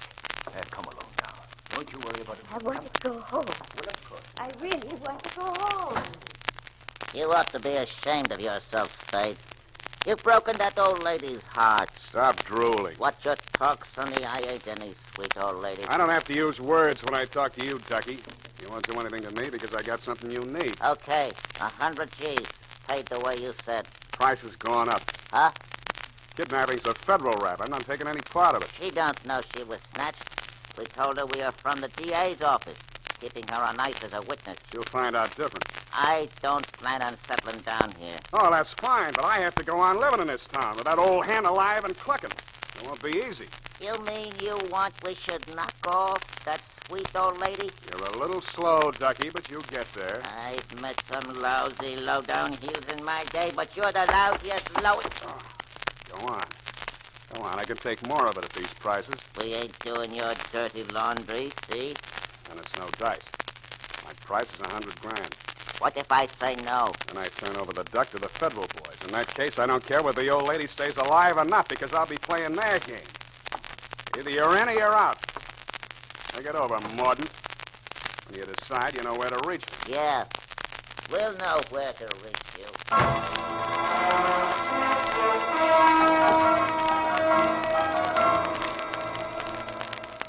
They drove me back to town blindfolded. When they let me out of the car, all I could see, even without the blindfold, was the corner of Post and Kearney. When a streetcar came along, I tossed a coin whether to get on it or lie down on the tracks and let it run over me.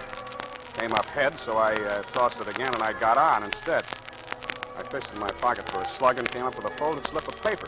It was the one Lola had handed me at Mrs. Perrine's birthday party when they were passing out the parts for that screwy charades game. I unfolded it and glanced at it. Then I read it over very carefully. The writing was hard to make out, but what I could read of it said, "Help me. That man Marty has followed me here to kill me. If I get out of here alive, Maxie's Arcade. I have $100.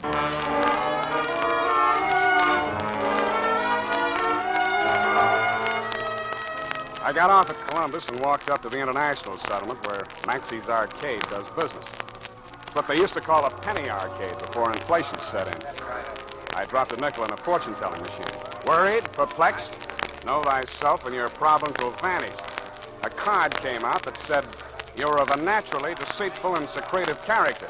Disloyalty brings its own punishment. It's never too late to mend."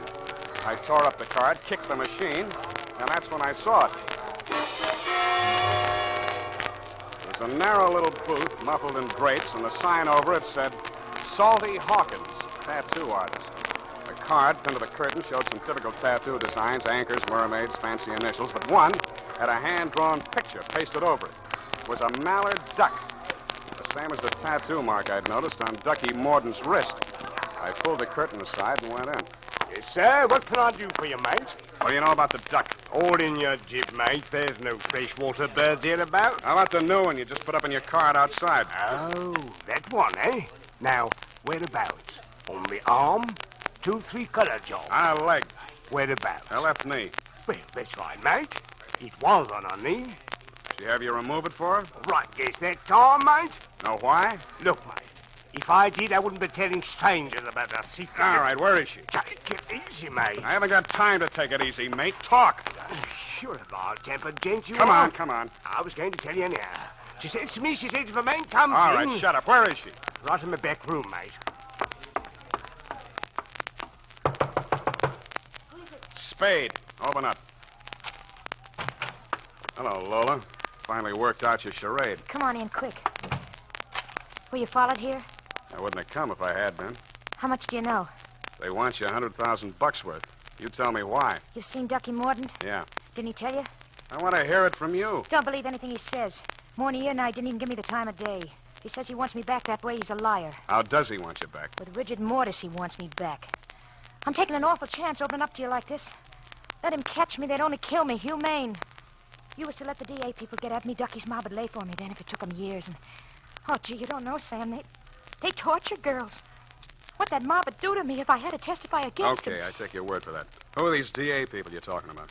You never heard of Ducky Mordaunt before? I heard his name. I thought he was knocked over when they had the big racket-busting show in New York years ago. Yeah, I guess a lot of people thought that. It wasn't healthy to mention Ducky's name. What was the racket? Juke joints. Giving Mickeys to servicemen, rolling them. That's why the feds are helping the DA's office. They arrested hundreds of girls and held them as material witnesses. Only they wanted me most of all. I'd worked the joint, you see, and then I was Ducky's girlfriend during the duration. Well, I'd think you'd be only too happy to tell what you know about him in court. Oh, gee, I would if I did, but you don't know. The DA's office say they'll give a girl protection, but how can they? What are you doing in San Francisco? Running away. Had my ticket on a boat. I was going to Honolulu. They was watching the boats. So then I found this room out in Oakland. Mrs. Preen was real nice to me. I never thought they'd find me there. And then Marty showed up. Honest, it was just a Mickey I put in his drink. Just like we used in the joints, I never knew it'd kill him. You're a brave kid, Lola. Now, look, Ducky offered me $100,000 to deliver you. Would you take a chance on me fighting it out with him for half of that? For $50,000? Brother, where are we meeting him?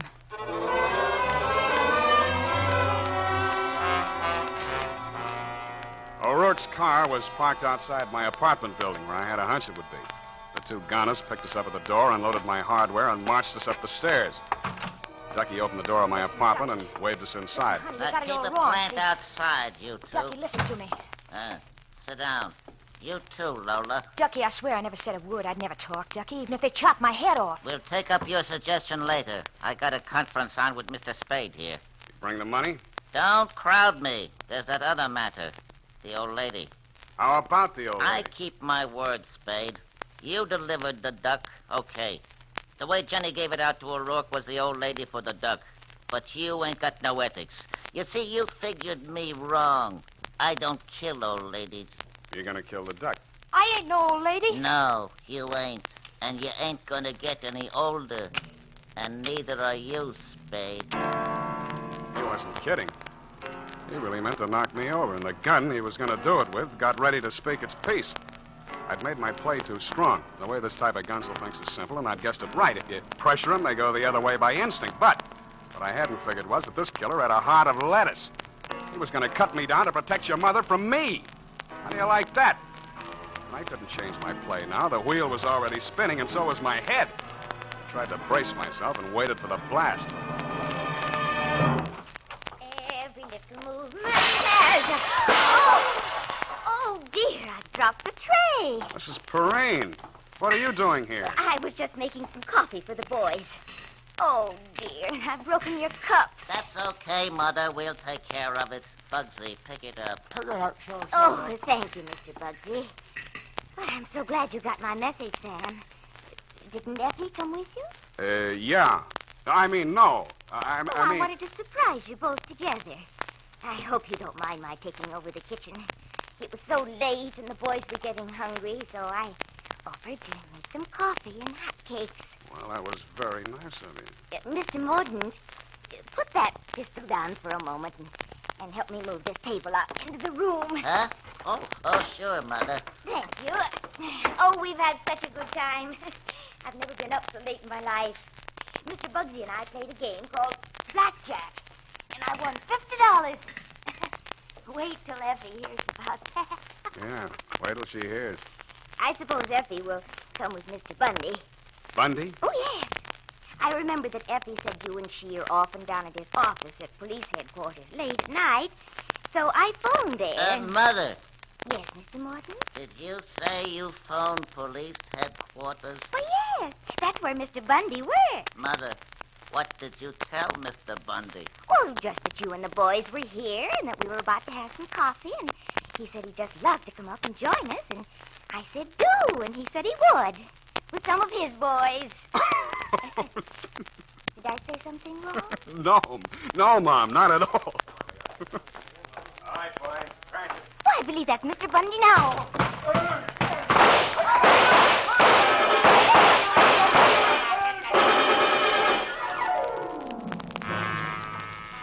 When the smoke cleared away, Ducky Mordaunt and his hoods were playing dead duck for keeps on my living room rug.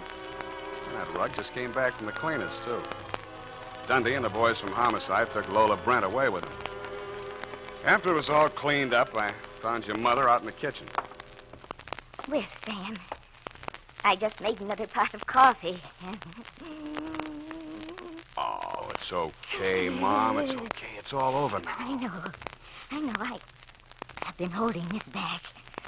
Oh, Sam, I've never been so frightened in all my life. How does Effie stand it? You played it good, Mom. You played it real good. Did I? Was I as brave as Effie? Braver. And not only that, you got more brains.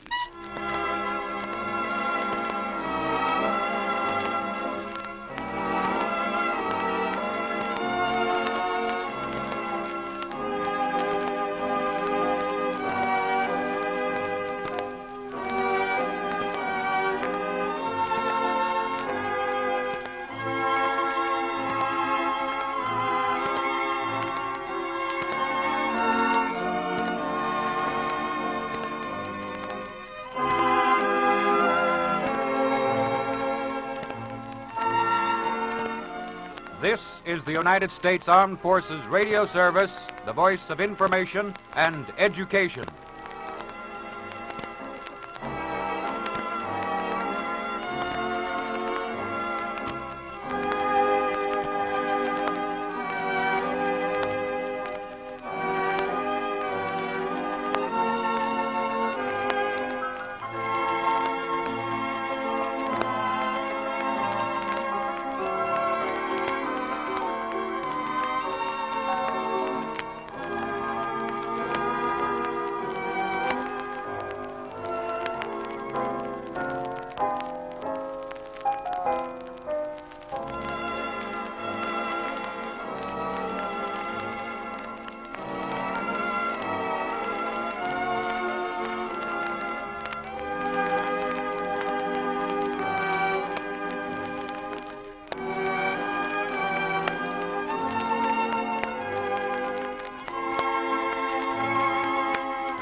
The Adventures of Sam Spade, Detective.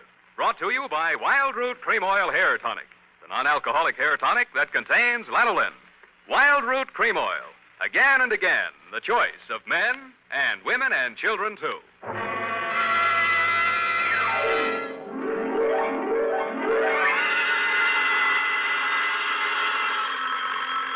Sam Spade Detective Agency. Me, sweetheart. Oh, Sam! It must be telepathy. I was just thinking of you. You know, sometimes I think I can tell what you're thinking. That's an invasion of my privacy. Oh, when two people are as close as you and I think that often you can almost read one another's mind. Well, you may be right. right. I can see what you're doing all the way from here. What? Put those paper clips back where you found them. Oh, certainly, Sam. Own up, F. You purloined pencils, absconded with erasers, pilfered stationery, filched stamps for your personal use. I only write to Mother when there's nothing else to do around the office. Besides making unit phone calls and charging them to me, you've tapped the petty cash drawer for lunch money. Sam! And you've been filling your pen with company ink. I didn't think you'd mind, Sam. I'll pay it all back. But I have a big heart and boundless compassion. Stay where you are, sweetheart. I'll be down on my unlimited generosity with your back salary. Really, Sam? And 2 tickets for us to go to the fights tonight, and dinner. And last, but by no means least, my stirring and vivid report on the prodigal daughter caper.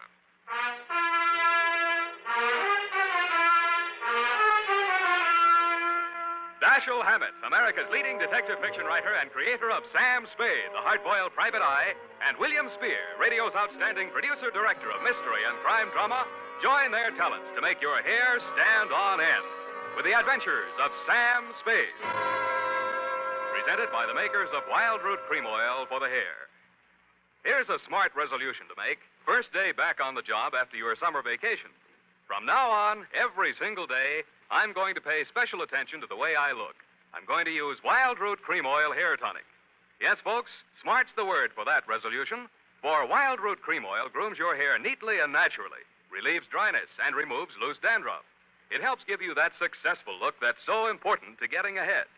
So, if you've never tried Wild Root Cream Oil, get the 25-cent get-acquainted bottle. Wild Root Cream Oil Hair Tonic. Again and again, the choice of men and women and children, too.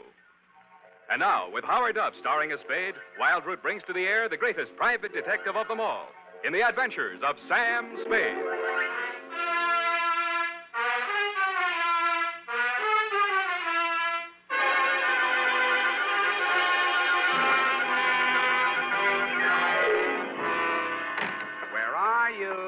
That I need you. Effie! Yes, Sam.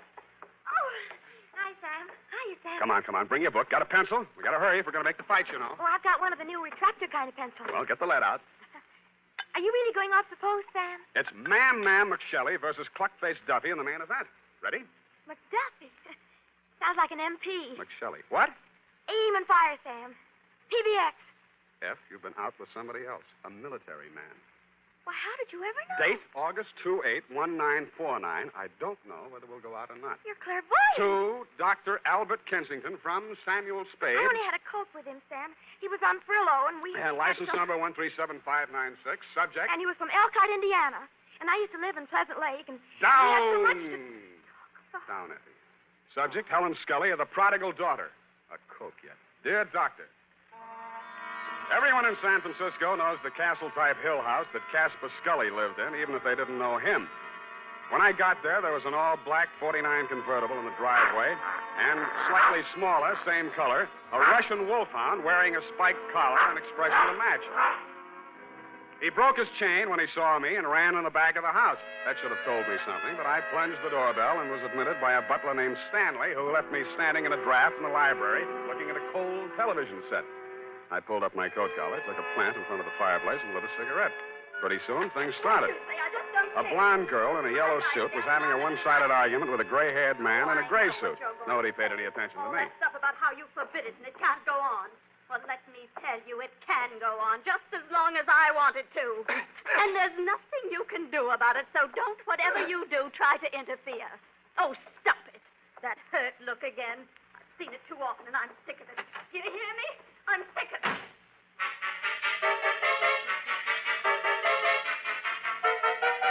He looked mad, but he didn't say anything. I saw them walk around the garden once, shake fists at each other, and finally part.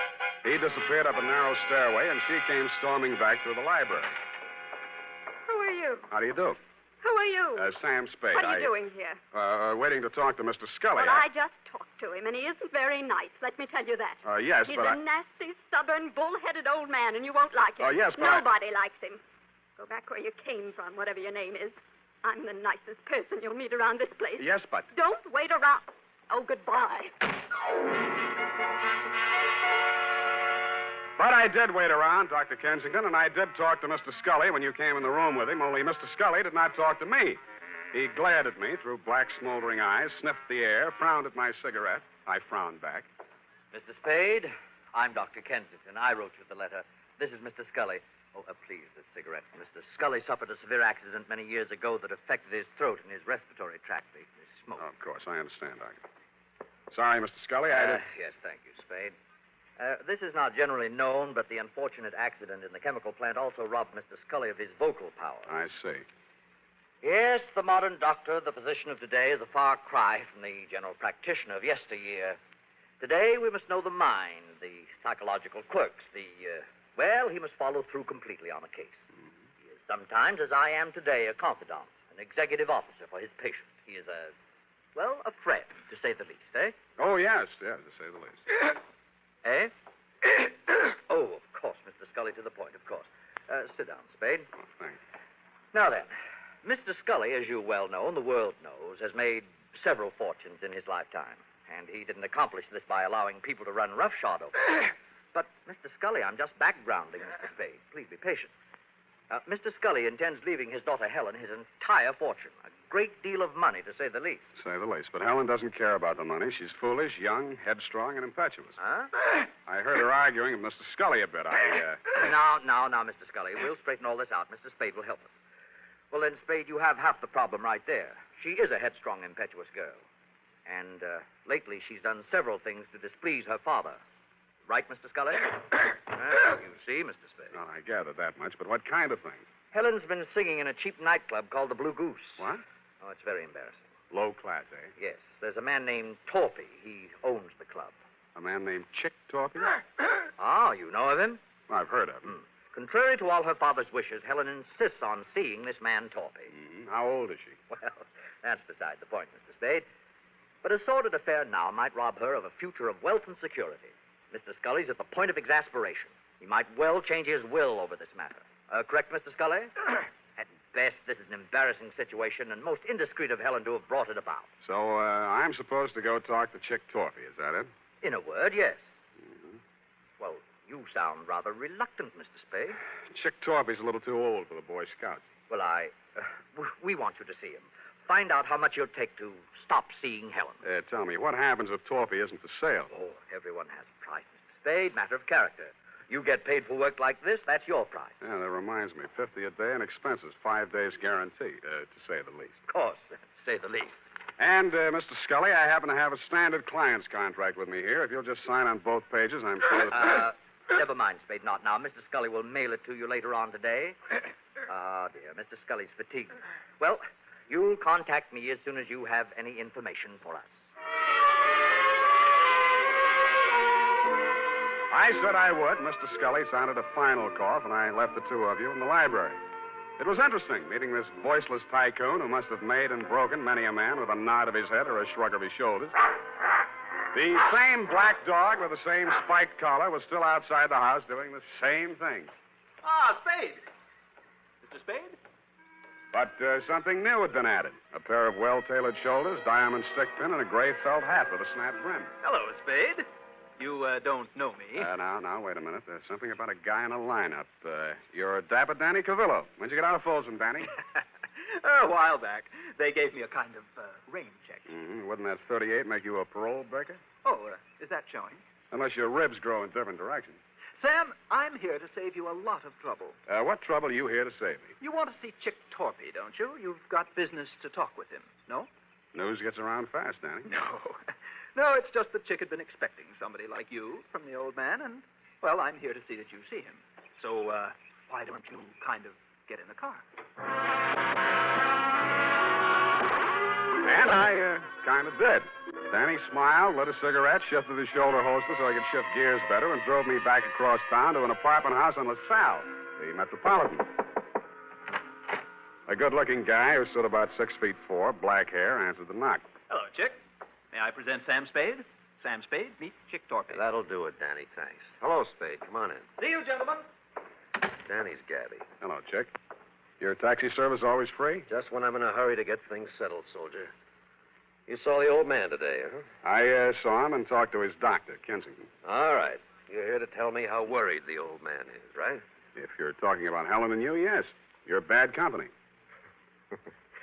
Yeah. What else? He wants you to stop seeing her. Well, suppose I don't want to stop seeing her. Suppose I told you I love her. Let's see. She comes in at $3 million when he kicks. You love her. I'd be crazy if I didn't. I wonder what she'd say if she heard you say that. Why don't you ask her, Spade? Ellen. Hello, Mr. Spade. Told you to leave my house today, but you didn't listen. Vince Spade? Well, I'm wondering, anyway. Maybe this will help. When you get back to my father, tell him I think Chick'd be a fool to brush me off. Tell him that someday I expect to inherit all of that wonderful money he spent a lifetime making. Tell him that Chick's tired of working. Got all that? Yep.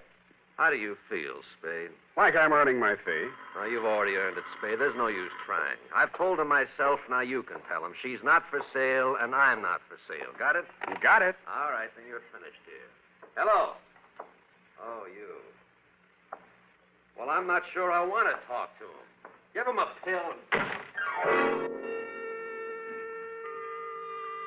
And it was on that happy note, Doctor, that I went downstairs, found a drugstore, and tried to phone you and tell you what Torpy had said. Your line was busy, and while I was waiting for it to get unbusy, I spotted Chick Torpy out in front. He looked madder than when I'd left him, and there was a bulge in his coat that hadn't been there before. He got into a black sedan near the curb, and I hailed a cab and followed him across town up to Nob Hill. A half a block from the Scully residence, I left my taxi and took the rest on foot. He was still a couple of 100 feet ahead of me as he disappeared into the garden entrance. I heard a cry for help, and then... Chick was standing over something on the ground. When he saw me, he shrieked for a break in the hedge. I stopped long enough to have a look at the body he'd left. My client. He still had gray hair, and he was still wearing the gray suit, but half his face had been shot away.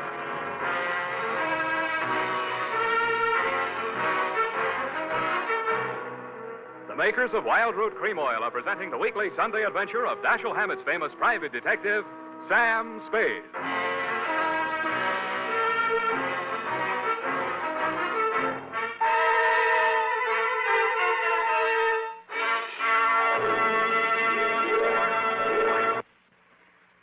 Remember, non-alcoholic Wild Root Cream Oil contains lanolin. It grooms the hair naturally, relieves dryness, and removes loose, ugly dandruff. So if you want your hair to be more attractive than ever before, get the generous new 25-cent size of Wild Root Cream Oil, America's leading hair tonic, on sale at all drug and toilet goods counters. It's also available in larger economy bottles and the handy new tube. By the way, smart girls use Wild Root Cream Oil, too, and mothers say it's grand for training children's hair. Get Wild Root Cream Oil. Again and again, the choice of men and women and children, too.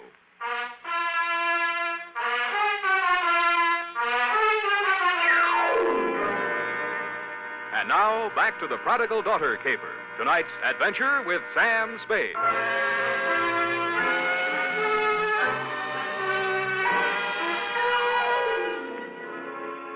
My 5-day contract arrived in the morning mail signed by Casper Scully. The headlines were no surprise. Chick Torpy sought in shooting of multimillionaire. Item: ballistics matched up slugs taken from body with weapon owned and licensed to one Chick Torpy. And item: because of a city ordinance regarding disposition, the body of Casper Scully, found off the immediate premises of his home, had been removed to the city morgue and would remain there until claimed by nearest of kin.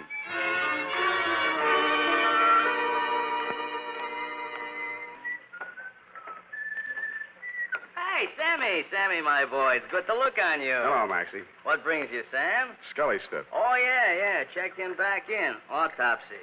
Were you in with this, Sam? Do you know Scully? Just met him yesterday. Like I say to you before, you do collect queer ones, eh, Sam? Oh, such a mess. Woo-hoo, such a mess. Yeah, I know. I found him. They tell me he has to be claimed. City ordinance, Sam. Nearest of kin. It would be his daughter, Helen. She called or anything? No, not yet. But to get back to him, a real queer one. Maybe the tops this season. How so? Barbarianism, Sam. That's what it is. The world is moving backwards. You can get deader than dead. Huh? You'd think the slugs in his chest would be enough, but no. 4 also in the head, too. Kill him twice. Say it again, Maxie. You mean that... Twice, Sammy. In the chest, maybe 20 to 30 hours ago. In the head, maybe 12 hours later. You see what I mean? I saw what he meant. I didn't like what I saw, but things did begin to make some sense. From the morgue, I phoned the Chronicle office, confirmed that Scully did suffer from a throat ailment, was publicity shy, was never interviewed or photographed for that reason. I asked them if they had a specimen of his handwriting by any chance, and they did. I had it sent to me by special messenger, and the signature, compared to the one on my 5-day contract with Mr. Scully, made interesting reading. But what was even more interesting was a DOA Maxie was ushering in. As I was saying, Sam, it's awful the way these homicides are turning up nowadays. In gray suits, it's fashionable now. Hey. What's the matter, Sam? You know him? Yeah, I know him. What's it say? The toe tag says unidentified, accidental drowning. Found off Pier 14, time 8:15 this a.m. Accidental drowning. You don't think so? Why do you think he's dead? I think he's dead because he didn't cough when the doctor asked him to.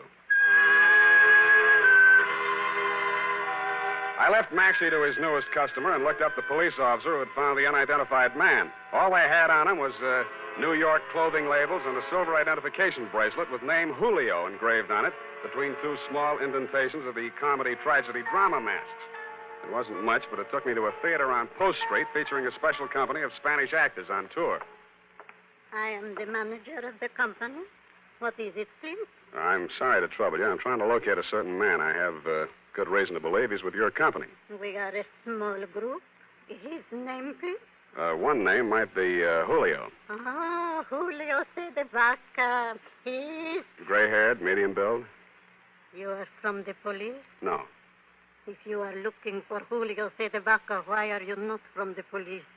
2 days ago, Julio, who does not speak any English, is asked of all things to appear on the television program. Mm-hmm. He reads his lines. I am proud. But yesterday morning, a man on the telephone, they speak, and Julio goes out with no word. I, too, am looking for him.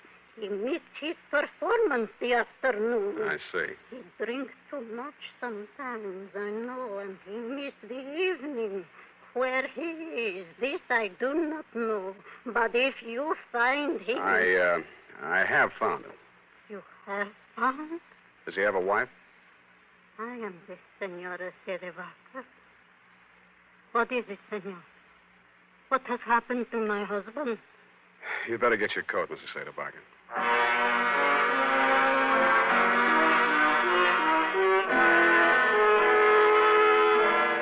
I went back to the morgue with Mrs. C. de Vaca, Doctor, and after that I went over to the Blue Goose Club.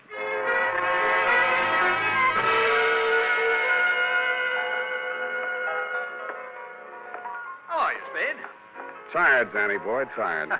Well, come on in and relax. Nice place. You run it for Chick? When he's away. Seen Chick lately? 2 sets of cops, 3 reporters have been here asking the same question already this morning. What are you trying to prove? Chick's in trouble. You're his partner. Uh-huh. Now, he got himself into this one, Spade. Look, we make a nice dollar running this place. It's legitimate. And no cop's going to raid us or close us up. Chick started fooling around with that Scully woman. And I told him just once. It's dynamite, I said. You know how the old man is. Let bygones be bygones. But Chick didn't listen. Tell me about the bygones that should be bygones and why Chick should know how the old man is. Well, Scully sent him up 5 years ago. Didn't you know? No, I didn't. Oh, Chick owned some property south of Brazito, and Scully wanted it for oil drilling or something. Chick asked too much, and Scully figured a way to get it from him in court. Had it condemned or something. Mm-hmm. Well, Chick got kind of sore. He met the old man on the street one day, and, well, they convicted Chick of attempted murder. 2.5 years. And Chick looked up Scully's daughter when he got out of prison and started making love to her to get even. Why, yes, Spade, that's just the way it started. Only Chick was the sucker after all. He really went for the creature. He married her 3 weeks ago in Reno, the poor sap. Anybody else know about that part of it? Only me. I was best man. By the way, Danny, did you rap Julio C. de Vaca over the head last night and toss him in the bay? Who's Julio, whatever his name is? An actor who happened to look something like old man Scully, enough like him to keep his mouth closed when I was there, but who might want to open it later. I don't know what you're talking about, Spade. Didn't think you would. But I don't like it. Yeah, boss. Timmy? Joe? Yeah. Throw this bum out. I'm sick of looking at him. Get out.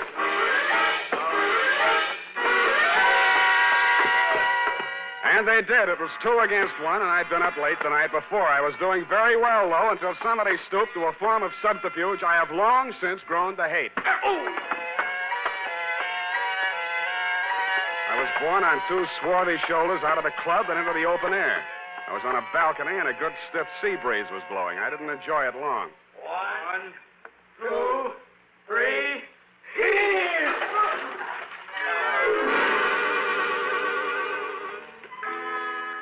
The water was cold but refreshing, and I managed to swim the 5 feet to shore. And that was my limit.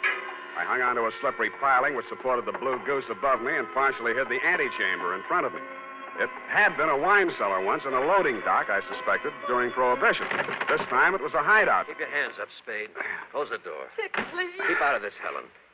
You're crazy, Thorpe. You got this all wrong. Mr. Spade, right. There's probably a $5,000 reward out for me right now. They want me dead or alive, and you're here to tell me how wrong I am. Well, it'll be dead, Spade. They'll never take me, and you aren't going to. Listen to reason. I've listened to all the reason I'm going to listen to. From now on, I'm doing things my way. I got nothing to lose now. I'm getting out of here. So long, baby. Could have been great. He leaned over to kiss her goodbye, and that is when I rediscovered that my wet revolver, even though it wouldn't fire, still had plenty of power left. Mr. Spade, thank you. Thanks for doing that.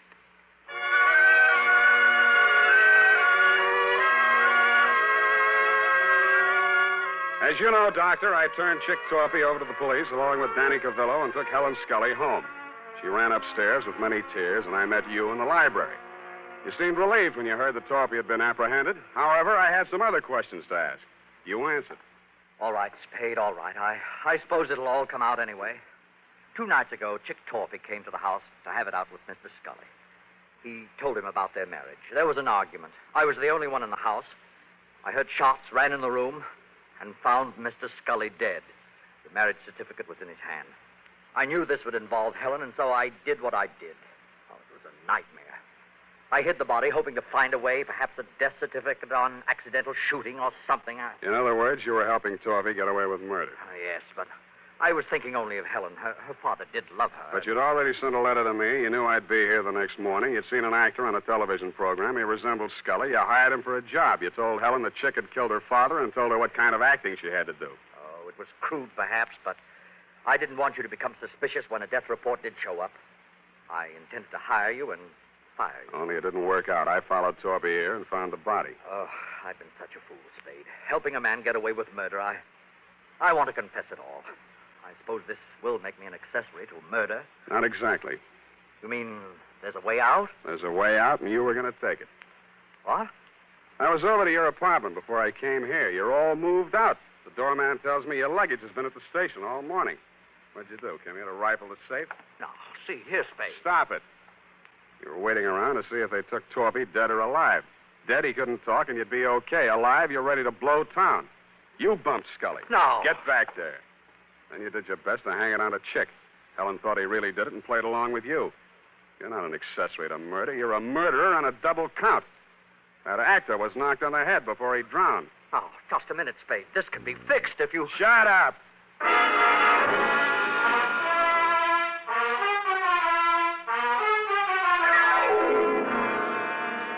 Period.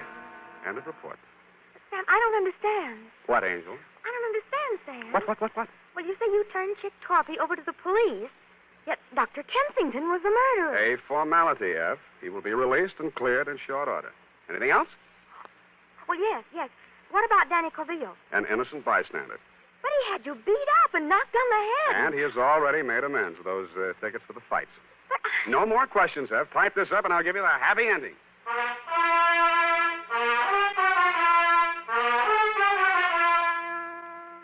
And now, listen to this. School days will soon be here, mothers. To make sure Junior's hair is always neat and well-groomed, get after those cowlicks and stray strands with Wild Root Cream Oil, the famous hair tonic that grooms the hair neatly and naturally, relieves dryness, and removes loose, ugly dandruff. And remind Dad to ask his barber for a professional application of Wild Root Cream Oil Hair Tonic.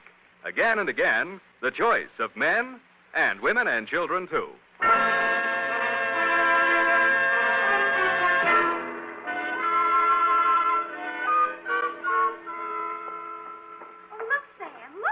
What is it? Look, Sam, look. What is it? Look, Sam, look. All right. right. I shall rephrase the question. What?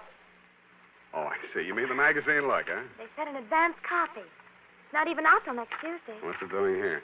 Oh, look at them. See these? Who? Who are these people here? That's Sam Spade. What? On the radio. You know, Howard Duff. He plays you on the radio. Howard Duff. Why don't I play it on the radio? You're not the type, I guess. Yeah, look here. Sam Spade dictating to Effie. Hey, she's not bad, you know. Not bad. Oh, really? Rather actressy, I thought. What is it? Lorene Tuttle. Lorene. The name is so actressy. As Bill Spear, Spade producer, gives final instructions. Look at him. He has 9 o'clock shadow. Well, come on. Let's get out of here. Go to the fights. Oh, Sam. Then I can't say it. Say what?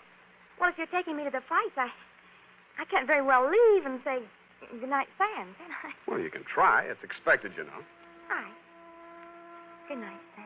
Grins. Good night, sweetheart.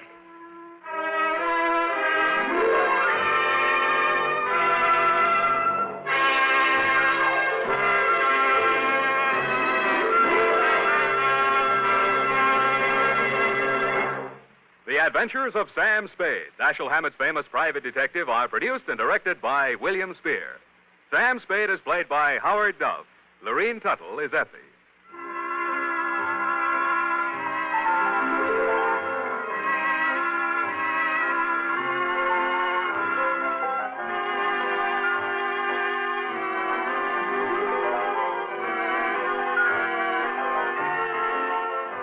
Tonight's adventure with Sam Spade was written for radio by E. Jack Newman. Musical direction by Lud Gluskin, with score composed by Pierre and Renee Garrigang. Join us again next Sunday when author Dashiell Hammett and producer William Spear join forces for another adventure with Sam Spade. Brought to you by Wild Root Cream Oil. Again and again, the choice of men and women and children, too. This is Dick Joy reminding you to get Wild Root Cream Oil, Charlie. It keeps her hair in trim. You see, it's non-alcoholic, Charlie. It's made with soothing lanolin. You better get Wild Root Cream Oil, Charlie. Start using it today. You'll find that you will have a tough time, Charlie. Keeping all the gals away. Hiya, Charlie. Get Wild Root right away.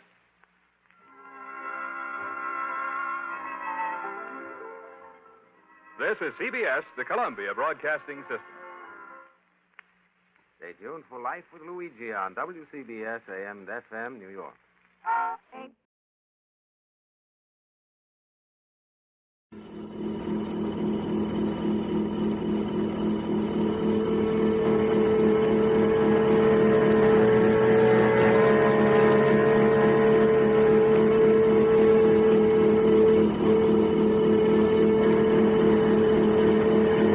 Didn't see the brightness because he was back aft alone. He sat quietly relaxed. He wasn't bored. It was just that he had no interest. After 14 years in the mapping command, even the strangest of the new worlds was routine to him. And what little imagination he had was beginning to center upon a small farm he'd seen on the southern plains of Vega 5. The brightness that Wisher didn't see grew with the passing moments. A pale young man named Grenville, who was Wisher's crewman, watched it for a long while, absently. When the gleam took on brilliance and a blue-white dazzling blaze, Grenville was startled.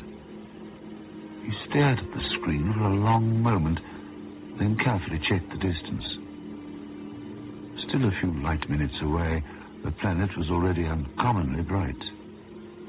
The blueness and the brightness flowed in together. It was the most beautiful thing Grenville had ever seen.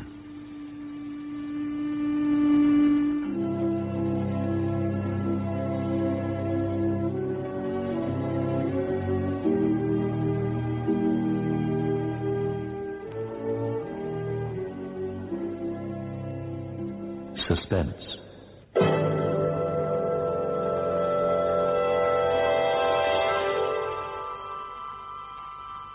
The unusual, the unexpected, life, death, and sometimes something in between. Suspense.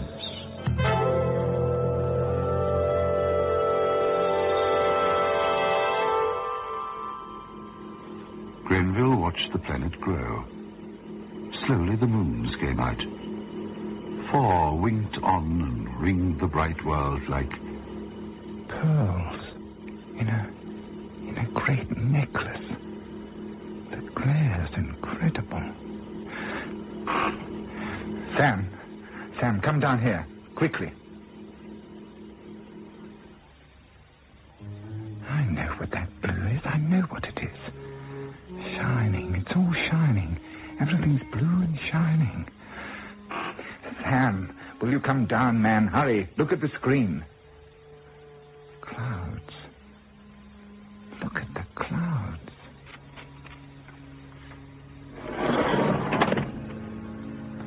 Sam, look. Isn't it beautiful? See. Whew. Well, I'll be. It's blue. The entire world's blue. Ice caps. Clouds are white. But the rest's entirely blue. It's all water. A world of water. How's that for a freak, huh? 1 in a million, right? I bet you never saw anything like that. Hang on. I'll make a check. There's no land. A world of water. I suppose it was bound to happen sooner or later. But nobody else in Mapping Command. No one's found a world of water till now. I'm circling. We'll move into the dark side of the planet in 12 seconds. Watch carefully. Bound to happen, though, wasn't it? Considering Earth, which is a land area covering only 1/4, and when you consider the odds, chances are that there are quite a number of planets with scarcely any land area at all. Let's go down. Down?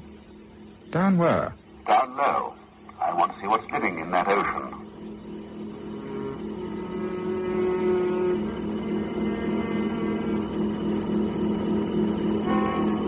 Stratosphere.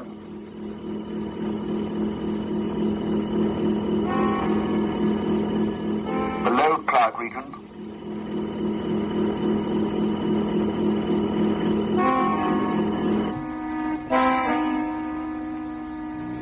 Leveling off completed. 1,000 feet. Screen at full magnification. And you're the man who always follows the regulations without question. I do, normally. Without the regs, Mapping Command, death trap. Nowhere in space is the need for rules as great as out here on the frontier. We owe our lives to the regs. Then I wonder how they'd feel about us probing the water of an all-water planet from 1,000 feet up. Well, inevitably, there are some things the regs can't foresee. All planets are new, but this one's newer than all the rest. Extra different. All water. Nothing. Nothing at all. No fish. No seaweed. 800 feet, that's as near as we're going. Evolution's been confined underwater, then? Completely underwater? If there is evolution. Look! Sam, see! An island! Yes, I see it. They didn't see the second island. Radar picked it up for them. They patrolled the dark side of the planet, but found no more islands. This planet's my assignment. They might even name it after me. There are a load of planets named after men in Mapping Command. When the tourists come, they'll be coming to Grenville Planet, one of the most spectacular wonders of the universe. We'll land.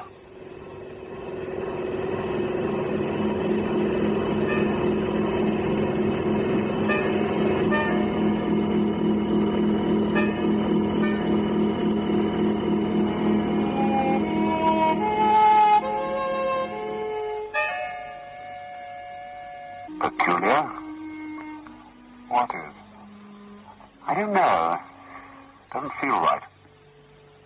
There was nothing on the islands that could hurt them. They were quite sure of that.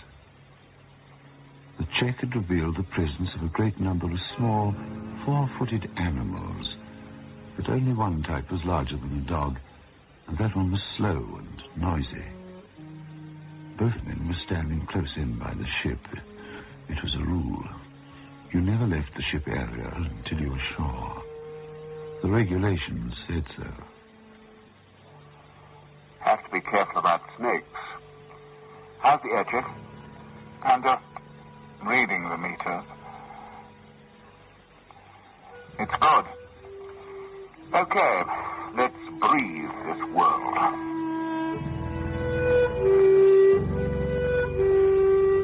It's good. It is good. Queer sand. Red. Red and warm. You can't call the vegetation jungle. Everything's too stiff. Unreal, sort of. Nothing over 10 feet.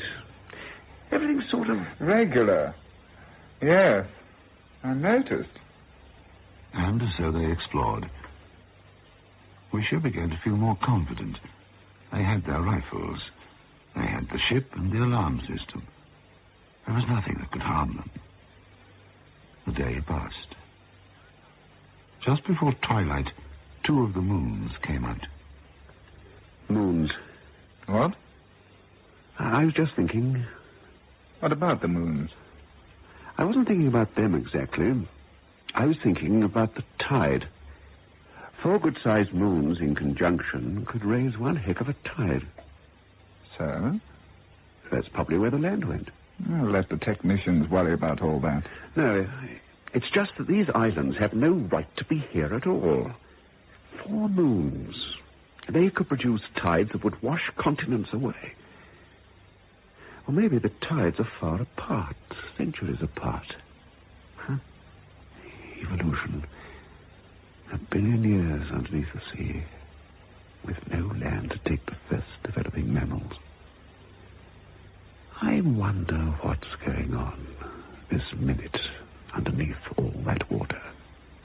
When they went into the ship for the night, Wisher didn't need the regulations to tell him to seal the airlock and set the alarm screens.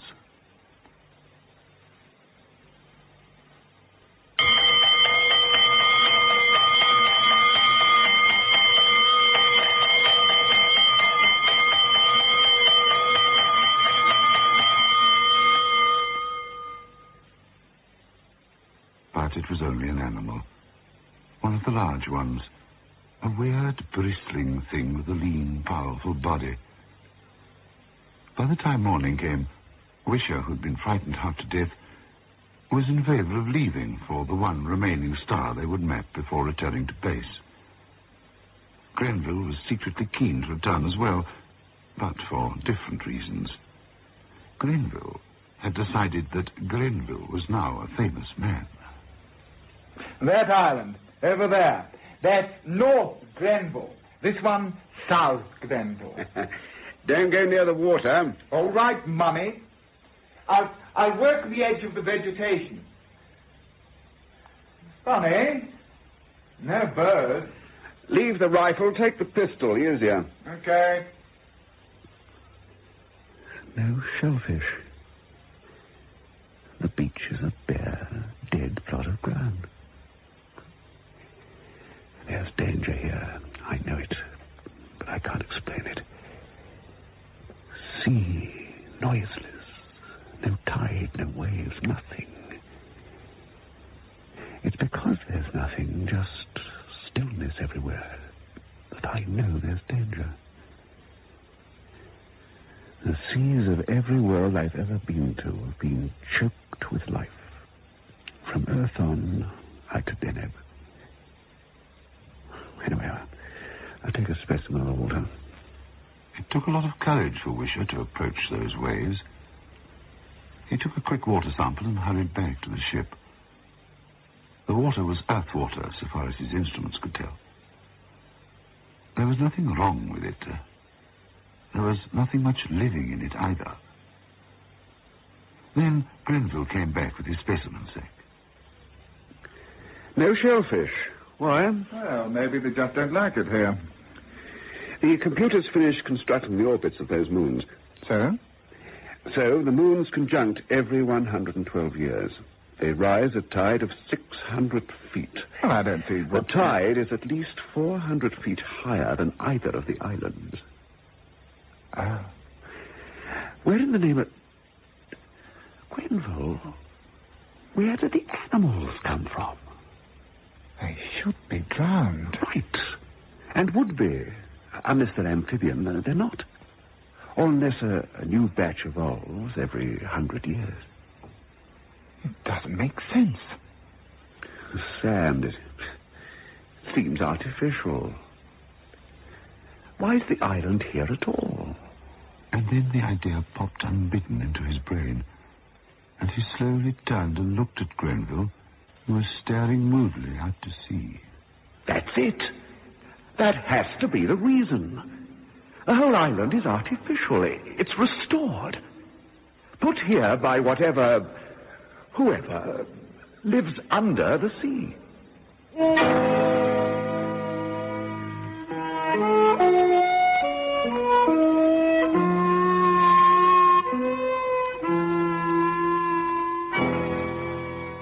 Well? We can't leave yet. We haven't any proof. Besides, there hasn't been any manifestation of danger. We've got enough proof for me. It's easy to understand, isn't it? Evolution kept on going, changing, like it's done everywhere else in the universe. Only here, where the mammals began coming up onto the land, they had no room to expand. They were being washed away all the time, every 100 years, as the continents were worn down below sea level. But evolution never stopped. It continued underneath the sea. Eventually it came up with an intelligent race. Heaven knows what they are or how far they've progressed. They must be pretty highly evolved. They couldn't have done something like this. There's no way of telling. The Egyptians built the pyramids. Tougher job than this. You can't tell from the islands how far advanced they are. Zoo? What? Zoo. Things under the sea. Perhaps this is...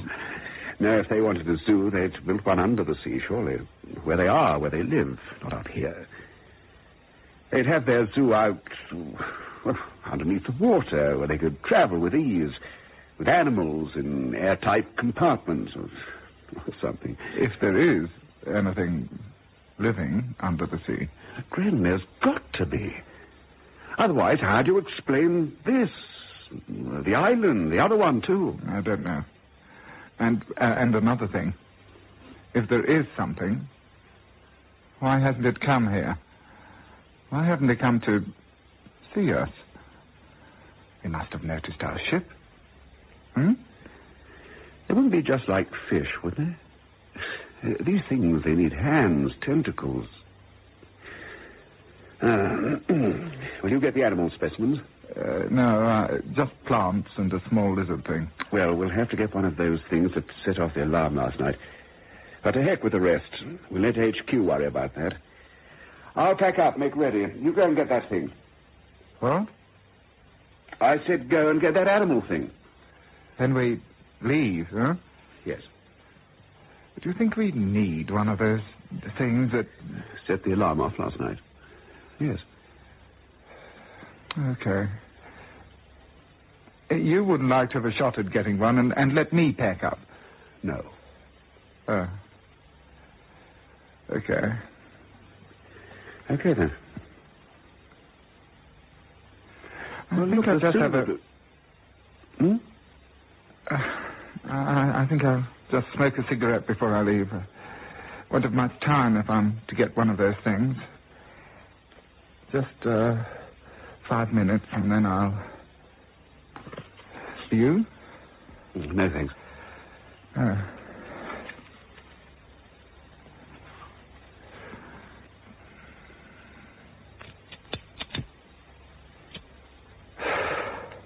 Queer. Huh? The whole place. It's queer. It's the queerest world. I've ever been on. Usually there's all sorts of things. Different, of course, because every word's different, but somehow identifiable. You can relate the things you find, discover, with other things, on Earth or Deneb or Helestra or... But here... There's hardly any insects. You notice that? And all that still sea out there. On Earth, any place on the whole planet, there'd be seabirds flying about, calling, little crabs scuffing about the sand, seaweed, everything you can think of. But here, it's like a kid's toy. A model. Grenville, of course, was talking for the sake of talking. He didn't want to go and hunt the animal. He wasn't afraid of the animal, of course. He'd hunt a larger and more dangerous specimens to take back to Earth for the scientists. I mean, intuition. Sometimes, surely, intuition's enough. If a man feels there's danger, feels something somewhere's not good, then it'd be stupid to wait till he gets his head knocked off to prove it. See what I mean? No. I was afraid you wouldn't. Oh, I see what you mean, of course, but what'd you do? A cigarette. I burnt my... Enjoyed that. Okay, go and get one of those things. Okay, then we'll scoot. Yes, okay. Right, see you. And Grenville turned and struck off automatically down the beach. He never came back.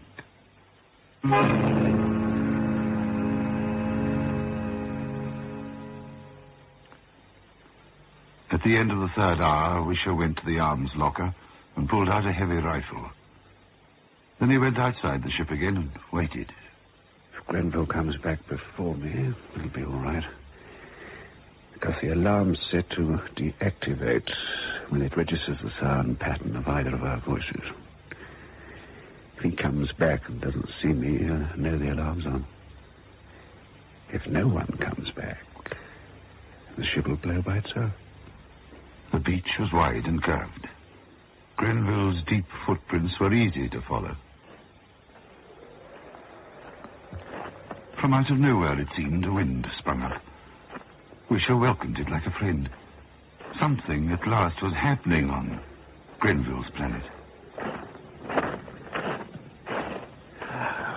This is the end of it. When I get out of this, I'll go home.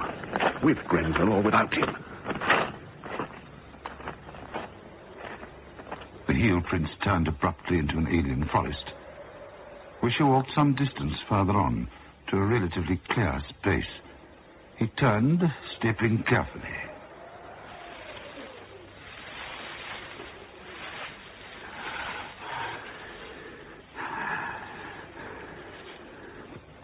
He started to circle the spot where Grenville had gone in.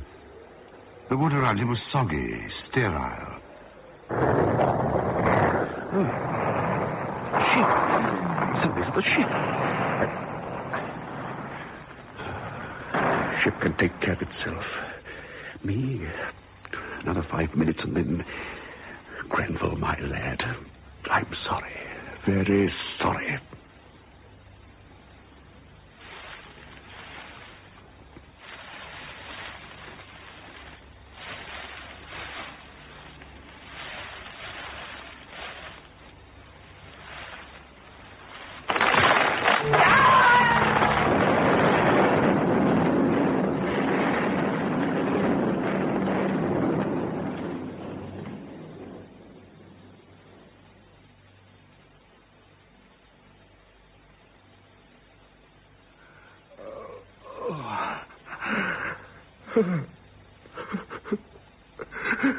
Even as Wisher fell, he knew what it was. Animal trap. He knew with a blast of glacial fear, he knew. He reached for his rifle and felt the metal bite into his legs anew.